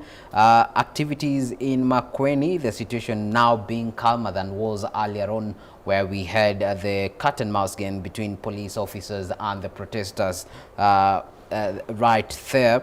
We also have had Kitangela, which has maintained calm for the better part of the day, as well as in Kitui County, where, you know, businesses were ongoing as usual, with activities proceeding as is, or rather as would be the norm. There's also in Ruiru, the situation is still as calm as would be anticipated, and in Kitale, the situation is also the same. Generally speaking, from the areas that we've actually sampled, you would say that Kenyans have actually maintained calm and restraint in opposition to what, or rather contravening what had been alluded both by those in government and those in the opposition, that they had intelligence of people who had intentions to infiltrate the protests and cause chaos. Thanks to the Kenyans who've actually chosen to choose the side of peace, calm and quiet. And even as we head towards wrapping up our conversation today, Kenothea, I'd be interested in knowing what would be your take-home point today. You did show up, you've seen how police have conducted themselves, you've had responses from different quarters, including who we refer to as legacy politicians, and their thoughts about the protests. We had pictures of some of them, you know, just leaving after a police call to leave, and we had parents to some of the bereaved left stranded in town. What would be your take home, even as we get to wrap up this conversation? Thank you, Kagina. I think first is to send a message of hope to the young people of this country, to our mothers, to, you know, our fathers, and all the Kenyans at large, is that this war or this struggle is a protracted struggle, and therefore doesn't matter sometimes how long it takes. The most important thing is that we are not mark timing. We just need to continue marching at least forward. Again, is a message to the political class, those that are plundering the wealth of this nation, taking it to, you know, other jurisdiction, those who are using the wealth of this country to, you know, buy planes and all these things. We want to remind them that this is the only country we have, and again, if you destroy this country, then where again will our descendants, you know, live? So again, remind young people that let us not lose hope. Remember, it's a long struggle, and the political class, remember, you found this country and you shall die. Please, we want to leave a better country for the future generation. The struggle continues. Luta continua. Wanjera? I think my comrade has said it all, but nataka nikumbushe watu kwamba tuko kadi kwa sababu ya vijana wetu ambao waliuliwa 2024, 2025, kwa sababu ya uongozi mbaya ambayo tumeona kama vijana wa hii nchi. Tuko kadi for Ruto must go, and Ruto is a system that we must uproot. I also want to say that liberators do not exist. The people liberate themselves. So Kenyans should not wait for a hero from somewhere to come and liberate us. It is we, the Kenyan people, kila mmoja wetu, ambaye atazaa Kenya mpya ambayo tunatarajia, tunahitaji na tumengoja sana kutoka enzi za ukoloni, tunaposema Wakenya wanastahili heshima, Wakenya wanastahili kuishi maisha ambayo yana hadhi. Yeah, I think that would be my parting shot, and there's a song Kenos and I like to sing, if you don't mind. Waliua majenzi wakidhani wameshinda, kumbe badala yake mapambano yaendelee. Mapambano, mapambano, mapambano, yaendelea. From us, it's a luta continua. Very interesting thoughts and insight right there from our guests and panelists this afternoon. Wanjiro and Kenneth Ndongo, who have been accompanying us and commenting briefly and deeply, giving their insights to the conversation that we've had since very early in the morning, 6 o'clock this day, with Mumbi right there. We had Brian Amoy joining us. We also got Job Omondi. Job speaking to us on the various topics with the various guests that we had then. We also still have our reporters in different parts of the country, but even before we get to them, it's important that we hear what happened earlier in different parts of the country, and let's just have a look at what happened in Kitangela earlier.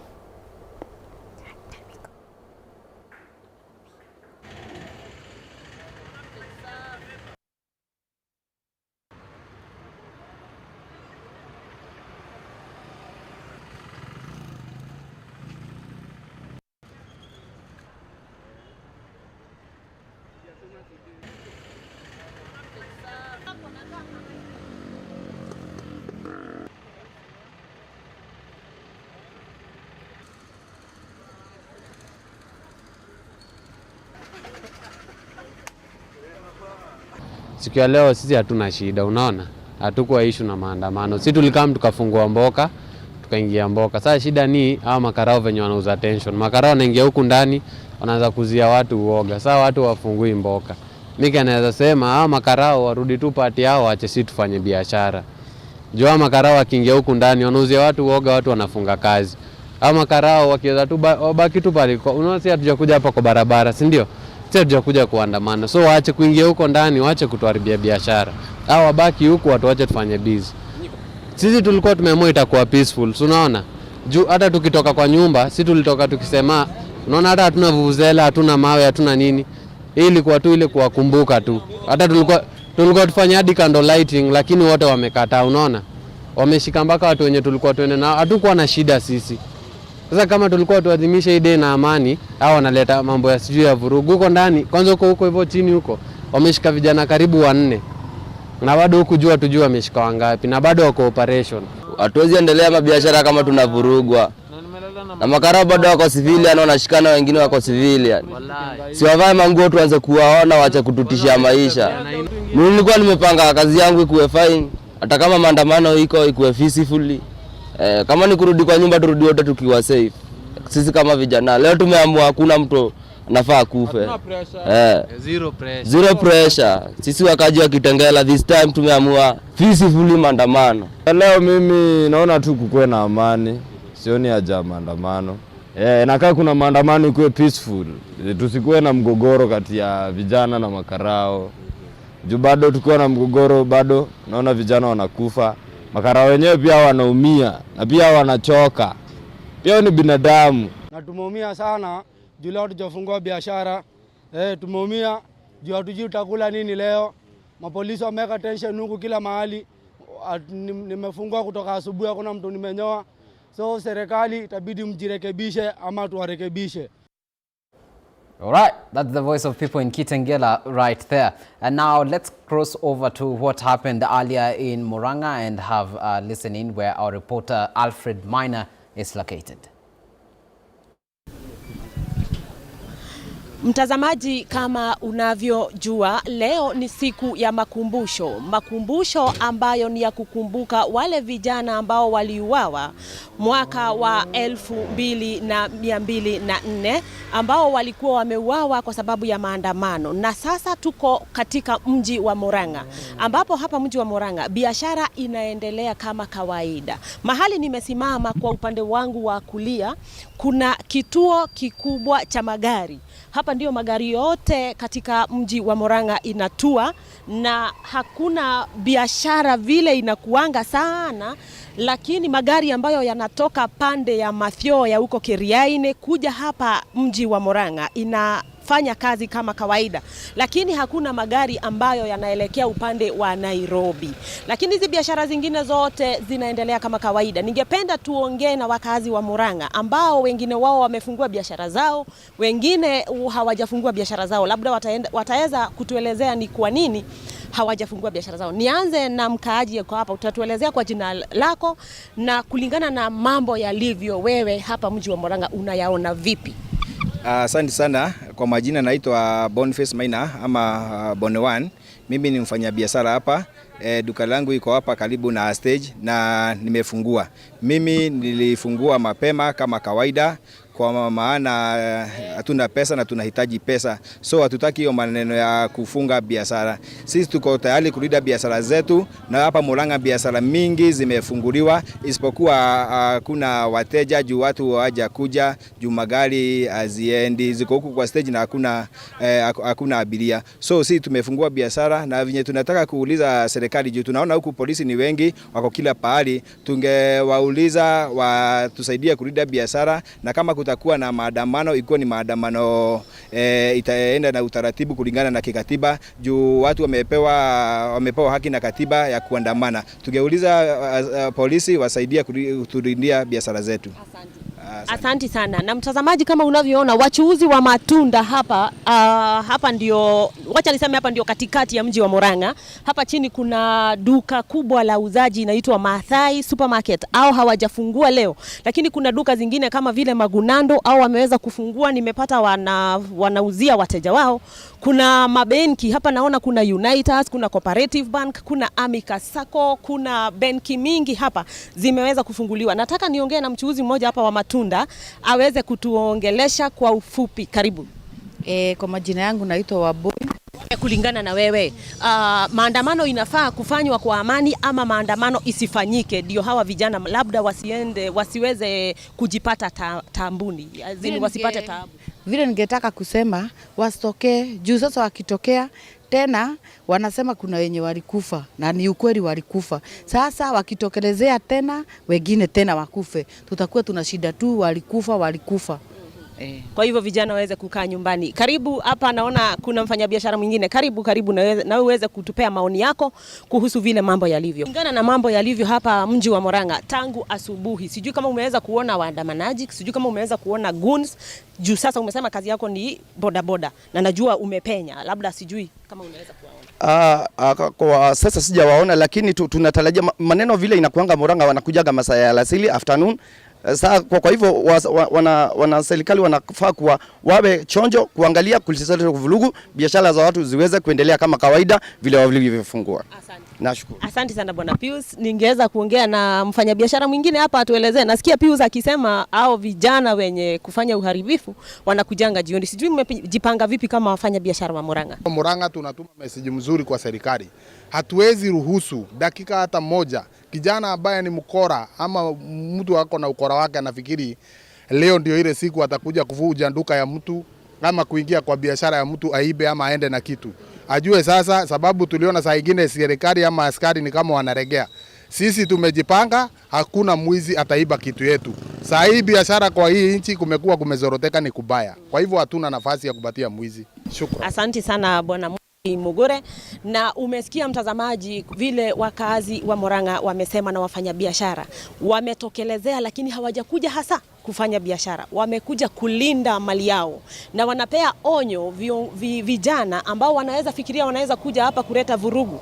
Wanasema watapambana na wao. Kwa hivyo ni vizuri vijana popote walipo wapate hiyo mwelekeo, wakae nyumbani, wasiweze kuja kuleta vurugu hapa katika mji wa Murang'a. Nimesahau mtazamaji kukuelezea hapo nikianzia kwamba kuna wanafunzi wamekuwa hapa kituo cha basi hapa Murang'a.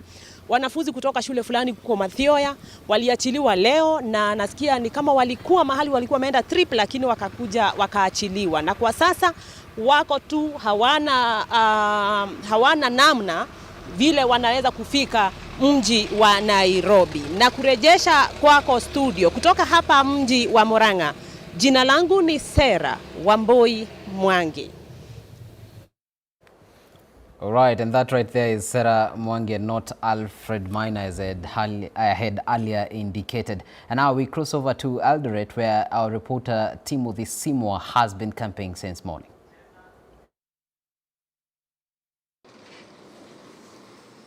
Well, Amoy, like the rest of the country, was in issue, and to be specific, Eldoret City woke up to the anticipations, or rather to the anticipation of the commemoration of Gen Z demonstrations that happened on 25th of June in 2024. Like we reported yesterday evening, we had not had any indications to the effect that there were plans to hold these demonstrations within the city of Eldoret. And true to it, this morning, most of the business shops have opened up like usual, even though there is a sense in which you get the mood or the feeling that it's not business as usual. Why? We have seen a number of police officers patrolling different areas of Eldoret City or Eldoret Town.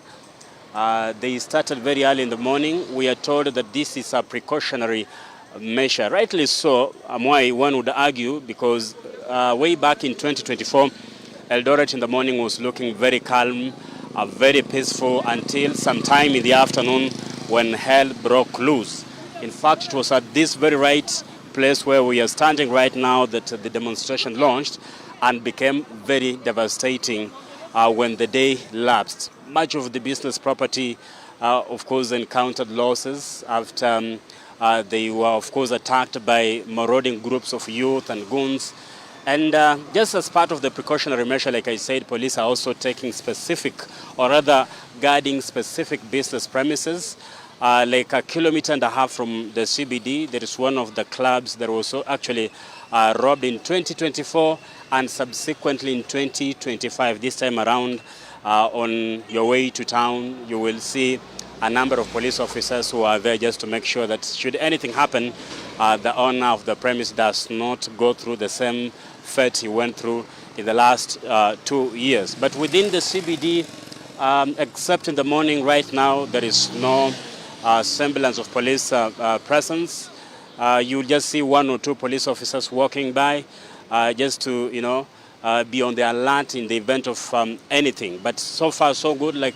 Unlike in Nairobi, we have not seen anyone, any groups, whether the social justice groups like the ones we have seen in Nairobi, in tow with the politicians that have come out to speak within the town of Eldoret. Also important to remember, this is the home county of President William Ruto. So there is a feeling that most of the residents, when you speak to them, they don't see the need for these commemorations to happen, or even at the very least for the demonstrations to happen to commemorate those young lives that were lost during the 2024 June 25th demonstrations. Eldoret was also among the towns that had a number of young people that were killed during the mayhem. And I would also argue perhaps that in terms of destruction, it could only come second to Nairobi. One of the municipal courts here was ransacked at one point. The number of youth that were taking part in those demonstrations actually overpowered police officers. Last year, the demonstrations or commemorations were rather just domiciled within the area of Huruma. We were also told that there were reports indicating that there could be demonstrations within that area. Up to this point in time, Amwai, we have not had any reports or received any reports to that effect. And should that happen, of course, we'll be here to let viewers know what will be happening within the county of Uasin Gishu. Also, one thing to note is that the traffic lights are not working today. This is very deliberate. It also happened last year during on June 25th. I think this is just meant to make sure that the traffic flow in town is very smooth. And should there be something of concern, then the traffic lights will not be an issue, especially when it comes to trying to regulate the movement of motorists within the town of Eldoret. So far so good. Eldoret is calm. There is nothing that is happening to mark this day. But should there be anything, Amwai, that's the reason why we are here, and we'll have to let our viewers know what will be happening from county number 027. Thank you, Simwa. And now we cross over to our reporter Majibu Kitao, who has been roving within Nairobi's CBD and its environs. Over to you, Majibu. Kwa kawaida Kagina, hapa nilipo katikati ya jumba la Archives na hili la Ambassador. Kwa kawaida siku kama ya leo kungekuwa kumejaa watu, hasa abiria wakisafiri maeneo mbalimbali, labda wamaliza kazi wanaelekea majumbani, lakini kama unavyoona jiji limegeuka kuwa mahame. Hamna watu, hakuna wale ambao bila shaka wanaingia jijini ama kutoka kwamba wamemaliza shughuli zao wanaelekea majumbani. Hapa nilipo kuna kituo cha magari ya kuelekea Utawala. Angalau shughuli za uchukuzi zimeanza kurejea. Kuna wale ambao tayari wameweza kuweza kuabiri magari haya tayari kuelekea majumbani, washakamilisha shughuli zao za siku. Lakini pia taswira si kama ile ambayo tungeona katika siku ya kawaida, kwa maana kama nilivyokuarifu watu wangekuwa wamejaa hata mara nyingine foleni zingekuwa, lakini kama unavyoona wanaosafiri hivi leo kutoka nje mwa jiji la Nairobi ni wachache mno. Upande ule mwingine pia kwenye jumba la Kencom hamna hata yale magari ambayo bila shaka, naona gari moja peke yake pale limekaa kwa muda mrefu sana likisubiri abiria kuweza kuja, ishara kwamba watu jijini hawajakuwa wengi. Shughuli nyingi sana zimeweza kusitishwa. Maduka pia yameweza kufungwa mengi sana kwa hofu ya wale ambao walisema kwamba wenyewe hawakusema kwamba ni maandamano, walisema ni ukumbusho, lakini mara nyingi ile hofu ya ukumbusho huu kuweza kuingiliwa na vijana ambao ni wahuni kama tulivyoshuhudia katika maandamano ya awali. Wengi wameona heri wasifungue maduka kwenye jumba la Ambassador. Kama unavyoona wale mabawabu wale, hapa laini ingekuwa ndefu sana, wale ambao wangekuwa wanasafiri labda washakamilisha shughuli zao za siku, lakini hamna, ni magari tu ya polisi ambayo yanazidi kupiga doria. Upande wangu wa mkono wa kushoto, mpiga picha wangu wa Evans, kama unavyoona kule na kuonyesha picha za baadhi ya magari ya uchukuzi, magari ya taksi haya.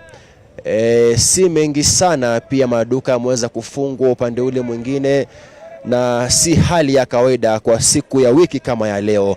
Na labda nikuonyeshe maafisa wa polisi ambao wamezidi kushika doria upande huu mwingine. Aste kabisa mpiga picha wangu akikuonyesha ni maafisa wa polisi wameweza kuegesha magari yao kuweza kuhakikisha kwamba hamna vurugu katikati mwa jiji la Nairobi. Muda mchache uliopita tuliweza kushuhudia baadhi ya wanaharakati wakitiwa nguvuni wakipelekwa katika kituo cha polisi cha Central, ule upande mwingine huko karibu na chuo kikuu cha UON. Lakini upande huu mwingine wa jiji hali ni tulivu, lakini polisi wamezidi kushika doria hapa ili kuweza kudumisha usalama, kuweza kuhakikisha kwamba hakuna vurugu zinazoshuhudiwa. Na Kagina, tofauti na maandamano ya ukumbusho mwaka jana, mwaka huu nitasema kwamba hakuja kuwa na vurugu. Visa vya wizi pia katikati mwa jiji havijashuhudiwa sana. Kwanza sijapata taarifa ya kisa chochote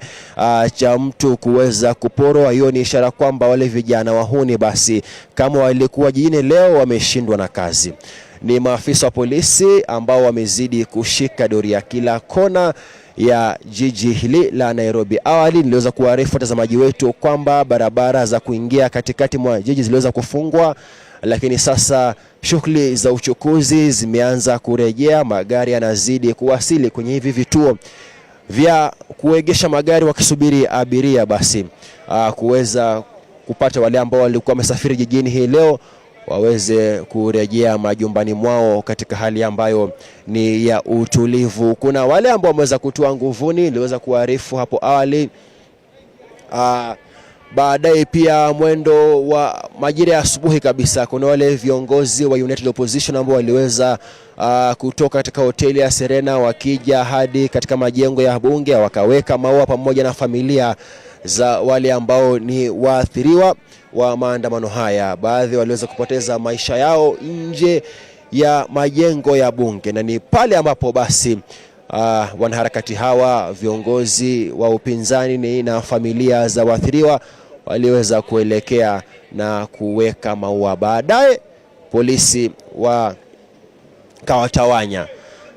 Baadaye pia tuliweza kushuhudia vurugu, pia polisi waliweza kutumia nguvu kupita kiasi kuwatawanya hata baadhi ya wanahabari ambao walikuwa wamepiga kambi kuweza kuchukua picha nje ya kituo cha polisi cha Central. Lakini pale tuliweza kushuhudia vitoa machozi, tukatolewa kwa fujo kabisa. Kulikuwa na lile gari ambalo pia lilikuwa linazunguka pale tu wanapoona watu wameweza kukusanyika, labda wakikisia kwamba hawa ni waandamanaji. Gari lile lilikuwa linafika pale na kuweza kutoa amri. Kulikuwa na spika kubwa kabisa ambayo ilikuwa inatoa amri ya kusema kwamba serikali imesema kwamba hakuna mkutano wowote unaotakikana eneo hili. Kama muda mchache uliopita tuliweza kushuhudia gari hilo likipita nje ya kituo cha polisi cha Central na kuweza kutoa sauti kubwa kabisa, tangazo la kusema kwamba kama uko hapa basi hakuna yeyote ambaye anaruhusiwa wa hapa, kwa hivyo tokeni. Hiyo ilimaanisha kwamba hata sisi wanahabari ambao tulikuwa tunachukua picha tulilazimika kutoka mahali pale kwa kuhofia usalama wetu. Vitoa machozi vilifuata baadaye, na kufikia sasa basi hakuna chochote kinachoendelea nje ya kituo cha polisi cha Central. Baadaye tulikuwa tunarejea hapo kuweza kutathmini hali, wale ambao walikuwa wametiwa nguvuni, je, wametolewa na taarifa ya polisi inasemaje, labda mashtaka yao ni yepi, makosa yao ni yepi. Tukawa tunaweza kutathmini hilo na kuwajuza watazamaji wetu hapo baadaye. Kwa hiyo jiji kwa sasa ni tulivu, hali imeweza kurejea kabisa. Kuna vijana hapa wanataka kuongea wacha njoni upande huu mwingine muweze kutueleza. Bila shaka njoo hapa mwisho kabisa. Niongee naye bingwa huyu, amevaa shati imeandikwa Jua Katiba Initiative. Katiba ndio dawa. Haya, tuambie bingwa, wanakuita nani? Halafu pia utueleze, je, umekuja jijini kuandamana shughuli ya ukumbusho ama ulikuja kwa shughuli za kawaida? Kwa majina Joseph Odiwor, youth leader bunge la wananchi mzima, na leo hii tulikuwa kwa harakati za kumbukumbu za wale wenzetu ambao waliweza kuweka historia kubwa katika nchi letu. Tunataka kwa kusema hivi, haikuwa maandamano, ilikuwa kumbukumbu. Kuna tofauti ya kumbukumbu na maandamano. Na hivi leo basi umesema ni kumbukumbu si maandamano. Je, umeridhishwa na jinsi ambavyo kumbukumbu hii imeweza kufanyika, na pia umeridhishwa na jinsi ambavyo maafisa wa polisi wameweza kuadhibiti? Tunashukuru sana. Leo hii hali ya security ilikuwa sawa kabisa, na tunashukuru program ilikuwa sawa bila tatanishi. Tunashukuru security wetu kwa kazi njema waliofanya na juhudi waliofanya. Tunawapea kongole kwa sababu kuna wanasiasa ambao wakipata nafasi kama hii wanaitumia vibaya. Wanaitumia katika kusukuma ajenda zao, kusukuma mambo yao. So tunawashukuru sana. Hatujaona tatanisho, ingawa mahali tuliweza kuona msuko ni kule karibu na Central. Huko ndo kulikuwa na msuko, lakini tunasema shukurani, tumeweza kuridhika, hata kama tujaridhika sana, lakini tunasema ni asante. Asante. Bingwa, karibia hapa, utuambie jina lako na kutana, alafu pia utuambie je, umeridhishwa na shughuli hii ya ukumbusho? Kwa majina anaitwa Naftali Nyanga, mkazi wa Embakasi. Hii leo maandamano ya leo ni kama imetulia kidogo, lakini kazi ya ya Kenya imerudi chini, uchumi ya Kenya imerudi chini. Kwa sababu gani? Ya uchumi, biashara zote zimefungwa, maduka, supermarket, na wakulima wadogo hawachapata hata chakula. Lakini serikali iangalie hiyo maneno. Kwa sababu gani? Mkulima mdogo ndio anachagua serikali, lakini na shule pia masomo yanarudi chini. Pia serikali angalie muhimu wa masomo. Hiyo ndio maana nazingatia, nasema serikali angalia maneno ya masomo ya watoto, wasiteseke kwa manyumba. Kiongozi, karibia hapa kabla niongeleshwa na dada hapa ambao pia wameweza kufika hapa, nataka kutoa maoni yao. Tuambie shughuli leo imekuaje, ukumbusho, umeridhishwa na shughuli ya ukumbusho na jinsi polisi walivyoadhibiti wale ambao walikuwa wamejitokeza leo? Leo tumejitokeza ajili ya kumbukumbu ya wale vijana ambao tulipoteza mwaka wa 2024 wakipigania haki yao ya finance bill, na haikuwa vita na maandamano kati ya polisi na raia. Hii ni kumbukumbu, na mtu akijipanga na kumbukumbu yake akona haki. Lakini tunatuma idhini na ama warning ya wale vijana ambao walijipanga, ambao bado wanajipanga kuiba katika mali ya watu.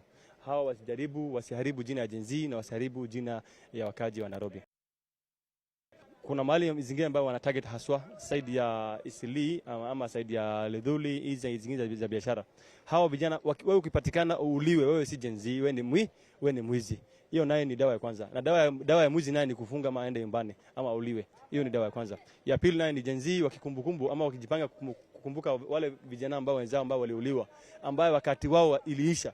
Bado tunasema kwa familia ya hao vijana ambao ni wenzetu, poleni sana, na bado siku yenu itaendelea kukua. Na tunasema kwamba biashara itaendelea, lakini kwa vile leo hao wafanyabiashara wa Nairobi County bado waliamua pia wakuwe na kumbukumbu hao vijana. Hawajafungua biashara, na saizi vile unaona hata matatu zaidi zinakuja hapa mtaa, na hakuna matatu tangu asubuhi. Na polisi pia ni kama bado waliparticipate kwa hiyo kumbukumbu, na wakafunga kwa hizo barabara za kuingia Nairobi town, wao wote ndio walifunga kabisa. So wamesema wao pia wamejaribu kumbuka sana vizuri. So polisi pia wamewakumbuka. Yes. Sasa Gen Z na wakumbusha bado vizuri. Polisi pia wamewakumbuka ya kwamba walifunga barabara zote za kuingia mtaa hapa Nairobi. Wamesema hakuna mtu kuingia na kutoka. Na vile tuliona magari zimejaa pale.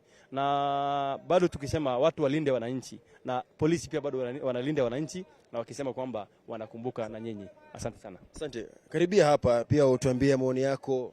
Mabadis pia wamejitokeza leo. Acha tuambie anaitwa nani, alafu pia shughuli ya leo ilikuwa gani? Ulikuwa shughuli zako ama ulikuwa umejitokeza kwa shughuli ya kumbukumbu pia?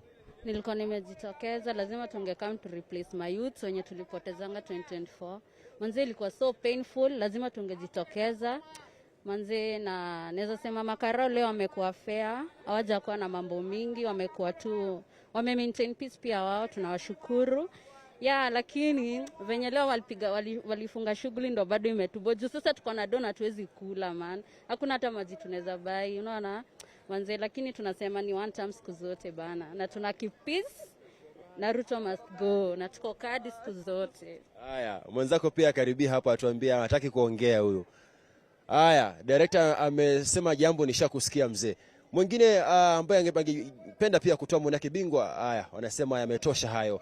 Wale ambao wameweza kuzungumza tayari wameweza kuwawakilisha na yametosha.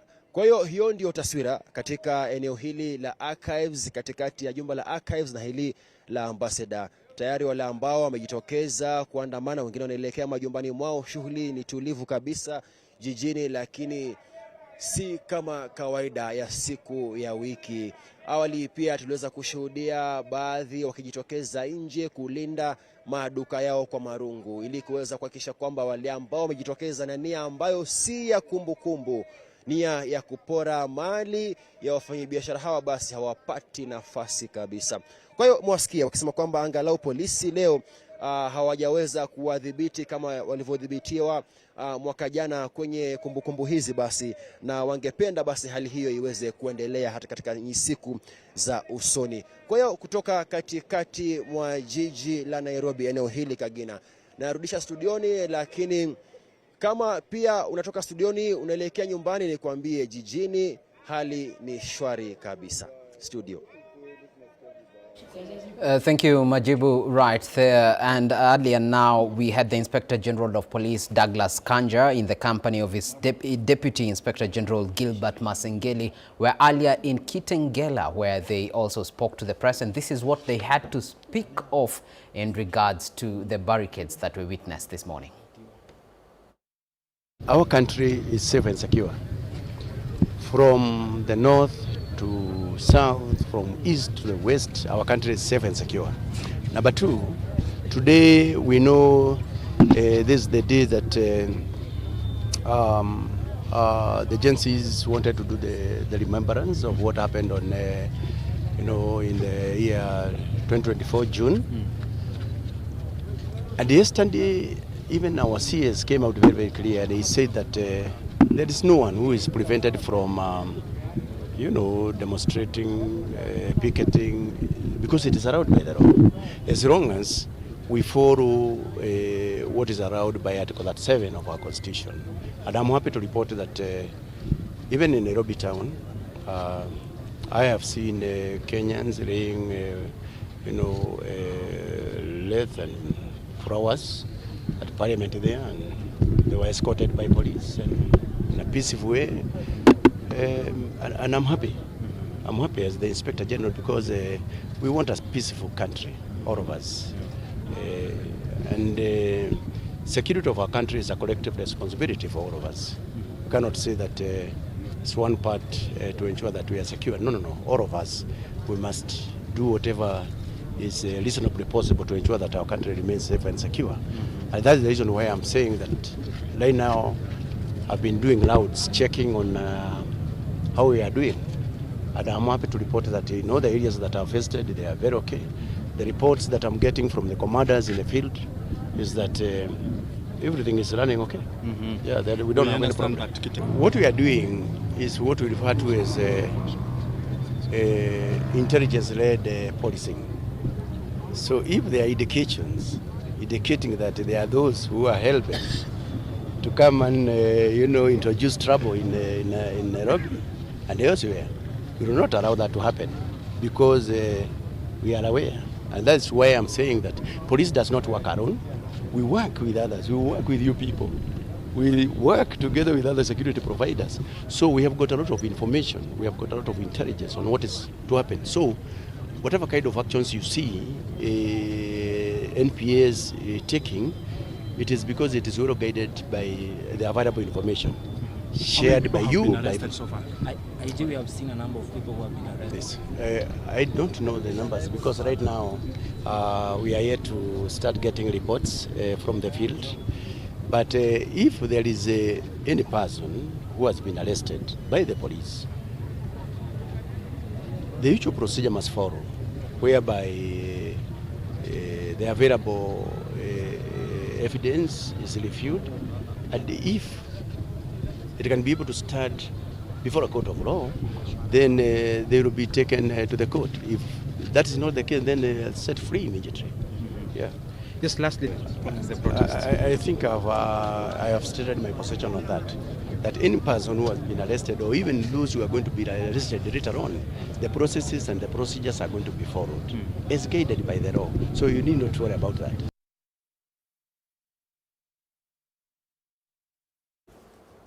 And that right there is the Inspector General of Police, Douglas Kanja, speaking from Kitangela, where he was speaking after his security round. And now we cross over to Kirinyaga to get to hear the latest from there.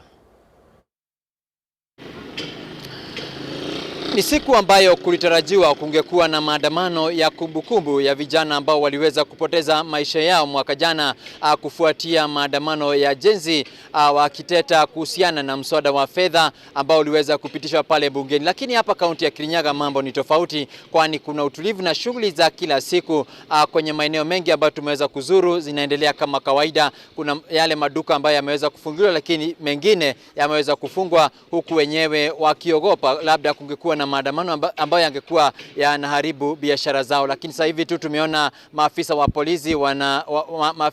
polisi wameweza kuzunguka haya maeneo yote ili kuhakikisha kwamba biashara zinaweza kuendelea na hakuna ghasia ambazo zitakuwa zinajitokeza. Lakini kwa sasa tuweze tu kusikiza maoni, baadhi ya maoni ya wenyeji hapa kaunti ya Kirinyaga wakielezea labda mambo ambayo wangekuwa wakitarajia, lakini sasa hivi shughuli zinaendelea vipi. Mimi naitwa Joseph Mwagijine.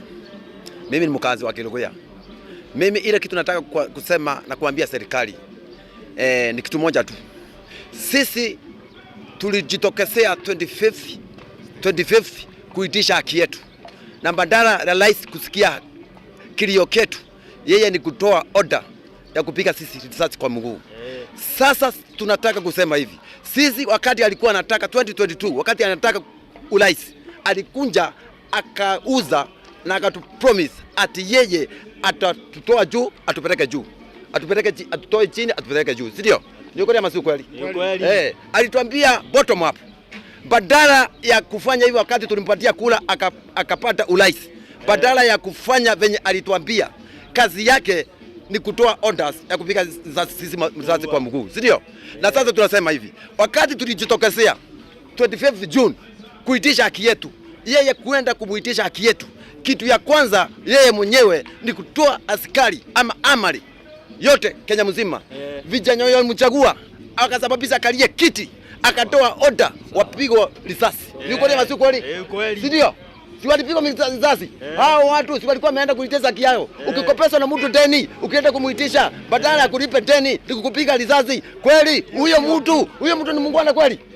Sasa tunataka kusema saa hii 2027 mlango ingine tunangojea President William Samoei Ruto. Tunakwambia hivi 2027 hiyo ni mlango ya 2027, ujipange na virago zako zote kuenda nyumbani, si ndio? Pamoja na wale wasaliti wote wenye walisaliti wa Kenya wakaenda kwa bunge ya 2024, wao wenyewe wakaenda wakapitisha financial bill ya kufinyilia wa Kenya, si ndio? Kwa majina naitwa Philip Washira. Mimi ni mchungaji hapa Kiawaruguru Mutito, lakini makazi yangu ni hapa Kagumo na ninafurahia vile hali iko. Kulikuwa na msemo ati kutakuwa na maandamano hapa Kagumo, lakini wanabiashara wote wamekataa hiyo maandamano. Wamelala nje usiku kucha kutoka saa 4 ya usiku mpaka asubuhi. Askari walikuwa wengi na wametusaidia sana. Hata mimi kwangu ninafurahia juu nasemanga maandamano, mtu aandamane na asiharibu biashara ya mtu yule mwingine. Mwaka uliopita mambo ilikuwa mbaya sana kwa sababu hao vijana wa emergency walisema wataenda pale police station, kuchoma police station. Kwa bahati mbaya mmoja akapigwa risasi na akakufa. Saa hii hali iko sawa. Majina naitwa Moses Waero aka Munyambo. Siku ya leo tungetarajia ile siku ambayo ilikuwa imengojewa kama ya ukumbusho la wale vijana ambao waliangamia tarehe 25. Leo ni tarehe 25. Tungeomba watu wasivuruge, watu wasiharibu mabiashara. Kama ni kumbukumbu, watu waomboleze wakiwa wametulia. Tuko na furaha siku ya leo ya kwamba biashara zote zimefunguliwa, na wenye wako nyumbani wasiogope kuingia town, waingie wafungue biashara zao. Sisi hatuna haja na kukufa, tunaomboleza na tutaendelea kuomboleza wenye walipoteza mioyo yao tarehe 25. Kwa majina ni Peter Moreithi kutoka hapa Kerugoya. Sisi kama Gen Z tulitokea siku ya leo kukumbuka wenye waliaga, na tunasema ya kwamba unasikia wazee wakisema ati tusiandamane, bando lazima tuandamane. Sisi ni Gen Z, sisi si wao. Na sisi lazima tuwaonyeshe sisi tunatumia haki zetu, na kama sisi si Gen Z, hao wazee unaona hapa hawangekuwa wanajua finance bill ni nini. So wewe Kasongo, kama ni Kasongo na anataka kutuua, tumejitolea. Na wewe polisi mwenye utaua mtu tunakumaka. Haya, majina yangu kamili naitwa Mogo Njage na mimi ni mkaaji wa hapa Kerugoya, Kirinyaga County, na siku ya leo iliamka vizuri. Leo kama tarehe 25 Watu walitarajia kutakuwa na maandamano kila mahali, lakini kufikia mpaka wakati huu kumetulia huku na hakuna maandamano, isipokuwa mabiashara zote zimefungwa na biashara zimesimama, na hata unavyoangalia kama huku mikahawa imefungwa. Sasa ukiangalia nyuma yangu hapa ni Kerugoya stage, main stage, na unavyoona biashara zimesimama, magari za matatu hakuna. Kwa hivyo mimi ningeomba watu wasione hii jambo kama jambo tu la kiupuzi ama kitu kidogo. Ningeomba tu watu washikane kwa umoja, waeke amani. Juu isipokuwa ni kama last time 25, isipokuwa hiyo mambo haingefanyika siku ya leo, kama ya leo tungekuwa nayo na ukumbusho. Biashara zingekuwa zinaendelea na kila kitu ingekuwa inaendelea vizuri. Lakini watu wako na huzuni ni kwa sababu leo ni ukumbusho, kumbukumbu ya ile watoto ya Gen Z walikufa.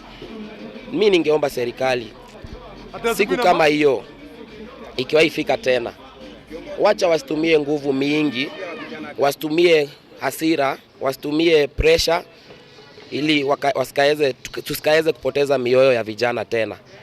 Kwa sababu isipokuwa ni hiyo makosa ilifanyika, hakungekuwa na siku kama ya leo. Maduka imefungwa, matatu zimesimama, biashara zimesimama. Kwa hivyo waliofariki tunawakumbuka leo, na Mungu awalaze nyoyo zao pema peponi. Tutaishi kuwakumbuka na Mungu awalinde.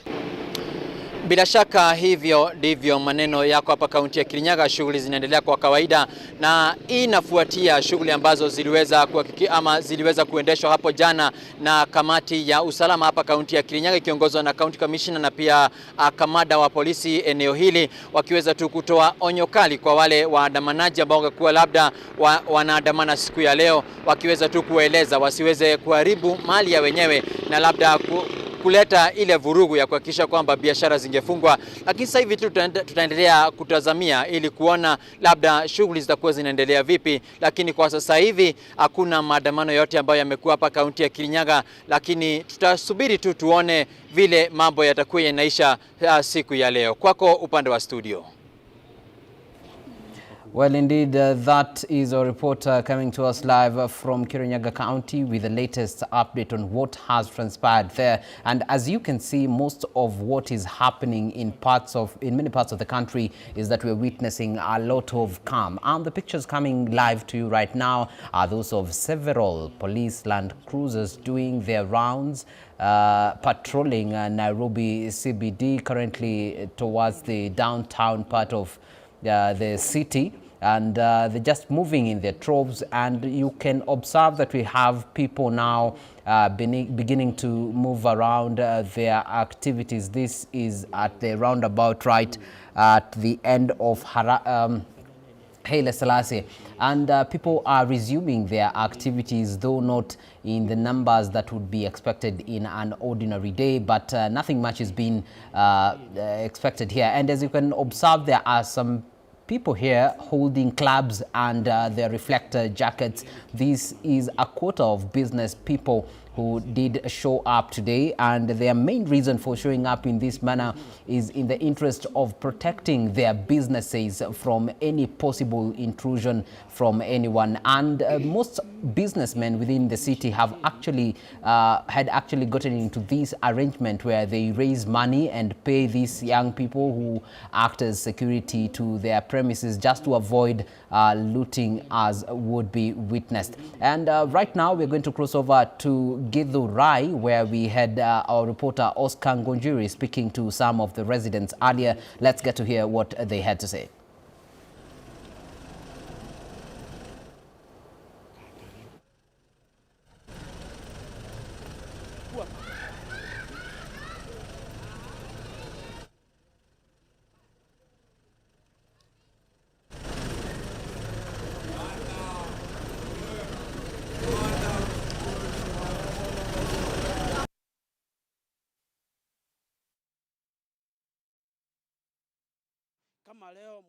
wetu wa bunge la mwananchi hapa Githurai, Chonte 45, ni mtu wetu wa TikTok, ni mtu mwanabunge, amekamatwa leo juu ya kupepa bendera peke yake ya Kenya. Akaweza kupelekwa mpaka saa hizi hatujui Chonte 45 wako wapi. Mpaka nikawa mimi nasema ya kwamba tuko na mawakili wetu Kenya mzima, tuko na wakili mwenye anatetea wananchi, Mr. Pabo Wino, tuko na Orengo. Please, mimi nataka niwaombe ya kwamba mkaweze kufuatilia tujue Chonte 45 wamepelekwa wapi. Sisi kama wanabunge wa Githurai tunahuzunika kwa sababu tujui mwanabunge wetu ameenda wapi. Kando na hayo, sisi tunapenda amani. Watu wetu wa media, sisi watu wa Githurai tunapenda amani. Kama kuna watu wanatoka area zingine wanakuja kuharibu amani, sisi watu wa Githurai ni wapenda amani. Lakini nimeona maajabu ya kwamba Githurai vile tunapendanga amani leo ndiye itasemekana Kenya mzima Githurai ndiye inakuanga mbaya. Lakini mimi nilikuwa naomba nikiambia serikali kwa ujumla, Githurai haikuangi mbaya.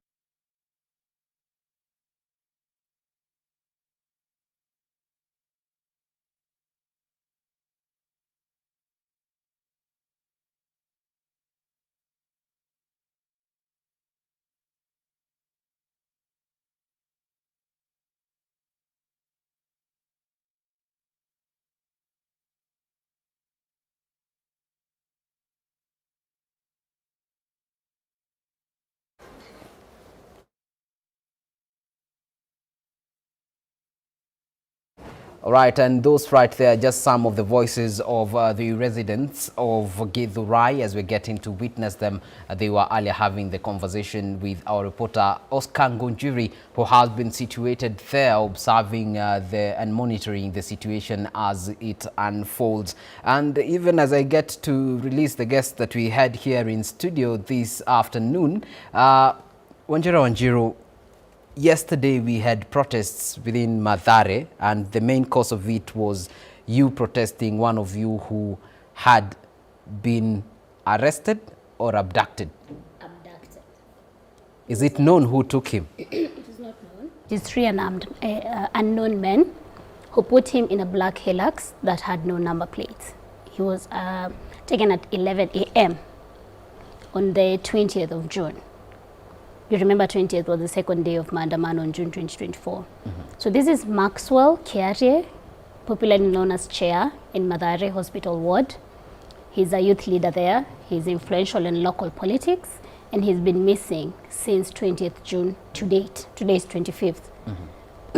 Parents of Kiarie are very worried, community members are very worried, and this is why we took to the streets yesterday to protest the abduction of Kiarie. And in fact, the rising cases of abductions that we're seeing in Mathare. Previously, it was JM Kariuki, an aspiring MCA in Babachini Ward. Amerudi leo morning. I have not had an opportunity to talk to him kwa sababu nilikuwa tao maandamano. We also have two other people in Kiamaiko Ward who have been abducted. So we're seeing rising cases of abductions in our community, especially during this period of Gen Z commemoration. So tunataka kuuliza serikali itupatie Kiarie mahali yako, because we will not stop protesting. End of today, we are organizing a constituency-wide protest if Kiarie is not found. Because where is Kiarie? Unachukuliwa, unaekwa kwa gari enye haina number plate, umepelekwa wapi? Kiarie sio mhalifu, he's not a criminal, he's actually a childhood friend of mine, and we are very, very concerned about his whereabouts and about the other people who have been abducted. Na serikali tafadhali wacheni kuabduct vijana, wacheni kuua vijana. These are the things that zinatukasirisha. These are the things that zinafanya tuone serikali ni serikali ambayo inatudhulumu, inatuua, na tunasema Ruto must go. Sababu tunataka kufeel safe nyumbani. Kenya ni nyumbani yetu. Please release Kiarie, whoever is holding Kiarie. The community needs him safe and sound. Thank you. What does the police have to say about it? The police are responsible for the safety of all Kenyan citizens. They have intel that you and I do not have, and they have not said anything about the matter of Kiarie. In fact, we were violently dispersed yesterday. Baba Kiarie was even slapped by the police officers dispersing us. Mama Kiarie alisukumanishwa huko. Watu wangu wa Bonga TV, ambao is a local police, is a local media station in Mathare, their tripod and mic zilivunjwa. So tunashindwa askari. Hata hatusemi Ruto must go kwa hii maandamano. Tunasema tunataka Kiarie. Kwa nini tunapigwa tear gas? Kwa nini tunadispersiwa violently? It's our constitutional right to do this, and we are well within our rights to demand the return of KRA safe and sound. Tafadhali tupate KRA in one piece. All right, thank you. That is Wanjiro, one of our guests right here this evening. Thank you for your time, alongside Kenothi and Ndungu, who were accompanying us for the conversation. And even as we release them, allow us to join Majibu Kitao, who's currently joining us from Nairobi's OTC area to give us the latest on that area.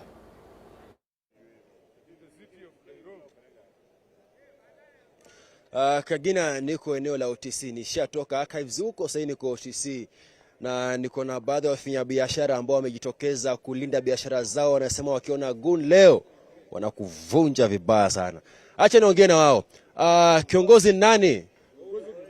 Haya. Mbona mko na marungu? Yo kidogo nifikirie ni gunzo wamejaa huko pia. Hapa hakuna guns hapa. Hapa ni security tight. Mimi naitwa Tur Magarian. Na mimi ni head of security hapa.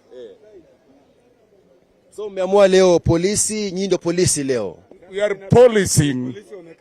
Sasa tunafanya kitu inaitwa policing. Polisi wametupatia security ya kutosha.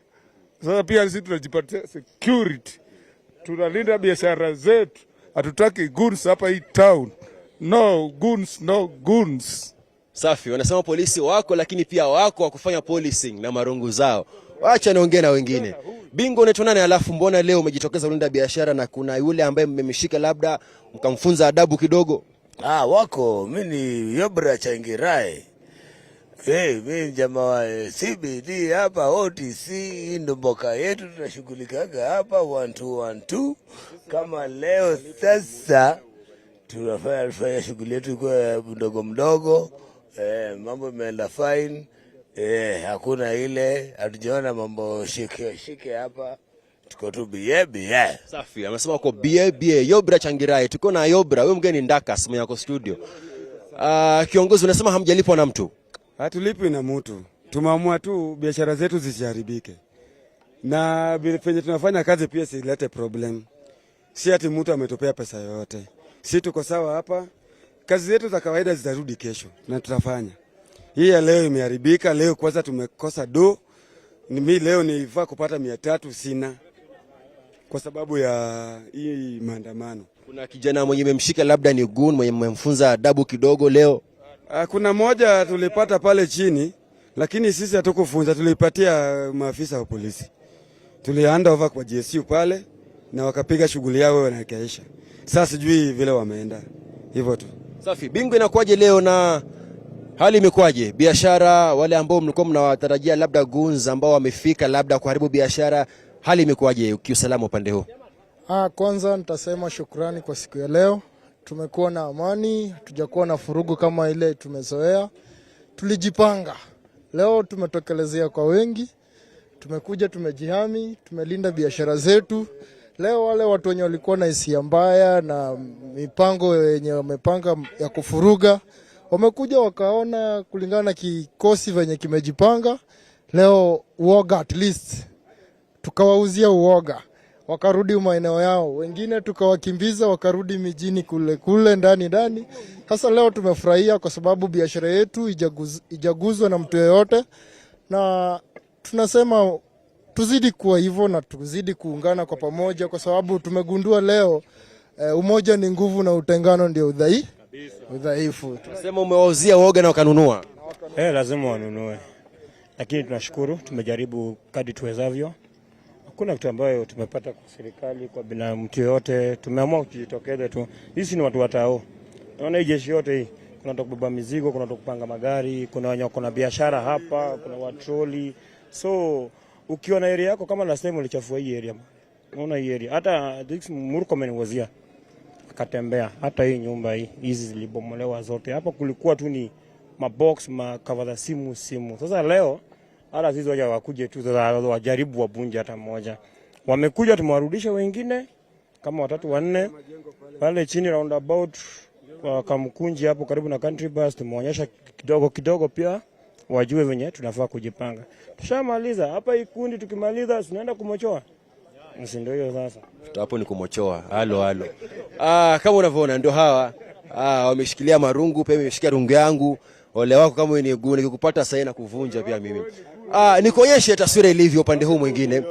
Biashara ambazo zimeweza kufungwa. Evans huko kidogo, tuonyeshe maduka yameweza kufungwa kufuli kwenye malango haya, na si kawaida hasa katika eneo hili la OTC. Ni eneo la kibiashara, na kwa sasa basi biashara zingekuwa zinaendelea kama kawaida, lakini ukumbusho wa leo na labda uoga wafanyabiashara hao wamewalazimisha kufunga maduka kwa kuhofia wizi kutoka kwa wale vijana ambao huwa wanadandia maandamano haya kwa jina la waandamanaji, kumbe ni wahuni. Kwa hiyo kutoka kwangu pia mimi nishajihami na rudi studioni kudumisha usalama pia nje ya majengo ya DSM Place na rungu langu hili. Kagina, kazi kwako. Majibu Kitao, that better be used best as a prop. For now, we cross over back to Githurai, where earlier we had Oscar Ngonjiri getting to sample the views of the residents right there. Let's have a look. Za kufaulu kulingana na vile ambavyo mlikuwa mnataka, manake vijana wamegawanyika mara mbili kisiasa. Maandamano ya leo ni makumbuzo, hata sio maandamano. Haijaweza kufaulu kwa sababu sisi tulikuwa tutokee. Lakini ile kitu yenye may happen ni maaskari wamekuwa wengi sana na wakawa wanatumwa kila mahali. Siwezi sema ati ni vijana wamekawanyika. Wenye wamekawanyika unless tuseme ni wale wenye walikuwa wanataka kufanya mitendo yao mbaya. Lakini sisi tulikuwa makumbuzo yetu ya vijana Kenya mzima, sio Githurai peke yake. Lakini nimeona hata mapolisi wetu wanachukulia, serikali yetu inachukulia kuwa Githurai ndio mbaya. Lakini mimi nataka niseme Githurai sio mbaya, na maandamano yetu angetukubalia tu tuandamane pole pole, kama tutarara kwa rami tulale kwa rami kwa amani. Yeah. Lakini mambo ya kama hayo yanapotokea, biashara zinatatizika, wananchi wanaenda hasara, wale ambao wako na biashara, bado ni jambo ambalo ungependekeza lifanyike? Mimi kama mwanabunge Keitu mwenyewe nilikuwa nataka niambie wana Kenya, sio mzuri biashara kusimamishwa, lakini leo tulikuwa tunasema siku ya leo hakuna mwenye atagusa hata 10 bob. Tuamue ni Kenya mzima, vijana Kenya mzima, wazazi wetu wote, hata kama itakuwa yenye vile ilikuwa inapangwa njia nyingine. Sisi tulikuwa tumepanga maandamano ya amani na watu wafunge kazi, magari vile ziko kwa barabara, tulikuwa tukae kwa barabara, sisi tutembee tu tukiwa na mabendera zetu na maji kwa mkono. Hatukuwa na vita zingine, lakini leo imeonekana kama kulikuwa na vita. Leo baadaye kuna watu 3 wamekamatwa Githurai. Ni watu 3 so far wenye wamekamatwa na hatujui wamepelekwa wapi, lakini Mungu atafanya miujiza. Alright. Wito wako tukimalizia? Wito wangu nataka niambie Mheshimiwa William Samoei Ruto, kwa sababu president wetu William Samoei Ruto tunakupenda sana. Wakati ulikuwa unataka kura, wakati 2022 ulikuwa unataka kura, ulitembea Kenya mzima. Nakumbuka ukikuja hapa Githurai, ukatuambia bottom up. Ulikuwa unatembea na gurubaro, watu walikuwa wanatembea wakirukaruka bottom up. Wakati ulishinda, wakawa wanasema si uchawi ni maombi. Lakini sasa imefika wakati Mheshimiwa William Ruto, wakati umeingia kwa kiti na ukatuambia ukiweka Biblia chini utatufanyia kama wananchi kazi. Lakini wakati uliweka Biblia chini Mheshimiwa William Samoei Ruto, imekuwa Biblia sasa ni kumaliza vijana wetu wa Kenya. Mimi nilikuwa nakuomba serikali yetu ya Kenya tukue na amani na upendo. Uangalie watu kuwa hutu, uangalie vijana kuwa hutu. Huyo kijana ni kama ule mtoto wako mwenye ako kwa nyumba. Please, nataka niombe president wetu wa Kenya, tusikue na kutumia hao wengine maaskari wetu ili kukangamiza vijana wetu wa Kenya. Vijana wetu ndio nao uongozi wa kesho. Asante sana. Yeah. Thank you. Asante. Onathegia wa gukorwa. All right, thank you so much, Oscar, and thank you, viewer, for keeping up to date with us right here on K24 as we focused on this cars of June 25th, 2024. My name is David Kagina, and thank you for watching. Later, we will be coming back with a Gen Z manifesto. Be sure not to leave out. But for now, I'll leave you with live pictures of a drive through Nairobi City.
Why wait for fun? K24.digital brings you 24/7 entertainment. From the pitch to the playlist, from celebrity gossip to the memes you love. We're not just news, we're your non-stop ticket to everything cool and trending. So get in the know. K24.digital. Follow the buzz 247.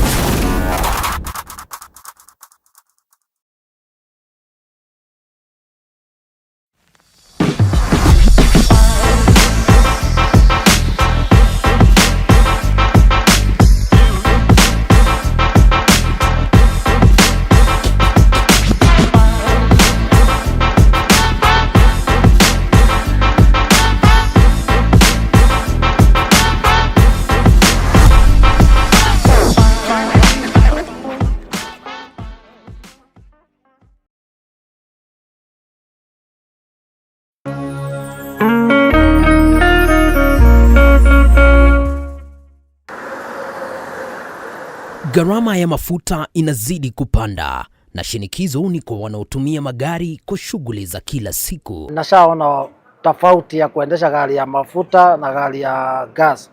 Lakini sasa kuna uvumbuzi unaoshika kasi kwa hisani ya autogas.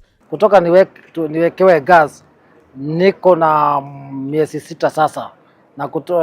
Na kutoka nianze kuendesha gari ya gas naona iko na faida kubwa sana, manake gas ni nusu ya mafuta. Magari mengi yakiacha petroli na dizeli na kuhamia kutumia gesi.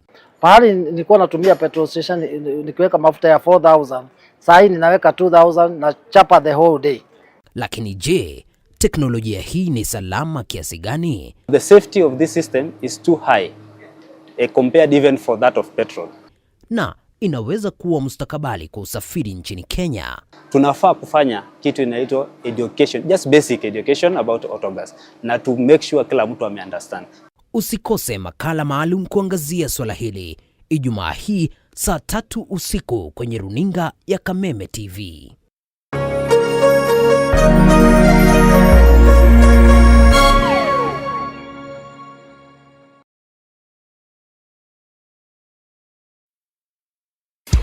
Tariki 23, tariki 24, 25 June, kabuni ya Pwani Oil na Kameme Kayuka Mwige nitugashira matura ma All Karau kunyitanira na arimi aria maigaga ng'ombe cia iria. Nitugoka gukuonia njira njega ya gukama ukihuthira maguta ma Sawa Milk Jelly maria makoragwo mari soft na matigagira ati ng'ombe yaku nirakameka na njira njega o ati ndehithaga iria. Oho Pwani Oil ni makureheire supplement ta Ama Energy, supplement iria iteithagiriria ng'ombe yaku ikagia na hinya wa mwiri na koguo ikongerera production.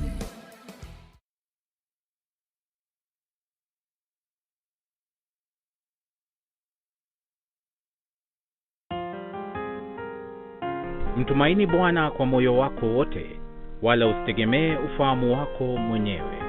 Katika njia zako zote mtambue, naye atazielekeza njia zako. Mithali sura ya 3 mstari wa 5 hadi wa 6. Ili kuset Mtumaini Bwana kama skiza tune yako, dial *811 *618#.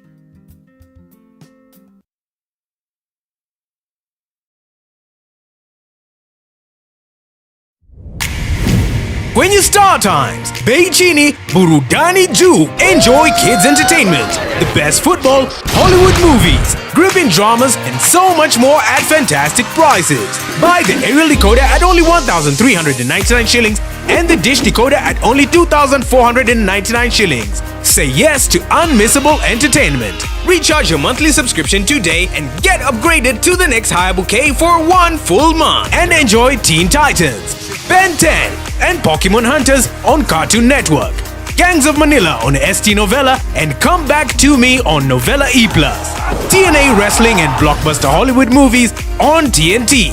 Download the Star Times on app to enjoy unlimited entertainment on the go. Star Times. Enjoy digital life.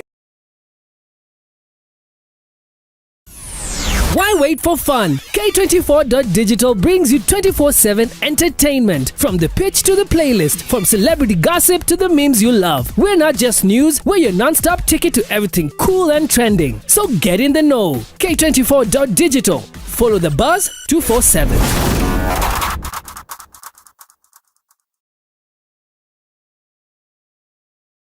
True understanding requires more than a headline.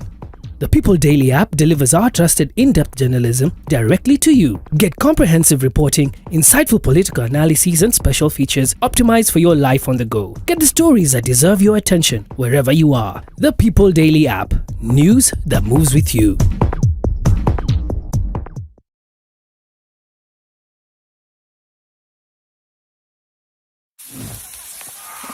Karibu! Leo pork ni poa kuliko mpoa wako na haiko ghost. Hii iko na protein safi. Unaanza na 4-pack, unaamka na 8. Hii imeenda. Pork iko na selenium. Inalinda immunity kama bouncer. Na iko na vitamin B1. Unaingia shift leo, unatoka kesho na nguvu. Ingia utoke na testimony. Ewa yote, wet fry, dry fry, stew, choma. Fuel ni pork, focus ni pork, boost ni pork, pork power. Pork safi, life safi. Wananiita Professor Power. Ukisikiza wengine, utachanganyikiwa. Jipatie power na Farmer's Choice Pork inayopatikana kwa stockist, butchery au supermarket kote nchini. Farmer's Choice Pork ni pork safi, life safi.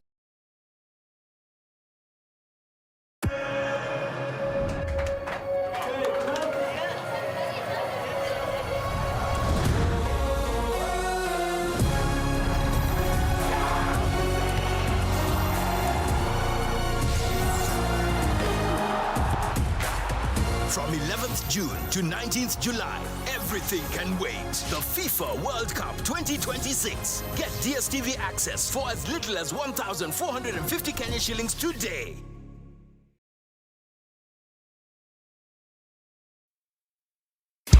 Tariki 23, tariki 24, 25 June, kabuni ya Pwani Oil na Kameme Kayukamwige nitugashira matura ma All Karao kwanyitanira na arimi aria maigaga ng'ombe cia iria. Nitugoka gukuonia njira njega ya gukama ukihuthira maguta ma sawa milking jelly maria makoragwo mari soft na matigagira ati ng'ombe yaku nirakameka na njira njega o ate ndehithaga iria. Oho Pwani Oil ni makureheire supplement ta Ama Energy, supplement iria iteithagiriria ng'ombe yaku ikagia na hinya wa mwili na koguo ikongerera production.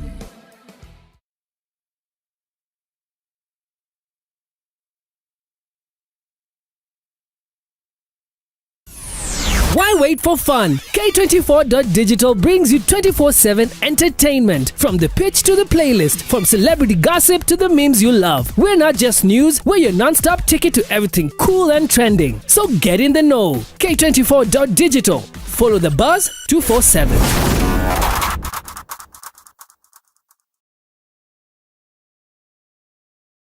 This June, step into a bigger entertainment experience with more to love on us. We're talking more drama, more action, more unforgettable stories, all waiting for you. We're opening up our world of entertainment so you can view more. Okay. This June, pay for your current GoTV subscription and we'll upgrade you at no extra cost.